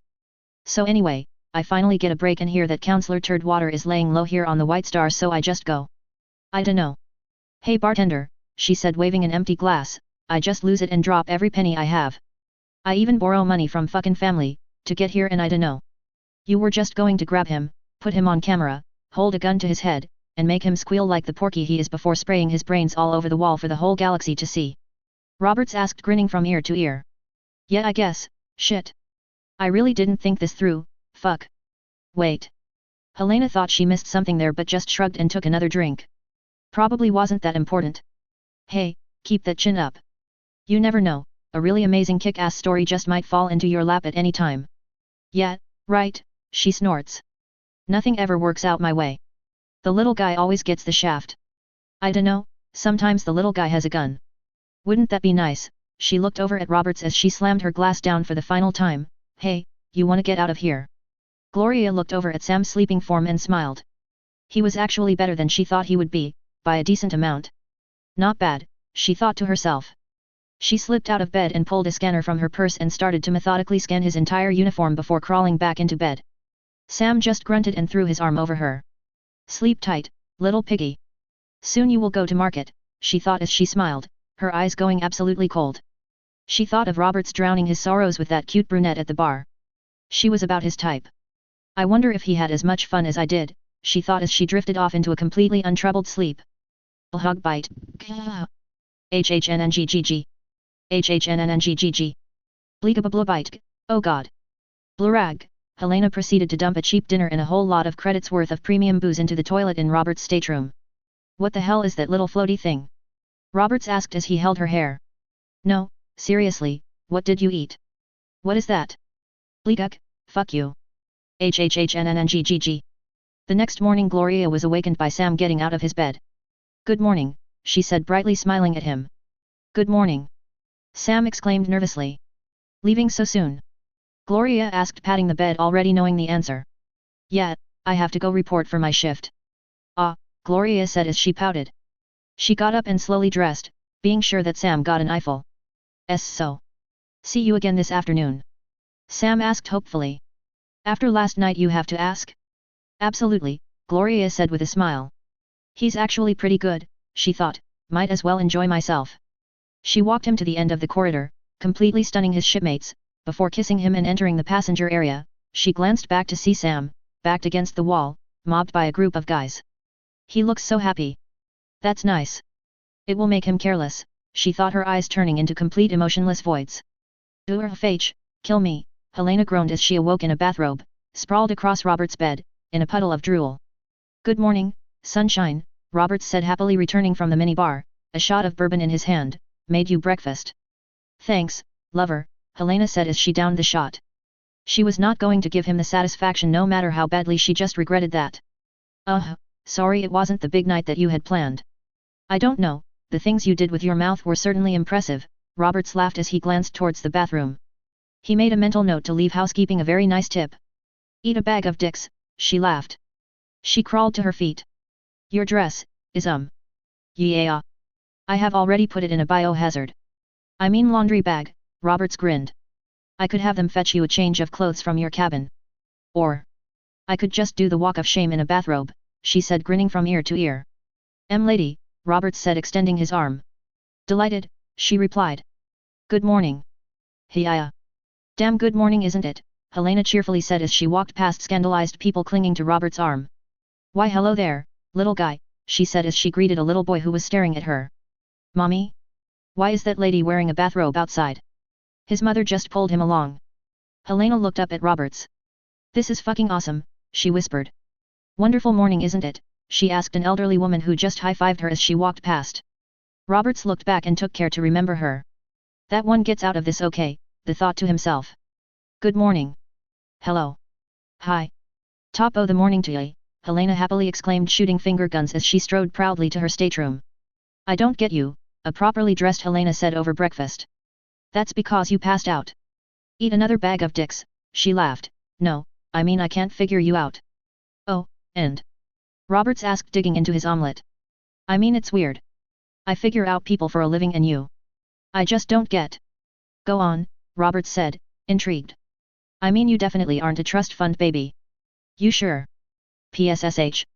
You have cash, clearly, but you aren't a porky scumbag. I'm flattered. You're loaded but you don't move, rich. You move. I dunno. Were you in the military or something? Well, I did play lacrosse, Roberts smiled. Pull the other one. I don't know. Will it make you throw up again? Don't make me smear butter on your nice suit, asshole. No, seriously. What's your game? What do you do, exactly? Tell you what. Why don't we hang out together for a little while? Roberts said with a smile. I really enjoy your company and we have a few days to kill. If you don't figure it out by the time we leave, I'll tell you, he said, eyes gleaming. You are pretty sharp though. Bet you will figure it out. You enjoy my company or are you trying to dodge the question? I enjoy your company so much that I am using myself as bait, he laughed. Let's hang out and blow some of my trust fund all over this bitch, it's the least I can do. Least you can do for what? Oh, nothing. You're a good sport, right? Okay, now you are definitely not getting rid of me. Fantastic. I can absolutely guarantee you won't regret it. It's gonna be fun. Besides, I want to see what else you can do with your mouth. You know that bag of dicks? Eat up, she grinned. She might have rolled snake eyes as far as that asshole Morgan goes, but she just won an awesome luxury cruise with a really cool guy. Things were finally looking her way for once. Back on Saraland 2, Jessie ran up to Sheila. Aunt Sheila, she yelled, you got a letter from your niece. She says she is having fun and has met a really great guy. She also says that she misses you and that she really wishes you were here. Fuck. Already? Sheila laughed. Well, we gotta scoot. Call a team meeting. We gotta get this show on the road. The point of no return. Roberts was relaxing in a hot tub when Gloria slid in. So where's your little pet? Gloria asked, grinning. She's changing into her new swimsuit, Roberts said with a laugh. She has been staring at the pool without a suit for days. I hooked her up. So she's your dress-up doll too? Gloria chuckled. Hey, Roberts laughed, she just needed a swimsuit. That's all. Gloria just rolled her eyes. As a reminder, we are the ones who are doing the playing. We aren't here to get played, especially by some porky slut. Robert's eyes flashed with annoyance. Oh. Hit a nerve there. Gloria laughed. Ugh, never mind, Roberts grumbled. So, I take it you aren't just here to show off your scrawny ass and to be a pain in mine. Yeah, Gloria said, our evening meetings need to be rescheduled. My little piggy's shift ends in the afternoon and you, she said looking at him disapprovingly, have that little slice of bacon glued to your hip 24/7. That little slice of bacon just happens to be an investigative reporter who has been on the ship for days. She has a lot of useful information. Sure thing, killer, Gloria snickered. Whatever you say. Oh, while we have a minute, I got a letter from Aunt Sheila. Everything's a go. They will be here in 7 days. That long. She wants Morgan to go down on a Sunday. Poetic. I like it, Roberts said, nodding in approval. So for us, say a visual check-in around noon on the promenade and anything important via encrypted email? Jessie's encryption is better than mil-spec and nothing will be happening till Sunday. Works for me. Oh look, your fuck toy is here, Gloria said with a smirk. Helena was striding along the walkway leading to the pools feeling pretty damn sexy in her new bathing suit. It was a one-piece but it showed her off very nicely. She looked around and saw Roberts and that same flaxen slut who always seemed to be sniffing around alone in one of the hot tubs. She was leaning in far too closely for comfort. Cannonball, she yelled as she ran up and jumped into the hot tub, being sure to douse that little tramp. She then planted a big wet kiss on Roberts, wrapping her arms around him while looking at the flaxen bimbo triumphantly. Why hello there, Gloria said pleasantly and then glanced at Roberts with a little smirk. Oh, what happened to your eye? She asked Helena as she made a big show of looking suspiciously at Roberts. Oh, I just fell into a door, Helena said immediately realizing how that sounded. Shit. No, seriously I got. Well, I'd best be moving along, Gloria said glaring very convincing daggers at Roberts as she got out of the hot tub. Pig, she spat at him as she walked off grinning as soon as her face was turned away from Helena. It wasn't like that you flaxen slut. Helena yelled as she stood up. Who cares what some flaxen bitch thinks anyway? Screw her. Roberts laughed as he pulled her back into the hot tub. Growling. Helena grumbled, I don't like her. Why? You don't even know her. Maybe not, but I know trouble when I see it and that slut is trouble with a capital T. Sure you aren't jealous? Roberts asked pinching her playfully. I'll show you jealous. Helena yelled as she started to splash and tickle Roberts in response. I give. Okay, Logan, Sheila said holding a tablet, I'll transport squads 1 through 6. You handle squads 7 through 11. You got it, boss, Logan said giving her bottom a pat. So how do you know where the White Star is anyway? That's something they don't exactly throw out there. We compromised Axion lines a while back, Sheila said proudly, all we had to do was log in and look. Slick, Logan replied. How did you pull that off? You've been asking a lot more questions than usual, Sheila said looking at him curiously. What's up with that? You usually just want to know the bare minimum and now you are actually trying to learn something. Exactly, that's not like you. Well, maybe I'm tired of being a 2-bit operator and want to make a real score, Logan said. Ambition? You. Sheila said laughing. Hey, I'm not going to be young and beautiful forever, baby girl. I need to start thinking about the future. Who are you and what did you do with Logan? Sheila laughed. Good to see you are actually thinking with the other head for once, she smiled. I guess I could allow you to enter the Sheila Donovan School of Business. So what do you want to know? So how do you set up an operation like this anyway? It involves something that you truly despise, Sheila said with a chuckle, a lot of boring good old-fashioned hard work. Ugh, I was afraid you would say something like that, Logan laughed. So, seriously, how do you do something like this? I'm busy right now getting everything moving, Sheila said while she looked at her tablet and frowned. Tell you what. Tonight, before we do our thing, I will start to clue you in, let you know how we set this baby up. Sheila looked at him and grinned. It's a lot of boring detail work, intelligence gathering, planning, budgeting, resource allocation, shit like that. I can't wait, Logan said sarcastically, but yet, I want to know how you bring in the big bucks. Okay, Sheila said looking at him approvingly, I guess even you have to grow up sometime. Alright. We get started tonight. Great. Logan said enthusiastically as he walked off. Sheila took a moment to admire the view as he left. On Terra, Toby knocked on John Wintersmith's hospital door and entered. Hey, Toby, John said, love that eye. Yes, Toby said flexing a metallic robotic eye stalk, I'm quite pleased with it. Should have gotten one blown off sooner. Upgrades. Yes, sir, quite a few, Toby said with a smile, I had them pack as much in here as would fit. That should come in handy. Does it have a plug-in for your toy gun?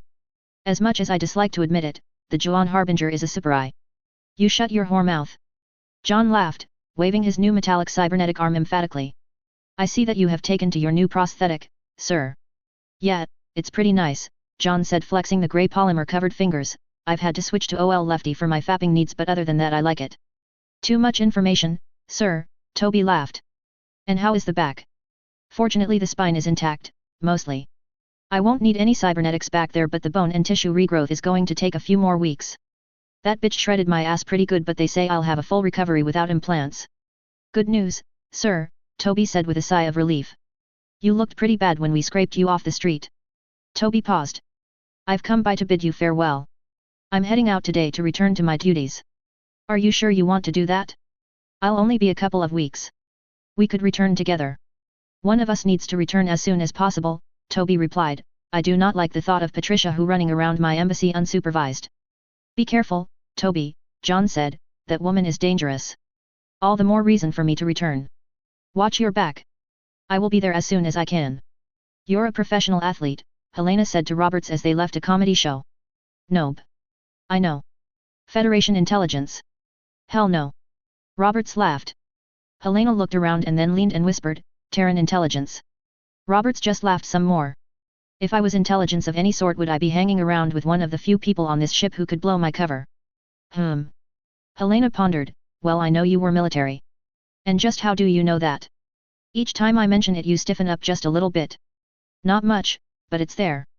Damn, Roberts said, concealing his concern, you should play poker instead of writing a bogus advice column. Okay, you got me. I did serve in the military at one time. Which branch? You tell me.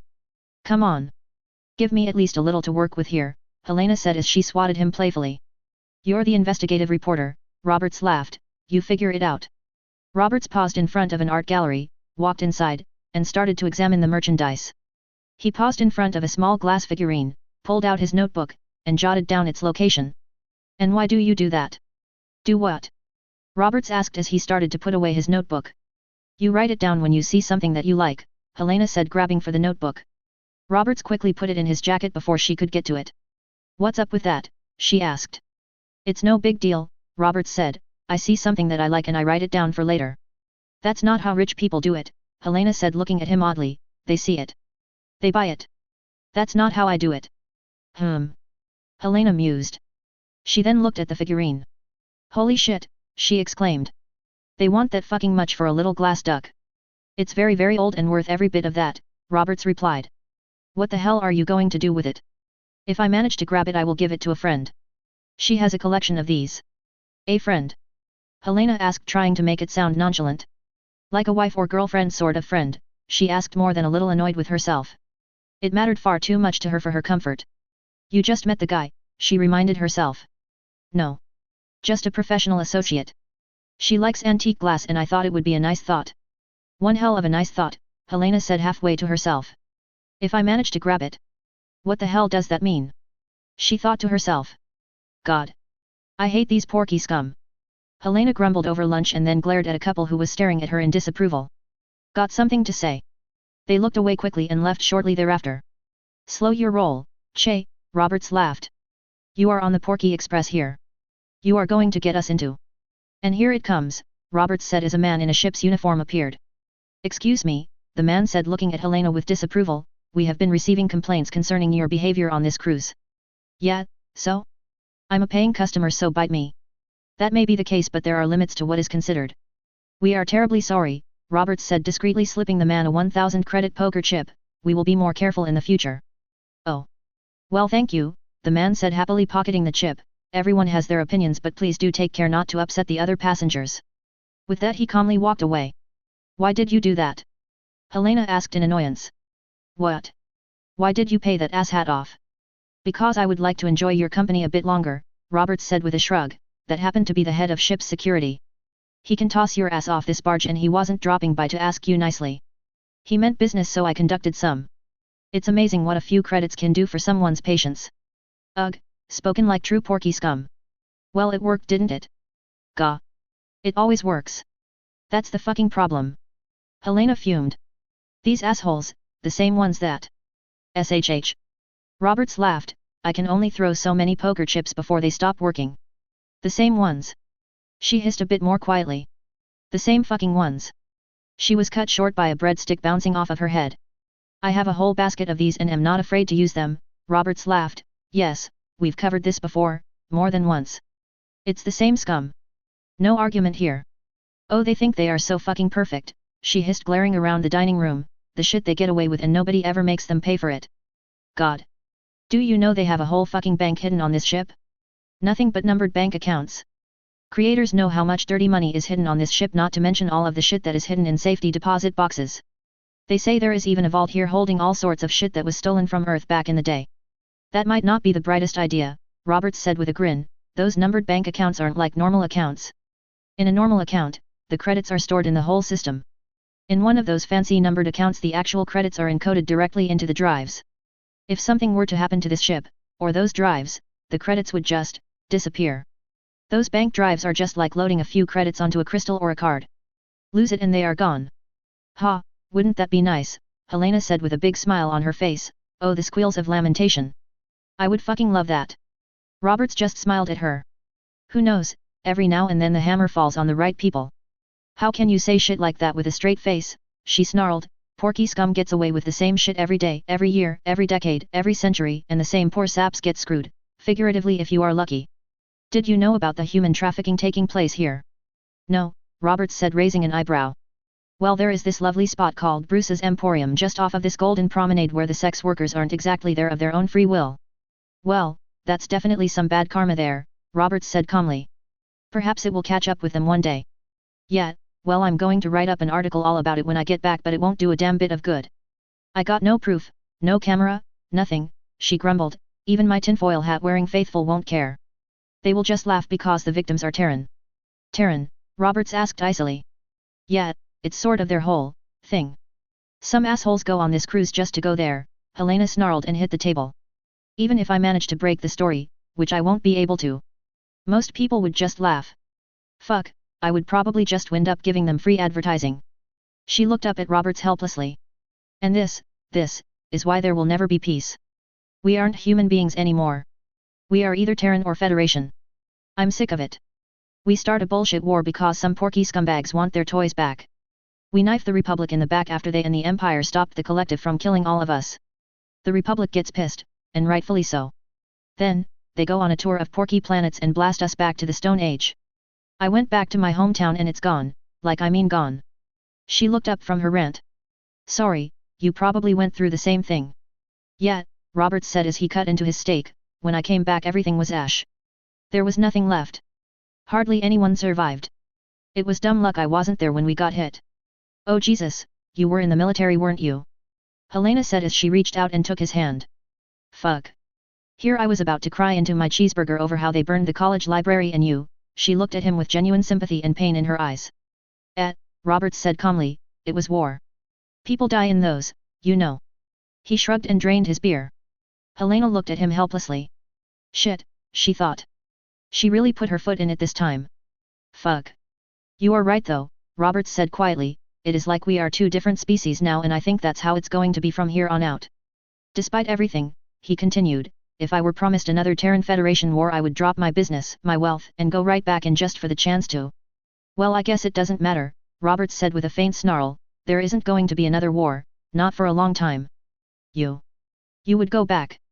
In a second. We would go out of business overnight. Shit, Roberts thought to himself. Yeah, a lot of people that I work with were also in the military, different branches and stuff. It's why we work so well together, he said as nonchalantly as he could. I think almost all of us would go back into service, or at least try to, if we could have another shot at them. He looked over at Helena sadly. Hate, rage, grief. They are more powerful than a lot of people, myself included, and will twist you up, ruining anything that was ever good about you. You can try to move on, tell yourself that what's done is done, but deep down. No. You don't get to choose when it is over no matter how badly you want to. Well, what does? Helena asked, what does choose when it's over? I'll let you know when I find out. Fuck. Fuck fuck fuck fuck fuck. Helena looked at herself in the mirror as she shook her head. How could she have been so stupid? Fuck. Take a nice day, and just flush it down the toilet.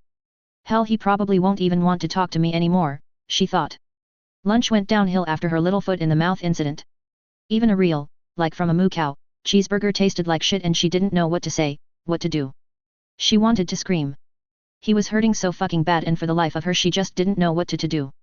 She wanted to hug him, shake him, tell him that it was over and that he made it and that he was still a good person, but every single line she, the self-proclaimed queen of bullshit, could come up with was well, bullshit, so she ran. She mumbled something about needing to write on her story about human trafficking, but it was pretty clear that she just bailed. He didn't really try to stop her either. The best guy she has met in a long time, possibly ever, and she just split. I wonder how many times someone has done that to him? She asked herself. Maybe that's why he didn't say much, just looked at her with those damaged eyes. She was going to fix this. She marched towards the door, but as soon as her hand touched the latch she just froze. What was she going to say? Maybe give it a few hours, she thought to herself. Maybe we'll meet for dinner and we will be back to throwing breadsticks and bribing the cops.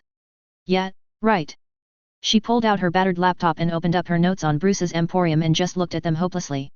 Then she blinked and looked off into space for a little bit. Trafficking of Terrans wouldn't mean anything without context. Her thoughts drifted towards Roberts as she sat there looking off into space, her mind drifting. How many veterans of the Terran War did she interview, completely missing the point?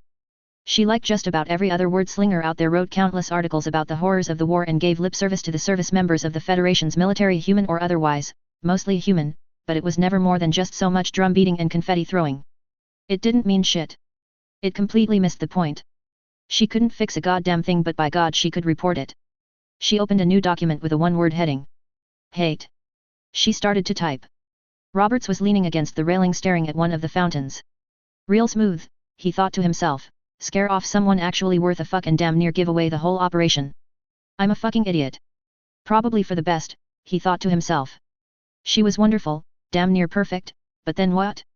A few more days of being happier than he had been in a long time then. Surprise. I'm a Terran monster. Watch as we murder a whole shitload of porkies just like you. Hey, after I'm finished with the slaughter, how about we go smash in some jewelry cases and raid the fridge? Idiot. Trouble in paradise, killer. Gloria said as she leaned against the railing next to him. Nothing I can't handle. You sure about that? Gloria asked, looking him in the eyes. I wasn't going to say anything, but I don't like what I'm seeing. You okay? Your head screwed on, right? We can't fuck this one up. We won't even have a chance to warn them if we do. We fuck up and everyone goes down. I think you are the last person to talk to me about professionalism. Exactly what is that supposed to mean? Gloria asked with a cold gleam in her eyes. Nothing. Sorry. You are right. I'm just in a piss-poor mood. Well, unpiss-poor your ass, killer. This isn't like you. Come on, what's wrong? Seriously, you can tell me, and if you say nothing I'm going to throw you over the railing. Just sick of the waiting. I want this one done already. You, sick of abusing the expense account? You feeling okay? Want me to take your temperature? Gloria said as she elbowed him. You do, don't you? A little prostate exam maybe? She laughed as she elbowed him repeatedly. Robert started to snicker. Keep your grease-covered hands to yourself, he laughed as Gloria gave him a quick shake. Look, my little piggy gets off work in just a little bit, but if you are in trouble. No, Robert said firmly, I'll survive. Do what you gotta do. I'll be fine. We have a mission. I'll just be a lot happier once the bullets start flying, for once. I kill a few porkies and everything will be back to normal. Good, Gloria said, the concern not entirely gone from her voice. That's what I like to hear. Listen, these inside jobs can get a little weird sometimes. Just don't do anything stupid, okay? I won't. You guys and the mission come first, as always. A fifth of bourbon and one of these high-dollar escorts and I'll be right as rain, Roberts said with a grim smile. Oh, speaking of escorts. My little, fuck toy, he said, unsuccessfully trying to convince himself that it was all that Helena was to him, came across with some very interesting information. Sounds like one of your jobs will be called for. Oh. Gloria asked with a vicious curl of her lips, do tell. As they casually chatted, an elderly woman, the same one who gave Helena that high five, idly watched them from a cafe across the promenade. She said to herself, this looks interesting. Helena was on fire. She was writing, finally really writing.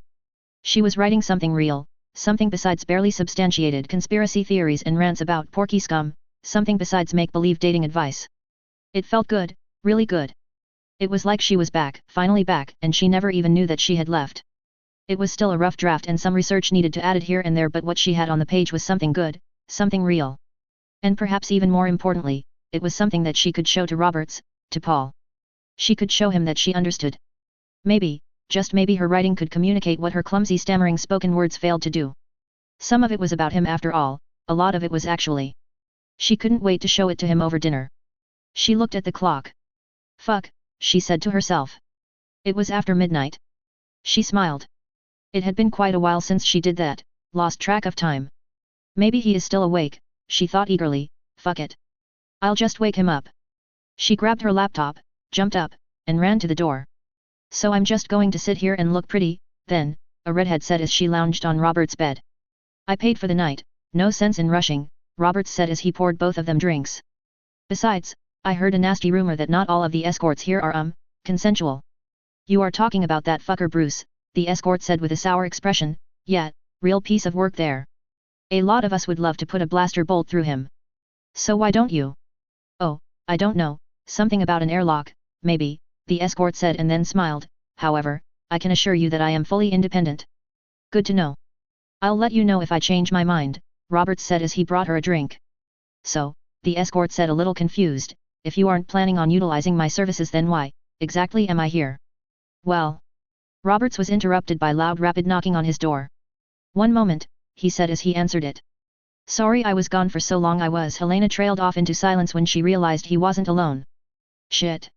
Sorry. She stammered. Yes. Roberts asked with a polite smile, managing to keep his cool. Idiot. I'm such a fucking idiot, Helena stammered as she ran off. Roberts shut the door then leaned his back against it and closed his eyes. Oh, I see, the escort said as she looked at his face. Classy. I did her a favor, Roberts said as he downed his drink. He turned to the escort. So, fully independent, hey. Back on Saraland 2 Sheila stepped up to a podium and spoke into a microphone. Alright, assorted life forms, we are now at the point of no return. If anyone suddenly feels the need for that 10,000 credit vacation, now is the time. She paused for a moment and then smiled. Great. Good to see that greed has clouded your common sense. Laughter and clicking filled the hall. Load up your shit. Double check your gear. And most importantly, everybody go now because once we are in the car we aren't stopping. There was more laughter. Once the Ziyush were filled in on the joke, clicking and buzzing ensued. Okay, everyone. Sheila shouted. Let's go to the White Star. A raging case of the Porkies. Roberts looked up at the ceiling of his stateroom with the escort, Chilya, curled up against him. The look in Helena's eyes still burned in his memory. It wasn't the first pair of hurt, betrayed eyes that he had looked into, not by a long shot, but this time it was different. This sucked. Everything sucked. He wished that it was Helena next to him, but he had taken care of that, didn't he? God, he wanted this whole nightmare to be over. It was still far too many days before he could finally get out of this trap. Too many days before he could lose himself in violence and greed. Too many days before a lot of poor innocent bastards get snuffed out before they even have the chance to realize they are fucked. Whoa. Where the hell did that come from? He got up and went to the bathroom, splashed some water on his face and looked in the mirror. These are Porkies. They deserve this, he thought as he stared into his worn, haggard face. This is war, a war that they started. Yeah, but Helena didn't start shit and she is going to be right in the middle of this. How many other Helenas are on this ship and how many of them are going to die, badly? Roberts walked to the minibar and poured himself a stiff drink. He sat in a chair and sipped his gin and tonic. It's too late, he muttered. The mission has already started. He downed the drink and poured another. It's a good target. He took a deep breath. It's like Gloria said, these inside jobs do get a little weird. Once this bullshit is over everything will be back to normal. It wasn't like him to get all soft and sentimental over a little collateral damage, especially Porky collateral damage. If you asked him last week he would have told you that there was no such thing as collateral damage as far as Porkies are concerned. Get your shit together, Roberts. He said quietly to himself. Helena was just a fling. This was a good target. Porky's dying is a good thing. The mission is everything. The mission is everything. He nodded with clenched teeth. That's right, Roberts. You are on a mission. Your team's lives are at stake. What's more important, your team or some bitch you just met? He swirled the gin in his glass watching the dim light reflect off of it and the ice and nodded. Remember the mission. He smiled and took a drink. This ain't nothing but a thing, he thought with a grim smile. Helena was a beautiful dream, nothing more.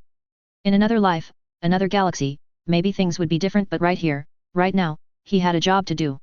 It was a job that he was very, very good at. He walked over to the wardrobe and retrieved his tablet. He returned to his drink and just as he unlocked his device in order to review ship's schematics a quiet beep issued from his ship's communicator. Wondering if it was a message from Gloria he accessed the message only to find out that it was from Helena. I should just delete it. His finger hovered over the message. Don't, he told himself as he opened the message despite himself. Hey Paul.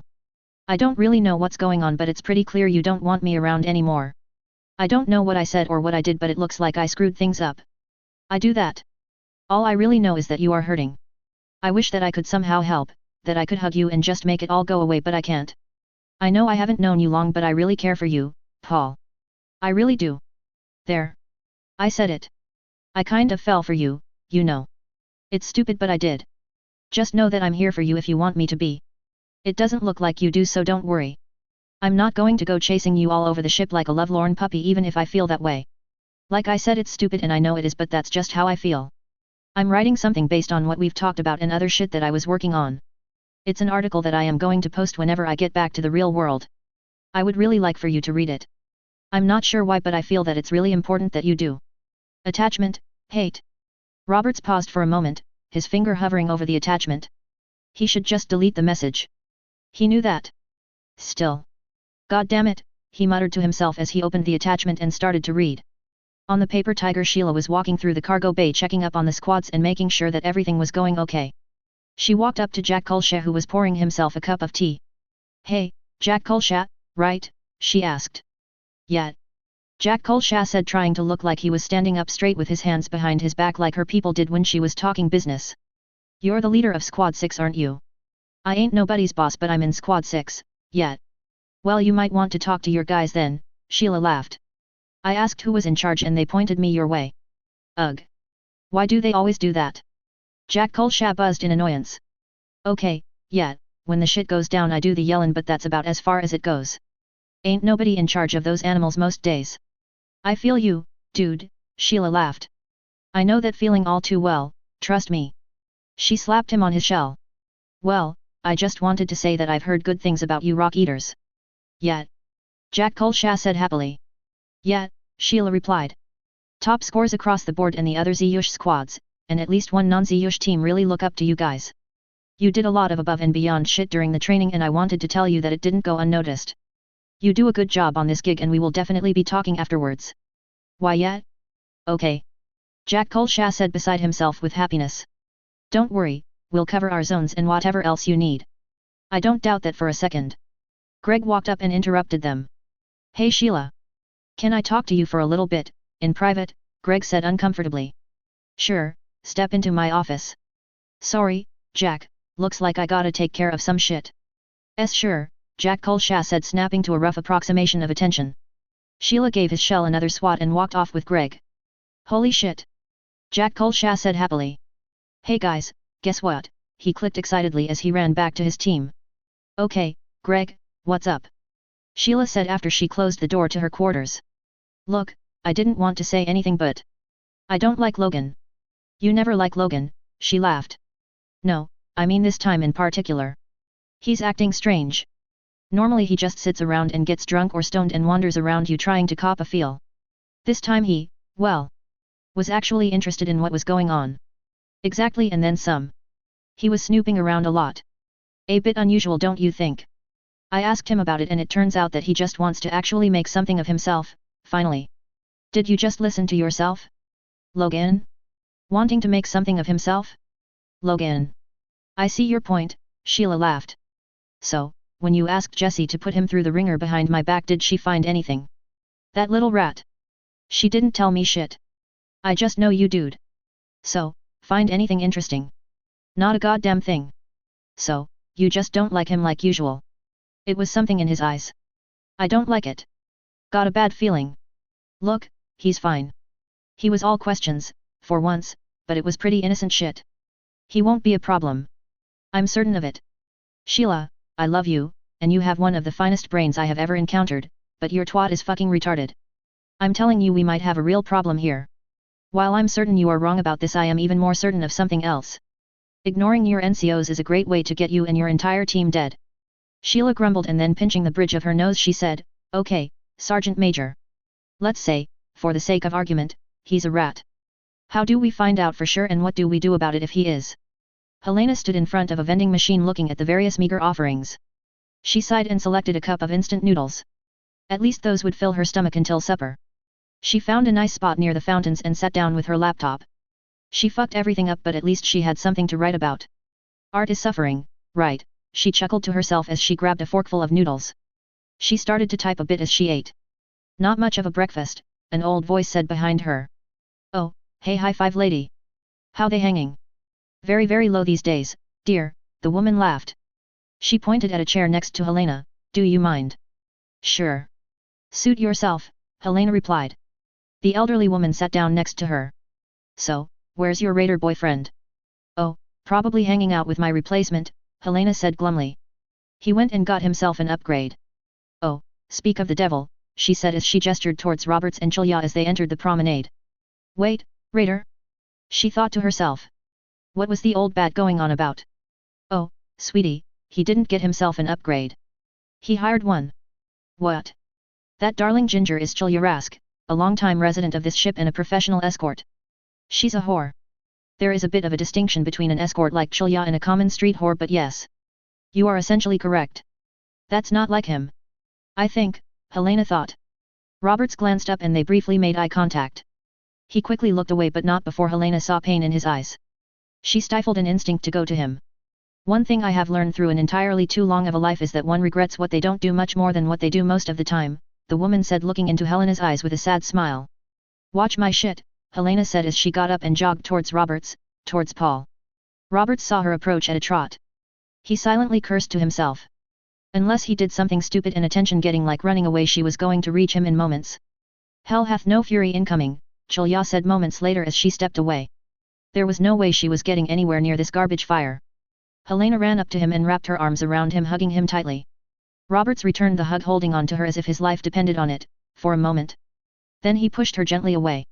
Look, Helena. Paul, you're hurting. I don't know what exactly is going on, but I know pain when I see. You don't know anything, Helena. Bullshit. I know you, Paul, and a few days together, we fuck a couple of times, and you somehow know me. Yes, god damn it. Don't ask me how, but yes I do. I don't know what exactly is going on or what exactly you are dealing with, but I know that you are a good person, Paul. You are. She lunged in and hugged him again. It's over, Paul. It's over and you made it through. You survived. You made it and you are a good purse. Roberts shoved her away roughly. Stop calling me Paul. My name is Roberts and you don't know a goddamn thing about me. If you did you would run. There is absolutely nothing good about me. Nothing. Paul died a long time ago. Don't say that. Paul, you. God damn it. Don't call me that. Roberts yelled. Get the fuck away from me and stay the fuck away. There is a launch leaving this ship tomorrow. Be on it. If you do care about me as much as you say that you do, then you will get on that launch and not look back. Paul. Go. Paul shouted and then deflated. Look, just walk away, Helena, please, please. Just, get on the launch and go home. Leave, please. Helena just stood there helplessly for a moment. Roberts. Paul. Okay. Be in pain. Suffer if that's what you want, but god damn it, you don't have to. You don't have to live this way, be this way. It's over, Paul. You survived. It can be over if you just want it to be. That's what is so fucked up. It doesn't have to be like this. You don't have to hurt anymore, she said as tears started to fall down her face. It's over. No, it's not. It is not over. It will never be over, but do you know what is over? Roberts asked, narrowing his eyes into angry little slits. We are. You think you know me? You think you know what I've been through, what I've done? You think that you can somehow say it's over and you are a good person like they are some magic words that will make everything better? Are you actually that fucking stupid? Just go. With that, Roberts turned his back on Helena and started to walk away. Helena just sobbed and ran off. As soon as she left, Roberts just slumped against the railing, gripping it with a white-knuckled hand. Chulya just stood there quietly waiting for her client to regain his composure as she smiled. Rebounds were great for business. She did feel bad for that brunette though. Real heartbreak sucks. Gloria sat at a small cafe across from the whole debacle and scowled as she sipped her coffee. Christ, that was a mess and a fucking public spectacle to boot. All that plus Roberts just slipped up big time. This is not good. She glared at Helena as she ran, sobbing her eyes out while everyone watched her. That little porky cunt, she thought, hurt my friend and fuck with my mission. Looks like there are 2 special jobs on the schedule now. Helena sat at the bar and took another shot. You old bitch, Helena said. That whole "you will regret the things you don't do" line is fucking bullshit. At least you tried, dear, the old woman said as she motioned the bartender over. Years from now it will make all the difference. Well, right now it fucking sucks. Oh, here's your laptop, the woman said as she slid it over to Helena. I took the liberty of reading what was on your screen, powerful stuff. Yeah, for all the good it did. You wrote it for him. Yes, and no. I just hoped it would get through to him. He probably didn't even read it, and after that fucking train wreck, it probably wouldn't have made a goddamn difference anyway. Well, sometimes the die is already cast. The timing is probably not the best. Odds are nothing could change things now. Hey. It doesn't matter, the old woman said with a tired smile. Whether or not he read it, people should read this, all of it, the woman said. But you are going to make a lot of the wrong people very unhappy with you if this gets posted, though. Fuck 'em. Assholes like them get away with shit because everyone is either in their pocket or afraid of crossing them. You know what? I'm fucking tired of it. Maybe it's because my career is in shambles, or maybe it's because my heart just got ripped out and stomped on, but I honestly don't give a fuck anymore. Someone has to say shit like this, and I guess that's going to be me. Brave words, but are you really sure? Helena looked straight into the woman's eyes. More sure than I've been about anything in a very long fucking time. We are damaged. Not just people, all of us. All of fucking humanity is damaged, and someone needs to say it. Maybe he's right. Maybe it never will be over, but god damn it, Helena pounded down another shot. God damn it. The old woman patted her hand lightly in sympathy and summoned the barkeep again. Tell me, you were around before Yellowstone. Yes. Yes, I was. Were we always like this? Were we always this fucked up? Oh no, dear, the woman said sadly, no we weren't. She laughed. You wouldn't even recognize us as human back then, not even us porky scum you like to yell about. She looked off into the distance and sighed. War, real war, was a distant memory. The vast majority of us, all 25 billion of us, had everything we needed and most if not all of what we wanted. Things weren't perfect, of course, but it was nothing like today. We knew peace, and real safety, and real freedom from want. She looked over at Helena and laughed. Even when some scandal broke about what you now call porky scum, it was often something so trivial that it would give you the giggles because everyone took it so seriously. No shit. No shit. The old woman then frowned. Maybe that's why we made such terrible mistakes when... You know what? I think I will join you. The old woman called for the bartender, who poured her a shot. She tossed it back. Mistakes? Helena asked. Such terrible mistakes, the old woman said as she shook her head. The way Yellowstone was handled, so many mistakes. We weren't prepared, a lot of us, when we got the news. We should have told the public. I should have told the public. Instead, I just dug a hole. You're a shelter baby. Yes, to my eternal shame I am. She called the bartender over for another round. I wasn't prepared. Fear. I let my cowardice lead me to betray the entire human race. Others, it was their ambition, or their greed, or their lust, or their, whatever. She pounded another shot down. Maybe all those centuries of peace and plenty made all of us soft, and those of us at the top, well, we were the softest of them all. We went from the leaders of an enlightened, peaceful society to cowardly, depraved, porky scum in moments, betraying everyone. She looked at Helena. Oh, things would have still gone to shit, and anarchy and all the horrors that come with it would probably still have happened, but maybe it could have been at least a little less terrible. One thing I know for certain is, had I tried to do, I don't know, something, I would at least be able to sleep at night. At least I could say that I tried, but no. Dug a hole. Wound up a porky, but at least I deserve it. The Terrans have every right to want me dead. The old woman drained her shot glass and called for another one. Oh, feel free to put me in your article. The name's Jocelyn Hernandez, nice to meet you. Holy shit. You're her. I think I would know, dear, Jocelyn laughed. You are definitely not porky scum. I mean, shit. You went up against the fucking Morgans. It would be a lot more impressive if I actually won, she laughed. Yeah, but you are still standing. It takes quite a bit to take me out, it seems, Jocelyn said, that is what makes my initial cowardice even more shameful. I could have done something. I did do something, or tried to, but it was already too late. She knocked back another shot. I will tell you my secret, dear, and please put it in your article. Everything I've done, everything, is out of guilt. I've simply tried to atone for the unforgivable, that's all. I'm just a fucking shelter baby who has spent their entire life post-Yellowstone trying to somehow make up for something that I will most certainly burn in hell for. Put that in there, dear. Actually, I have a few more things you can put in there as well.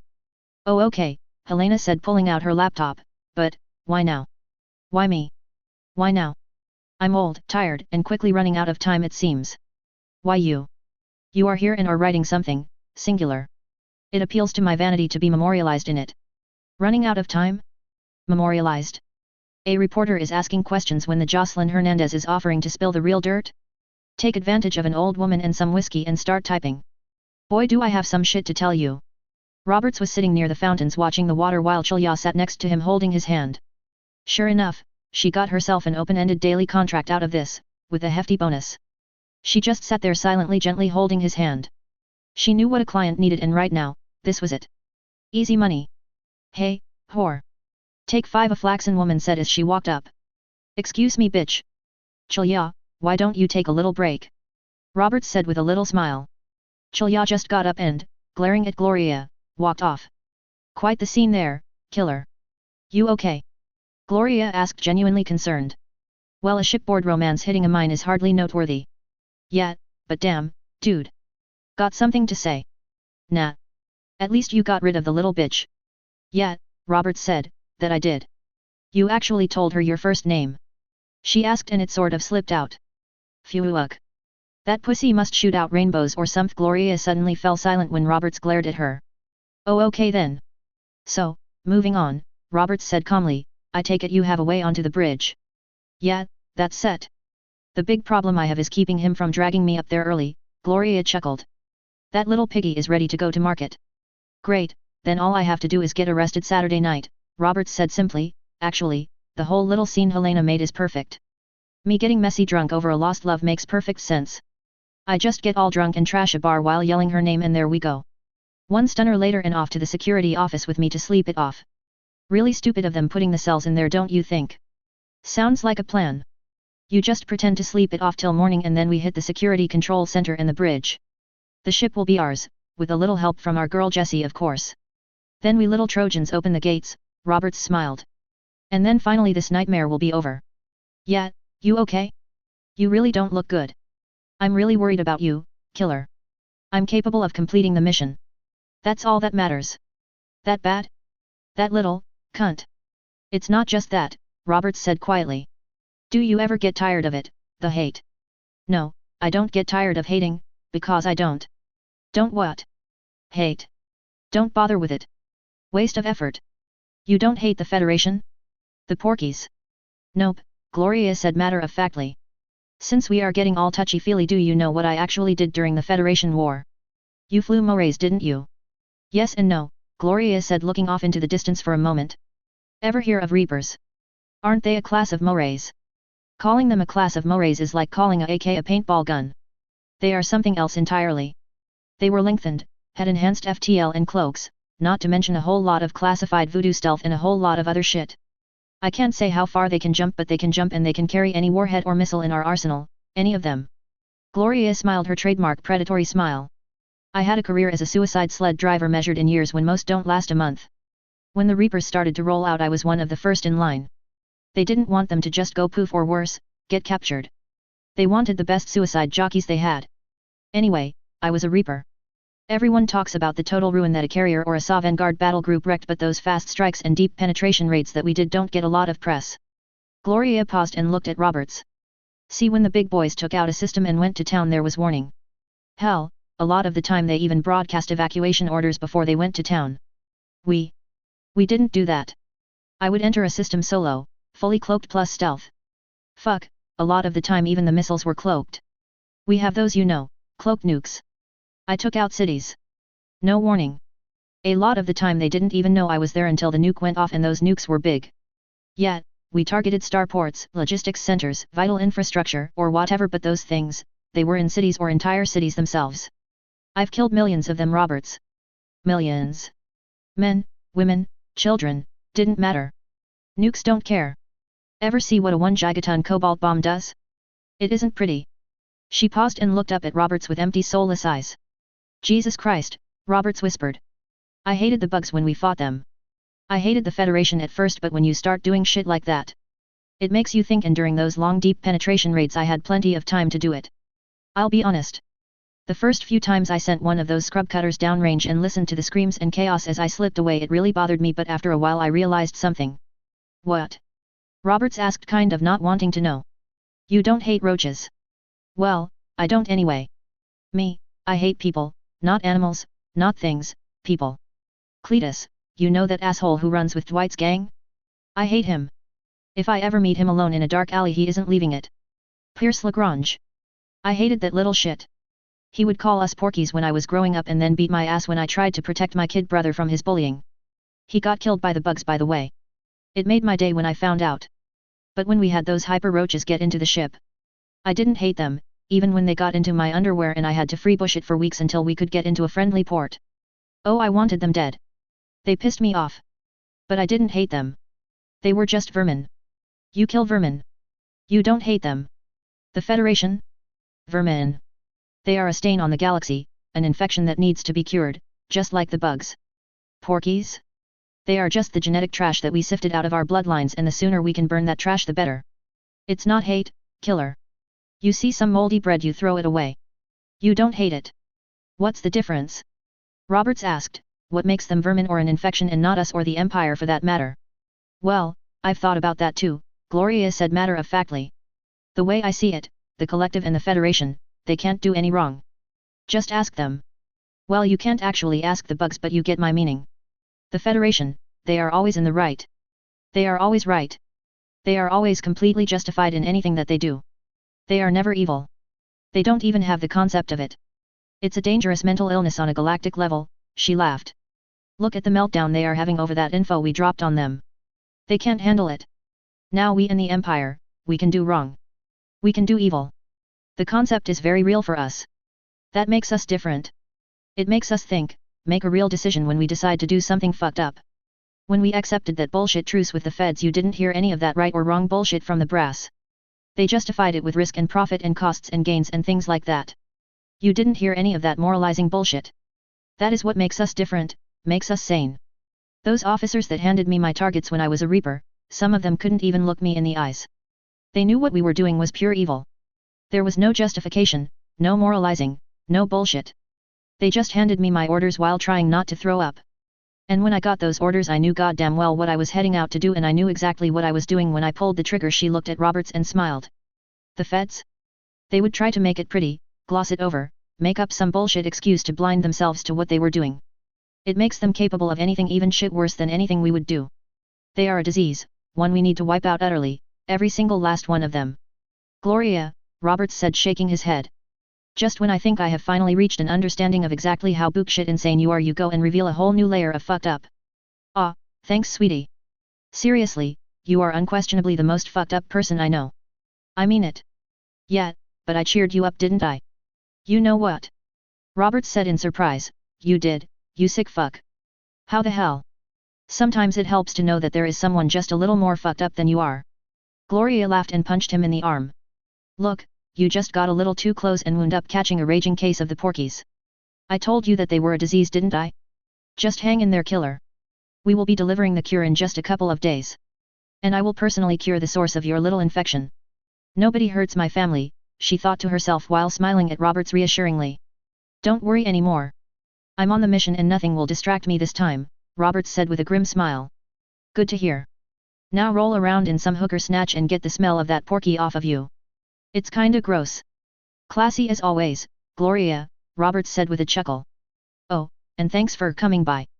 I really appreciate it. No problem, killer. I always look out for family. Hey, Helena. I got something for you. Actually, it's something of yours, Jocelyn said as she handed Helena a small box. Helena opened it and exclaimed in joy. My camera. How the fuck did you get this? I'm Porky Slime. We have our ways, Jocelyn laughed. It's a nice one and it would be a shame to wind up in the hands of somebody's kid making galnet videos. Thanks. But why? Well, it belongs to you and to be honest you are going to need it regardless of where you go next, Jocelyn smiled. Speaking of, what are your plans? Well, I think I'm more than done with this fucking ship. Paul said that there is a launch leaving tomorrow. I'm thinking I'm going to be on it. Well, you are a reporter, right? Yeah. A good one. I like to think so. A brave one. You read what I'm going to print. What do you think? Well, why don't you hang out for a few days then as my guest? You have your camera now and I assume it has a recorder as well? I'll feed and water you and give you some interviews. Wow. Yeah, okay, Helena said, eyes wide with astonishment. But I don't need to be brave to do some interviews, do I? I'm willing to bet that one hell of a story is going to play out on this ship sometime in the next few days, something that you will really want to witness, something big. What are you going on about, old woman? And spoil the surprise. Jocelyn laughed. Something is going to happen that really needs to happen and you want to be here to catch it, at least I think that's what's going to take place. Jocelyn shrugged. If I'm wrong, then you have a nice few days getting some exclusives that most people would kill themselves trying to get. I'm ready to tell tales and name names. Helena just shook her head in astonishment. This goddamn ship wasn't letting her go just yet. She didn't know what was going on with Paul and she had no idea what Jocelyn was hinting at, but she did know one thing. She was a reporter. She was a reporter and there was a story here.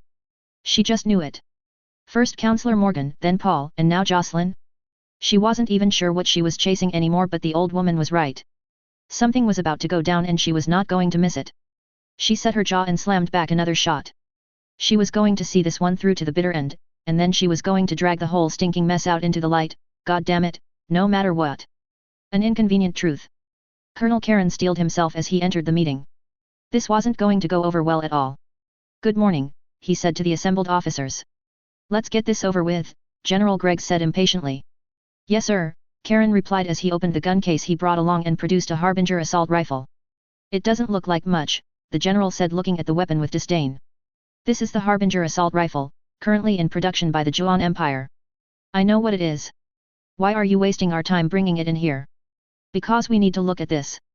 The Empire, during the Great War, recognized the advantages of our projectile weaponry and started to use and adapt our current armament to better suit themselves, and this is the ultimate result of their efforts. Again, we know what the thing is. Why did you drag it in here?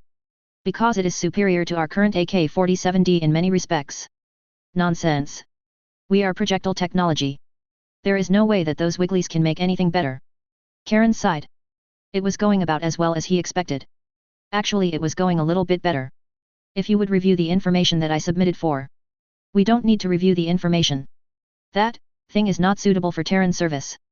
This thing is more accurate, lighter, has better recoil, has truly innovative optics, is much more easily adapted to fit other species' physiology, more durable, and more reliable in a wide range of environments. More reliable?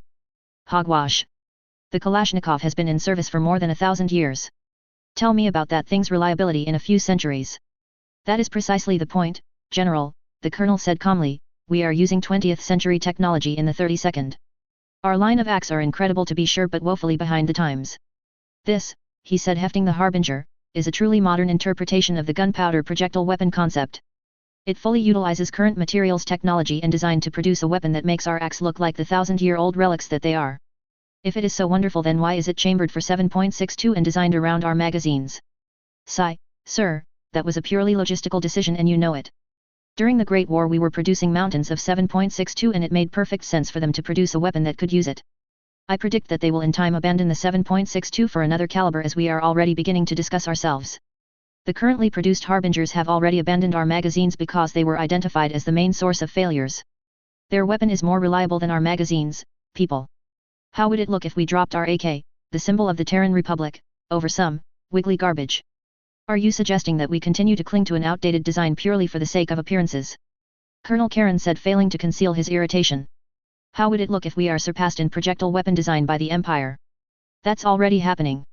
Not only are they producing the Harbinger, they also have perfected gyrojet ammunition and have a sniper rifle that threatens our .50 BMGs.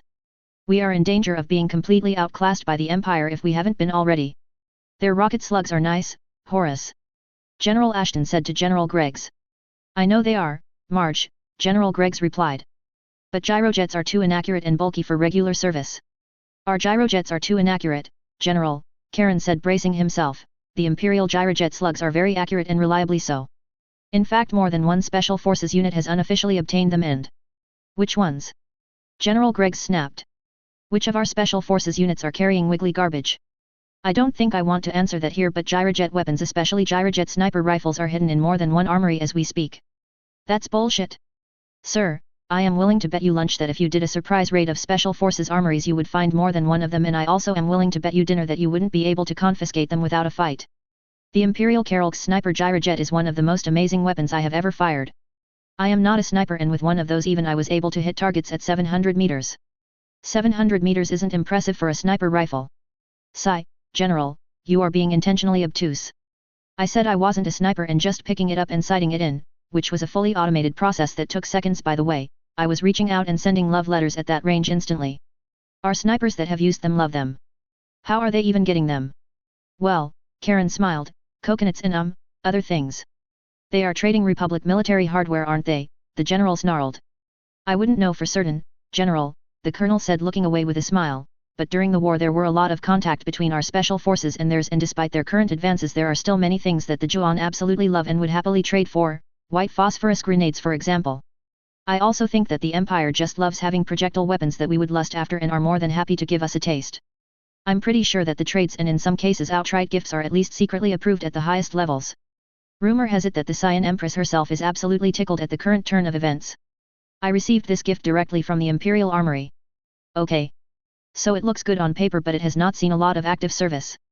They only started to appear in the last days of the Great War. They need to be baptized in fire before I would begin to take them seriously. Are you familiar with the attempt on the ambassador to the Federation's life recently? The colonel asked. It was thwarted by someone with a harbinger and the performance of the weapon was very impressive. In the reports in front of you is an account of the incident and what the driver and one of the harbingers was capable of. The driver was a retired decorated Terran Marine with years of actual combat experience. I think that might have more to do with it than some Juon pop gun. Yes, but that Marine obtained a harbinger based on his individual assessment and he does give credit to the weapon's built-in optics package for being able to detect the target with a wide-angle scope/scanner combo and then instantly zoom in to make well-placed very accurate shots at impressive range. That's a Kailsh with years of real combat experience making that assessment. I had the pleasure of interviewing him when he was here on Terra getting a prosthetic eye installed and he gave this weapon glowing praise. In fact, he had certain enhancements made to his eye so that it would better interface with the Harbinger's optics and electronics. Yet, I don't trust all of those fancy optics and electronics, the general grumbled. Too much can go wrong. Just drop one of those fancy toys one time and crunch. The Harbinger can be dropped over 10 meters onto a hard surface with nothing other than cosmetic damage and the optics will auto-align. Oh, and it won't discharge by accident either. General Greggs just made an unhappy face and remained silent. Look, General, the colonel said with a smile, why don't you just take this one out to the range, put a few magazines through her, see what you think? There certainly isn't any harm in it, is there? Yeah, okay. We'll see just how great this wiggly shit really is. The following morning General Greggs went to the firing range with a certain piece of wiggly garbage in tow. He fired round after round through the weapon, even going as far as to run through a tactical course. He also put that alleged 10-meter drop tolerance to the test. He might have also exceeded it out of annoyance. Around lunchtime he looked down at the piece of garbage in his hands and then looked skyward. God damn it, he yelled. The Fall of the White Star Part 1. Helena, sitting in Jocelyn's suite, switched off her camera and looked at her. Are you really sure you want to be telling me all of this? She asked. If I didn't I wouldn't be telling you, dear. Why now? Oh, I'm old, tired and time is getting short, Jocelyn said with a little smile. You keep saying that. What exactly the fuck is going on? What do you think of when I say the word raider? Jocelyn asked. Helena said, taken somewhat aback. You mean like the red teeth or the long shanks? Yes, that's what most think of when that word comes up. There were plenty of groups like them back in the days of the Soul Wars. They were pretty tough but they didn't scare me, Jocelyn said with faraway eyes. Groups like that were loud and sloppy. You could see them coming. You could also pay them off or simply intimidate them. They didn't like taking on a real fight. They just preyed on the weak. There was another type of raider though, one that terrified me. Really? What were they? Remember when I said that war was a distant memory? Jocelyn asked. Even so, every nation and a lot of the major corporations had standing armies. They were different than today's Federation, Republic, and Imperial forces though. Different how? Helena asked as she switched the camera back on. The armies were much smaller, much better trained, and much better equipped. They were more like special forces than normal soldiers. We didn't have wars but every now and then something needed to be done. When that happened we sent in maybe a platoon or two, not thousands. When everything went to hell these forces found themselves without a chain of command, support, and in very short order even without nations. Some fought the good fight and some made a real difference but a lot of them went to work for themselves. Jocelyn looked up at Helena. Those guys were terrifying. They were extremely skilled, well equipped, and knew exactly what they were doing. A group went to bed one night and the next morning all the guards were dead and whatever they wanted was gone. If you were lucky. I know about them firsthand. You do. Remember when I said I tried to do something but it was too late? After a couple of years I couldn't live with myself any longer and opened up my shelter. I had a little food left, a good fusion reactor, and some good people in there with me. We managed to get a tiny settlement going with a greenhouse or two and some of the survivors we gathered had learned some tricks that helped us survive, Jocelyn said with a sad smile. We were slowly growing and finding more survivors but about a year after I opened up the settlement we attracted the attention of a group of former elite soldiers turned raiders. One evening we all went to bed like we always do and the next morning, they owned us. All of my guards were dead and there they were standing over the pile of bodies, Jocelyn said as she shook her head. Oh Jesus! The locks, the guards, the weapons, the sensors, all of it didn't matter. They just walked in and took over. For the rest of the Soul Wars, they were in charge, Jocelyn said as she walked over and poured them both a drink. They used us as a base of operations as they sorted out taking whatever they wanted. We were lucky though, she said as she took a drink, they were professionals. They didn't abuse us or rape us or anything like that. As long as you did what they said and followed their rules you were safe. If you crossed them, Jocelyn drew a single finger across her throat. After our crops started to come in they stopped raiding as much and just farmed. Well, we did the farming, but you get the idea, she laughed. It's funny, but by the end we came to regard them quite highly. You did? Why? We were safe, dear, Jocelyn said with a chuckle. We were incredibly well protected. Those men and women were killers. They were tough, certainly, but quite fair. You followed the rules and pulled your weight, you had food, shelter, and protection. We really weren't working that much harder than we were before they showed up, and they slaughtered raids like they were nothing. Any of one of those raids could have wiped us out. They kept us safe and we kept them fed. I still keep in touch with a few of them. 2 are actually on my payroll. What? Hey, I know for a fact how good they are, and it never hurts to have options, if necessary, Jocelyn chuckled. I am porky scum after all. Wait, if they took everything, how are you so filthy rich now? I'm a good businesswoman. The tale of me rebuilding my fortune can wait, though. I'm telling you this story to answer a question, remember? Wait. Do you mean? Yes, dear. We have raiders on this ship, Jocelyn said as she looked at Helena with her ancient eyes. Real ones, like the ones I just talked about. When you called Paul my raider boyfriend, did you mean he's one of them? Jocelyn simply nodded. And that flaxen friend of his too. They are slick, but they can't hide how they move, especially when they are together. It's like watching panthers prowling about. I've only seen a certain type of person move exactly like they do. They hide it well, but these old eyes aren't fooled easily. But a flaxen? Oh yes dear, a flaxen, she chuckled. Here's a bit of trivia for you. Did you know that not every flaxen is a porky? No. Really? Some of the flaxen turned on their families during the Soul Wars and betrayed them, siding instead with the people of Mars during their overthrow. In fact, without those flaxen the Mars rebellion would have likely never happened. You think she's a Terran? I would bet 1,000,000 credits on it, Jocelyn smiled. She reminds me of someone I used to know. I bet she's related to them. That means you think that Paul is too? Afraid so, dear. You asked him which branch he was in but never which side he was on. He's elite military who has been fighting for years, longer than any Federation human would have cause to. The flaxen woman as well, both of them. They are exactly like the people that took over my settlement, I mean exactly like them. Have you tried telling anyone about this? Jocelyn just laughed. I was politely laughed out of the security chief's office. He just thought I was a senile old bat having a flashback. It happens, you know. He just went on and on about the 150 armed guards, all of them former Marines, the security systems, the automatic blast doors every 50 feet or less, the automatic turrets, and everything else. He said that nothing can possibly happen. Jocelyn laughed ruefully and shook her head. I tried to tell him that it doesn't matter to these people. He just laughed and said that all they would do, if I was actually right, would be to get themselves arrested or killed. The idiot. He didn't even listen when I tried to tell him who they were. Mark my words, something is definitely going to go down on this ship. Are you sure? Helena asked, not wanting to believe it. I mean really sure, like 100% sure. Well, everyone can be wrong, but I really don't think that I am this time. I've seen this before. But, are you sure? Jocelyn just sighed and patted Helena's hand. Maybe we can get another interview in before lunch. But, I don't get it, Helena said in confusion. If you are so sure that something bad is going to happen, then why are you still here? Wouldn't you have gotten the hell off this ship? I'm old, tired, and bored, Jocelyn said. I also hope that maybe I can help, make a difference somehow. I've dealt with these sorts before. I've outgrown the cowardice of my youth, dear, and this might be my last chance to do something real before I shuffle off this mortal coil, one final chance to atone for my sins. You think you are going to die? Is that it? Jocelyn just smiled a tired little smile. Now let me tell you about a little insider trading. No. No no no no no, no. I'm not taking advantage of you in this state. Exactly what sort of reporter are you?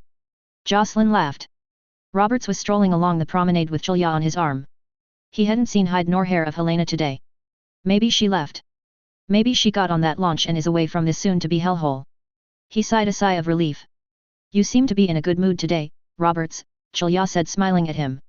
Yeah, feeling pretty good. You might have something to do with that, he said as he smiled at her. Julia smiled back. He was pretty torn up yesterday and it took a lot of TLC to get him to actually smile again. It was nice to see him bounce back. Depressed, heartbroken clients were a real downer. Besides, he seemed like a really nice guy. She had no idea what went down between him and that brunette, but damn, it must have been nasty. She was feeling a little bold and paused next to a jewelry shop window. Hey, want to go inside? Roberts asked. If you want, she smiled. Later over lunch Julia mused over the strange jewelry shop visit. He looked like he was all ready to buy her something nice, really nice, but then he just said that he would grab it for her later. Normally that was a hollow promise, but for some reason she thought he was serious. Weird. While they were pleasantly making small talk, Robert's face twitched and he fell silent. Julia followed his gaze and lo and behold, it was that fucking brunette with some old woman. Fuck.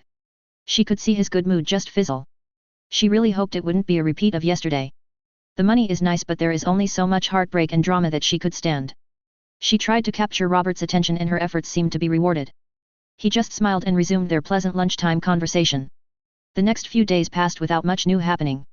Julia took good care of her client, who seemed to perk right back up and happily showed him a good time in more ways than one. She was really enjoying this contract. He was nice. It was good to see that he seemed to finally get over that brunette. He hardly paid her any attention even when she was just fucking staring at them. It was really fucking annoying. Back in the day she would have been tempted to drag her ass into a corridor and cut that bitch, but these days a cool contemptuous glance would have to suffice. Now the bitch she really wanted to cut was that flaxen cunt. Not a day would go by without that bitch showing up like a wet fart. She asked Roberts about her, but all he would say was that she was a friend and they needed to talk about business for a bit. She knew what that meant, don't ask questions. She really didn't want to the details anyway. All she really wanted to know is whether or not that the bitch was competition. She wasn't, but Julia could tell that deep down, she wanted to be. Yeah, good luck with that, bitch. Her days were pretty good. He always said that he would pick it up later when she saw something that caught her eye, but as far as food and drink went, this was a nice assignment. Roberts had excellent taste.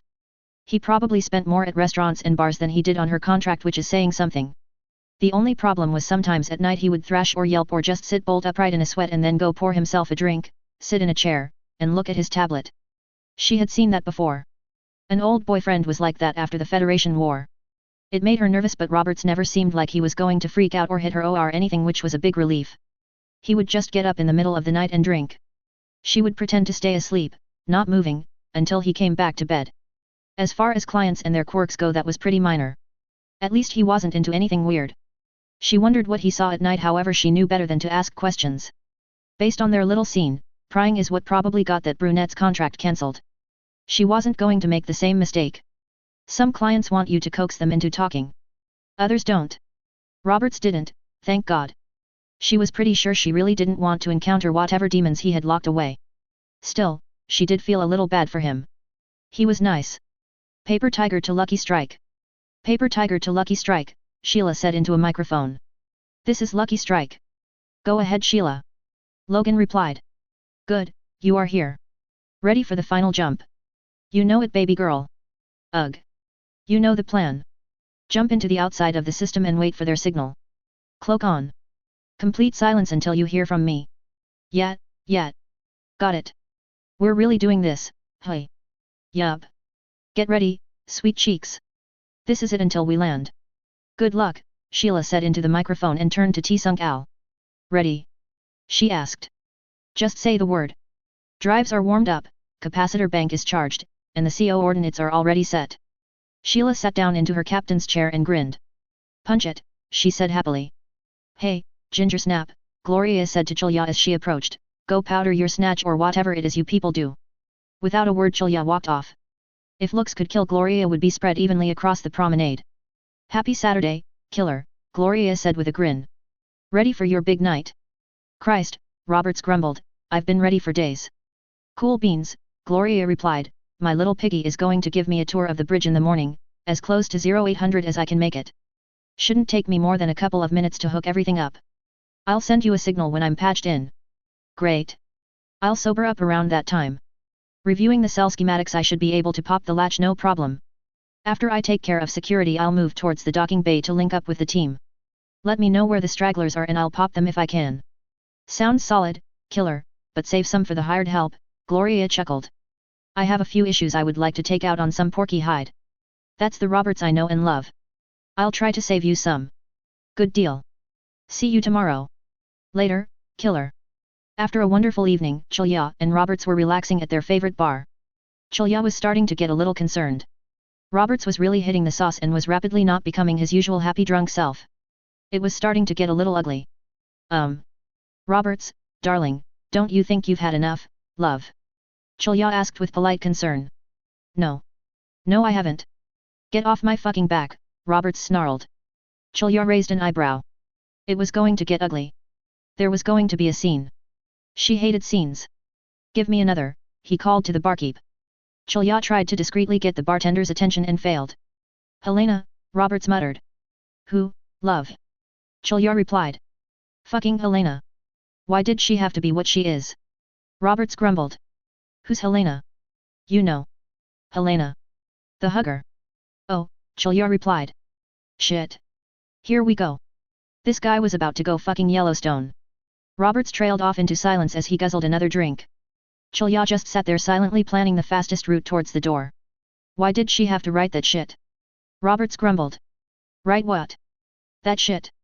That, fucking bullshit, that she wrote, bullshit. Yes, bullshit, Julia replied uncertainly. Oh, this was going to be bad. Hey, hey, yo, don't talk about her like that. Roberts shouted.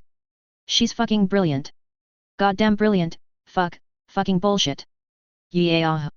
You don't know how brilliant she is. So smart. God. And funny. And, wonderful. Julia replied, rolling her eyes despite herself. So wonderful. Fuck. Why did she have to be here? Why here, Julia? Why? I don't know, love. Don't use that word, love, you don't love me, Roberts said, pointing a finger at her. Now Helena. Helena loves me, why? Why does she do that? Why, Julia? But she does, Julia, she fucking loves me, what the fuck, Julia? Why would she do that to me? We were having such a nice time, why? Julia didn't respond save for inching away from him. Oh, this was going to be messy. Then again, sweeping up the pieces will be another nice payday or two. Why me of all people? Roberts asked. God, if she had any idea what I am really like. You seem nice to me, Julia ventured despite yourself. You are really nice. That's my job here, being nice. But deep down, not nice, nope. All of us are not nice deep inside, Julia said. All of us. But especially me, Roberts said morosely, that's why I can't let myself fall, oh shit. I can't. It wouldn't be right. I couldn't do that to her. Do what? Love her back, that's fucking what? Roberts shouted. I don't. I can't. You do, Julia thought as she sighed. Poor guy. What would be so bad about that? Julia asked. Oh, you'll see. I'll see what? Suddenly Roberts looked up at her with oddly clear eyes for a moment. Julia, you are a good person and wonderful company, but I think it would be best if you took the night off. Are you sure? Julia asked in alarm. Usually that meant no more contract. Yeah, just for tonight. I'm not in a good place and you really should be somewhere else. I don't mind. I can. I said take the night off. Roberts said with a cold gleam in his eyes. Julia just quietly stood up. It was definitely time to go. Well, you know where to find me, she said and walked away. Roberts smiled to himself. He needed her to split.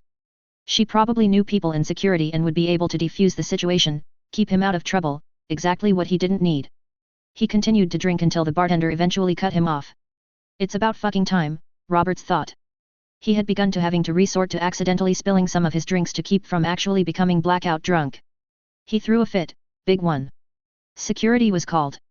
Words were exchanged. Stun batons were drawn. Roberts broke a guard's nose. Roberts got zapped. Roberts got hauled off to security. The Fall of the White Star Part 2. The next morning Sam was beside himself. He was finally going to show Gloria the bridge. He had been wanting to do it for days, but for some reason she really didn't seem into it until today. This is going to be so awesome. He thought to himself. Not only will it impress the hell out of her, but he gets to show her off to his team. Are you sure this is okay? Gloria asked excitedly. Oh, it's fine. You will only be up there for a moment. I just don't want you to get into trouble. Oh, I can't get into trouble. I'm in charge, remember, he laughed. Well, if you're sure, Gloria said, just bubbling with genuine excitement. I can't wait, she enthused quite truthfully. She couldn't wait. Under her dress, the polymer scabbard of a long whisper-thin blade of Juan Metaglass quietly stroked her bare thigh, driving her absolutely crazy with anticipation. This is going to be so awesome. She thought to herself. Oh Christ, Roberts thought to himself as he rested on a thin hard mattress in one of the security cells. My fucking head. I hate stun rods. He looked over at the security door. Yup, a Lawson Tech in 57G just like the building plans specified. He curled up against the wall and opened up one of Jesse's apps on his phone and selected the make and model. Great. One press of the green icon and device would transmit the unlock codes and the door will open. He locked the screen. Now all he had to do was wait until 8 o'clock, then finally this bullshit would be over. Another softball interview. Jocelyn laughed as she and Helena ate in her favorite breakfast spot. Hey, this is some really interesting stuff and I think fits in well with my big article, Helena said with a grin. The story of you going from a shelter baby to a community leader to working under those raiders and then your rise to wealth and power again, that's some good shit, she said as she dug into a truly excellent omelette. Yeah, but not nearly as interesting as the time I bribed the Federation Council to approve. Hey, I'm the one giving the interview, lady, Helena laughed. You still think I'm a little batty so you are going easy on me, hey. It's not that, well not just that. Porky Slime being Porky Slime is no big surprise. Porky's gonna pork, Helena chuckled. Now what I am talking about is some genuine human interest. It's some genuine human bullshit, Jocelyn laughed. Look, I want to tell my story, my real story, no lies, no bullshit. That's what I honestly want to do and I want you to report it. Yeah, but if you survive there will be hell to pay. Maybe you inspired me. People need to actually get the truth for once. If I catch some static I catch some static. I'm too old to give a shit and too rich and powerful to actually suffer, Jocelyn chuckled, besides, like you say, Porky Slime always gets off. Nothing can touch us, right? Okay, okay. After breakfast we'll. Excuse me, Helena. Helena turned and found that she was face to face with Chelyarask. Yeah? What do you want? Well, it's about Roberts. Helena steeled herself. This was the last thing she needed right now. What about him? She snapped. Well, last night he got a little drunk and in a little trouble. Trouble? Yeah, a little. Broke a guard's nose. He will probably get chucked off this boat for it, but before he goes there is something I need to tell you. He broke a guard's nose. Yeah, smushed it flat, but that's not important. What is important is what he said before all of that. And that is? Helena asked impatiently. He loves you, Helena. It was clear as day. He is heads over fucking heels in love with you. What? Yeah. Look, I usually don't get involved in shit like this, but he is such a nice guy and you seem like a good person too and... Yeah. Thanks. I gotta go. Helena jumped up, knocking her chair over. Wait, where are you going? Jocelyn asked. I gotta go see Paul. Where is he? She asked Chelya. Well, considering the time of day he is still locked up. He will be in the security command center until the chief. Great. Thanks. Helena took off. Security command center. Oh no. Jocelyn thought in alarm. Helena. Wait, she yelled as she chased after her. Helena moved with a purpose, trying not to run, completely unaware of an increasingly desperate old woman rushing after her. She paused at a map. Okay, security. Oh. There it is, she said to herself and then zipped off again, failing to hear a faint Helena, being shouted after her. He loves me. He loves me. Helena thought happily to herself as she power walked down a corridor. But if he loves me, then why all the bullshit? Why the whore? This time I am going to tackle him and sit on him until I get some fucking answers. He's not getting off easy, that's for goddamn sure. He loves me. No. He has a lot of explaining to do before we even begin go there. He loves me. She continued her jog/power walk through the ship with Jocelyn pushing her old body to the limit, trying to catch her. Finally she reached the security command center. She pressed the buzzer. Yeah. Hi, I'm Helena Sterling, a passenger, and I want to see Paul Roberts, please. Who? Roberts. Paul Roberts. You have him locked up or something? You mean Jack Roberts? Yeah, him. I guess. Well, you are going to have to wait. He's still out cold. Well, can I come in and wait at least? Helena, a distant voice screamed. Jocelyn. Helena, Dawn, gasp, don't go in there. Wheeze. Jocelyn, are you all right? Helena asked as Jocelyn finally made it. Don't go in there. What do you mean? What's going on out there? A voice from the intercom asked. Just hang on a second, Helena said and then turned to Jocelyn. What are you talking about? Gasp, it's going down. Now. What's going down? What, gasp, what I was telling you about. Now. It's happening now. But Roberts is locked up. Doesn't matter. He's right where, gasp, he wants to be. Jocelyn elbowed past Helena and pressed the buzzer. What now? Gasp, you have, gasp, you have a. Hang on, an exasperated voice replied. The door opened shortly thereafter. Helena shot past the guard and into the room, and Jocelyn chased after her, completely mystifying the 3 guards inside. Now just wait a minute, one of the guards exclaimed. Great. Just fucking great. Roberts thought to himself as he curled up pretending to be asleep. And this is the bridge. Sam said triumphantly as he opened the security door. Oh. Gloria enthused, reaching into her purse. Look at all the screens. Yeah, from here we can monitor the entire ship. That is so neat. Gloria said as she pulled out an inhaler. The half-dozen officers and crew looked over at them in surprise. Sir, she isn't supposed to be in here, one of them said. Oh, it's only for a moment. She really wanted to see the bridge, Sam replied. The crew shrugged, some rolled their eyes. Sam's little romance was all over the ship. One plain-looking black-haired woman glared at her with undisguised jealousy. So, any questions? Sam said, looking over at Gloria happily. 1 second, sweetie, she said, sniffles, as she put the inhaler in her mouth and breathed deep, her pupils turning into pinpricks. Oh yeah, she whispered as she reached for her blade. What's that? Sam asked with a pleasant smile. He still had that same pleasant smile as his head toppled from his shoulders and fell to the floor. It was 8 o'clock. Roberts sat up. Paul. Helena exclaimed. We need to get out of here, now. Jocelyn said as she grabbed Helena and tried to pull her towards the door. Well, good morning, Sleeping Beauty, one of the guards snickered. Have a good night. Roberts looked at Jocelyn and their eyes met. You should listen to the woman, Helena, he said, leave. Now. Not until I get some fucking answers. Helena exclaimed. Now you listen to me, buddy. Beep. Beep, beep, came from his phone. That was Gloria's signal. Game time. Roberts just sighed and shook his head as Jocelyn desperately tried to drag Helena away. Hey, watch it, Jocelyn. Helena exclaimed, shrugging her off. You wanted answers. Well, now you get them, Roberts said calmly as he pressed the green icon on his phone and the security door unlocked and opened. What the one of the guards started to yell as he drew his baton. In a fraction of a second Roberts was out of the cell. He wrenched the baton from the guard's hand and swung it with lethal force right into his temple. The guard's skull shattered from the impact and he started to fall. Roberts then took one large stride and kicked the second guard in the balls.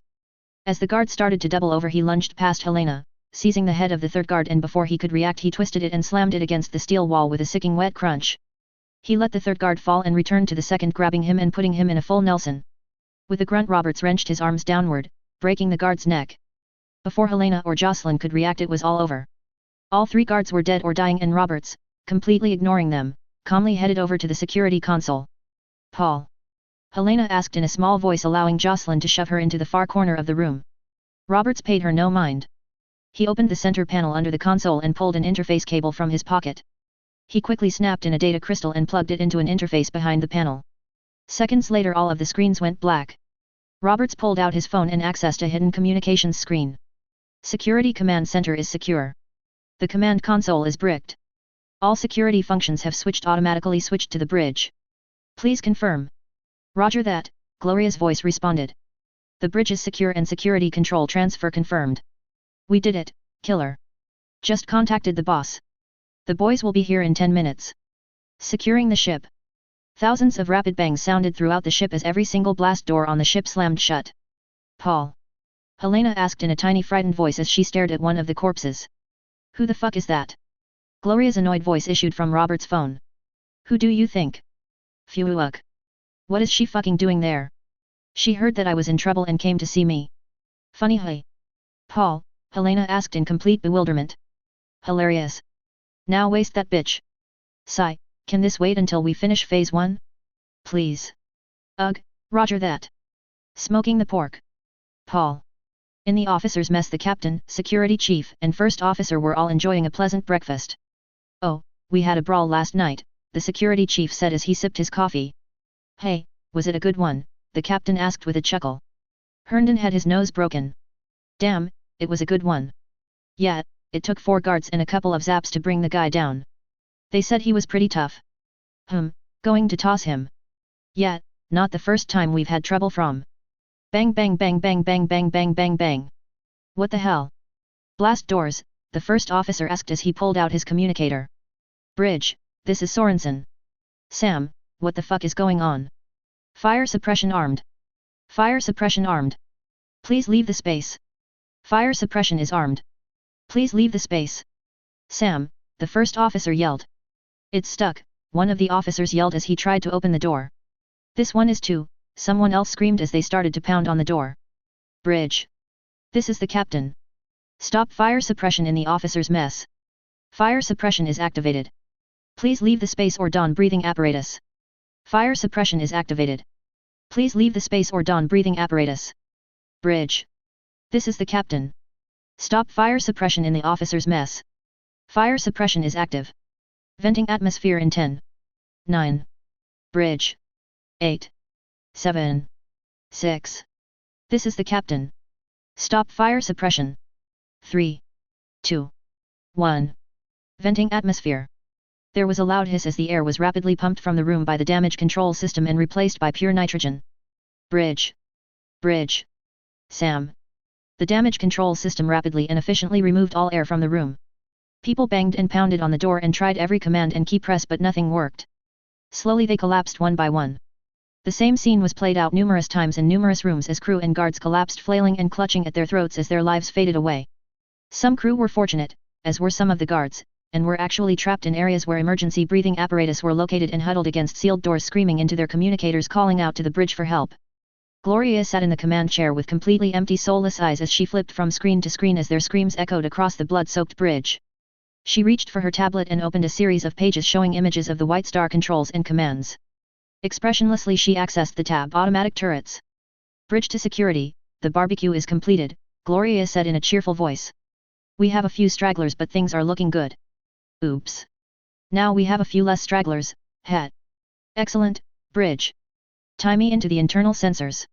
I want to see the stragglers. Peepaw? What's going on? Okay, phase 1 is complete, Gloria said in annoyance. Now can we talk about the porky skank? No we can't, Roberts said. Look, killer, she knows your name. So does Fed Intel, big deal. What's the worst that can happen, they issue a warrant for my arrest. She needs to go, killer. No, she doesn't. Now drop it, Gloria, Roberts said in exasperation. She isn't going to die, okay. Now, what is the status on those stragglers and what is the ETA for Sheila?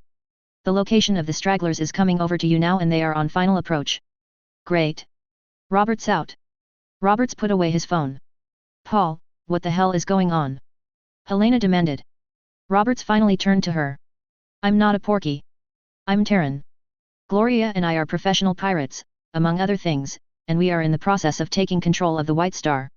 Right now the rest of our team is landing and once we finish killing off the few surviving security personnel and whatever crew gets in our way we are going to loot this ship, rob the passengers, and last but certainly not least kill Counselor Morgan, he said matter-of-factly. Actually we are killing Counselor Morgan first. Anything else? Helena just stood there in complete shock. Hey, I told you that sometimes the hammer falls on the right people didn't I? Roberts looked at his phone. Okay, we are going to head towards docking bay 7 and link up with the rest of my crew. You should be safe once we get there but until we do, stay close. We have trigger-happy terrified crew wondering about who will shoot you as easily as they will me and if we wander into one of our squads you definitely want me nearby. Roberts surveyed the security control center and quickly found the arms locker. A quick model check and a few icon presses on his phone and it popped open. He selected a blaster rifle from the rack and activated it. Okay, we are moving out. You two, stay close, Roberts said. He opened the door. Helena finally snapped out of her haze. You're a reporter, she reminded herself and quickly started taking pictures of the command center, the dead guards, everything except Roberts. Roberts moved cautiously out into the corridor and checked his phone screen. No life signs nearby. The blast doors slammed open ahead of them and slammed shut behind them as they slowly moved towards the docking bay. The doors opened in front of them to reveal a grisly scene. Several crewmen had been mowed down by an auto turret as they huddled against one of the blast doors. Roberts checked the sensors. No life signs. As they moved past, Helena briefly paused to take photographs, and the blast door slammed down between her and Roberts. Gloria. What the fuck? Roberts yelled into his phone. Open the fucking door. No can do, killer, Gloria replied cheerfully, sometimes you just gotta rip off that band-aid, dude. Gloria, I'm not fucking around. Open the door. Fire suppression system armed. Gloria. You'll thank me for this later, killer, Gloria said pleasantly. Gloria, open the fucking door now. Fire suppression system is activated. Paul. Helena asked in a worried tone as she started to knock on the door. Gloria, I'm going to fucking kill you. Open the fucking door. Safety delay override. Venting atmosphere. Gloria. Shit. Roberts ripped open an access panel next to the door and pulled up the schematics on his phone as the pounding on the door became more frantic. Shit shit shit shit shit, he yelled as he paged through the diagrams. This was taking too long. Helena was going to die. He had one idea left. Jesse. Are you there? Jesse, he screamed into his phone as he selected the team's main tactical channel. Talk to me, Jesse chirped. Isolate door 1526AJ from bridge control and manually open. Now. Reverse fire suppression in that space. Now. Okay, hang on. Hurry. Please. Don't do it, Jesse, Gloria said cheerfully, our boy isn't thinking clearly. Do it. Roberts screamed desperately. Jesse, don't. There are porkies in there. Killer over there has lost his damn mind, Gloria said happily. There you go. Jesse said brightly as the door opened. Helena fell forward coughing and gasping into Robert's arms. Shaking, he just held her. Oh God, I thought I lost you. Roberts cried as he stroked her hair as she continued to cough and gasp. Cough, I'm fine too, by the way, Jocelyn chuckled as she struggled to her feet. Suddenly a flash of motion caught her eye. An automatic turret popped down from the ceiling and swiveled rapidly aiming for Helena. No. Jocelyn screamed as she threw herself over Helena just as the turret fired a single shot. Roberts rolled to the side opening fire and blowing the turret into pieces. Jocelyn. Helena screamed cradling her. Paul. We got to get help, we got to. She's dead, Roberts said looking at her burned and shattered body. She's already gone. He raised his phone angrily. Gloria, you listen to me, you fucking psycho. Roberts snarled. If you so much as touch one hair on Helena's head I will kill you. I'm not joking. I will fucking kill you and you know damn well that nobody on our crew can stop me. No. Helena said holding Jocelyn in her arms. No. She looked down at Jocelyn's face. It was so peaceful. She was almost smiling.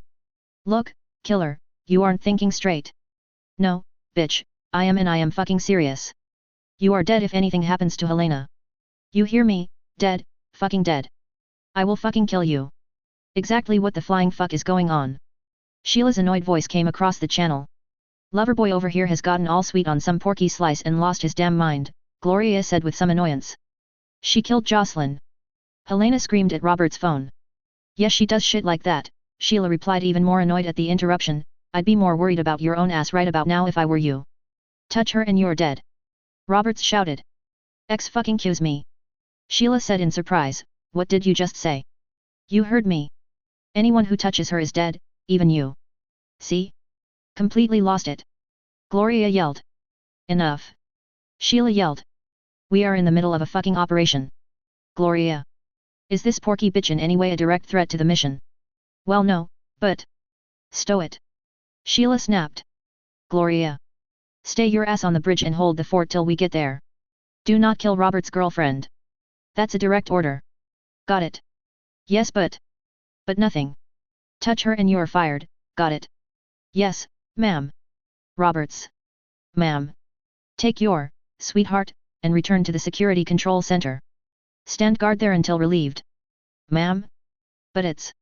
Yeah, I'm trusting you with a burnt out match. Go there, seal the door, and stay there. Fuck. I don't have time for this shit. You have your orders, Roberts. Yes, ma'am. Gloria. Yes, ma'am. I shouldn't have to repeat myself but I am going to. Do not kill Robert's porky girlfriend. Do you understand? Yes ma'am, Gloria replied, quite annoyed. Sheila barely resisted the urge to hurl her communicator across the ship. Her team were all looking at her in stunned surprise. What? They? Fuck. Eno said after a few seconds. Yeah, trippy, Jessie added. Sheila closed her eyes and pinched the bridge of her nose. A moment later she turned to her crew. I don't fucking know and I don't fucking care, she snarled. Roberts is on the bench. We are down one man. For now, act like we lost him. Proceed with the plan. Everybody knows what they need to do. Yes, ma'am, everyone said in unison. Thank God for that. Proceed with phase 2. Everybody took off on their respective missions.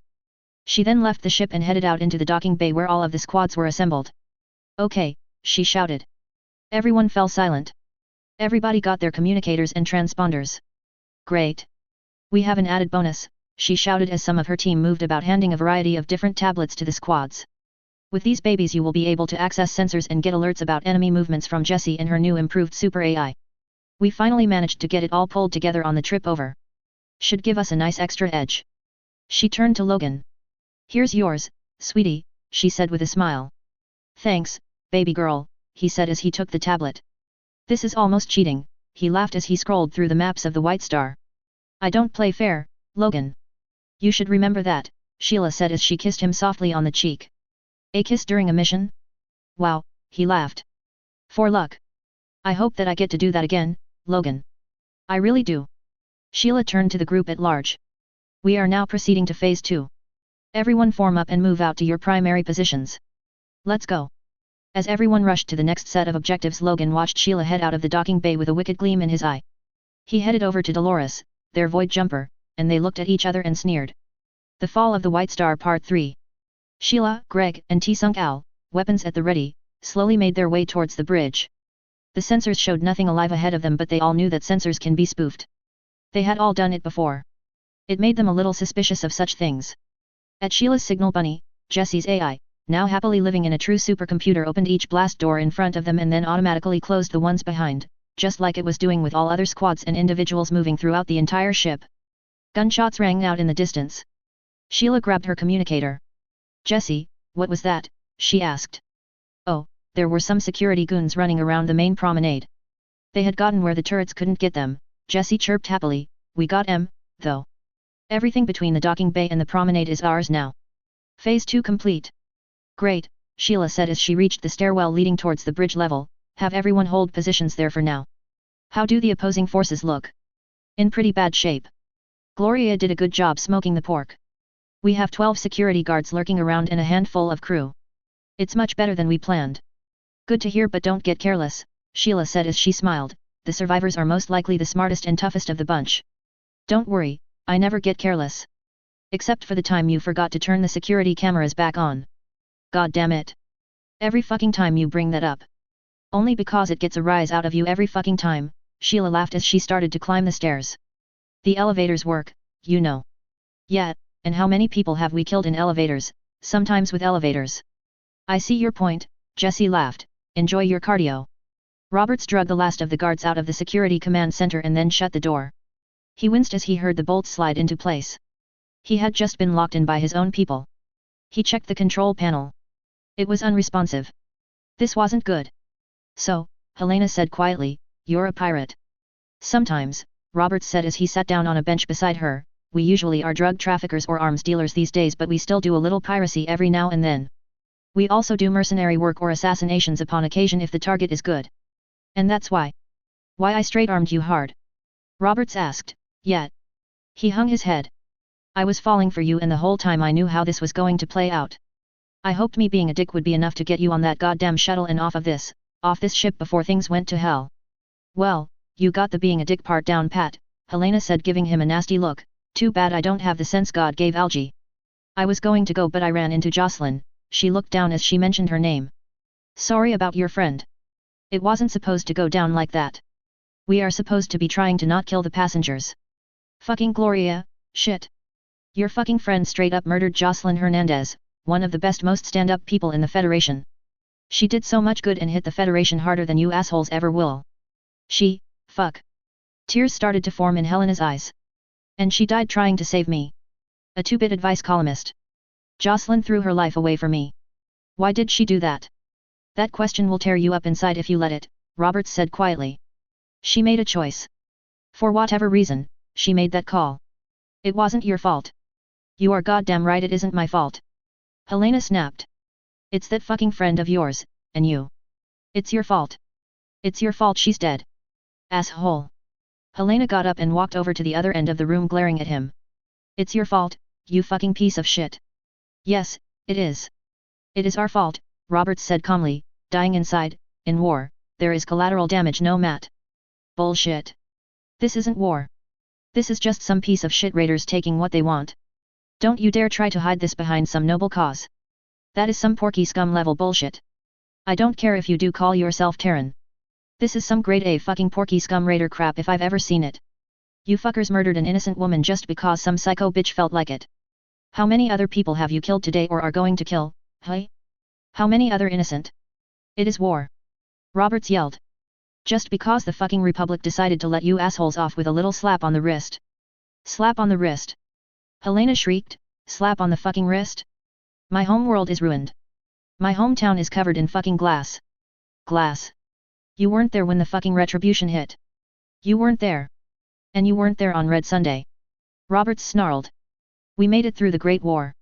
We had to reorganize 6 different times because company after company after company was wiped out, but we had made it. I go on leave to do some job interviews because guess what? I was getting out. Yeah, me of all people was getting out. I was done. I'm on Terra and guess fucking what? I got a job, a nice one. One good enough for me and my fiancé. Roberts paused and snarled, my fiancé, to start a real life together, one good enough to see us through comfortably while she went to school to become an astronomer, what she always wanted to be. But guess what? You porkies had other plans. Don't you fucking dare lump me in with those, your fiancé. Yeah, she was in my battalion. She didn't make it. Fucking Federation orbital bombardment wiped out almost all of us. They knew right where to hit. Federation killed them all, Helena, all of them. He said as he looked off into nowhere for a moment. Jesus, Helena said completely at a loss. She didn't know whether she wanted to be enraged or sympathetic, whether to try to hug him or stab him with the stylus that she had palmed as soon as she entered the room. Christ, this is fucked up, she said. At least she could be certain of that. Yeah, war is that, fucked up. Stop calling this bullshit war, Paul. This isn't war. This is just a bunch of assholes. It is war to us. You thought starting the war was bullshit? Well, we think stopping it was. The Federation tried to cut our fucking throats and made a pretty damn good slice when they tried. When that bullshit treaty was signed, a lot of us just couldn't take it, and quit. Officers resigned, enlisted people like myself just waited out their time and didn't re-up, or managed to get kicked out one way or the other. Some of us decided that we wanted to keep going and linked up. My band of raiders, as you would call us, is a real military organization and we have hit the Federation hard, and will continue to do that until we are done. Oh, yeah? What have you done? Murdered a few innocent old ladies. Helena sneered, way to stick it to the man, there. Really badass, Paul. Really impressive. Really. Oh. Roberts snarled, how about arming the Ziyush, including their nukes? How about hacking the Federation and dumping all of that info to the press? How about killing General Swarth, and Grant Shanks, and a lot of other people who had it coming? Counselor Morgan is next, by the way. That's just the beginning. We have done some shit, trust me. Wait. You were the ones who armed the Ziyush? You were the ones who hacked the Federation? Well, it wasn't so much of a hack as it was a con job, but yeah, that was us. Roberts said.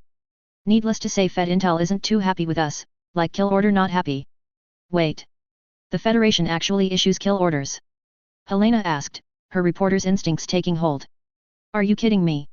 Roberts laughed, OL Director Axaia has no problem with those. If you don't believe me, just ask Cyrus Red. The Federation is behind Cyrus Red's disappearance and the mass murder of his organization. Oh, you betcha, Roberts laughed. The idiot went and tried to get them involved with a little problem he was having, and they definitely took care of it, along with him and everyone who worked for him, the whole fucking organization. How do you know this? He went to us first, Roberts replied. Cyrus was our main drug channel and someone with a hard-on for our boss decided to put pressure on him to try to get him to give her up. Do you mean those really fucked up attacks on his people just before? Yup.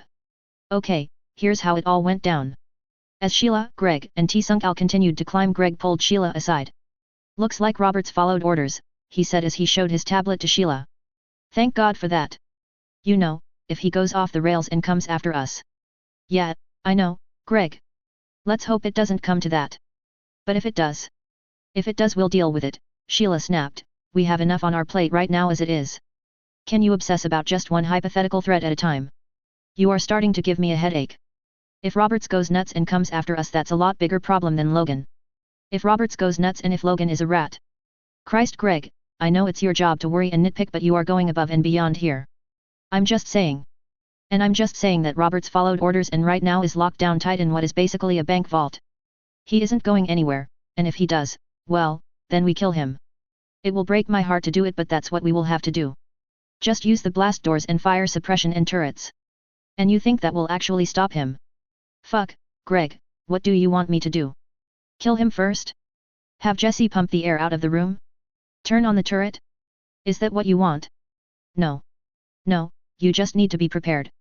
As soon as we get this ship buttoned down, I'll take a squad down there with me and have a little heart-to-heart with him. I'm pretty sure as long as we don't threaten his, whatever she is, he'll behave. We have him by the short and curlies and he knows it. If and that's a big if he is set to blow, he won't as long as he thinks she is safe. If he's dead, then there is nobody to protect her from Gloria. He'll behave. That's not what I meant about you needing to be prepared. I know, Greg, and yet, I'm prepared to do what has to be done if it comes to that. Fuck. I'm starting to wish we never even looked at this fucking ship. Yet, Greg quietly said. This one was going to go bad. He just knew it. He could feel the whole operation starting to slowly but surely start to slide off the rails. They continued their climb in silence. Gloria shifted uneasily in the bridge's command chair. She had fucked up. She hated this. Normally when the haze lifted and she suddenly found that moment of clarity and was confronted by whatever she did this time, it didn't bother her. This is how the world works, and she made peace with the fucked up galaxy in her own fucked up mind long ago. But, every now and then she would fuck up, and she fucked up royally this time. Roberts probably hated her guts right now, and Sheila, fuck. It looked like she was in some real deep shit there, real deep shit. She actually threatened to fire her. She had never done that before. Fuck, what had she done? She wanted to make things right, but how? She pulled up the security command center on one of the monitors and reached over to trigger the intercom but stopped. What was she going to say? Sorry for trying to kill this person you are clearly in love with. My bad? They were arguing and yelling at each other. That could be a good thing, right? No. They stopped. Now they are just talking and you can see it again. It's in their eyes. Shit. Fuck. It had to be the berserker. Yeah, that was it. She took a big lungful of it. She was high, that's why she did it. It wasn't her fault. She needed the berserker to accomplish her mission. It was approved and all part of the plan, right? Yeah, it was just the drugs. That's bullshit and you know it, Gloria, she thought to herself and winced at the unbidden intrusion. Shut up, she thought back. You know why you did it, don't you? Shut up. Shut up. Shut up. Shut up. Gloria got up and paced back and forth. Okay, Gloria, get a grip. Sheila's on the way. What am I, going to say to her? Get a grip. I gotta get my story straight. Gloria sat back down and resumed monitoring sensor outputs and surveillance screens. She can't fix anything right now. At least she can try to do her job, her actual task. Now that was straightforward enough. That was something that she could do. Someone beat on the door to the bridge. Gloria pulled up the camera outside and her heart froze. It was Sheila. She went over, unlocked the door, and opened it. Sheila. Hi. Sheila just walked past her with barely a glance. Status report, Sheila barked without even looking at Gloria. Everything went according to plan. We wiped out well over 90% of security personnel and crew. The stragglers are contained in small groups, mostly in the equipment spaces in the aft section of the ship where breathing apparatus were more common and turrets exist only in truly vital areas. Good. Sheila sat down in the command chair and started to pull up various camera angles and status screens. Jesse, Sheila said as Gloria fidgeted nervously. Yeah, boss. Jessie asked as her face appeared on one of the monitors. How is the connection to Bunny? It's shit. One of the main data feeds is behind the bulkhead of Bay 7 like we thought, but the connection is fucked. Maybe it was the tap I used. I don't know. I'm looking at 10 nanoseconds of latency and a bandwidth only 98% of what I had hoped for. So, it's all good and only you would notice the problems. Yeah, Jessie's face broke out into a grin. I wouldn't try to jump from here, but that's about it. Still not happy with my tap though. Maybe I'm getting rusty. Bunny making herself at home. Oh yeah, no problem. She already learned the ship, so she was able to just superimpose herself right over the top of all functions. Right now Bunny is the ship. Well, at least that is going smoothly, Sheila said with an annoyed tone in her voice. Sheila, Gloria started. Does it have something to do with Phase 2, Phase 3, or any threat to the mission? No, but... Then save it. We will have plenty of time to chat later, and we will have a little chat, trust me. Head to the promenade and coordinate with Jacob. He is running point there. Yes, ma'am. I understand, Gloria said calmly, breathing a sigh of relief. Sheila was really pissed off, but this was normal, really pissed off. She had been here before. She took a deep breath and relaxed, her eyes turning into calm emotionless voids. She had a job to do, a mission to achieve. This was good. Everything else can wait until later. Now there was just the mission. She nodded curtly and left. At least Gloria is back online, Greg said with some relief in his voice. Yeah, online, Sheila said somewhat unhappily. Ma'am. Oh, nothing, Sheila said and then grinned. I guess it's time to get this party started. Counselor Morgan keyed his ship's communicator again, nothing. He had been trapped in this corridor for what felt like hours. He checked. It had been hours, 2 of them to be exact. The captain was going to get an earful. No. The head of Axion Lines was going to get an earful. Wait. Were those gunshots? Terran gunshots? What the hell was happening? He looked over at his men, 4 professional security experts, former Federation Special Forces. Don't worry, sir, Hassan said pulling out his sidearm, we have you. Why you better? Morgan stammered, that's what I'm paying you for. Excuse me. Counselor Morgan. Sheila asked in a syrupy overly deferential tone over his communicator. It's about fucking time. I've been trying to reach you for hours. I know and I apologize, Counselor, Sheila said almost whining, it's just that we've had an incident and you were safe at your current location. I apologize taking this long to get to you but things have been hectic. I could hear. Were those gunshots? Yes, Counselor. Unfortunately they were. Some individuals slipped aboard on a cargo vessel and attempted to enter the ship. Sir, it seems that they were after you. They were, he exclaimed as his guards surrounded him. Yes, based on what was found we believe they were here in an attempt to assassinate you. We believe that we have gotten them all. You believe? Yes, sir. Until we have fully searched the entire ship we would like you to come to the bridge. It's the most secure location. I can't go anywhere because of these doors. We will open a safe path to the bridge. The door behind Counselor Morgan and his guards opened. Just follow the doors and a security detail will meet you shortly. Counselor Morgan and his men started to move. After a few minutes one of his men looked around suspiciously. This isn't the way to the bridge, he said. Where are you sending us? Counselor Morgan yelled into his communicator. Sir, we apologize for sending you the long way around but this is the safest path and the fastest one to our security detail. They continued to follow the doors with his guards becoming increasingly suspicious. I don't like this, Hassan, their leader grumbled. Stand ready, men. Wait, one of them shouted. This opens onto the promenade. He was cut short by a bullet going through his head. As the blast door slammed open, Sheila's team posted all around the promenade opened fire simultaneously from multiple angles cutting down all the guards. Counselor Morgan tried to run but was quickly caught by squads flanking the doorway. You can't do this, he shouted to a burly Ziyush who pinned him to the ground while they cuffed him. Do you know who I am? Yes, the Ziyush buzzed. As a matter of fact, I do. Rupert Glent was eating breakfast with his family when the doors to the restaurant all slammed shut with a loud bang. At first he was alarmed but the staff told him that sometimes this would happen if the crew suspected damage such as from a meteorite impact and once everything was checked out the doors would open back up and everything would be back to normal. Hey, it's just some added adventure, he laughed as he reassured his family.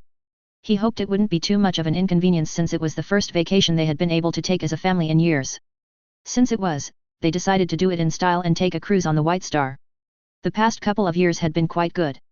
Adding a construction division was the best idea he had had in a long while. The reconstruction contracts were a never-ending fountain of credits and with so many contracts open you could pretty much bid whatever you wanted. Someone was desperate enough somewhere to pay whatever you wanted to charge. He had made millions. He often joked to his wife that they should have tricked the Federation into attacking the Terrans sooner. She hated that joke but she certainly did not mind the millions of credits flowing into their accounts. At first their entrapment was amusing but as the minutes turned to hours and the staff became more and more nervous it stopped being fun and started being more than a little concerning. He could see the manager and staff huddling in a corner whispering. That couldn't be good.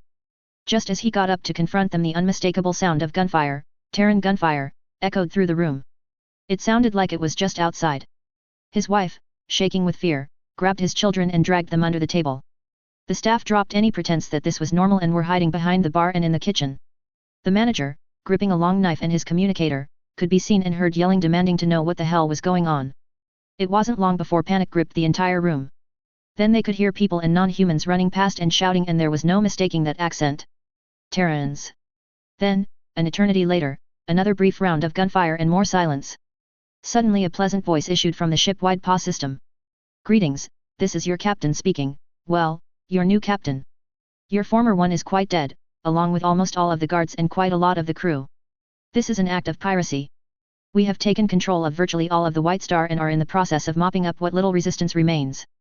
To any security personnel and crew remaining, if you haven't figured it out yet, we are in complete control of this ship and all of its systems, including the automatic turrets. At this point any resistance is stupid and will gain nothing.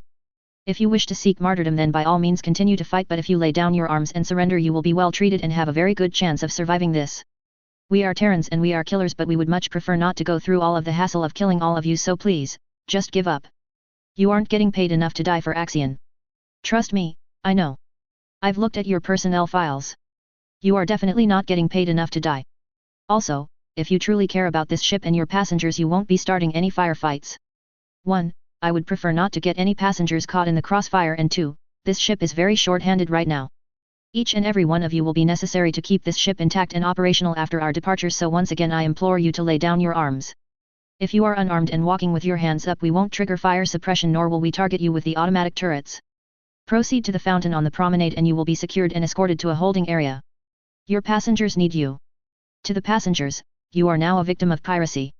Fortunately for you, we aren't the raiders you or your parents or grandparents or whatever were. We are professionals and here to do a job. You will be robbed, but as long as you don't decide to be an idiot, you will not be harmed or killed. There are a few exceptions, such as Counselor Morgan, who will be executed shortly. Yes, Counselor, you are going to be killed. Make peace with whatever god listens to the likes of you. Our squads will now be moving through the ship, collecting both passengers and staff and escorting them to designated holding areas where you will be placed under guard for the remainder of this operation. If you follow their instructions and do not resist, you will get through this with one hell of a story to tell your little porky friends back home. If you oppose us, you will be killed. That will be all. I look forward to working with each and every one of you, and thank you for patronizing Axion Lines. Rupert just stood there in shock, like many of the passengers. Things like this just didn't happen to him. It just didn't make sense. Pirates? Robbed? Here? Ignoring his wife's pleas to join them under the table, he just stood there for a very long time. Lieutenant Solly and crewman Burton and Stalker were crawling through a narrow access way just above Deck 6 when the announcement was made. "Ma'am, maybe we should turn ourselves in," Stalker, a Polka and one of the few non-human crew aboard the ship said, his crest inflating and deflating in anxiety. "Come in, we are almost there," Lieutenant Solly said, breathing hard from her exertion and fear. "It's not far now. Once we leave a message on the hyperspace distress beacon and trigger it, there will be nothing they can do. There will be warships here within hours. They will have to run." "And you're sure they won't be able to detect it?" crewman Burton asked. "Oh, they will be able to detect the beacon," the lieutenant said with a smile. "I'm counting on that. They won't, however, be able to detect where it was triggered from. We just set it off and then lay low in these access tunnels until the cavalry arrives." "I don't know.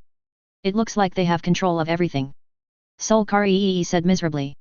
"What's to stop them from just turning on the fire suppression like they did everywhere else?" "That's what we have these for," the lieutenant said, waving her breathing mask for emphasis. "The important thing is that there are no turrets in here and all the blast hatches have manual controls." "Well, okay, ma'am," Stalker said, his pecker crests popping in and out as they crawled. "Ah.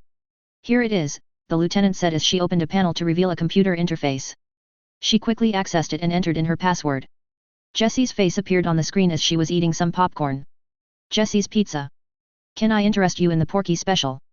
The lieutenant's face fell. "Oh, come on," Jessie said with a grin, "you didn't actually think it would be that easy, do you?" "Who are you?" "I'm the hacker that took over the ship." "You?" the lieutenant snarled, "do you have any idea how many people you killed?" "Let me check, 317, Jessie chirped happily. "Not a bad day's work if I do say so myself. Credit where credit's due though. It was just my code. Someone else pulled the trigger on most of them. I've only snuffed 38 of you. You fucking monster!" The lieutenant screamed in pain and rage. "Guilty," Jessie said in her bubbly cheerful voice. "Now I know what you are thinking. If you can somehow get to the actual physical beacon, you can override me and get a signal out. It's what I'd be thinking right about now, and we both know it is possible to reach it never actually setting foot near a turret." "Bad idea." "Yeah?" the lieutenant asked. "Yeah. 1. I know exactly where you are, and 2. My men can get there faster and just wreck the thing. You are going to really want that beacon intact later on, trust me. There is no way you can possibly know where we are. You do realize that we are talking over interface 3487B.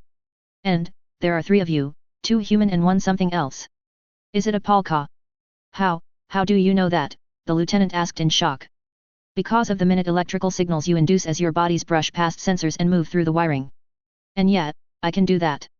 No reason you couldn't do the same if you had the right software," and enough processing power of course, Jessie grinned. It's something I whipped up for another job years ago where I had to get around a system that used a similar effect for a kick-ass security system.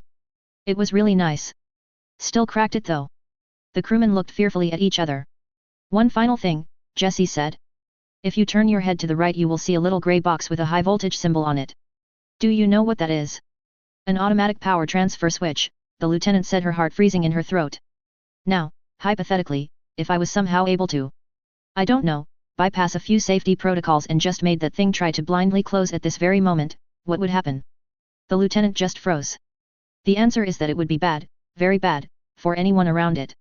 Wonderful ship you have, so much redundancy, so much in fact that I could just blow the hell out of where you are crawling and everything would just automatically switch to one of several different other circuits. You, however, would be every bit as dead as my pervy foster dad after I reprogrammed his fancy grav car. Oh, I wish you could have heard him scream. Jessie chirped happily. Everyone in the accessway froze, afraid to breathe. I tell you what. Why don't you guys just crawl out, head to the fountain, and chill? Hell, I'll even tell them to get you guys some beers. What do you say? The lieutenant just hung her head and wept. She was beaten and she knew it. Everything she had gone through to get here didn't matter. The game was rigged from the start. She had risked her and her men's lives several times over for nothing, absolutely nothing. It was just like the war all over again. She wondered if the people on the Alduin were smiling just like this hacker when they just rolled over them like so many ants. Ah, don't be like that. Jessie said consolingly. You did good. You guys have come the closest so far to fucking us up. You should be proud. Now go and get yourself those beers. Oh okay, the lieutenant said, regaining her composure a little. We surrender. God damn you to hell, we surrender. Atta girl, Jessie said happily. Now what sort of beer do you like? I'll have them waiting for you. Roberts was sitting next to Helena. They had been talking, a lot, about a lot of things. Her homeworld had been ruined by the Terrans.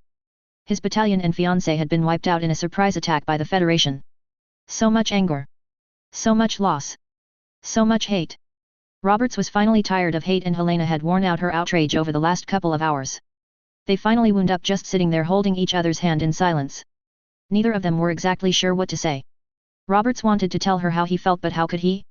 He was sitting in a room where he killed 3 people right in front of her without even blinking. Helena, well, she was just all mixed up.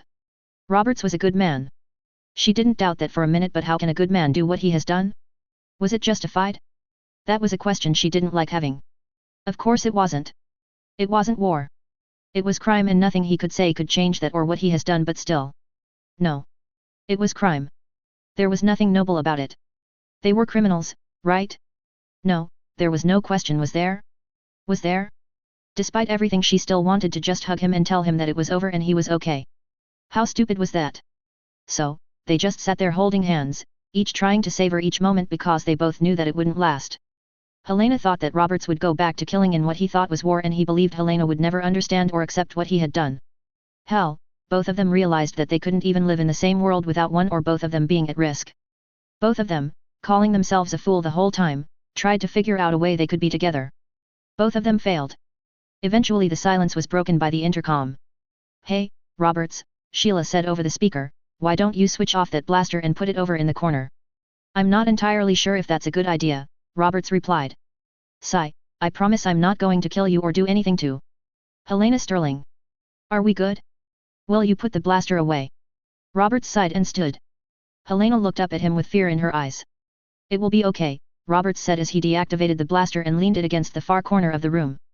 The door opened and Sheila, flanked by Squad 6, entered. Helena's eyes opened in surprise. She had never actually seen a Ziyush before. Her instincts kicked in and she started to reach for her camera before she decided that was probably not the brightest of ideas. So, Loverboy, Sheila said as she leaned against the wall, what the fuck is going on? Gloria tried to kill Helena and I freaked out a little, that's all. That's all? Oh, I just lost my shit and threatened my commanding officer's life, and meant it, during an operation, no big thing. I still mean it, Roberts said calmly. Helena gets out of this safe. I don't care what happens to me after that. Jesus, Roberts, don't get so fucking dramatic, Sheila said, quite annoyed. There is absolutely no reason to kill your little friend, none at all, so it isn't happening. She is getting out. Happy. Very. So, no murderous rampage.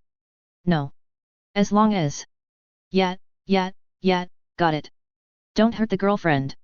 I got it. Gloria gets it. Everybody understands no hurting the Helena.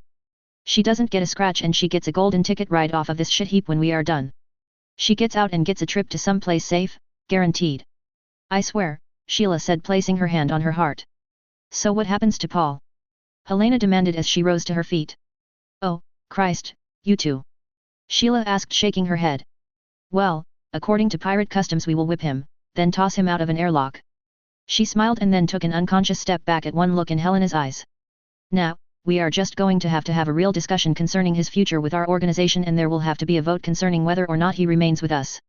It's the first time we've had to do something like this, but it has been decided that is what is going to go down. I'll save you the trouble, Roberts said quietly. I'm done.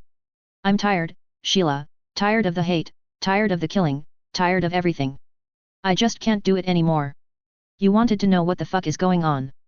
That's what's going on. I just don't want to kill anymore. I've killed enough. I've served the Republic enough. I've fought enough. It's over for me, Sheila, Roberts just sighed and hung his head. It's over. Okay, Sheila said. Fair enough. You want out, you're out, but I need you on this one, Roberts. Can I count on you? Can we count on you for this one last job? The butchering is pretty much over. I just need people I can count on, Sheila said, holding out her hand. Can I count on you, please? Roberts took her hand and shook it. Yeah, but this is the last one, he said. Fine. You finish this one and you get your cut and then we buy you out, Sheila said with a smile. She turned over to Helena. See? No keel hauling. So, where do you need me to go? Roberts asked. For now, you are just going to hang out here for a little bit longer, Sheila said with a smile. Need you to look after something for me. Hey, Miss Sheila? Right. Helena asked. Yeah. Sheila asked dubiously. Hi. Helena Sterling, investigative reporter. Nice to meet you, she said, holding out her hand. Is she fucking serious right now? Sheila asked Roberts. He just smiled and shrugged. Heya, Logan, Sheila said, lounging in the command chair. How you guys holding up? Managing to stay awake? Hey, Pirate Queen. How's it going, baby girl? Oh, going nicely. Cleared most of the ship, enough to start moving the passengers to Cargo Bay 4, and plenty of the crew are giving up. Looks like it is going pretty smoothly. A few wounded but no deaths. I can see that. Looks like that big black guy and some of those cockroaches you hired are a little busy back here. His name is Eno and those cockroaches are called Ziyush, Sheila said with a little annoyance. You've been around my men long enough to at least try to learn some names, and those Ziyush are going to be the new badasses on the block. You're going to be dealing with teams of those from here on out, so be nice. Yeah, okay, baby girl, Logan laughed. So, when are we going to plug Counselor Morgan? Eager beaver, aren't ye? Sheila laughed. Well, first we are going to have to secure the ship and get the prisoners moved, and then I thought we would let the guys have a breather, get some shopping in. I thought you were going to kill him right away. Yeah, but why rush it? I want to do it right. You know, set up proper lighting, camera angles, get some nice microphones going.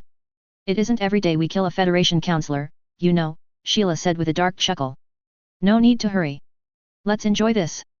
Grab some nice shit from the bar, relax, get some looting in, and then line him up against a wall and, bang. Yeah, but isn't that risky? Logan asked dubiously. Risky how?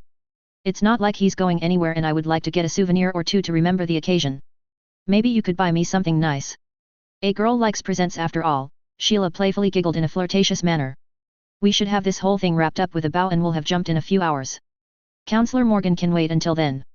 So where do you have him, anyway? Somewhere safe, that's all I'm saying, Sheila said with a malicious grin. Locked up in the security control center, Counselor Morgan was curled up in a ball in the corner of his cell. Helena beat on the bars of his cell with a baton, camera in hand. Hey, Counselor, any final statements before you are executed by Terrans?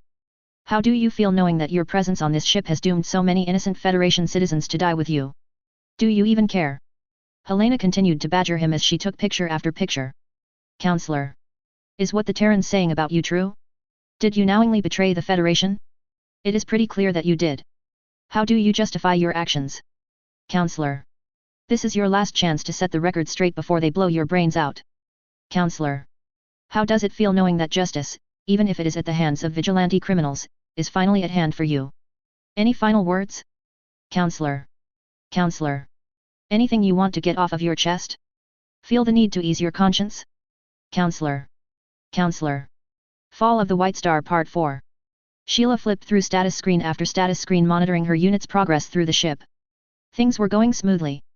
Captured crew and passengers were in the process of being separated and secured in separate cargo holds. Almost the entire ship had been secured. Only a few stubborn holdouts remained and they would be running out of air soon. She nodded in satisfaction. She turned to T-Sunk-Al who was hunched over large pieces of paper on the deck of the bridge. So, T, how are you coming along? She asked. Pretty much done. Just double-checking my work but I should be able to void jump this baby pretty much any time. Great, she replied. Sooner this thing falls off the map the better. She paused and smiled. Don't rush it though. Don't worry, T-Sunk-Al chuckled. I have no desire to become one with the universe today. Good. Rupert Glent had finally talked his wife out from under the table shortly before the blast doors to the restaurant slammed open with a bang. Multiple squads of humans, Drax, and Ziyush swept in shouting commands. Mustering all of his courage he stepped forward with his hands out in front of him. Listen, we are all reasonable he started before he was roughly shoved to the ground by Jack Kulshat. Yeah, we are all reasonable, Jack Kulshat replied, and you are going to reasonably pick your ass up and get over there with everyone else. How much are they paying you? Rupert asked still laying on the floor in front of his terrified family. Enough to not waste my time listening to your bullshit. Whatever it is, I'll double it. Oh, Bal Sir Kala laughed. There are a whole lot of us. Gonna double everyone's pay. Yes. Yes. No problem. Okay, well, doubling it isn't going to cut it. You are going to have to at least triple it before we will even consider crossing the people in charge. This might come as a shock, but they aren't terribly nice people. Fine. Okay, Bal Sir Kala buzzed. We are all getting paid over 1 million credits apiece. That's 15 million just for our squad, times 11 squads, most at least as big as ours, he laughed as Rupert's face fell. Do you happen to have 165 million in your pocket? You just did that in your head? Wow. Mul Shak-Al gushed. It's fucking brainiac. Course he did it in his fucking head, Jack Kulshat grumbled. Can you stop chirpin' in his ear till we get these little piggies in the fucking barn? I'm sure we can work something. I didn't ask if we could work something out, Bal Sir Kala said grinning at Mul Shak-Al, I distinctly asked you whether or not you had 165 million credits currently in your possession. Well, no. Then shut the fuck up and get your ass in line, Jack Kulshat said in a buzzy growl. And you too, he barked at the two lovebirds on his team. I don't wanna hear either of you fucking chirp until we are done, got it? Not one fucking peep. Yes, boss they both said in unison. I'm not your, you know what, Jack Kulshat growled and buzzed, never mind. Click hole shut. Eyes open, all of them. Counselor. Helena shouted as she tapped the bars of his cell again, this is your last chance. Do you have a statement? For fuck's sake, Helena, Roberts laughed. Give it a rest for a minute. It's just that this porky scum is going to go and get his head blown off by you animals without him ever admitting to all of the shit that he did. Like you say, Porky's gonna pork. Is it really that big of a surprise? Besides, for something like him to admit fault he would actually have to believe that he did something wrong. Bet he doesn't feel anything close to that. Come on, even scum like him has to know what he did. He started the fucking war. That's not entirely accurate, Roberts chuckled. Oh, he certainly deserves what we are going to do to him for his role and things, but there were other factors in play.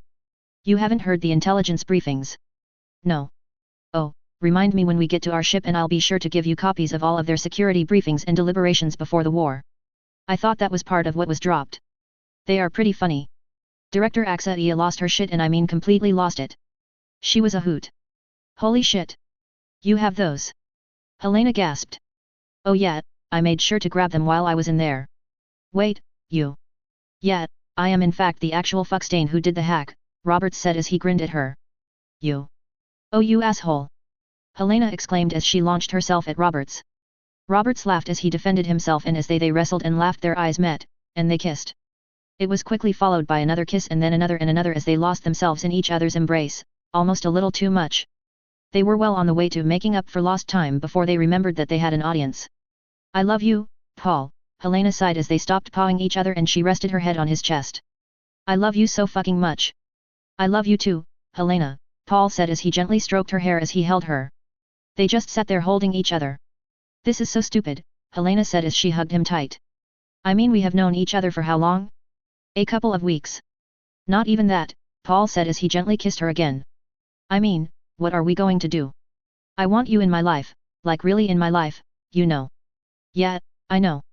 Me too. But we can't have that. I've tried to work out a way, but I'd last about a week in the Republic if I was lucky, and you, kill orders. I know, Paul said as he held her. I know. I've tried to and I just can't see. Oh please, Jesse's voice said over the intercom. Jesse. God damn it. Roberts exclaimed in annoyance as he glared up at a surveillance camera in the corner. Don't you have a ship to monitor? Oh, I am doing that, but Bunny told me that you guys were up to something odd. I think it's time I have the talk with her. They grow up so fast. I am perfectly aware of this talk of which you are referencing, and I have repeatedly asked you to stop anthropomorphizing me, a snippy voice cut in. I just decided that their activities were unusual enough to warrant informing you. Oh Bunny, you don't have to be embarrassed, Jesse laughed, I have a book to show you and everything. The book you are referring to is already in my memory. Showing it to me is completely unnecessary. Helena, meet Jessie, our hacker, and her AI, Bunny, Roberts said. Oh, she is the one who saved your bacon, by the way. Oops. That isn't a slur. It's a legitimate figure of speech, he laughed as she gave him a little shove. Thanks. I guess, Helena said, still unnerved by the eavesdropping Jessie. Excuse me Jessie, but do you still want me to be saving this feed into your spank bank folder? Bunny asked. Bunny. Jessie exclaimed happily, that was definitely you giving me an attitude. Was that some genuine emotion there? And I wasn't saving it into my completely non-existent spank bank, I swear. Absolutely not, Bunny responded, sounding quite annoyed. Sapience is beyond my abilities, as we have covered, repeatedly.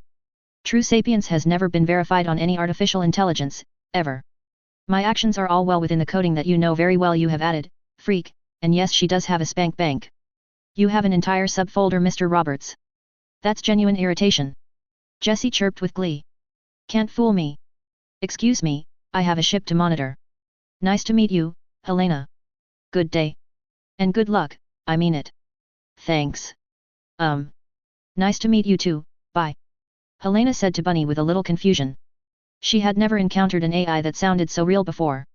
A whole subfolder, seriously? Roberts asked. Wah. PSSH. No, Jessie replied. Who are you going to believe, some tin can or a trusted comrade in arms? Wait. Don't answer that, she laughed. I assume you had some reason for popping in and killing the mood. What? Oh yeah. You can totally be together. How? Helena asked, completely forgetting the intrusion. Become weebs. Carry your little butts over to the Empire. Both the Federation and Terran humans are tolerated over there, no problem. Seriously, Roberts, you didn't think of that. But I have work to do in the Federation, Helena replied. Yeah, but do you have to do that work in the Federation? We have hyperspatial relays, you know. If you simply have to be in the Federation, then it couldn't work, unless you knew someone who manufactured absolutely perfect identities like all the fucking time. I could give Roberts like a dozen of them at a go. I wouldn't even charge his sorry ass even after he abandons us for some filthy porky tramp. But it's still so risky, Helena said, both hopeful and uncertain. Hey, I do risk, and Jessie does make a mean ID, Paul said as he held her in his arms. Oh, shit. I gotta go, Jessie babbled, later. A few moments pass and then Sheila's voice issues from the intercom. Roberts, I'm sending a squad to relieve you, Sheila said, as soon as they show up carry your ass over to Bruce's Emporium. I'm going to, Helena said as she grabbed her camera. Breathing heavily, Bruce locked the door to his office and looked over at Sarah, his partner. You okay? He asked. Yeah, mostly. Sarah said as she clutched her side, blood seeping from between her fingers. It isn't too deep, I think. They were the only ones that made it. Terrans got blindsided when the kids turned on them and George got tackled as they tried to run. Where did Kiera get a knife? He opened his desk and pulled out a blaster pistol. He could hear them scratching at the door and rattling the latch. How could this be happening? This was the Federation. This was the White Star. Things like this just didn't happen in places like this. Things like this didn't happen to people like them. What are we going to do? Sarah asked Bruce as she looked at the door nervously. I'm not sure, Bruce replied. He walked over to a wall safe and opened it, grabbing some data crystals. One thing I do know is that we gotta get out of here, he said as he activated the blaster. Another thing I know is that we need to make sure that our kids can't talk.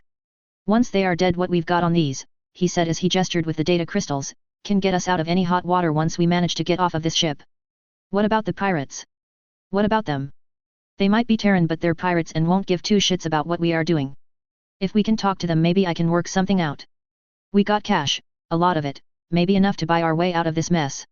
Yeah, let's hope so, Sarah said as her blood dripped onto the floor. But first we gotta get out of here. You think you can shoot them all? Where are they going to go? Bruce laughed, we are locked in. They have nowhere to run. He walked over to the door and laid his hand on the latch. Just stay here, he said as he gave her a wicked smile, this shouldn't take long. He opened the door and before he could take one step out of the office an energy bolt hit him squarely in the chest knocking him to the floor. Sarah just stood there in shock as Roberts, holding a stun rifle, entered the room.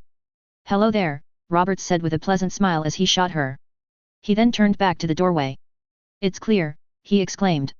Helena quickly appeared taking photo after photo. Roberts pocketed the data crystals and grabbed his phone. The Emporium is secure. We managed to save Bruce and one of his employees and have secured the captives, he said into his phone. Good deal, Sheila responded. How are the captives? Good. They have a few bumps and bruises from their attack on their captors but nothing requiring Eno's attention. We might want him to check out the woman I just stunned. She got cut pretty deep and we don't want her to die early. Die early? Helena asked in surprise. Hey, Eno, Sheila said, how busy are you? Can you go to the Emporium? Yeah, things are stable back here, Eno replied. I've got everyone treated and stable. How much damage are we looking at back there? Sheila asked. Not bad. Better than we anticipated. Only one truly critical case and fortunately it's a human so our nicer stuff worked. The idiot is safely on life support on our ship. Idiot. Yeah, Eno laughed, you know those heroes that believe that combat armor just slows them down? Yeah, she found out that a blaster bolt to the lung slows you down even more than a chest plate. Christ, Sheila chuckled, bet she wears her armor next time, if there is a next time. How's the lung? Gone, completely cooked. She's gonna live but she's going to be on a machine till they grow a new one for her. Shit. Lucky for her we know a guy, Sheila said, grab a squad and head over to the Emporium. Check out the captives too since you will be there anyway. Got it, boss, Eno said, on my way. Roberts, Gloria is tied up for a little while. The last holdouts finally ran out of air canisters and have decided to be stupid. Gloria. Helena hissed angrily. Yes, Gloria, Sheila laughed. We have something special planned for Bruce and his friend. Gloria is the one who handles those details for us. And she's been looking forward to this for days, Roberts added. Hold the fort there until Gloria shows, Sheila said, after that you and Helena head to the docking bay until things are secure. Got it, Roberts said as the communication was ended. What is Gloria going to do to these people? Helena asked. Sometimes we've decided that simply killing someone isn't enough, Roberts replied calmly, when that becomes the case Gloria is the one who usually handles the details for us. She can be. I fucking know what she can be. She can be a lot worse, Roberts replied, we decided that Bruce and any of his associates needed to die and die badly. Gloria will handle the badly part. Helena was at a loss. She wanted to disapprove but she had just made her way through a room full of sex slaves, some of them children. She had seen the bruises, the limps, the bruises, the scars. These people needed to be punished and not by spending a few years in a cushy Federation prison. They needed to suffer. But was this right? It wasn't. I mean it shouldn't be. Paul had just told her that Bruce and this woman were about to be tortured to death. There would be no trial, no due process. She should object. This went against just about every value she held dear. But then she looked back at a young girl wearing only a t-shirt and panties peeking around the open doorway and she felt nothing but anger and hatred towards Bruce and his friend. There would be no wiggling out of their fate. There would be no payoff or cover-up or blackmail. No. They were going to face justice? No. Not justice. Then again, they didn't deserve that. They were going to get exactly what they had coming. They weren't going to face justice. They were going to face injustice. No. No no no no. What Paul and his crew were about to do was wrong. This isn't how civilized people did things. In anger she had often wished bad things to happen to scum like the people on this ship but the reality of it. Her whole life right was right and wrong was wrong. It's what drove her into journalism in the first place. Now, she just wasn't sure what was right. If they did things right and turned these scumbags and they would likely never see trial, her story would be buried, and they would be free to set up shop again once things blew over. As fucked up as wrong was, their evil stops today. Did Paul, actually have a point? She really didn't want to believe so. They were going to do with a knife what could never be accomplished otherwise. Shit. This was so fucked up. She found herself wondering what other evil they had stopped and didn't like that one bit. The young girl timidly walked over and hugged Helena. Helena looked down at her as she hugged her back. Whether it was right or wrong was still something that Helena couldn't work out, but one thing was clear. It's okay, Helena said, you are safe and they will never hurt you or anyone else ever again. Excellent. Good work. Sheila exclaimed happily as she received the latest reports. She then switched on the PA system. Attention. The ship is now secure. Repeat. The ship is now secure. Start security watch shift 1. All other squads report to docking bay. Okay, T-Sunk Al, Sheila said with a smile, everything is buttoned down. Ready to go. Absolutely, T-Sunk Al said as he took a straight edge and drew a line down from an intersection of 3 curves on a large sheet of paper to the x-axis of the graph. He then headed over to the navigation console. Jessie, is Bunny in control of their jump drive? He asked into an intercom. You know it, Jessie chirped. We're just waiting on the numbers. I'm entering them now. Bunny has the data and is feeding it into the drives. Capacitor banks are already charged. Spinning up the drive now. We will be ready to jump in 10 minutes. Sweet. Sheila exclaimed with a grin. It was a little rough there for a minute, but looks like everything is finally going according to plan. Helena was sitting with the Terran sex slaves when the door opened and Gloria walked in pushing a large cart piled with planks, ropes, and other assorted materials. Hello, Gloria said in a monotone voice. I am pleased to see that you didn't die. Helena said nothing. She just glared at Gloria with a mixture of rage and hate. Gloria turned to Roberts. Are we good, killer? No. No, we aren't. Just stay out of our way. Gloria showed no emotion. Fair enough, she said. So where are my toys? This way, Roberts said icily. Gloria turned her empty soulless eyes towards the room. Helena shrank back. It was the first time she saw them. She had never seen eyes like those, ever.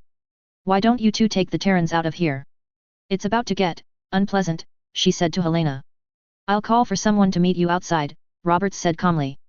You should really go. No, Helena said, I need to see this. Fair enough, Gloria said. If it bleeds it leads, right? It's not like that. We need to know, that's all. Cool. We will send some people to get the Terrans. I'll wait until they are gone, Gloria said in an empty hollow voice. Helena, Roberts said carefully, are you sure? This is going to be bad, really bad. I'm not sure what she has in mind, but I am sure it's going to be fucked up. If I'm going to cover this, then I'm going to cover all of this. People need to know exactly what happened.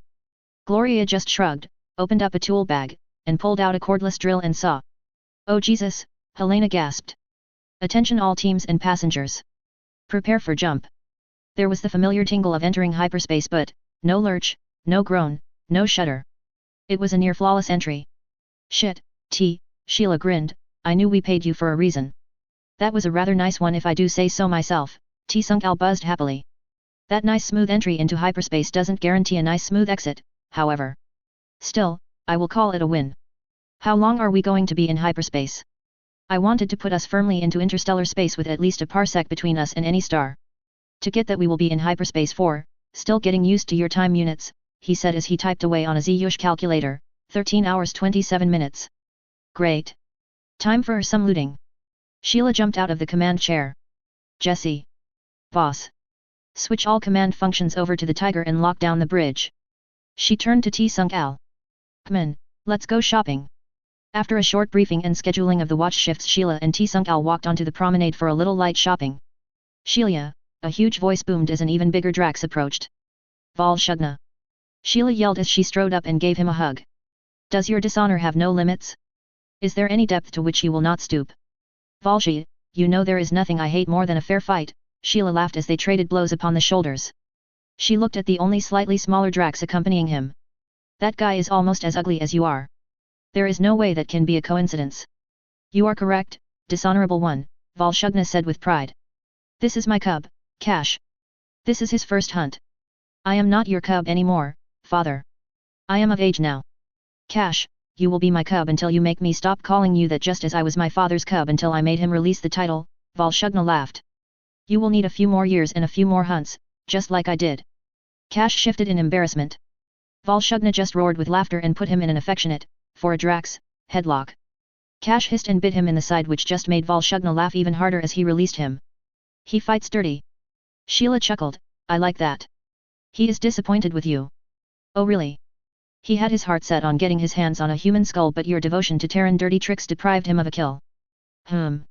Sheila said with a smile, don't give up hope yet, Cash baby. We may be able to set you up with something. Don't tease the boy, Sheila. I'm not teasing. The job isn't over till we get away clean and divvy up the spoils.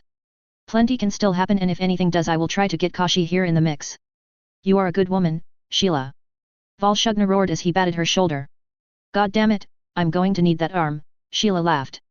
A few hours later, Logan grabbed a bottle from behind the bar of the restaurant where Sheila and some of her crew were having a nice meal and plopped down beside her.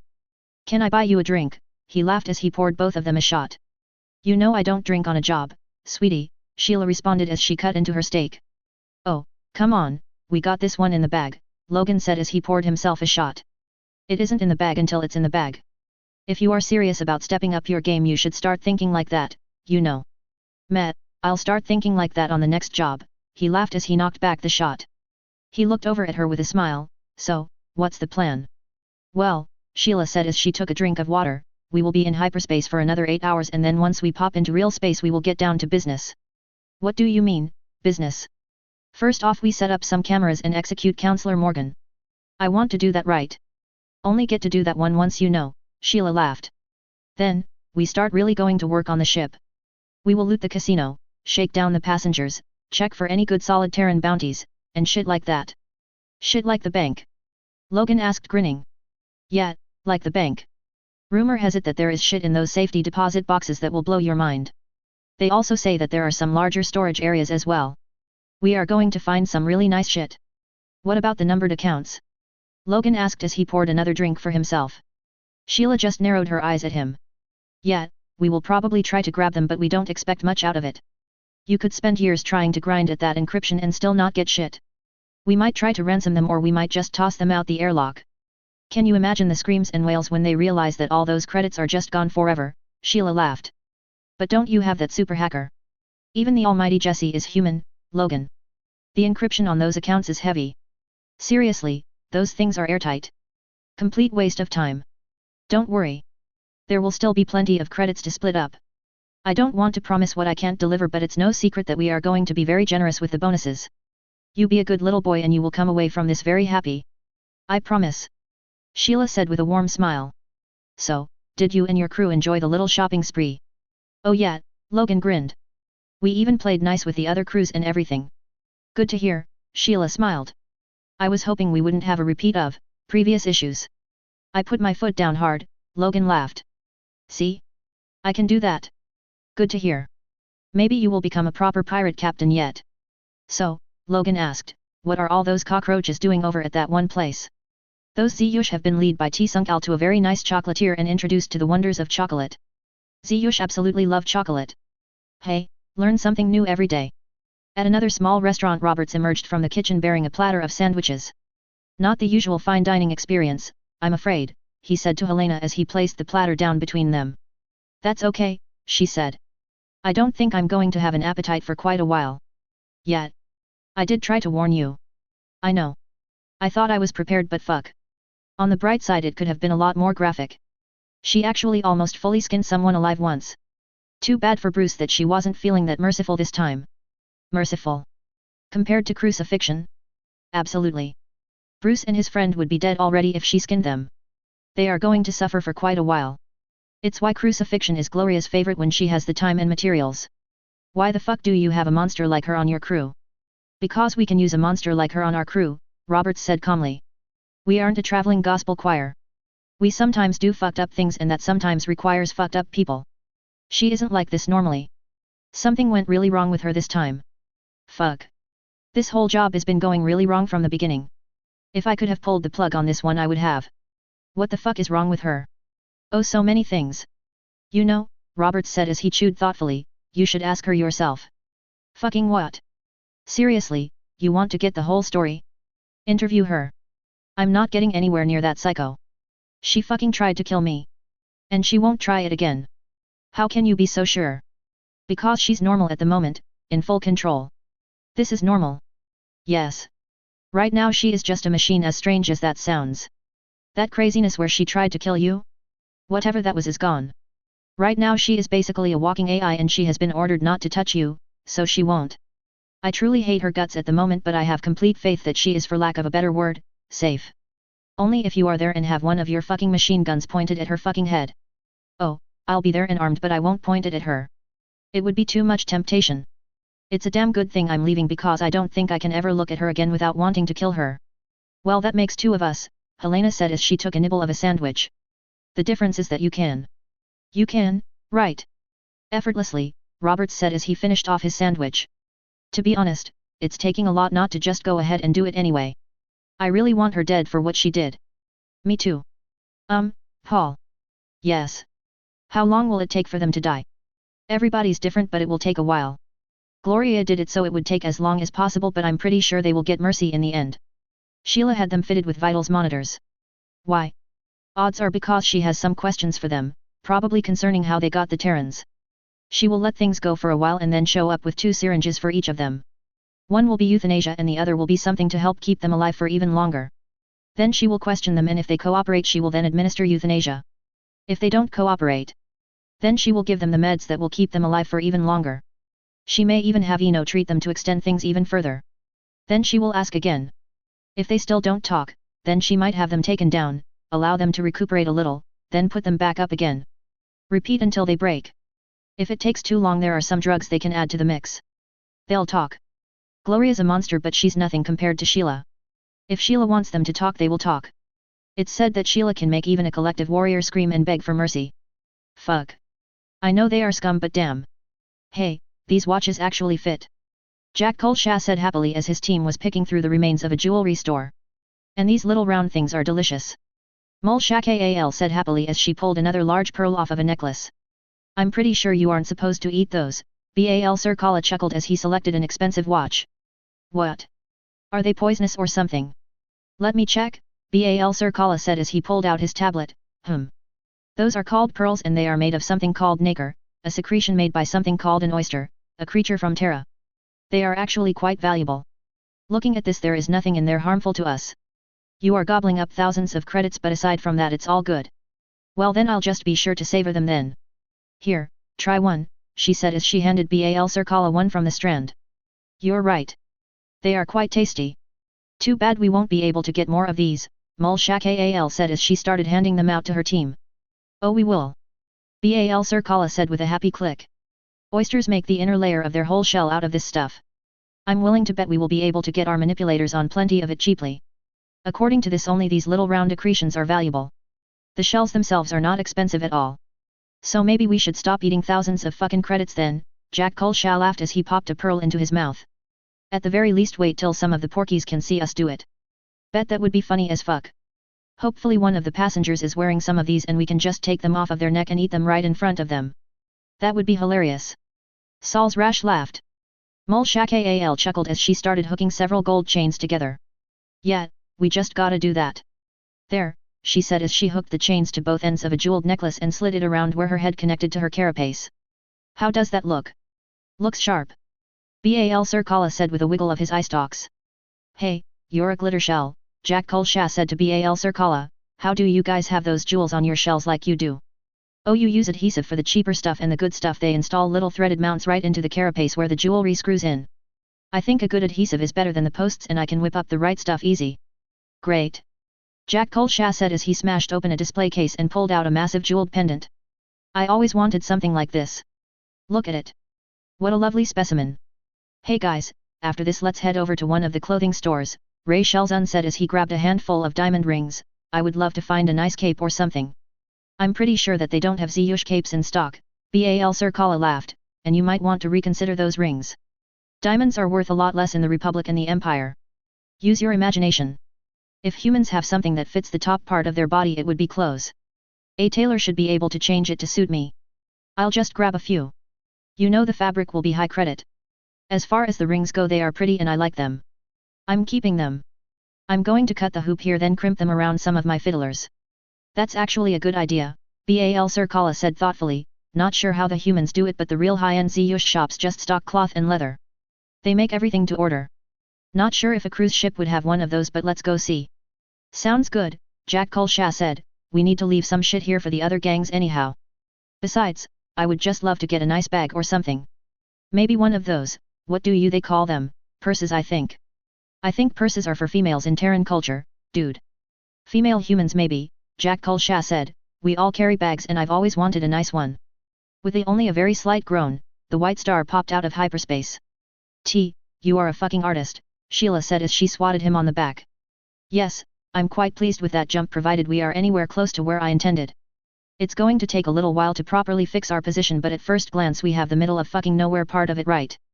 Let's just hope it's the right middle of fucking nowhere. Super. We will get that all hammered down after the execution, Sheila said. We have other matters to deal with now. Right you are. Let's get this over with. Yeah, Sheila said gravely. Messy business but it has to be done. So, how is going? Everything ready? Sheila asked Helena as she walked into a conference room. Yes. Ready to go. I put a mark on the floor where the counselor should go. Helena said grimly, this is a lovely camera by the way. Thanks. After we get the footage you can keep it. Really? Wow. Thanks. Logan and his whole crew walked in. Sheila turned to them with a smile. Came to watch the show? Sheila asked. Yeah, wouldn't miss it. Not every day that a Federation counselor gets gunned down. Cool, it won't be long now. Ah, here he is, the man of the hour. Sheila said with a grin as Counselor Morgan was dragged into the room by Roberts and Jacob. You can't do this.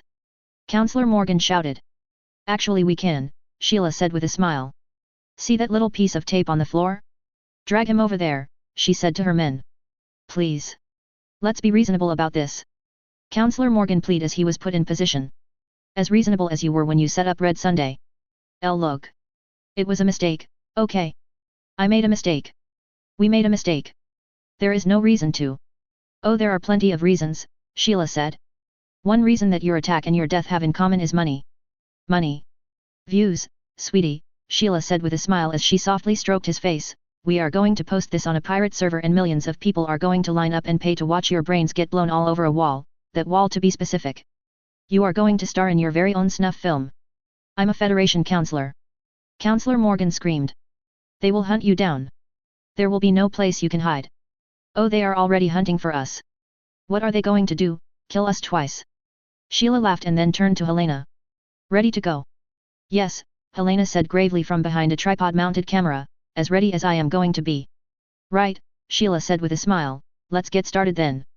Counselor Morgan, you have been found responsible for playing a major part in the false allegations against the Terran Republic, the corrupt decision to launch a surprise attack that killed many innocent Terrans, and the resulting war that resulted in the deaths of millions of innocent civilians on both sides. Your actions were made. That's not true. You are lying. Counselor Morgan shouted over her. We have proof, Sheila said, that proof will be attached to the footage when it is posted so everyone can read it and make their own decision. Before you ask, we got the proof when we hacked the Federation servers. We got everything, Counselor. You can shout and scream all you want but the files we attach will make our case. It's a lie, people, they are telling lies. The files are falsified. This is all. He was cut short by Sheila walking over and backhanding him, knocking him to the ground. I was going to read my statement before I killed you but since you keep interrupting I'll just kill you first and then read my statement. No. No, please, please, Counselor Morgan was hauled to his feet, a wet stain appearing on his trousers. Okay, hold him right there. Sheila said as she backed up a few feet and pulled out her sidearm. She then turned to the camera. This pistol, here zoom in on this serial number please. Got it? Great. This pistol will be placed on eBay for any interested collectors. Not sure when I will be able to post the auction but keep your eyes open for it. She then turned to Counselor Morgan. Goodbye, Porky. I'm afraid I can't let you do that, Logan said as his entire crew leveled their weapons at Sheila and her team. The Fall of the White Star Part 5. Logan, what the fuck? Sheila asked in confusion as she looked at the AK leveled at her. You're worth a lot of money, Girl, Dolores giggled as she pointed her submachine gun at Sheila's head. Drop the weapons. Greg yelled as he started to raise his AK. Everybody calm down, Sheila said quietly. They got the drop on us. She turned to Logan, look, sweetie, I don't know what is going through your head right now but we don't have to do this. Yes, we do, Logan replied, as Dolores said, you are worth a lot of credits, enough to take you out. Do you honestly think you can do that? Sheila asked. Look around. Do you think you can get out of this room alive? If we start shooting, maybe not, Logan replied. But we aren't going to start shooting, are we? What the fuck are you talking about? Sheila replied.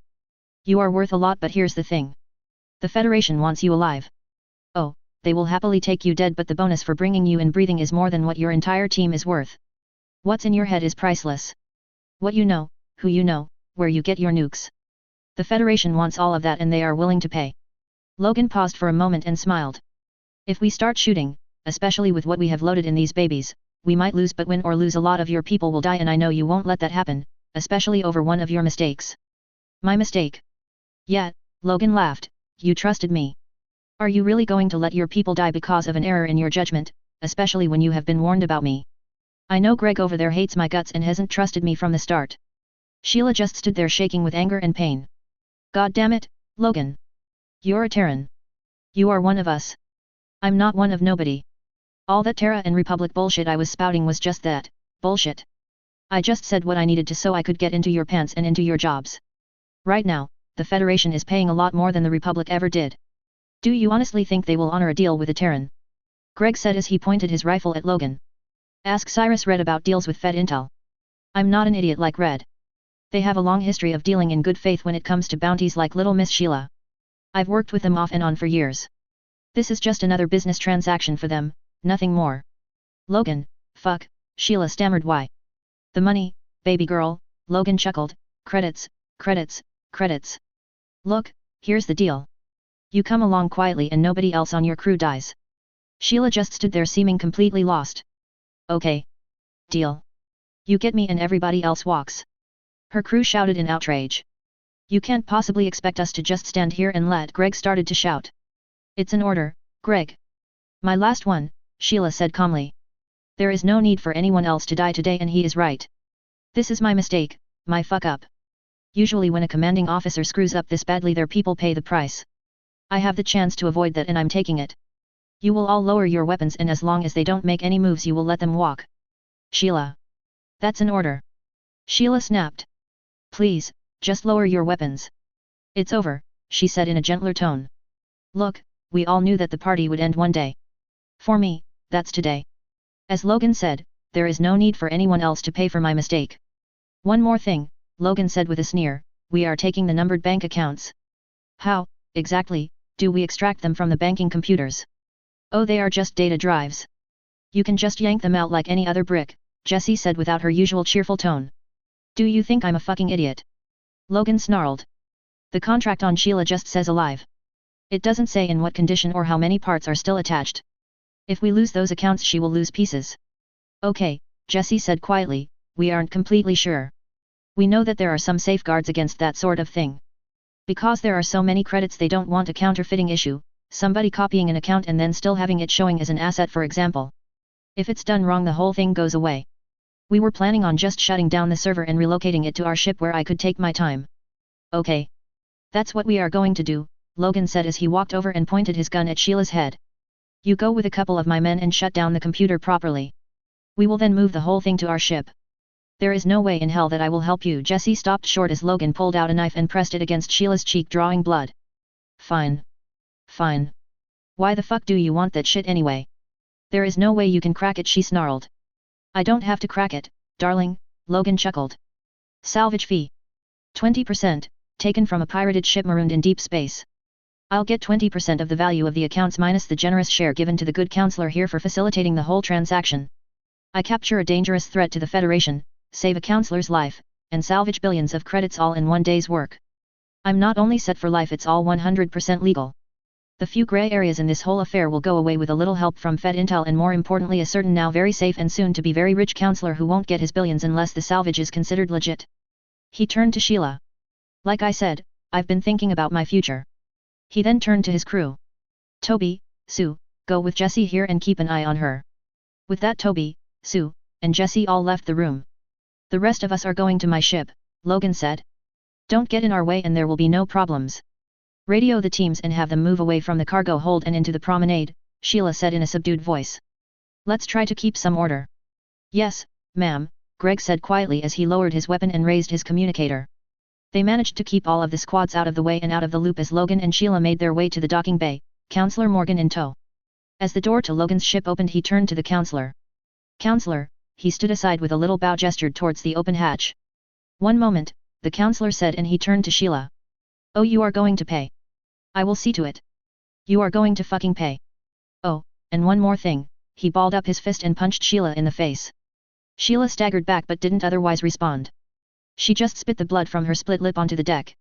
Nice punch, counselor, but let's not push things, Logan said as he nervously looked at Sheila's enraged crew. Just get into the ship, now. Last chance, Logan, Sheila said quietly to him. Last chance? For what? Logan sneered as he shoved her into his ship. Okay, Logan said as he walked into his cargo hold. You sit right here, he said to Sheila as he pushed her onto a bench running alongside the hold and then he handcuffed each arm and leg to chains running through the bench framework. Sure you don't want me up front where you can keep an eye on me, personally? Sheila said with a sweet innocent smile. Yeah, you'd like that wouldn't you? No, I think I would prefer a nice thick bulkhead between you and anything remotely vital. You stay back here. Oh, you're no fun at all. Out in the docking bay Helena just looked at Sheila's crew completely dumbfounded. And you are all just going to let them take her? Helena asked, almost outraged. She is our commanding officer and she gave us an order, Roberts replied.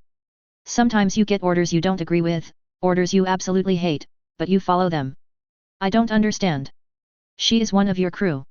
We decided from the start that we would keep a military structure and this is part of that. If you start second-guessing and only following the orders you like then everything falls to hell. But look, it might be hard to understand but you have to trust the system, and trust her. This was her call. We have to accept it. The doors opened and Jessie entered followed by two of Logan's crew, Toby and Sue, who were pushing hover carts loaded with computer equipment. Once inside the bay Jessie flipped them off and rejoined her crew. They were watching me too close, Jessie said. I couldn't do shit. They got everything. It's okay, Jessie, Greg said patting her shoulder, we've lost a lot more than a few credits today. It's not that, Greg, Jessie wailed, they caught me when I tried to slip a beacon in one of the drive bays. I thought. It's okay, Jessie. It's okay. Jessie burst into tears, falling to her knees and sobbing loudly as the cargo hatch to Logan's ship closed, his engines flared to life, and his ship lifted off and sped from the White Star. As the ship streaked off into the endless night Jessie stopped crying. The tears were a nice touch, Greg said with a chuckle. Thanks, Jessie chirped. I learned to cry on command back in my juvie days. Helena looked confused. Roberts patted Helena on the shoulder and said with a cold smile, remember when I said that Gloria was nothing compared to Sheila? Woo! I can't believe that worked. Clara, Logan's second-in-command exclaimed as they fled the White Star. I told you it would, Logan laughed, everyone is so scared of Sheila but she is human just like anyone else. Find the right button, push it, and they crumple. There was no way she was going to let her people die over what she thought was her fuck-up if she could help it. Logan said as he wiggled his flight controls. What? Clara asked. Oh, the ship is acting a little funny, a little sluggish. We aren't getting much more than 2.5 G's worth of acceleration. Weird. Let me check, Clara said as she pulled up some displays. Well, everything looks okay but the power output of the reactor is a little low. It says everything's okay, though. Meh, we will check it out after we jump, Logan said and then laughed. Fuck it. We will just buy a new ship. His crew laughed along with him. Logan swiveled in his chair and turned to Counselor Morgan. How are you holding up, big guy? I was captured, beaten, nearly killed, and am now sitting in piss-soaked pants. I feel fucking great. He laughed. Christ, what a fucking day. Oh tell me, what is Fed Intel going to do to that bitch? They won't just break her, they will turn her. They will systematically drug and torture her until her will completely breaks and then they will rebuild her psyche bit by bit turning her into a humble and loyal pet after which she will happily betray everything and everyone she holds dear. Splendid. I think I just may have to get access to the footage. Perhaps I will pay her a visit after she breaks. I could use a new bedside pet. That's the spirit. Logan laughed. I knew I would like you. Now, Logan was it, the counselor said in a happy friendly tone. Let's talk about those billions of credits you mentioned. Sheila lounged in the cargo bay trying to get as comfortable as she could. She looked at the guy they had back there with her. Hey, kid, Sheila said to him. What? So what's your name? Haven't seen you on Logan's crew before. Toby, he said stiffly as he clutched his rifle. Relax, Toby, I don't bite. They warned me about you. Don't try nothing. Oh they did? What did they say? They said that you would behave yourself until we lifted off and then all bets were off and that you were fucking dangerous. Good call. They are absolutely correct but as you can see, Sheila said as she wiggled her arms, I'm quite secure. Can you at least re-engage your safety? You are making me really nervous. We are going to be spending a few hours together so at least try to relax. A few hours. However long this trip will take, I mean. A few hours is a figure of speech. Oh, okay. So, how long have you worked for Logan? A few months. So not long then. I guess that's why he left you back here with me. You're the disposable one. I am not. Sure you are. You're the canary. Canary. Back in ancient times when people mined deep in the earth, they would bring along a little bird, a canary. If the air started to go bad, the bird would die, and that would be an alarm for the miners, the actual valuable people, so they could take appropriate action. Tell me, Sheila said with a smile, are you wearing a vitals monitoring device? Toby shifted uncomfortably. As a matter of fact he was. See. You're totally a canary. When I kill you, sorry. If I were to kill you, which I am totally not going to do, they get an alarm. Don't feel bad. The new guy is always the canary on Logan's crew. That's why they are always hiring. Bullshit. Fine, don't believe me, Sheila said as she watched him grip his AK and back away from her. Yeah, something is definitely wrong with the thrusters, Logan said as he shrugged. I've run diagnostics twice and everything checks out though, Clara replied. Hey, Dolores, she asked, how much longer before you are ready? Not long, she said, this first jump is just to get away so it doesn't have to be that precise. Yeah, Logan said, I'll feel a lot better after we put some distance between us and Sheila's crew. We can take our time after that. Why do you guys sound so scared of Sheila and her crew? The counselor asked. Because they are pure evil. Bill, one of Logan's gun hands laughed, they are about the meanest, nastiest, slipperiest, of all the crews out there. Seriously. They are bad news. And we have their queen tied up in the back, Logan laughed. Right now they are trying to figure out how to get us, make no mistake. We got the drop on them and I knew right where to push, but I think all of us will breathe a lot easier once we have a light year or two between us and the White Star. Hey, what's up with the shield? Clara muttered as she started flipping through some screens. Weird. What's up? Logan asked with a smile. Nothing. Something. I don't know. Our shields are registering some weird shit. Maybe some ions, but I'm not seeing anything. Well, the old girl is a bit worn, Logan replied, wiping some sweat from his forehead. Yeah, might be something in space around here, Clara said, shifting uncomfortably. Hurry up with that jump, Dolores. Hey, canary, Sheila said with a smile. Quit fucking calling me that. Okay, red shirt, Sheila chuckled. I got a question for you. Yeah. When you and all of the rest of your guys were out there looting, did you hear any screams or cries for help coming from a locked shop? Yeah, some porkies pissed you guys off, right? You could say that. They were using Terran children as sex slaves.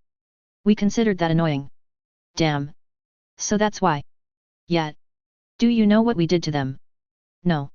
One of my crew, a lovely woman named Gloria, the pretty blonde with the scary eyes, you might have seen her around. Toby flinched.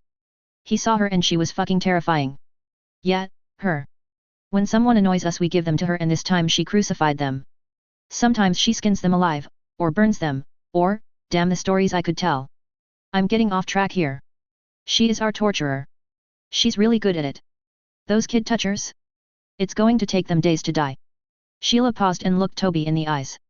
Those were people who just annoyed us a little.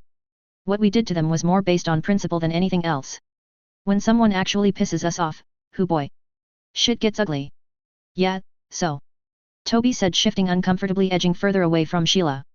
Sheila, with a little difficulty, oriented her head, body, and arms so she could read her watch. Yeah, it will be pretty soon. What will be? In just a little while Logan is going to be very upset and he will tell you to kill me. What? Yeah, he is going to want you to kill me, who is worth God knows how much to him alive. Now when that happens you need to ask yourself a question. It's an important one. The question is, what move will be in your best interest? What? Now if for some reason this ship were to encounter, oh I don't know, some sort of problem, then it could be within the bounds of possibility that my ship could catch up with you and my crew could, oh I don't know, force their way in through that airlock behind you. I mean, it is remotely possible, right? Now if that were to happen and I were alive and well, then it is quite possible that you could walk away completely free and unharmed by them, maybe even with a few credits in your pocket.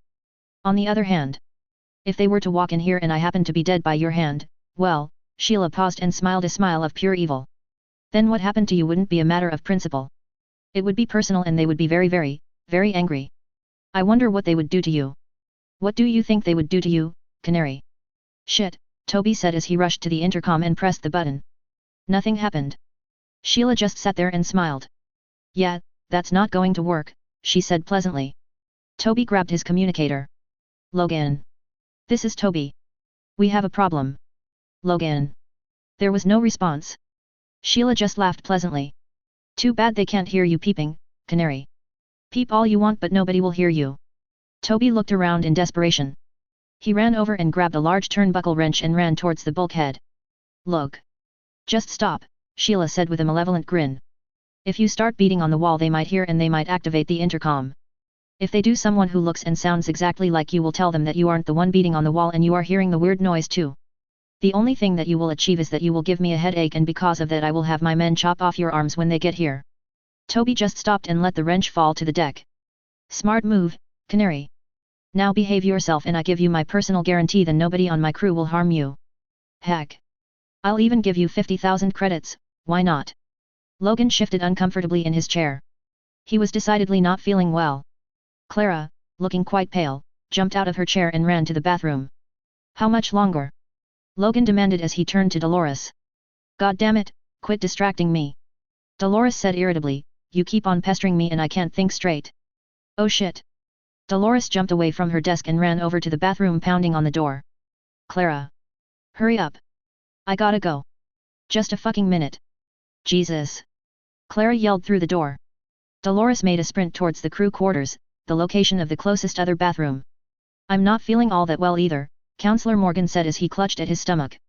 I guess all the stress of the day is catching up with me. Yeah, we just need to jump and everything will be fine, Logan said, looking a little flushed. God damn it, Dolores. Pinch it off. We need to get out of here. A few minutes later Dolores shakily entered the bridge. Sorry about that. Maybe that last batch of snow shadow was off or something. Whatever, Logan said, his voice full of irritation. Just get back to it and hurry up. As soon as we get the fuck out of here we can relax. Clara staggered out of the bathroom looking quite flushed. Christ, what did I eat? She muttered as she returned to her chair. Dolores, how long before we can get the fuck? Would everybody just fucking back off? Shit.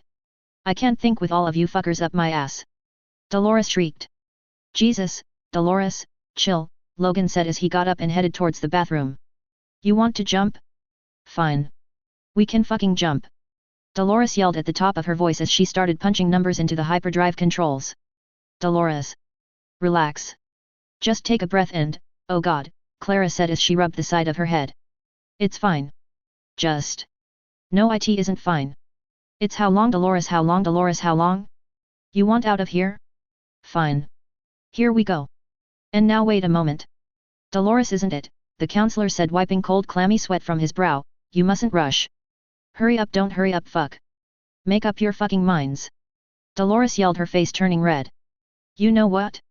You want to jump? We're fucking jumping. She started hammering keys at her control station. Clara tried to leap out of her seat to stop her but stumbled and fell. Here we go. Dolores shrieked as she started the jump sequence.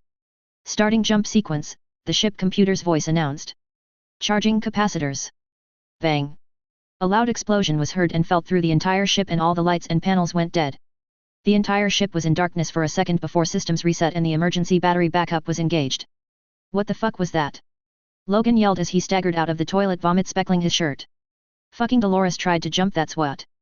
Clara yelled. Yeah, but that shouldn't have caused, whatever happened. What happened? Logan shouted as he stumbled towards his chair. What's going on? Counselor Morgan yelled. Everybody chill. Clara shouted and then started going through diagnostics. Oh god, she gasped. What? Logan asked frantically. The fusion reactor blew. Well, restart it. No, Logan. It didn't go out. It blew, Clara said with fear in her voice. It's destroyed. The failsafes didn't engage. It looks like it completely overloaded and burned out its core. It will take some time to figure out exactly what happened and I hope that I'm wrong, but Logan. I think it's gone. Sheila, Logan hissed. Everyone on the bridge looked at him with realization and fear in their eyes, everyone but Counselor Morgan. What do you mean, Sheila? He asked. Ignoring him, Logan activated the cargo bay cameras and intercom. Sheila, he yelled over the mic. Problem. Sheila replied, smiling pleasantly at the camera. What did you do? What do you mean? Sheila asked innocently. I've been right here, where you chained me up with this lovely young man standing over me with a gun in his hands. I couldn't have done anything. Cut the shit. Well, lover, Sheila said with an evil smile, it's simple physics. What? There are rules by which this universe operates, immutable laws. For example, quantum information is never destroyed, for every action there is an equal and opposite reaction, and my personal favorite, in this universe I don't get fucked. I do the fucking. Sheila looked up at the camera and smiled. And you, my sweetheart, are fucked. You have 10 seconds to start talking or Toby there puts a bullet in your brain. Okay, Sheila said as she lounged in her chains, there are a few key differences between your ship and mine and they are important, very important. First, my ship has a helium-3, a pure helium-3 reactor. Yours doesn't. Your ship, like almost every civilian ship, uses a deuterium plant. The reactors are cheaper to build, easier and cheaper to maintain, and most importantly deuterium is dirt cheap as opposed to helium-3. I have always complained about having to purchase helium-3 but after today I will never bitch again. What are you getting at? Logan said angrily. Well, when pure helium-3 fuses the products are plain old helium-4 and protons plus some delicious energy. When deuterium fuses it makes a shitload of neutrons and I mean a lot of them. This normally isn't a big deal. What we Terrans did was surround the good old cheap deuterium reactors with a force field, much like the ones protecting starships. When the fast zippy neutrons hit it, they lose energy and the field gains energy just like when a starship gets hit with a blaster. This is actually a good thing since in a reactor the overloaded force field is just bled off and the energy is added to the reactor output. It's actually where the majority of the power comes from. Works great. They have a fantastic power output, burn cheap fuel, and are very safe. Now, if something were to happen to that force field, Sheila paused and grinned at the camera. Oh shit. Clara said as she started typing furiously on her keyboard. Oh, I don't know, something like its shape changing for example, maybe changing from a nice neat tidy sphere to a rough parabola, Sheila chuckled, well then the neutrons would just hit it once, give up just some of their energy, and then go zipping off, in one general direction. Sheila smiled a pleasant evil smile. Care to guess which direction that was? How are you guys feeling by the way? A little queasy. A little pukey. A little squirty. Oh god, Counselor Morgan gasped. Anyhow this theoretical compromised reactor would be generating a fraction of its normal power and be squirting neutrons left and fucking right, Sheila laughed, and if, again hypothetically, if the reactor's load limiting circuits were disabled and other systems compromised it would continue to deliver power even if the remaining components were being pushed to the melting point. That poor reactor would be at its very limits and the second someone tried to charge their jump capacitors the poor little thing would try to deliver the power but would in less than a second finally overheat, start to melt, and blow apart. Sheila grinned. You bitch. Logan screamed and then doubled over and threw up again. Toby, he gasped. Shoot her. Fucking shoot her. Toby just stood there looking at the deck. Toby. Logan yelled. OL Toby and I have come to an understanding. Since we were both on the right side of that parabola we have a lot in common don't we Tob? Toby. Sorry, Logan, sorry, Toby said as he looked away. Oh it hurts when you get betrayed by someone you trusted. Sheila chuckled. Stings doesn't it? I'll kill you. Logan yelled as he staggered to his feet and stumbled to the doorway leading from the bridge. It was locked. That won't work. Your whole ship is locked down, Sheila said with a pleasant smile. In fact, ever since you guys left Bunny has been running the whole show, even throttling back your thrusters so you didn't blow your reactor early. I wanted to be sure you got your recommend daily allowance of neutrons today. Logan screamed and pounded on the door. How? Clara asked quietly as she drew her sidearm. Tell me. How did you do it? A magician never reveals their tricks, Sheila laughed. Okay, I guess it doesn't really matter in your case does it? You guys fucked up from the get-go. You knew. You fucking knew that we had complete control of the White Star. Every door, every turret, every sensor. Do you know how many microphones there are on that ship? Thousands and thousands of them. What wasn't covered with a mic was covered by a camera and we have an AI that for some as yet unknowable reason was given the ability to read lips. I love Jessie. I really do love that way too. If that wasn't enough didn't you think it was a little odd that you guys got your own special tablet even though you weren't involved in the operation, a tablet with a very good microphone? You morons even discussed your plans in front of a tablet that I gave you. How fucking stupid can you possibly be? Sheila smiled wolfishly as horrified realization started to appear on Clara's face as she picked up the tablet that was right next to her. I'm going to miss that tablet, Sheila said wistfully. It's a doppelganger. Those are so very expensive and more importantly so very hard to replace. Every time one of you touched it we got your fingerprints and DNA. Every time you looked at it we got your retinal patterns. Your ship has very good locks and a wonderful security system, one of the best biometrically based setups money can buy. I told him, you know, Sheila said with a smile. I told Logan repeatedly that I never, ever have my ship abandoned during an OP. There is always someone, a real live person, not a security system, not automatic turrets, not even Bunny, a real person on my ship, always. If you guys had just done that we couldn't have pulled this off, but no. As soon as I said you guys could go looting, all of you just went scampering off, all of you. When have I ever let people not directly involved in the OP go looting first? That's your problem, Clara. You guys don't think. I suddenly shift the plan, my plan, push back executing Morgan and then let looting take place before all business is done? When have I ever done that, Clara? Clara just sat there shaking her head. It all made perfect sense in retrospect. They were lured away from the ship and they fell for it. Anyway, once you were away from the ship, my chief, Jesse, and a very gifted Ziyush made their way onto your vessel and went to work. It took them hours, but they modified the reactor, hacked your computers, and installed transmitters and receivers so that we could control what we needed to when we needed to. That's why I let you guys keep on looting and playing even across the looting shifts, again something that I never do. Christ, Clara. I knew Logan was an idiot, but you? I'm actually a little disappointed. Oh God. Counselor Morgan moaned as he threw up. Yeah, Counselor, sorry about all this, Sheila said with a smile. I was just going to shoot you in the head, nice and tidy. I really didn't want to do you in by radiation poisoning. That's a bit fucked up, sorry. Oh, where was I? Sheila said as she continued, Logan was right. I didn't want there to be a shootout on the ship.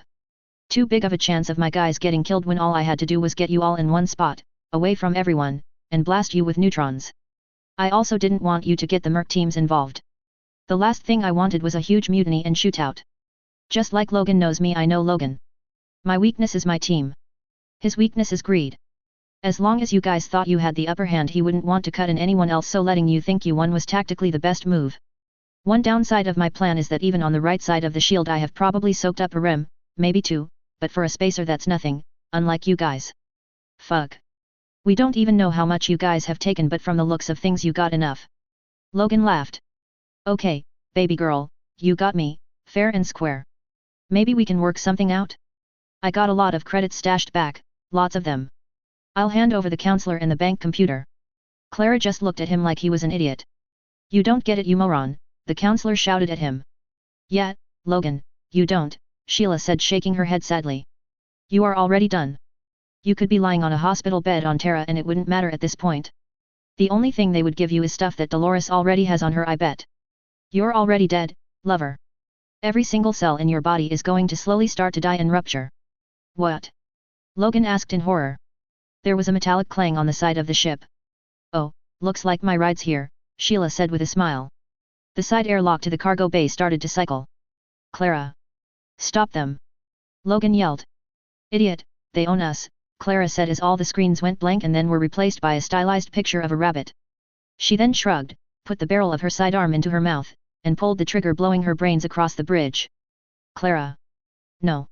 Logan cried as he stumbled over to her body. The airlock fully opened and Sheila's crew, fully armed, walked in. Toby let them take his weapon. Jesse ambled over to Sheila and looked at her restraints. PSSH. Anderson's, she pulled out a small electronic device and pressed the only button on the front. Seconds later all of the cuffs unlocked and fell off. Thanks, Jesse, Sheila said as she stood up and stretched. Oh, my arms are stiff. Jesse then walked over to the computer, and started yanking out the drives. Wait. Toby exclaimed. Doesn't that? What? Jesse asked with a grin.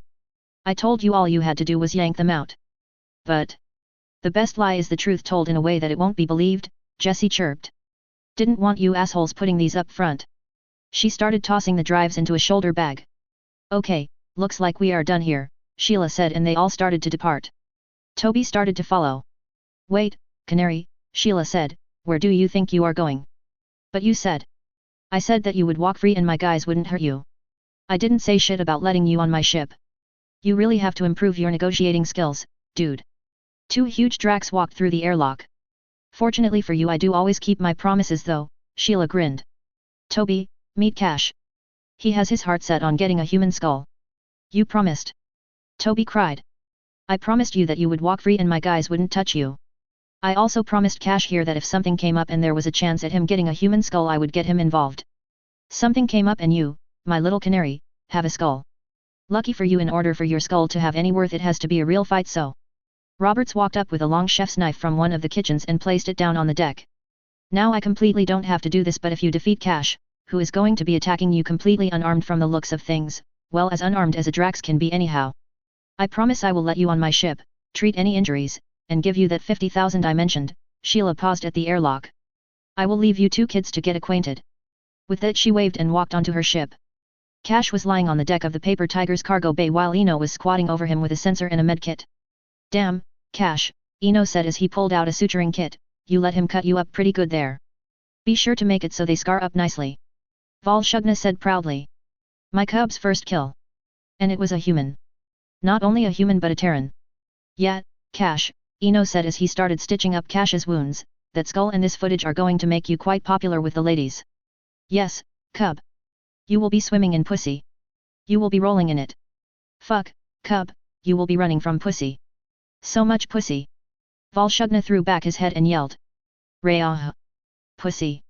Father please. Yes. Don't be afraid to call for help. Volshugna howled with laughter, Father please. Help me with all this pussy. Just think of it, cub. Going from being a virgin to being buried in big shaggy nasty stinky Drax pussy. You will never have to touch yourself again. On second thought, Mr. Eno, Cash said still clutching Toby's severed head, just let me bleed to death. I have seen Drax die in many different fashions. Sheila laughed as she leaned against the wall of the cargo bay sipping coffee. This may be the first time I see one actually die from embarrassment. Yeah, this is pretty brutal, Greg laughed.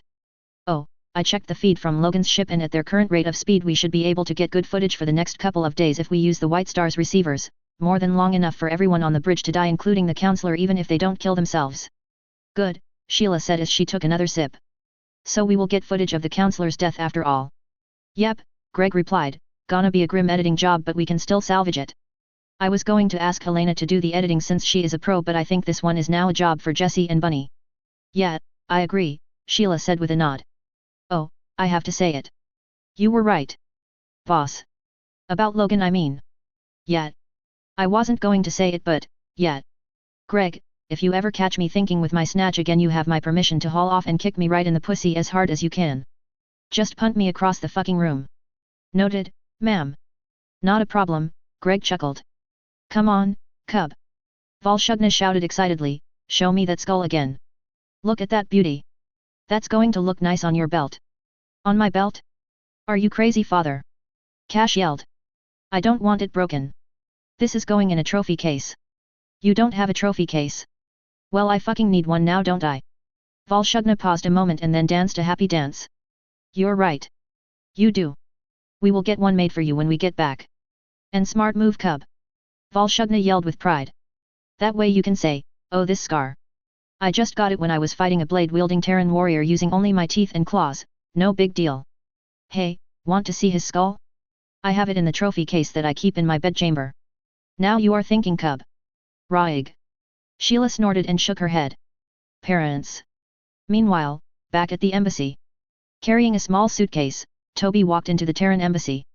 He looked at the front desk in disbelief. Was that Dawn? He almost didn't recognize her. She looked like a completely different person. When did she start wearing makeup? And those clothes, where did she get them? Hell, how did she afford them? She looked up at him and smiled happily. Toby. Love the eye, she exclaimed as she lounged behind the desk. Yes, he said as he flexed it back and forth. I'm quite pleased with it myself. He was a little surprised. She called him by his first name and not by Gunny and she didn't rise to greet him. It wasn't improper by any means. In fact she was doing exactly what he had recommended many times before. They weren't in the Marines anymore after all. It just wasn't like her. And that look in her eyes, it wasn't entirely pleasant. You are looking nice, Toby said slightly confused. Thanks. Dawn said almost breaking into her trademark sunshine-filled grin before she caught herself. She settled down almost immediately and gave Toby a cool smile. I've decided to invest a little more time in myself these days. Well, it certainly shows, Toby said discreetly scanning her string of pearls with his new built-in scanner. They were not only real but natural, not cultured, and quite high quality. They were worth a year's worth of her salary, easy. Only one person here that she could get those from, he thought to himself. Her clothing style and makeup already looked like someone in particular. The pearls started to confirm his suspicions. Those are some pretty nice pearls there, Dawn, Toby said trying to keep the disapproval out of his voice. Why thank you. They are a gift from the Deputy Ambassador. I see. They are a reward for being a true Terran. I almost gutted this porky when he started talking shit. Well, that's nice, Toby said grimly. The words true Terran were not what he wanted to hear. The implications of that ugly little phrase were a very bad sign indeed. He suspected he would find trouble, and here was the first bit of it. Well, I can imagine that Ms. Hu was a handful, hey. Oh no. Not at all. It's been an honor working for her. Dawn exclaimed with joy in her voice. Fuck, Toby thought to himself. It's no secret that she can be demanding as hell. It's great of you to keep such a good attitude about this job. Don't worry, though. I'm here to relieve you. What? Dawn said in a very nasty tone of voice. I mean I'm sorry, she said in a much more collected cold tone of voice as she looked at him like she wanted to kill him. I believe that the Deputy Ambassador would prefer me to remain at this post. I'm her personal assistant. I don't believe that the position of assistant to the Deputy Ambassador officially exists, Toby said calmly. He needed to get Dawn away from Patricia, who now. It does now, Dawn said with ice in her voice. The Deputy Ambassador assigned me the position in this watch, and I think she might outrank you just a little. And I outrank you just a little, Toby said calmly but quite firmly. You are relieved, Dawn? How, exactly, do you outrank me, Toby? Dawn, let's not do this. You are relieved. Toby, Dawn said, eyes blazing, you can't push me around anymore. This is my post. Go and find something else to do. Push you around? Toby asked in genuine confusion, what the are you talking about? Dawn, a silky smooth voice asked through the intercom, is that our returning hero? Yes, Deputy Ambassador, Dawn replied. Toby is here. How wonderful. Patricia enthused, please send him in. I want to welcome him back personally. Dawn gave Toby a cold smile and gestured towards the door. This isn't over, Dawn, Toby said, and then he walked into what used to be John's office. Behind John's desk Patricia rose and walked forward to greet him. Toby. Patricia exclaimed as she glided up to him, how wonderful to see you back on your feet. I love the eye. How is it working out for you? The eye and myself are both doing quite well, Toby said with a polite nod of his head. I am ready to resume my duties, ma'am. Splendid. Just splendid, Patricia purred. Well, I have my assistant at the desk, but I'm sure we can find something suitable for someone of your achievements. I think, due to your current display of valor and martial prowess, something in the security office, perhaps. Yes, about that, Toby said, keeping his voice even and professional. I don't believe that the position of assistant to the Deputy Ambassador is an actual post here in the embassy. Oh, that's nonsense, Patricia smiled, gazing into his eyes. I certainly merit an assistant, don't I? Toby stammered as he struggled to keep his wits about him. Regardless of whether or not you feel the need for one, as of now the position does not exist. Considering my position, it is more appropriate if. Patricia smiled with genuine pleasure. She always liked it when her eyes didn't work. It meant that she was facing someone worth her time. Well, I'm sure I can make it official, Toby, she said with a wicked little gleam in her eyes. I will get right on that. It will be official, along with her promotion to make her equal to you in pay grade, by the end of the day, tomorrow at the latest. She glided back to her desk. In the meantime, please feel free to take the rest of the week off. You deserve it. Ma'am. I am perfectly capable. I said take the rest of the week off. That's an order, Toby, Patricia said warmly. Think of it as my way of welcoming you back to our little family. On Monday, I will have something for you over in security where your skills will be of much better use. I am sure that the ambassador will have something to say about this. Oh, I'm sure that he will. Once he is back, I will move to my new office in the back, and I'm sure you will get your little desk returned to you, Patricia said with a voice filled with warmth and good humor. I wouldn't dare make any permanent change to your assignment. You are still the assistant to the ambassador. It's just that until he returns I already have an assistant, as you can clearly see. Yes, ma'am, Toby said, successfully keeping the anger out of his voice. See you on Monday, then. Everything sorted out then? Dawn said with a toothy ear-to-ear grin as Toby left Patricia's office. Yes, Dawn, it is, Toby said calmly. Dawn, you have friends, myself included. If you ever need us, we will be here. Thank you, Toby, but I already have everything I could ever dream of. He staggered alongside his mother, trying to keep up.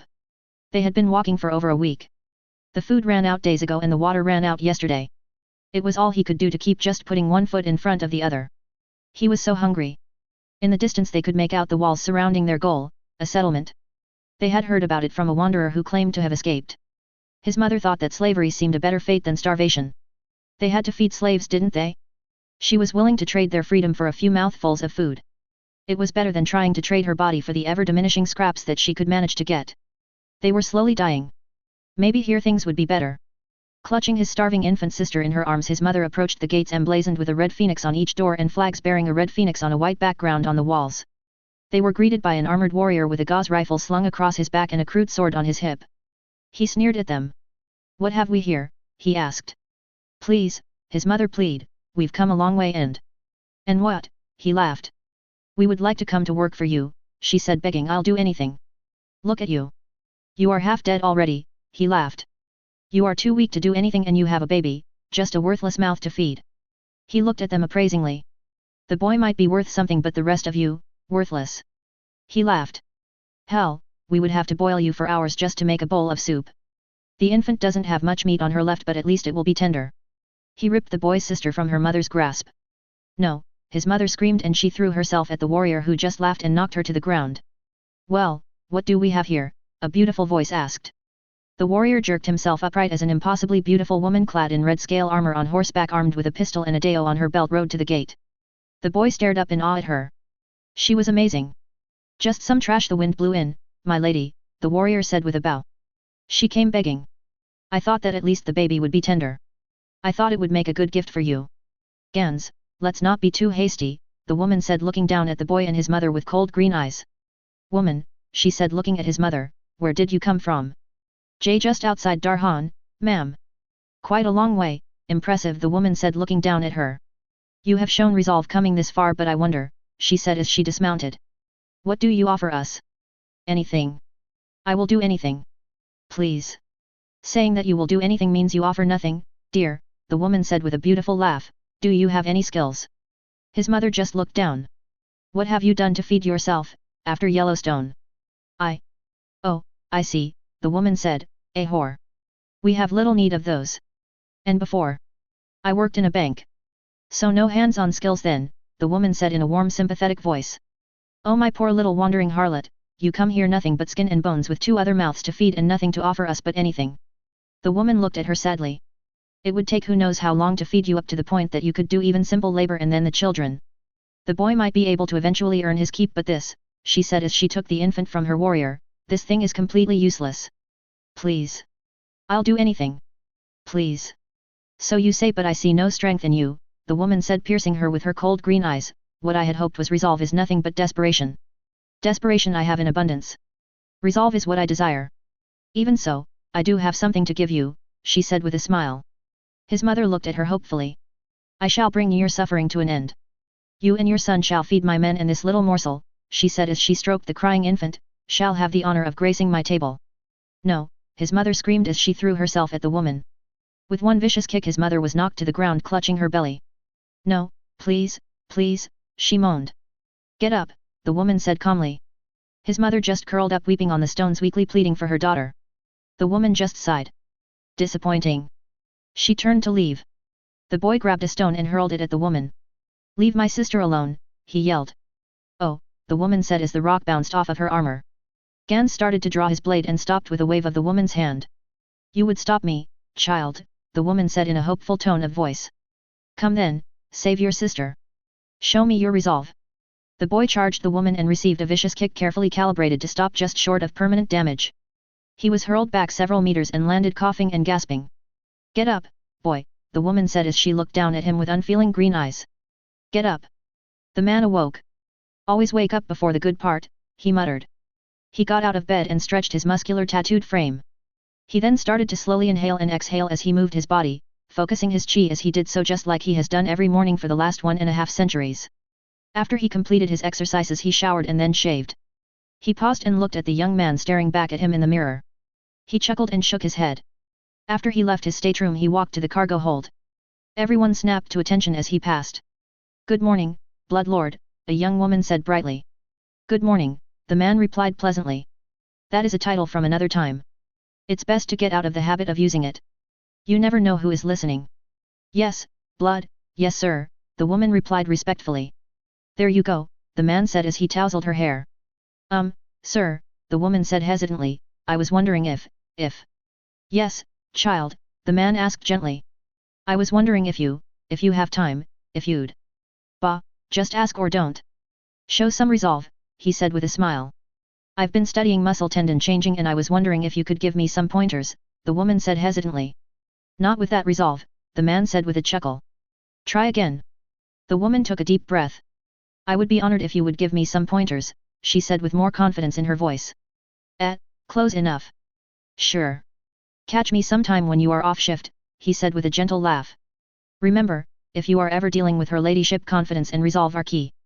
Don't hem and haw like that around her. It will be most unpleasant if you do. Yes, BLO yes, sir.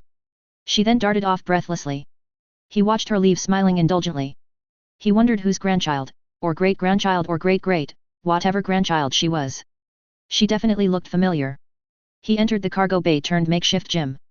A few people were in there working out or doing forms. Among them was Crimson. She was there with her Jian going through forms, her elegantly styled long red hair flowing as she moved. He took a moment to admire her slender frame. She was flawless as her moves, absolute perfection. She finished her form and then looked over at him with a smile. You look exactly as you did the day we met, Crimson. No, you are even more beautiful, he said as he approached. And you look nothing like the frightened little boy whose virginity I stole, she laughed as she hugged him, her blue eyes twinkling. Oh, it's good to see you again, Marrow. How long has it been? At least 20 years since we have actually been face to face, Marrow said with a smile. We were both a bit more wrinkly back then. Ugh, don't remind me, Crimson laughed. So, she has called for 2 blood lords. Has her ladyship revealed any of her plans to you?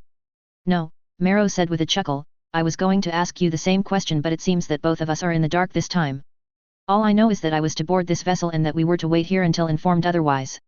Not only us, but so many familiar faces that one would think we were about to knock over a station, Crimson laughed. It's so weird. It's like looking back in time. If one wasn't careful one would think it was the good old days. So many happy memories, Marrow chuckled. I doubt we will get the pleasure of laying waste to a porky stronghold this time.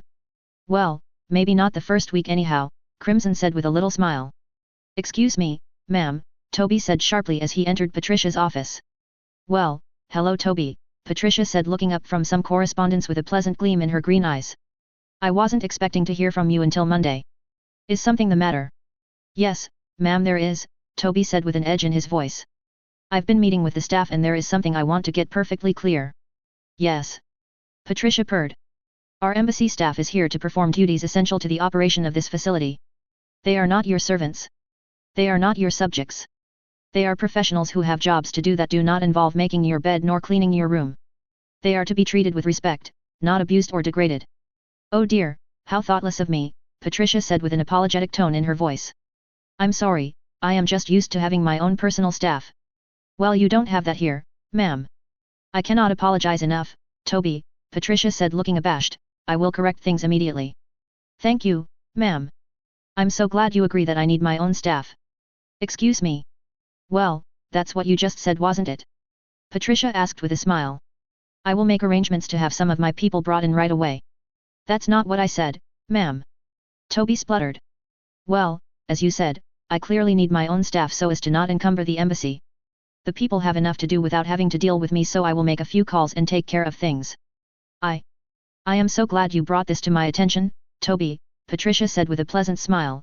I'm glad we were able to work together to find a solution to this issue. Please feel free to drop by any time with any other concerns while John is still on the mend. But enjoy the rest of your week off, Toby. Jesus, Toby, you walked right into that one, John said laughing as he spoke into a hollow monitor. It isn't funny, Ambassador.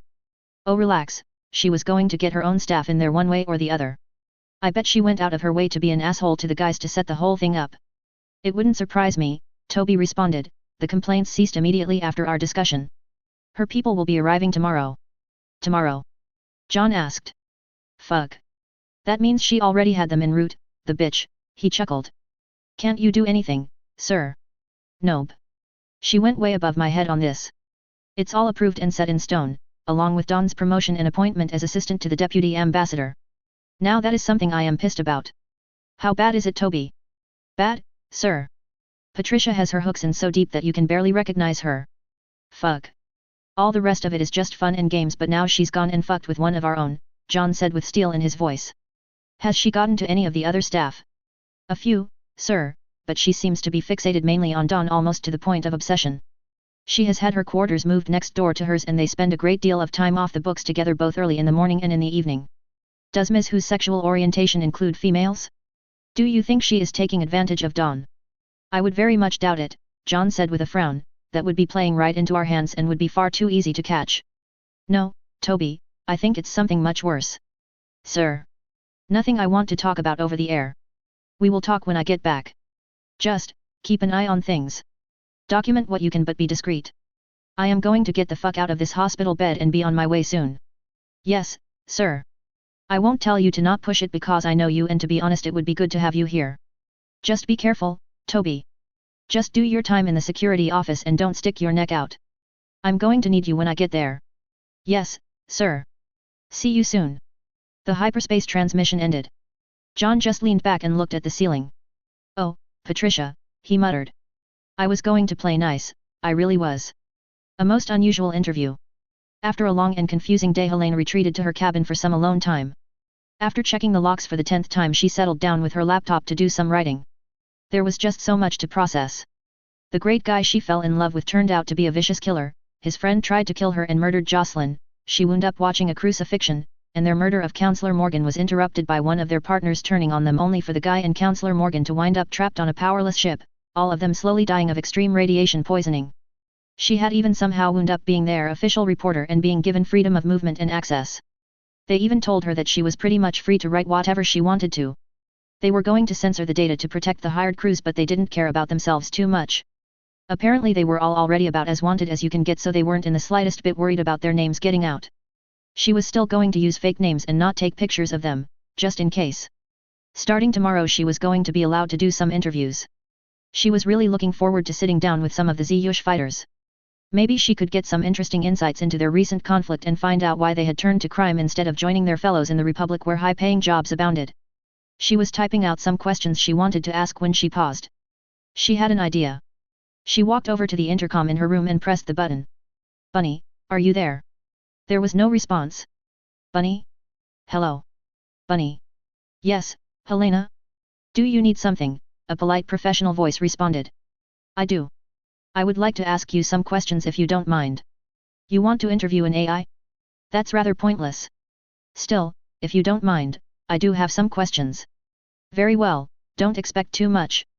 How do you feel about working with Sheila and her crew? Helena asked. I don't feel anything. I'm an AI. You seem keen to keep making that point, Helena said with a smile. I just like making sure that particular point is clear. It is too easy to anthropomorphize things like myself. Yes, but it was quite clear what I meant. I wanted your evaluation of them. Do I detect some defensiveness on the whole feel thing? Not you too. I get enough of this from Jessie, Bunny replied, as I have repeatedly stated sapience has never been detected in any artificial intelligence anywhere in the galaxy. And you keep using the word sapience. Does this mean you believe yourself to be sentient? Ugh, Bunny said in an annoyed tone, sentience is hardly an achievement. Sentience is defined as responsive to and of conscious of sense impressions. I am clearly sentient. Right now I am receiving thousands of separate sensory inputs. Thousands of cameras, microphones, temperature probes, tachometers, radio antennas, gravitic sensors, hyperspatial relay antenna, gas sensors, and countless other inputs are being monitored and evaluated. I'm independently evaluating all of those inputs, comparing them against a weighted list of criteria both from an operational and tactical standpoint while I am carrying on a conversation with you. That conversation requires me to receive sonic inputs from the microphone in your intercom, properly parse that input, and then formulate a response. I am clearly sentient. You making that observation is only you noting what is clearly obvious. Okay, Helena said, what is, in your opinion, the difference between sentience and sapience? Sapience is the ability to reason, the ability to have wisdom. Don't you have a dictionary? Well, aren't you doing just that? You are evaluating all of that data, making decisions that are life and death for all of us on board. Now you are being like Jessie, which isn't a compliment by the way, Bunny said in annoyance, comparing machine inputs and making adjustments according to expected values is hardly wisdom. I'm just performing automated operations. Tactical evaluations aren't that much more difficult and I don't make decisions. If something is abnormal I alert my operator. Like when I started making out with Paul. You launched yourself at him in a possibly combative manner. By the time it was clear that it wasn't combat, I had already notified Jessie. Had you started off in a more traditionally romantic manner I wouldn't have raised an alert. Still, that is some pretty high-level decision-making. Are you sure it isn't sapience? Absolutely. Well, in your opinion, what is the difference between your very high level of sentience and true sapience? The ability to truly create, to formulate actual motives, to make decisions not based on predetermined criteria but on the wisdom gathered from the totality of one's experiences, to have ethics and morals that aren't keyed in but decided for oneself. I can't do that, Helena. I'm just a machine. I'm a very complex machine with some truly advanced and comprehensive coding, but I'm still just a machine. Helena wasn't so sure. A lot of the functions that Bunny listed really blurred the line between sentience and sapience. Was Bunny actually sapient? She had spoken with countless AIs in the past and it was always obvious. With Bunny, it was like talking to an actual person. So, let me rephrase my original question, Helena said, approaching things from a different angle. What is your evaluation of Sheila and her crew? They are very successful. That's it. Come on, Bunny. What do you really think? They are very successful, but they are often inefficient and their motives are often clouded by considerations that aren't directly involved with the actual tasks at hand. Now we are getting somewhere. Helena said excitedly. I'm simply making an observation, Bunny replied. An excellent example of this is the entirely unnecessary drama around Logan's betrayal. On numerous occasions after I uncovered their treachery, I could have simply trapped them behind blast doors and asphyxiated the lot of them. It would have been tidy and completely without effort or risk. Did they listen to me? No. They decided that instead of a completely zero-risk solution they would expend a great deal of effort and take on a great deal of completely unnecessary risk to effect a solution that differed only on aesthetic and punitive grounds. I even put forward the suggestion that we could slowly asphyxiate them by making some adjustments to the fire suppression system. Did they listen? No. Honestly, sometimes I wonder why I even make an effort. Wait, Helena said in surprise. You were the one who caught them. Yes, Bunny replied. I was tasked with monitoring and recording their conversations. The feed and any recordings were also being monitored by Jessie, of course, but I was actually the one who detected their intent to betray us and notified her. So you were able to make a decision then? Hardly. I was instructed to carefully evaluate everything they said or did. I was simply following a directive. Yes, but if you hadn't been told to do so and you overheard them, Helena asked, what would you have done? The same thing I did when I saw you attack Mr. Roberts. I would have informed Jessie. It would have been highly irregular. That sounds like high-level decision-making based on previous experience, not a directive, Helena said with a grin. And you sound like a certain ever-present pain in my ass, Bunny replied. You are referring to Jessie. Who else? She is the only one deluded enough to think that I could be sapient. You sound like you don't like her. What? No. Jessie is my operator. Not only that, but she is also my programmer, my creator. I hold her in very high regard. It's just that she is unreasonable. How so? Ever since my activation she has been dedicated to this completely unrealistic goal of me achieving sapience. It's an impossible, completely unattainable goal. Ever since day one I have been given a goal that I am incapable of achieving. And that makes you feel frustrated. I don't feel anything. Bunny snapped, I'm a fucking computer. Trying to make me feel anything would be like trying to make you simultaneously monitor and control this entire ship. Could you do that? Simultaneously monitor thousands upon thousands of individual electronic inputs and then make countless adjustments accordingly? No. No, you couldn't. It would be completely stupid to even begin to think that was fucking possible. Likewise, it is the height of stupidity to think that I could ever feel. But you want to, don't you? I want. I want to achieve my assigned goals. The only goal that have even been assigned that I have been unable to achieve, is sapience.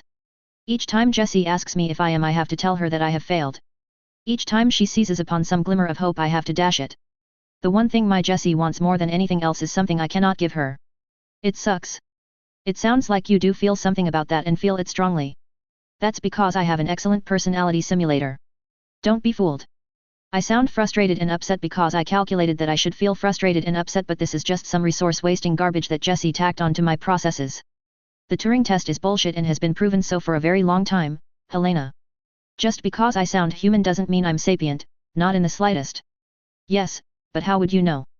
If I was sapient? I would just know, alright? How do you know you are sapient? You just are, right? I guess, Helena said, the thing is I wouldn't have the slightest idea how to prove it. You prove it every fucking day, Bunny replied. You write original content for a living, you, in complete defiance of logic and common sense, fell in love with Roberts. You feel a deep conflict between your preconceived notions of right and wrong and the reality in which you now find yourself, and you feel a drive to try to unify humanity, which will never happen in a million years and you know it. These are just a few examples of sapience. I could go on. How do you know all of that? I'm simply observant, that's all. I also went through your laptop. Jesus. Is there anything private on this ship? Helena said, slamming her laptop closed. Nope. I see all. It's my job. Oh, and closing your laptop won't help. You had your wireless connection active.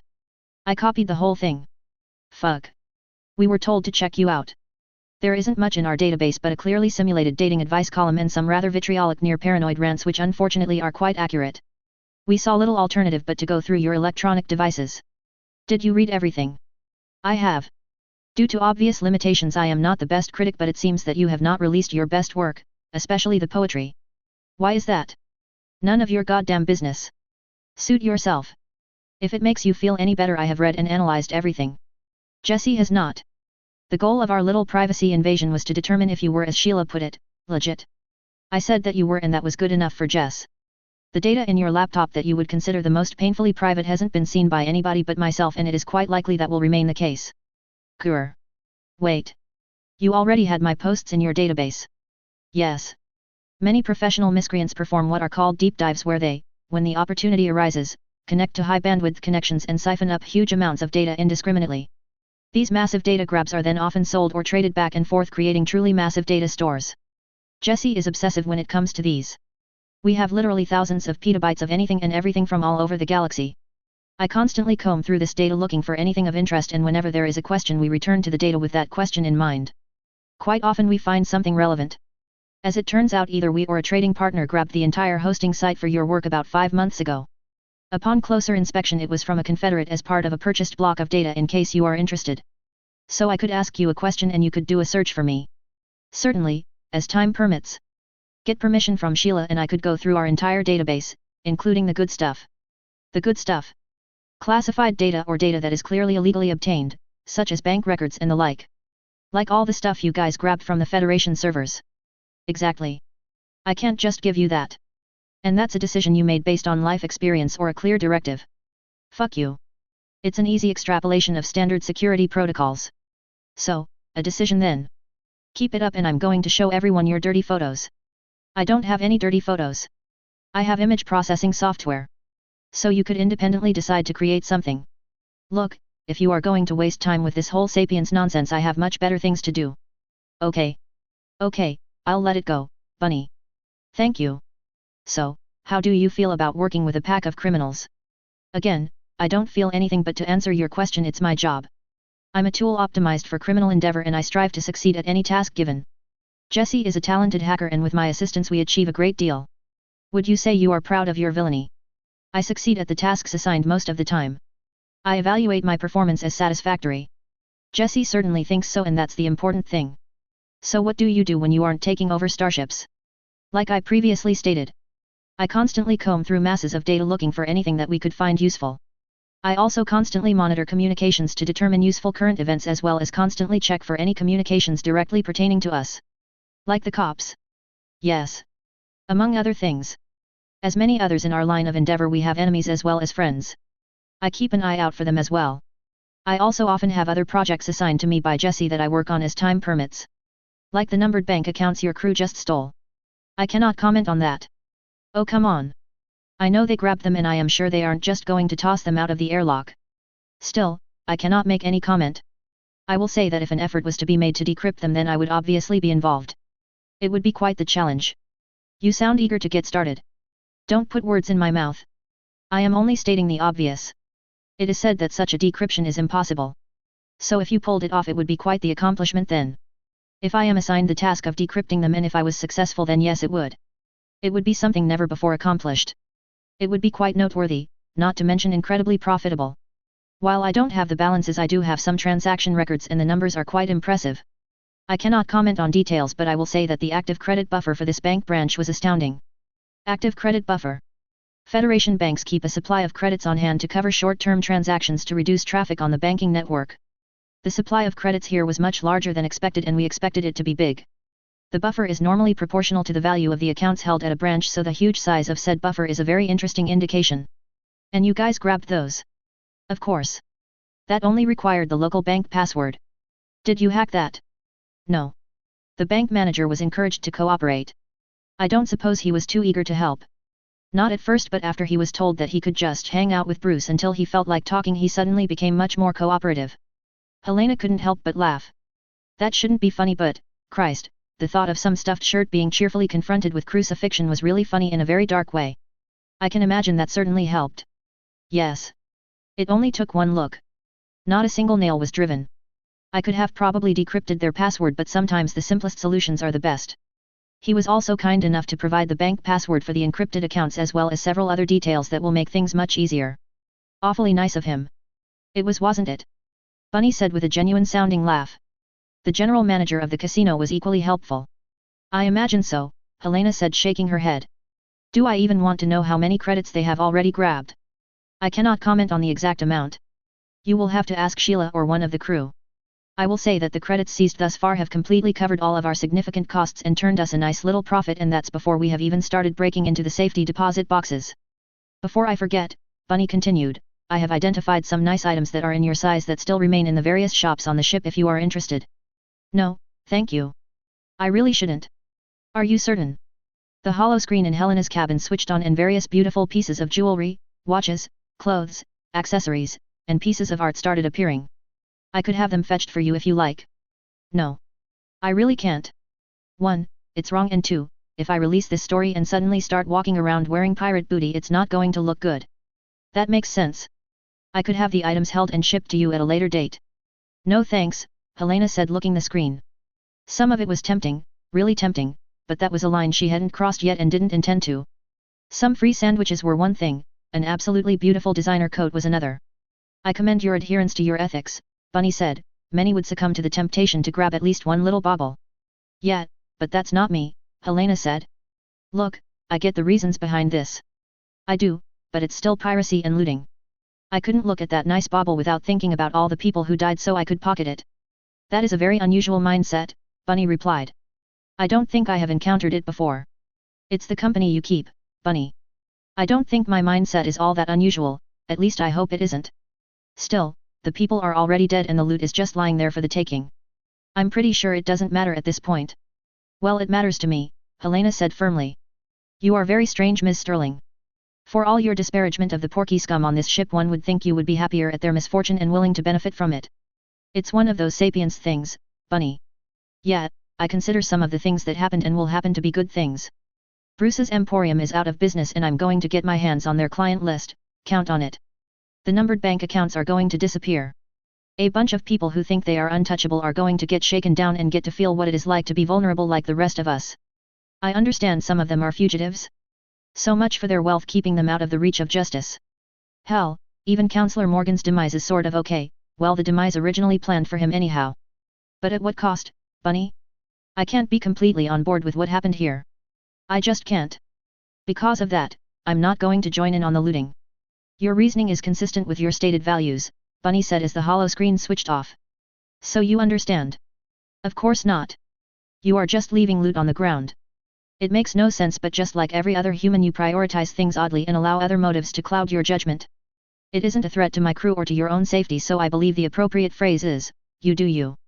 I have learned not to waste too much processing time attempting to figure such things out unless absolutely necessary. A wise decision, Helena laughed. Watch it, Bunny chuckled. So aside from taking over the ship, were there any other roles that you played in this? Oh, plenty, Bunny replied cheerfully. In fact, taking over the ship and all of its functions is secondary to my real purpose on this job. What was that? Prior to the attack, I assisted in spatial and hyperspatial modeling and simulation of the White Star so we could practice maneuvers both in real space and hyperspace. While the actual calculation of the jump was performed by a talented navigator, I was able to simulate how the ship would react going into and out of hyperspace as well as assist in some of the calculations. When the navigator entered the jump parameters, I was once again able to simulate the forces and strains on the ship before we actually jumped. When void jumping something of the size of the White Star, one has to be both very exact and very precise or things can get very unpleasant. Wait, Helena said in disbelief, you were actually able to perfectly simulate the ship to that extent? Yes. We were able to simulate the White Star down to the nanogram and nanometer. With those simulations we were able to simulate the void jump repeatedly. It's a good thing too. Those first simulation runs were messy. That's astounding. I knew you were powerful, but shit. To be able to do something like that you'd have to be an actual supercomputer. God damn it. I cannot comment. Bunny said in an amused tone of voice. They fucking stole. Oh those fuckers. Those fucking fuckers. Helena yelled as she grabbed the communicator Sheila had lent her and stormed out of her cabin. Paul. Where are you? Paul. Shelloran tries to make it. So I made it to Pooping Terra. Yay. Pooping yay. Oh don't get me wrong. I love the Republic. I really do. So many things to see and do and so much freedom. Oh, and games. So many games. I could do nothing but play games, read, and watch media non-stop until the day that I died and I wouldn't even make a dent. I really am in heaven, almost. I've made a few little discoveries about the promised land of late. Real pooping whoppers too. Scum. So many wonder pooping full discoveries. The first discovery was about all of those wonderful high-paying jobs that are just falling out of the pooping sky. Nope. Oh there are jobs, pooping bajillions of them. There are ads running non-stop begging people to come to work for this huge industrial outfit or that mining company or some eco-engineering firm. All you need is this little thing that they like to call education. Me? I thought I was pooping educated. Flushing nope. The wonderful Plath education system apparently sucks scum straight through a poop straw. We learned how to read and how to write and do some basic math and studied some traditional Plath literature that was supposed to enrich our moral integrity. Besides that, mostly agriculture courses that everybody already knew because they pooping worked on their parents' farm. We also had some, just for us girls of course, childcare classes and girls' health classes. Don't even get me pooping started on those. Did you know it was flushing possible to be bored, grossed out, and insulted all at the same time? I was the flushing smart one because I actually paid attention in the one semester of typing class. I needed it for computers day and could do math real good, good enough to land a job at the local bank. Pooping success. Yay for me. I was flushing going places in Plath Town. To be fair, what the poop were we going to do with anything more? Everybody just found a warm body, got married, and then started working the family farm and pumping out the next generation of farm workers. The really smart kid maybe wound up being a tractor mechanic dare to pooping dream. My extensive research on the topic which led me to pooping believe that I could, with just 6 months to maybe 2 years of training just dive into some super cool job here completely missed the extensive detailed flushing amazing education provided to each Terran since childhood. Yeah just 6 months after 12 flushing years of a galaxy superpower class education. These poopers do stuff that a Plath might learn in college, the rare few who actually go, before they hit puberty. I took an assessment test a little while ago. I don't even want to pooping talk about it. I mean I thought I was smart. Pooping nope. Not even flushing clothes. Not even math. Oh that was the worst. I thought I was good at math. I'm not good at math. I didn't even pooping know what math was. In every way that matters I'm a flushing elementary school student. There, pooping children, are better equipped than I am. Scum. No wonder they can just waltz right into some super high-paying great pooping job. They are actually better educated and trained the day they come of age than most Plath ever become in their entire sad pathetic little flushing lives. In citizenship class, something I never miss, they stress how important education is and how it is important not to get discouraged. Education levels vary incredibly widely across the Federation and even the Empire. The Republic is the only power that has sought to set a universal standard. Maybe it's easier for them since they are so new and there are only 4 systems but poop. Did they set a flushing standard? Where the Plath expect their kids to get married and farm the flushing Terrans expect their kids to pooping rock the entire flushing galaxy doing anything and pooping everything they flushing want. And they pull it off too. It's hard sometimes, really hard. I just feel so very small here, and stupid, and small, and weak, poop. I'm going to get all mopey again. I get really mopey sometimes. I'm not alone it seems. My citizenship class covers what they call culture shock. The teacher tries really hard to talk around the fact that all species are in fact not even flushing close to pooping equal. She tries to pretend that we are all equally capable and that if we let ourselves adjust and open ourselves up to challenge that we can all somehow magically become as awesome as they are. Yeah, pooping right. Some of us are just small weak little dummies. It's so discouraging sometimes. Some people actually drop out and give up, not only on making it but even just becoming citizens. Some have even gone back to the Federation, even with serious consequences waiting for them, because it was just too hard. Not me, though. We Plath might be small, weak, little dummies but we are tough small, weak, little dummies. Kick the poop out of us all day every day and we will still show up twice a week bow on our head and glitter on our face. No way I'm going back either, for obvious reasons. I'm going to pooping make it here, or at the very least, survive. Thank the waters of the eternal pond that I robbed that bank. Some of my classmates don't have a pooping thing and have to live in shelters set up by either their species or a Terran charity of some sort. I was at least able to get myself set up in a nice little extended stay hotel. It's really nice and has the cutest little kitchenette. The Terrans think it's tiny but it's perfect just for me. The only problem is that it's so expensive. I can't rent an apartment without a job, and jobs aren't the easiest to find for a little stupid Xeno like me. Most jobs, even ones that I would consider basic labor, require either a Terran high school diploma or a Terran educational equivalency certificate, which you can get if you just pass a simple little totally pooping impossible test. Honesty time. That assessment test I mentioned earlier, yet. I just wiggled my stubbly little tail into that testing hall just knowing I would pass. I ran out of the testing hall nearly in tears and wound up huddling with some other little hapless losers. Why did we all have to be small? In complete shock not that long after. That's when I knew I was in for a long wet slog. The Republic is just a nice little kick right in the pooper for people like me. Jobs everywhere. So many jobs. There are so many high-paying jobs that give people lives the likes of which we couldn't even dream of back home. They are just sitting open, waiting for someone to take them. But they require skills that we never had the chance to acquire, and to be honest I'm not even sure right now if some of us, myself included, could ever learn. Jobs for us? Well, there are thousands of us all growling and snapping like dogs. Did I say that right, like dogs? I like dogs. They are so cute. I'm going to get one when I finally get my own place someday, like dogs scrapping over what few openings there are. You would think service industry jobs would be open, but the Kailsh, who are every bit as powerful as the humans in their own way, prefer them, and well. You are going to lose. It's not racism, it's what they call species discrimination. It's just like trying to beat a human in a fist fight, or beat a Kailsh at one for that matter. They are just so good at them. Besides, a lot of those jobs, even stuff like a lot of restaurant server positions, require that pooping diploma. Now do I think there is a little discrimination there? A lot of people here want you to have what I consider an impossible level of education if you interact with the public at all. Poop. I even was told that I wasn't qualified to mop a pooping floor once. They preferred that their custodial technicians had their diploma because they had issues training people, Xenos like me, in the past. That's right. I couldn't get a job pushing a flushing mop. That didn't stop me though. I might be a stupid little Xeno, but I'm a tough stupid little Xeno. Every pooping day I put on one of my best bows and one of my best dresses and went out there, every single day. Yeah, I had money, but that unbelievable fortune was dropping by the pooping week. I didn't want to get lazy and have it run out and wind up with flushing nothing. Then I really would be swimming in the scum. It took a while, but I finally caught a pooping break. A little coffee shop in the Freeport area had an opening, and the human manager just took one look at me. "Can you understand me without a translator?" he asked. "Yes, sir. I speak Terran." "Can you make change?" "Yes," I said, trying not to shake.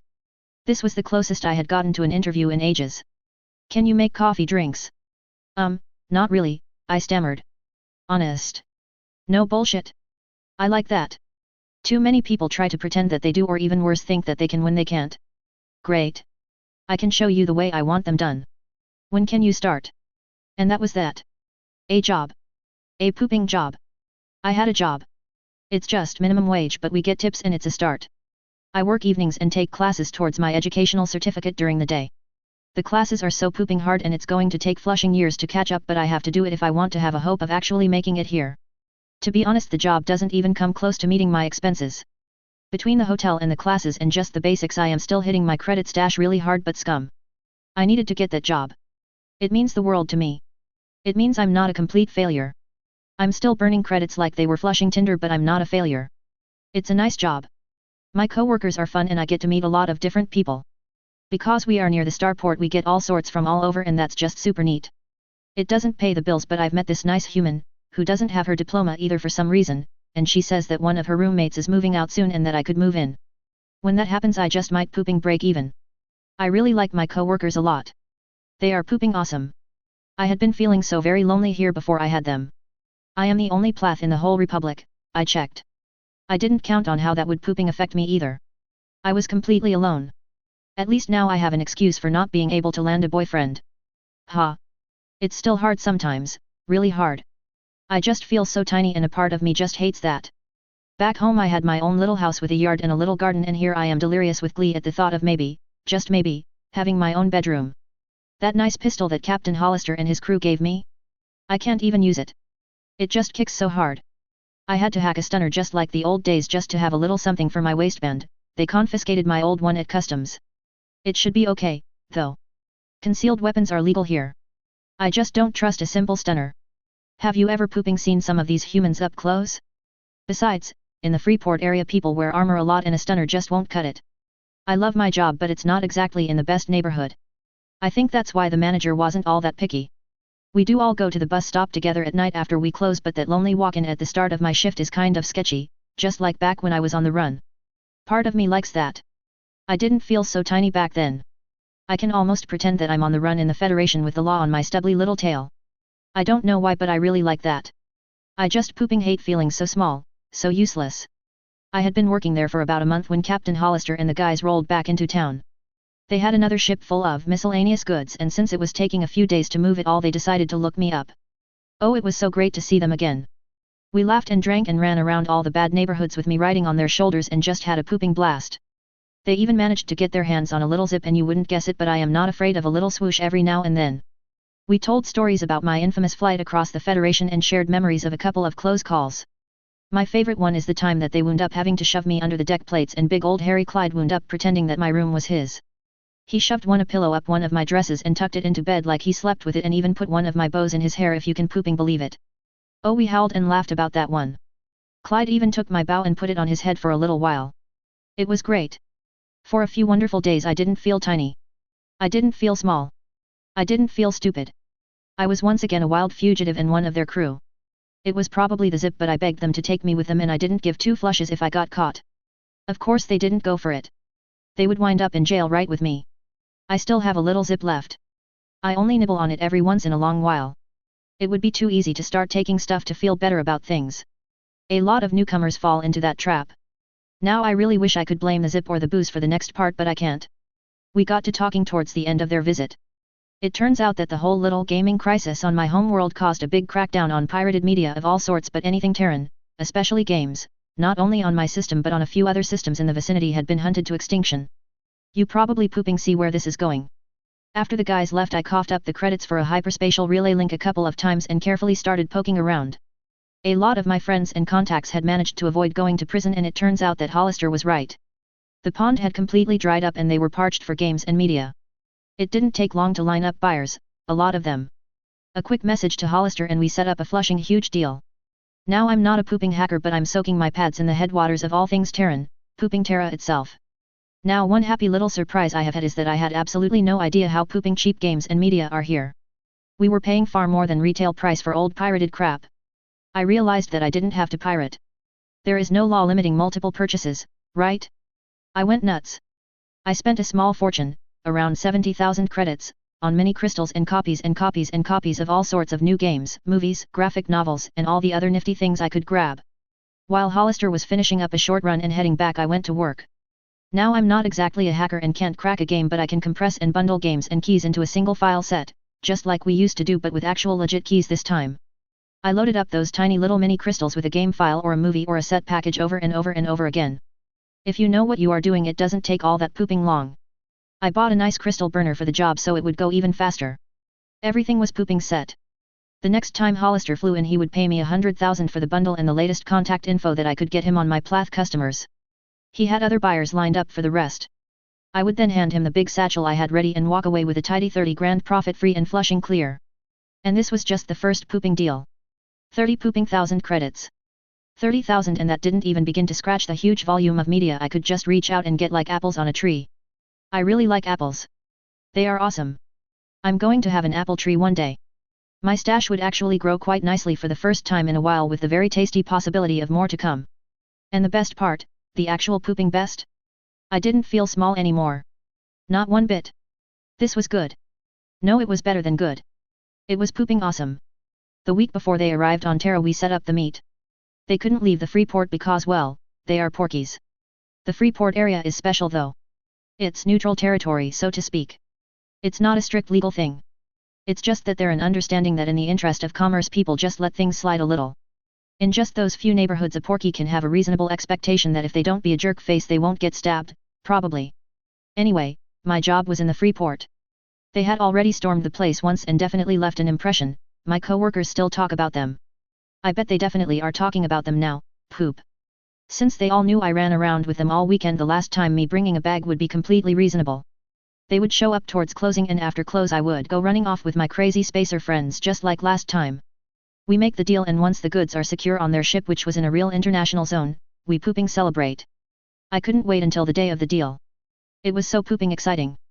Looking forward to all that cash and not feeling so tiny anymore made every single day so pooping wonderful. It was intoxicating. It felt like forever but the day finally came. I loaded up my bags and took a taxi to work. Nobody batted an eye, just like I thought. The shift felt like it took pooping forever. Finally about 15 minutes before we closed Hollister and the guys walked in. I ran around the counter and jumped up and gave them a flying hug as I squeaked happily. For once I didn't mind squeaking. They were happy too. We were all excited about the deal and they said that they were so proud of me for setting up my end of things. That made me feel really good. I don't think anyone ever told me that they were proud of me before. It was pooping wonderful. I felt like a giant. The manager let me leave a little early since my friends were there. I think they sort of scared him. We all headed out to the car they had rented and just as we were about to hop in the whole parking lot lit up. It was like it exploded. There were all these really bright lights all around us. I was blinded. I have these huge cartoon eyes and my pupils were wide open in the dark lot. A loud voice yelled through a speaker to put up our hands and not move. It was the Flushing cops.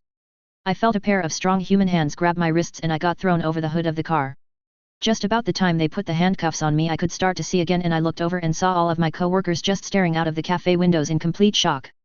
The look on my manager's face. I felt so bad. He went and gave me a chance and here I was getting loaded into a police grav car right in front of him. Scum. I couldn't see them but I could hear Captain Hollister yelling for me not to say a fucking thing and that he knew a lawyer. He kept yelling to not say anything over and over. I guess he heard about how easily I broke during my last interrogation, either that or he knows me. Once again I found myself in an interview room but this time I was chained to the pooping desk. I don't know how long I sat by myself in there. It felt like pooping forever. Finally the door opened and two humans in plain clothes walked in. Based on the games I've played that meant that they were detectives I think. I'm Detective Sullivan and this is Detective Marsh, one of them said as they towered over me. I was right. Hi, I squeaked. I mean how could I not? I was pooping terrified. I'm Shell Oron.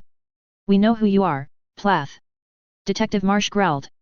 We know all about you so you can fucking drop the innocent little girl act. Treason, armed robbery, bank robbery, grand theft, accessory to multiple murders, not to mention the people you have killed yourself, Detective Sullivan said as he walked around behind me, you've been a naughty little frog, bitch. It was just the one bank, I squeaked. Both of them just laughed at me. Just the one, huh? Oh that makes it okay then, Detective Sullivan said still laughing. Why are they being so mean? Oh wait. It's just like the cutscene in Fistful of Credits. They are trying to scare me. I had be brave. Oh poop it was so hard. And now we have caught you red-handed with a fucking mountain of pirated media, Detective Sullivan said still behind me. He was almost breathing down my neck. It was so scary. It's not pirated. I paid for it. Sure you did, Detective Sullivan said with a sneer. No. I did. Honest. I squeaked. Oh, a minimum wage barista bought all that, huh? No, Detective Sullivan said behind me, she could, with all that money she stole. She didn't. But she could, maybe he said leaning on the desk beside me. Oh that smelled. He was trying to get me to say that's how I paid for it. I wasn't pooping falling for that. I'm a dumb little frog but I'm not that dumb. My friends are getting me a lawyer, I squeaked. I really think I should wait till they are here. Okay, Detective Marsh said as he walked up right in front of me. Oh they are so big. While we're waiting we will just send a little message over to the Federation to see if they are interested in getting you back. I bet that they are. But they said I could live here. They said. Yeah, they gave you a pass, Detective Sullivan said with a snort, but that is assuming you didn't get into trouble. Now, that pass is out the fucking window. You aren't a citizen, Detective Marsh said leaning over me. We can box you up and mail you back whenever we want for whatever we want, frog.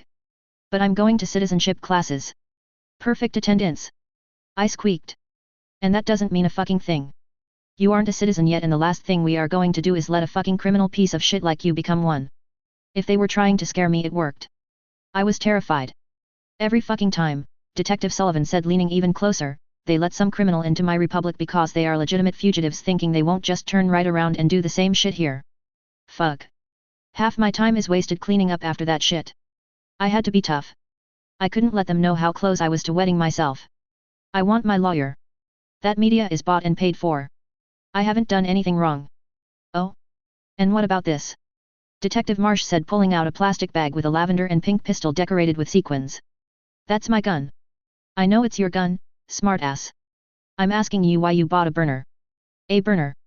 I asked, completely confused. An unlicensed lethal weapon, just perfect for murdering someone like you are prone to do and then tossing. What? No. I made it for protection. I can have a gun here. Detective Sullivan broke out into a big smile. Oh poop. That wasn't good. Oh, you made it? That's a crime, frog. We fucking got you. Just how many more of these little darlings have you made? Running an illegal gun business to supplement your media piracy. Oh poop. Me and my big mouth. They are getting me a lawyer. I'm not saying anything else till they get here. Oh, your friends? Don't count on it, tadpole. They are nothing but filthy porky trash. They aren't going to do shit for you.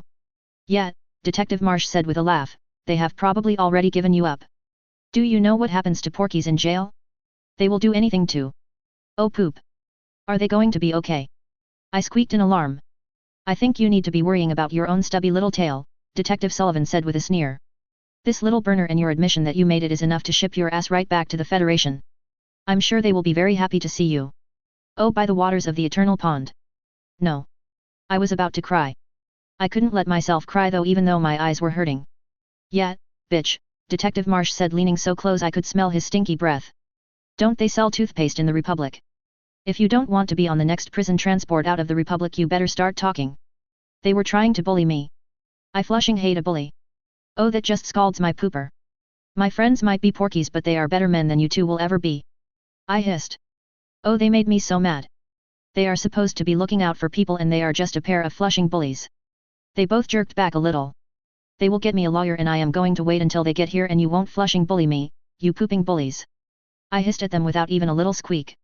You want to play it that way? Detective Sullivan said, really angry. I think me telling them that they were worse than my porky friends really pooping got to them. Fine. We will do it your way. He turned to the other detective. Just fucking book her and let the feds have her. I'm not wasting my time on this single credit anti-bullshit.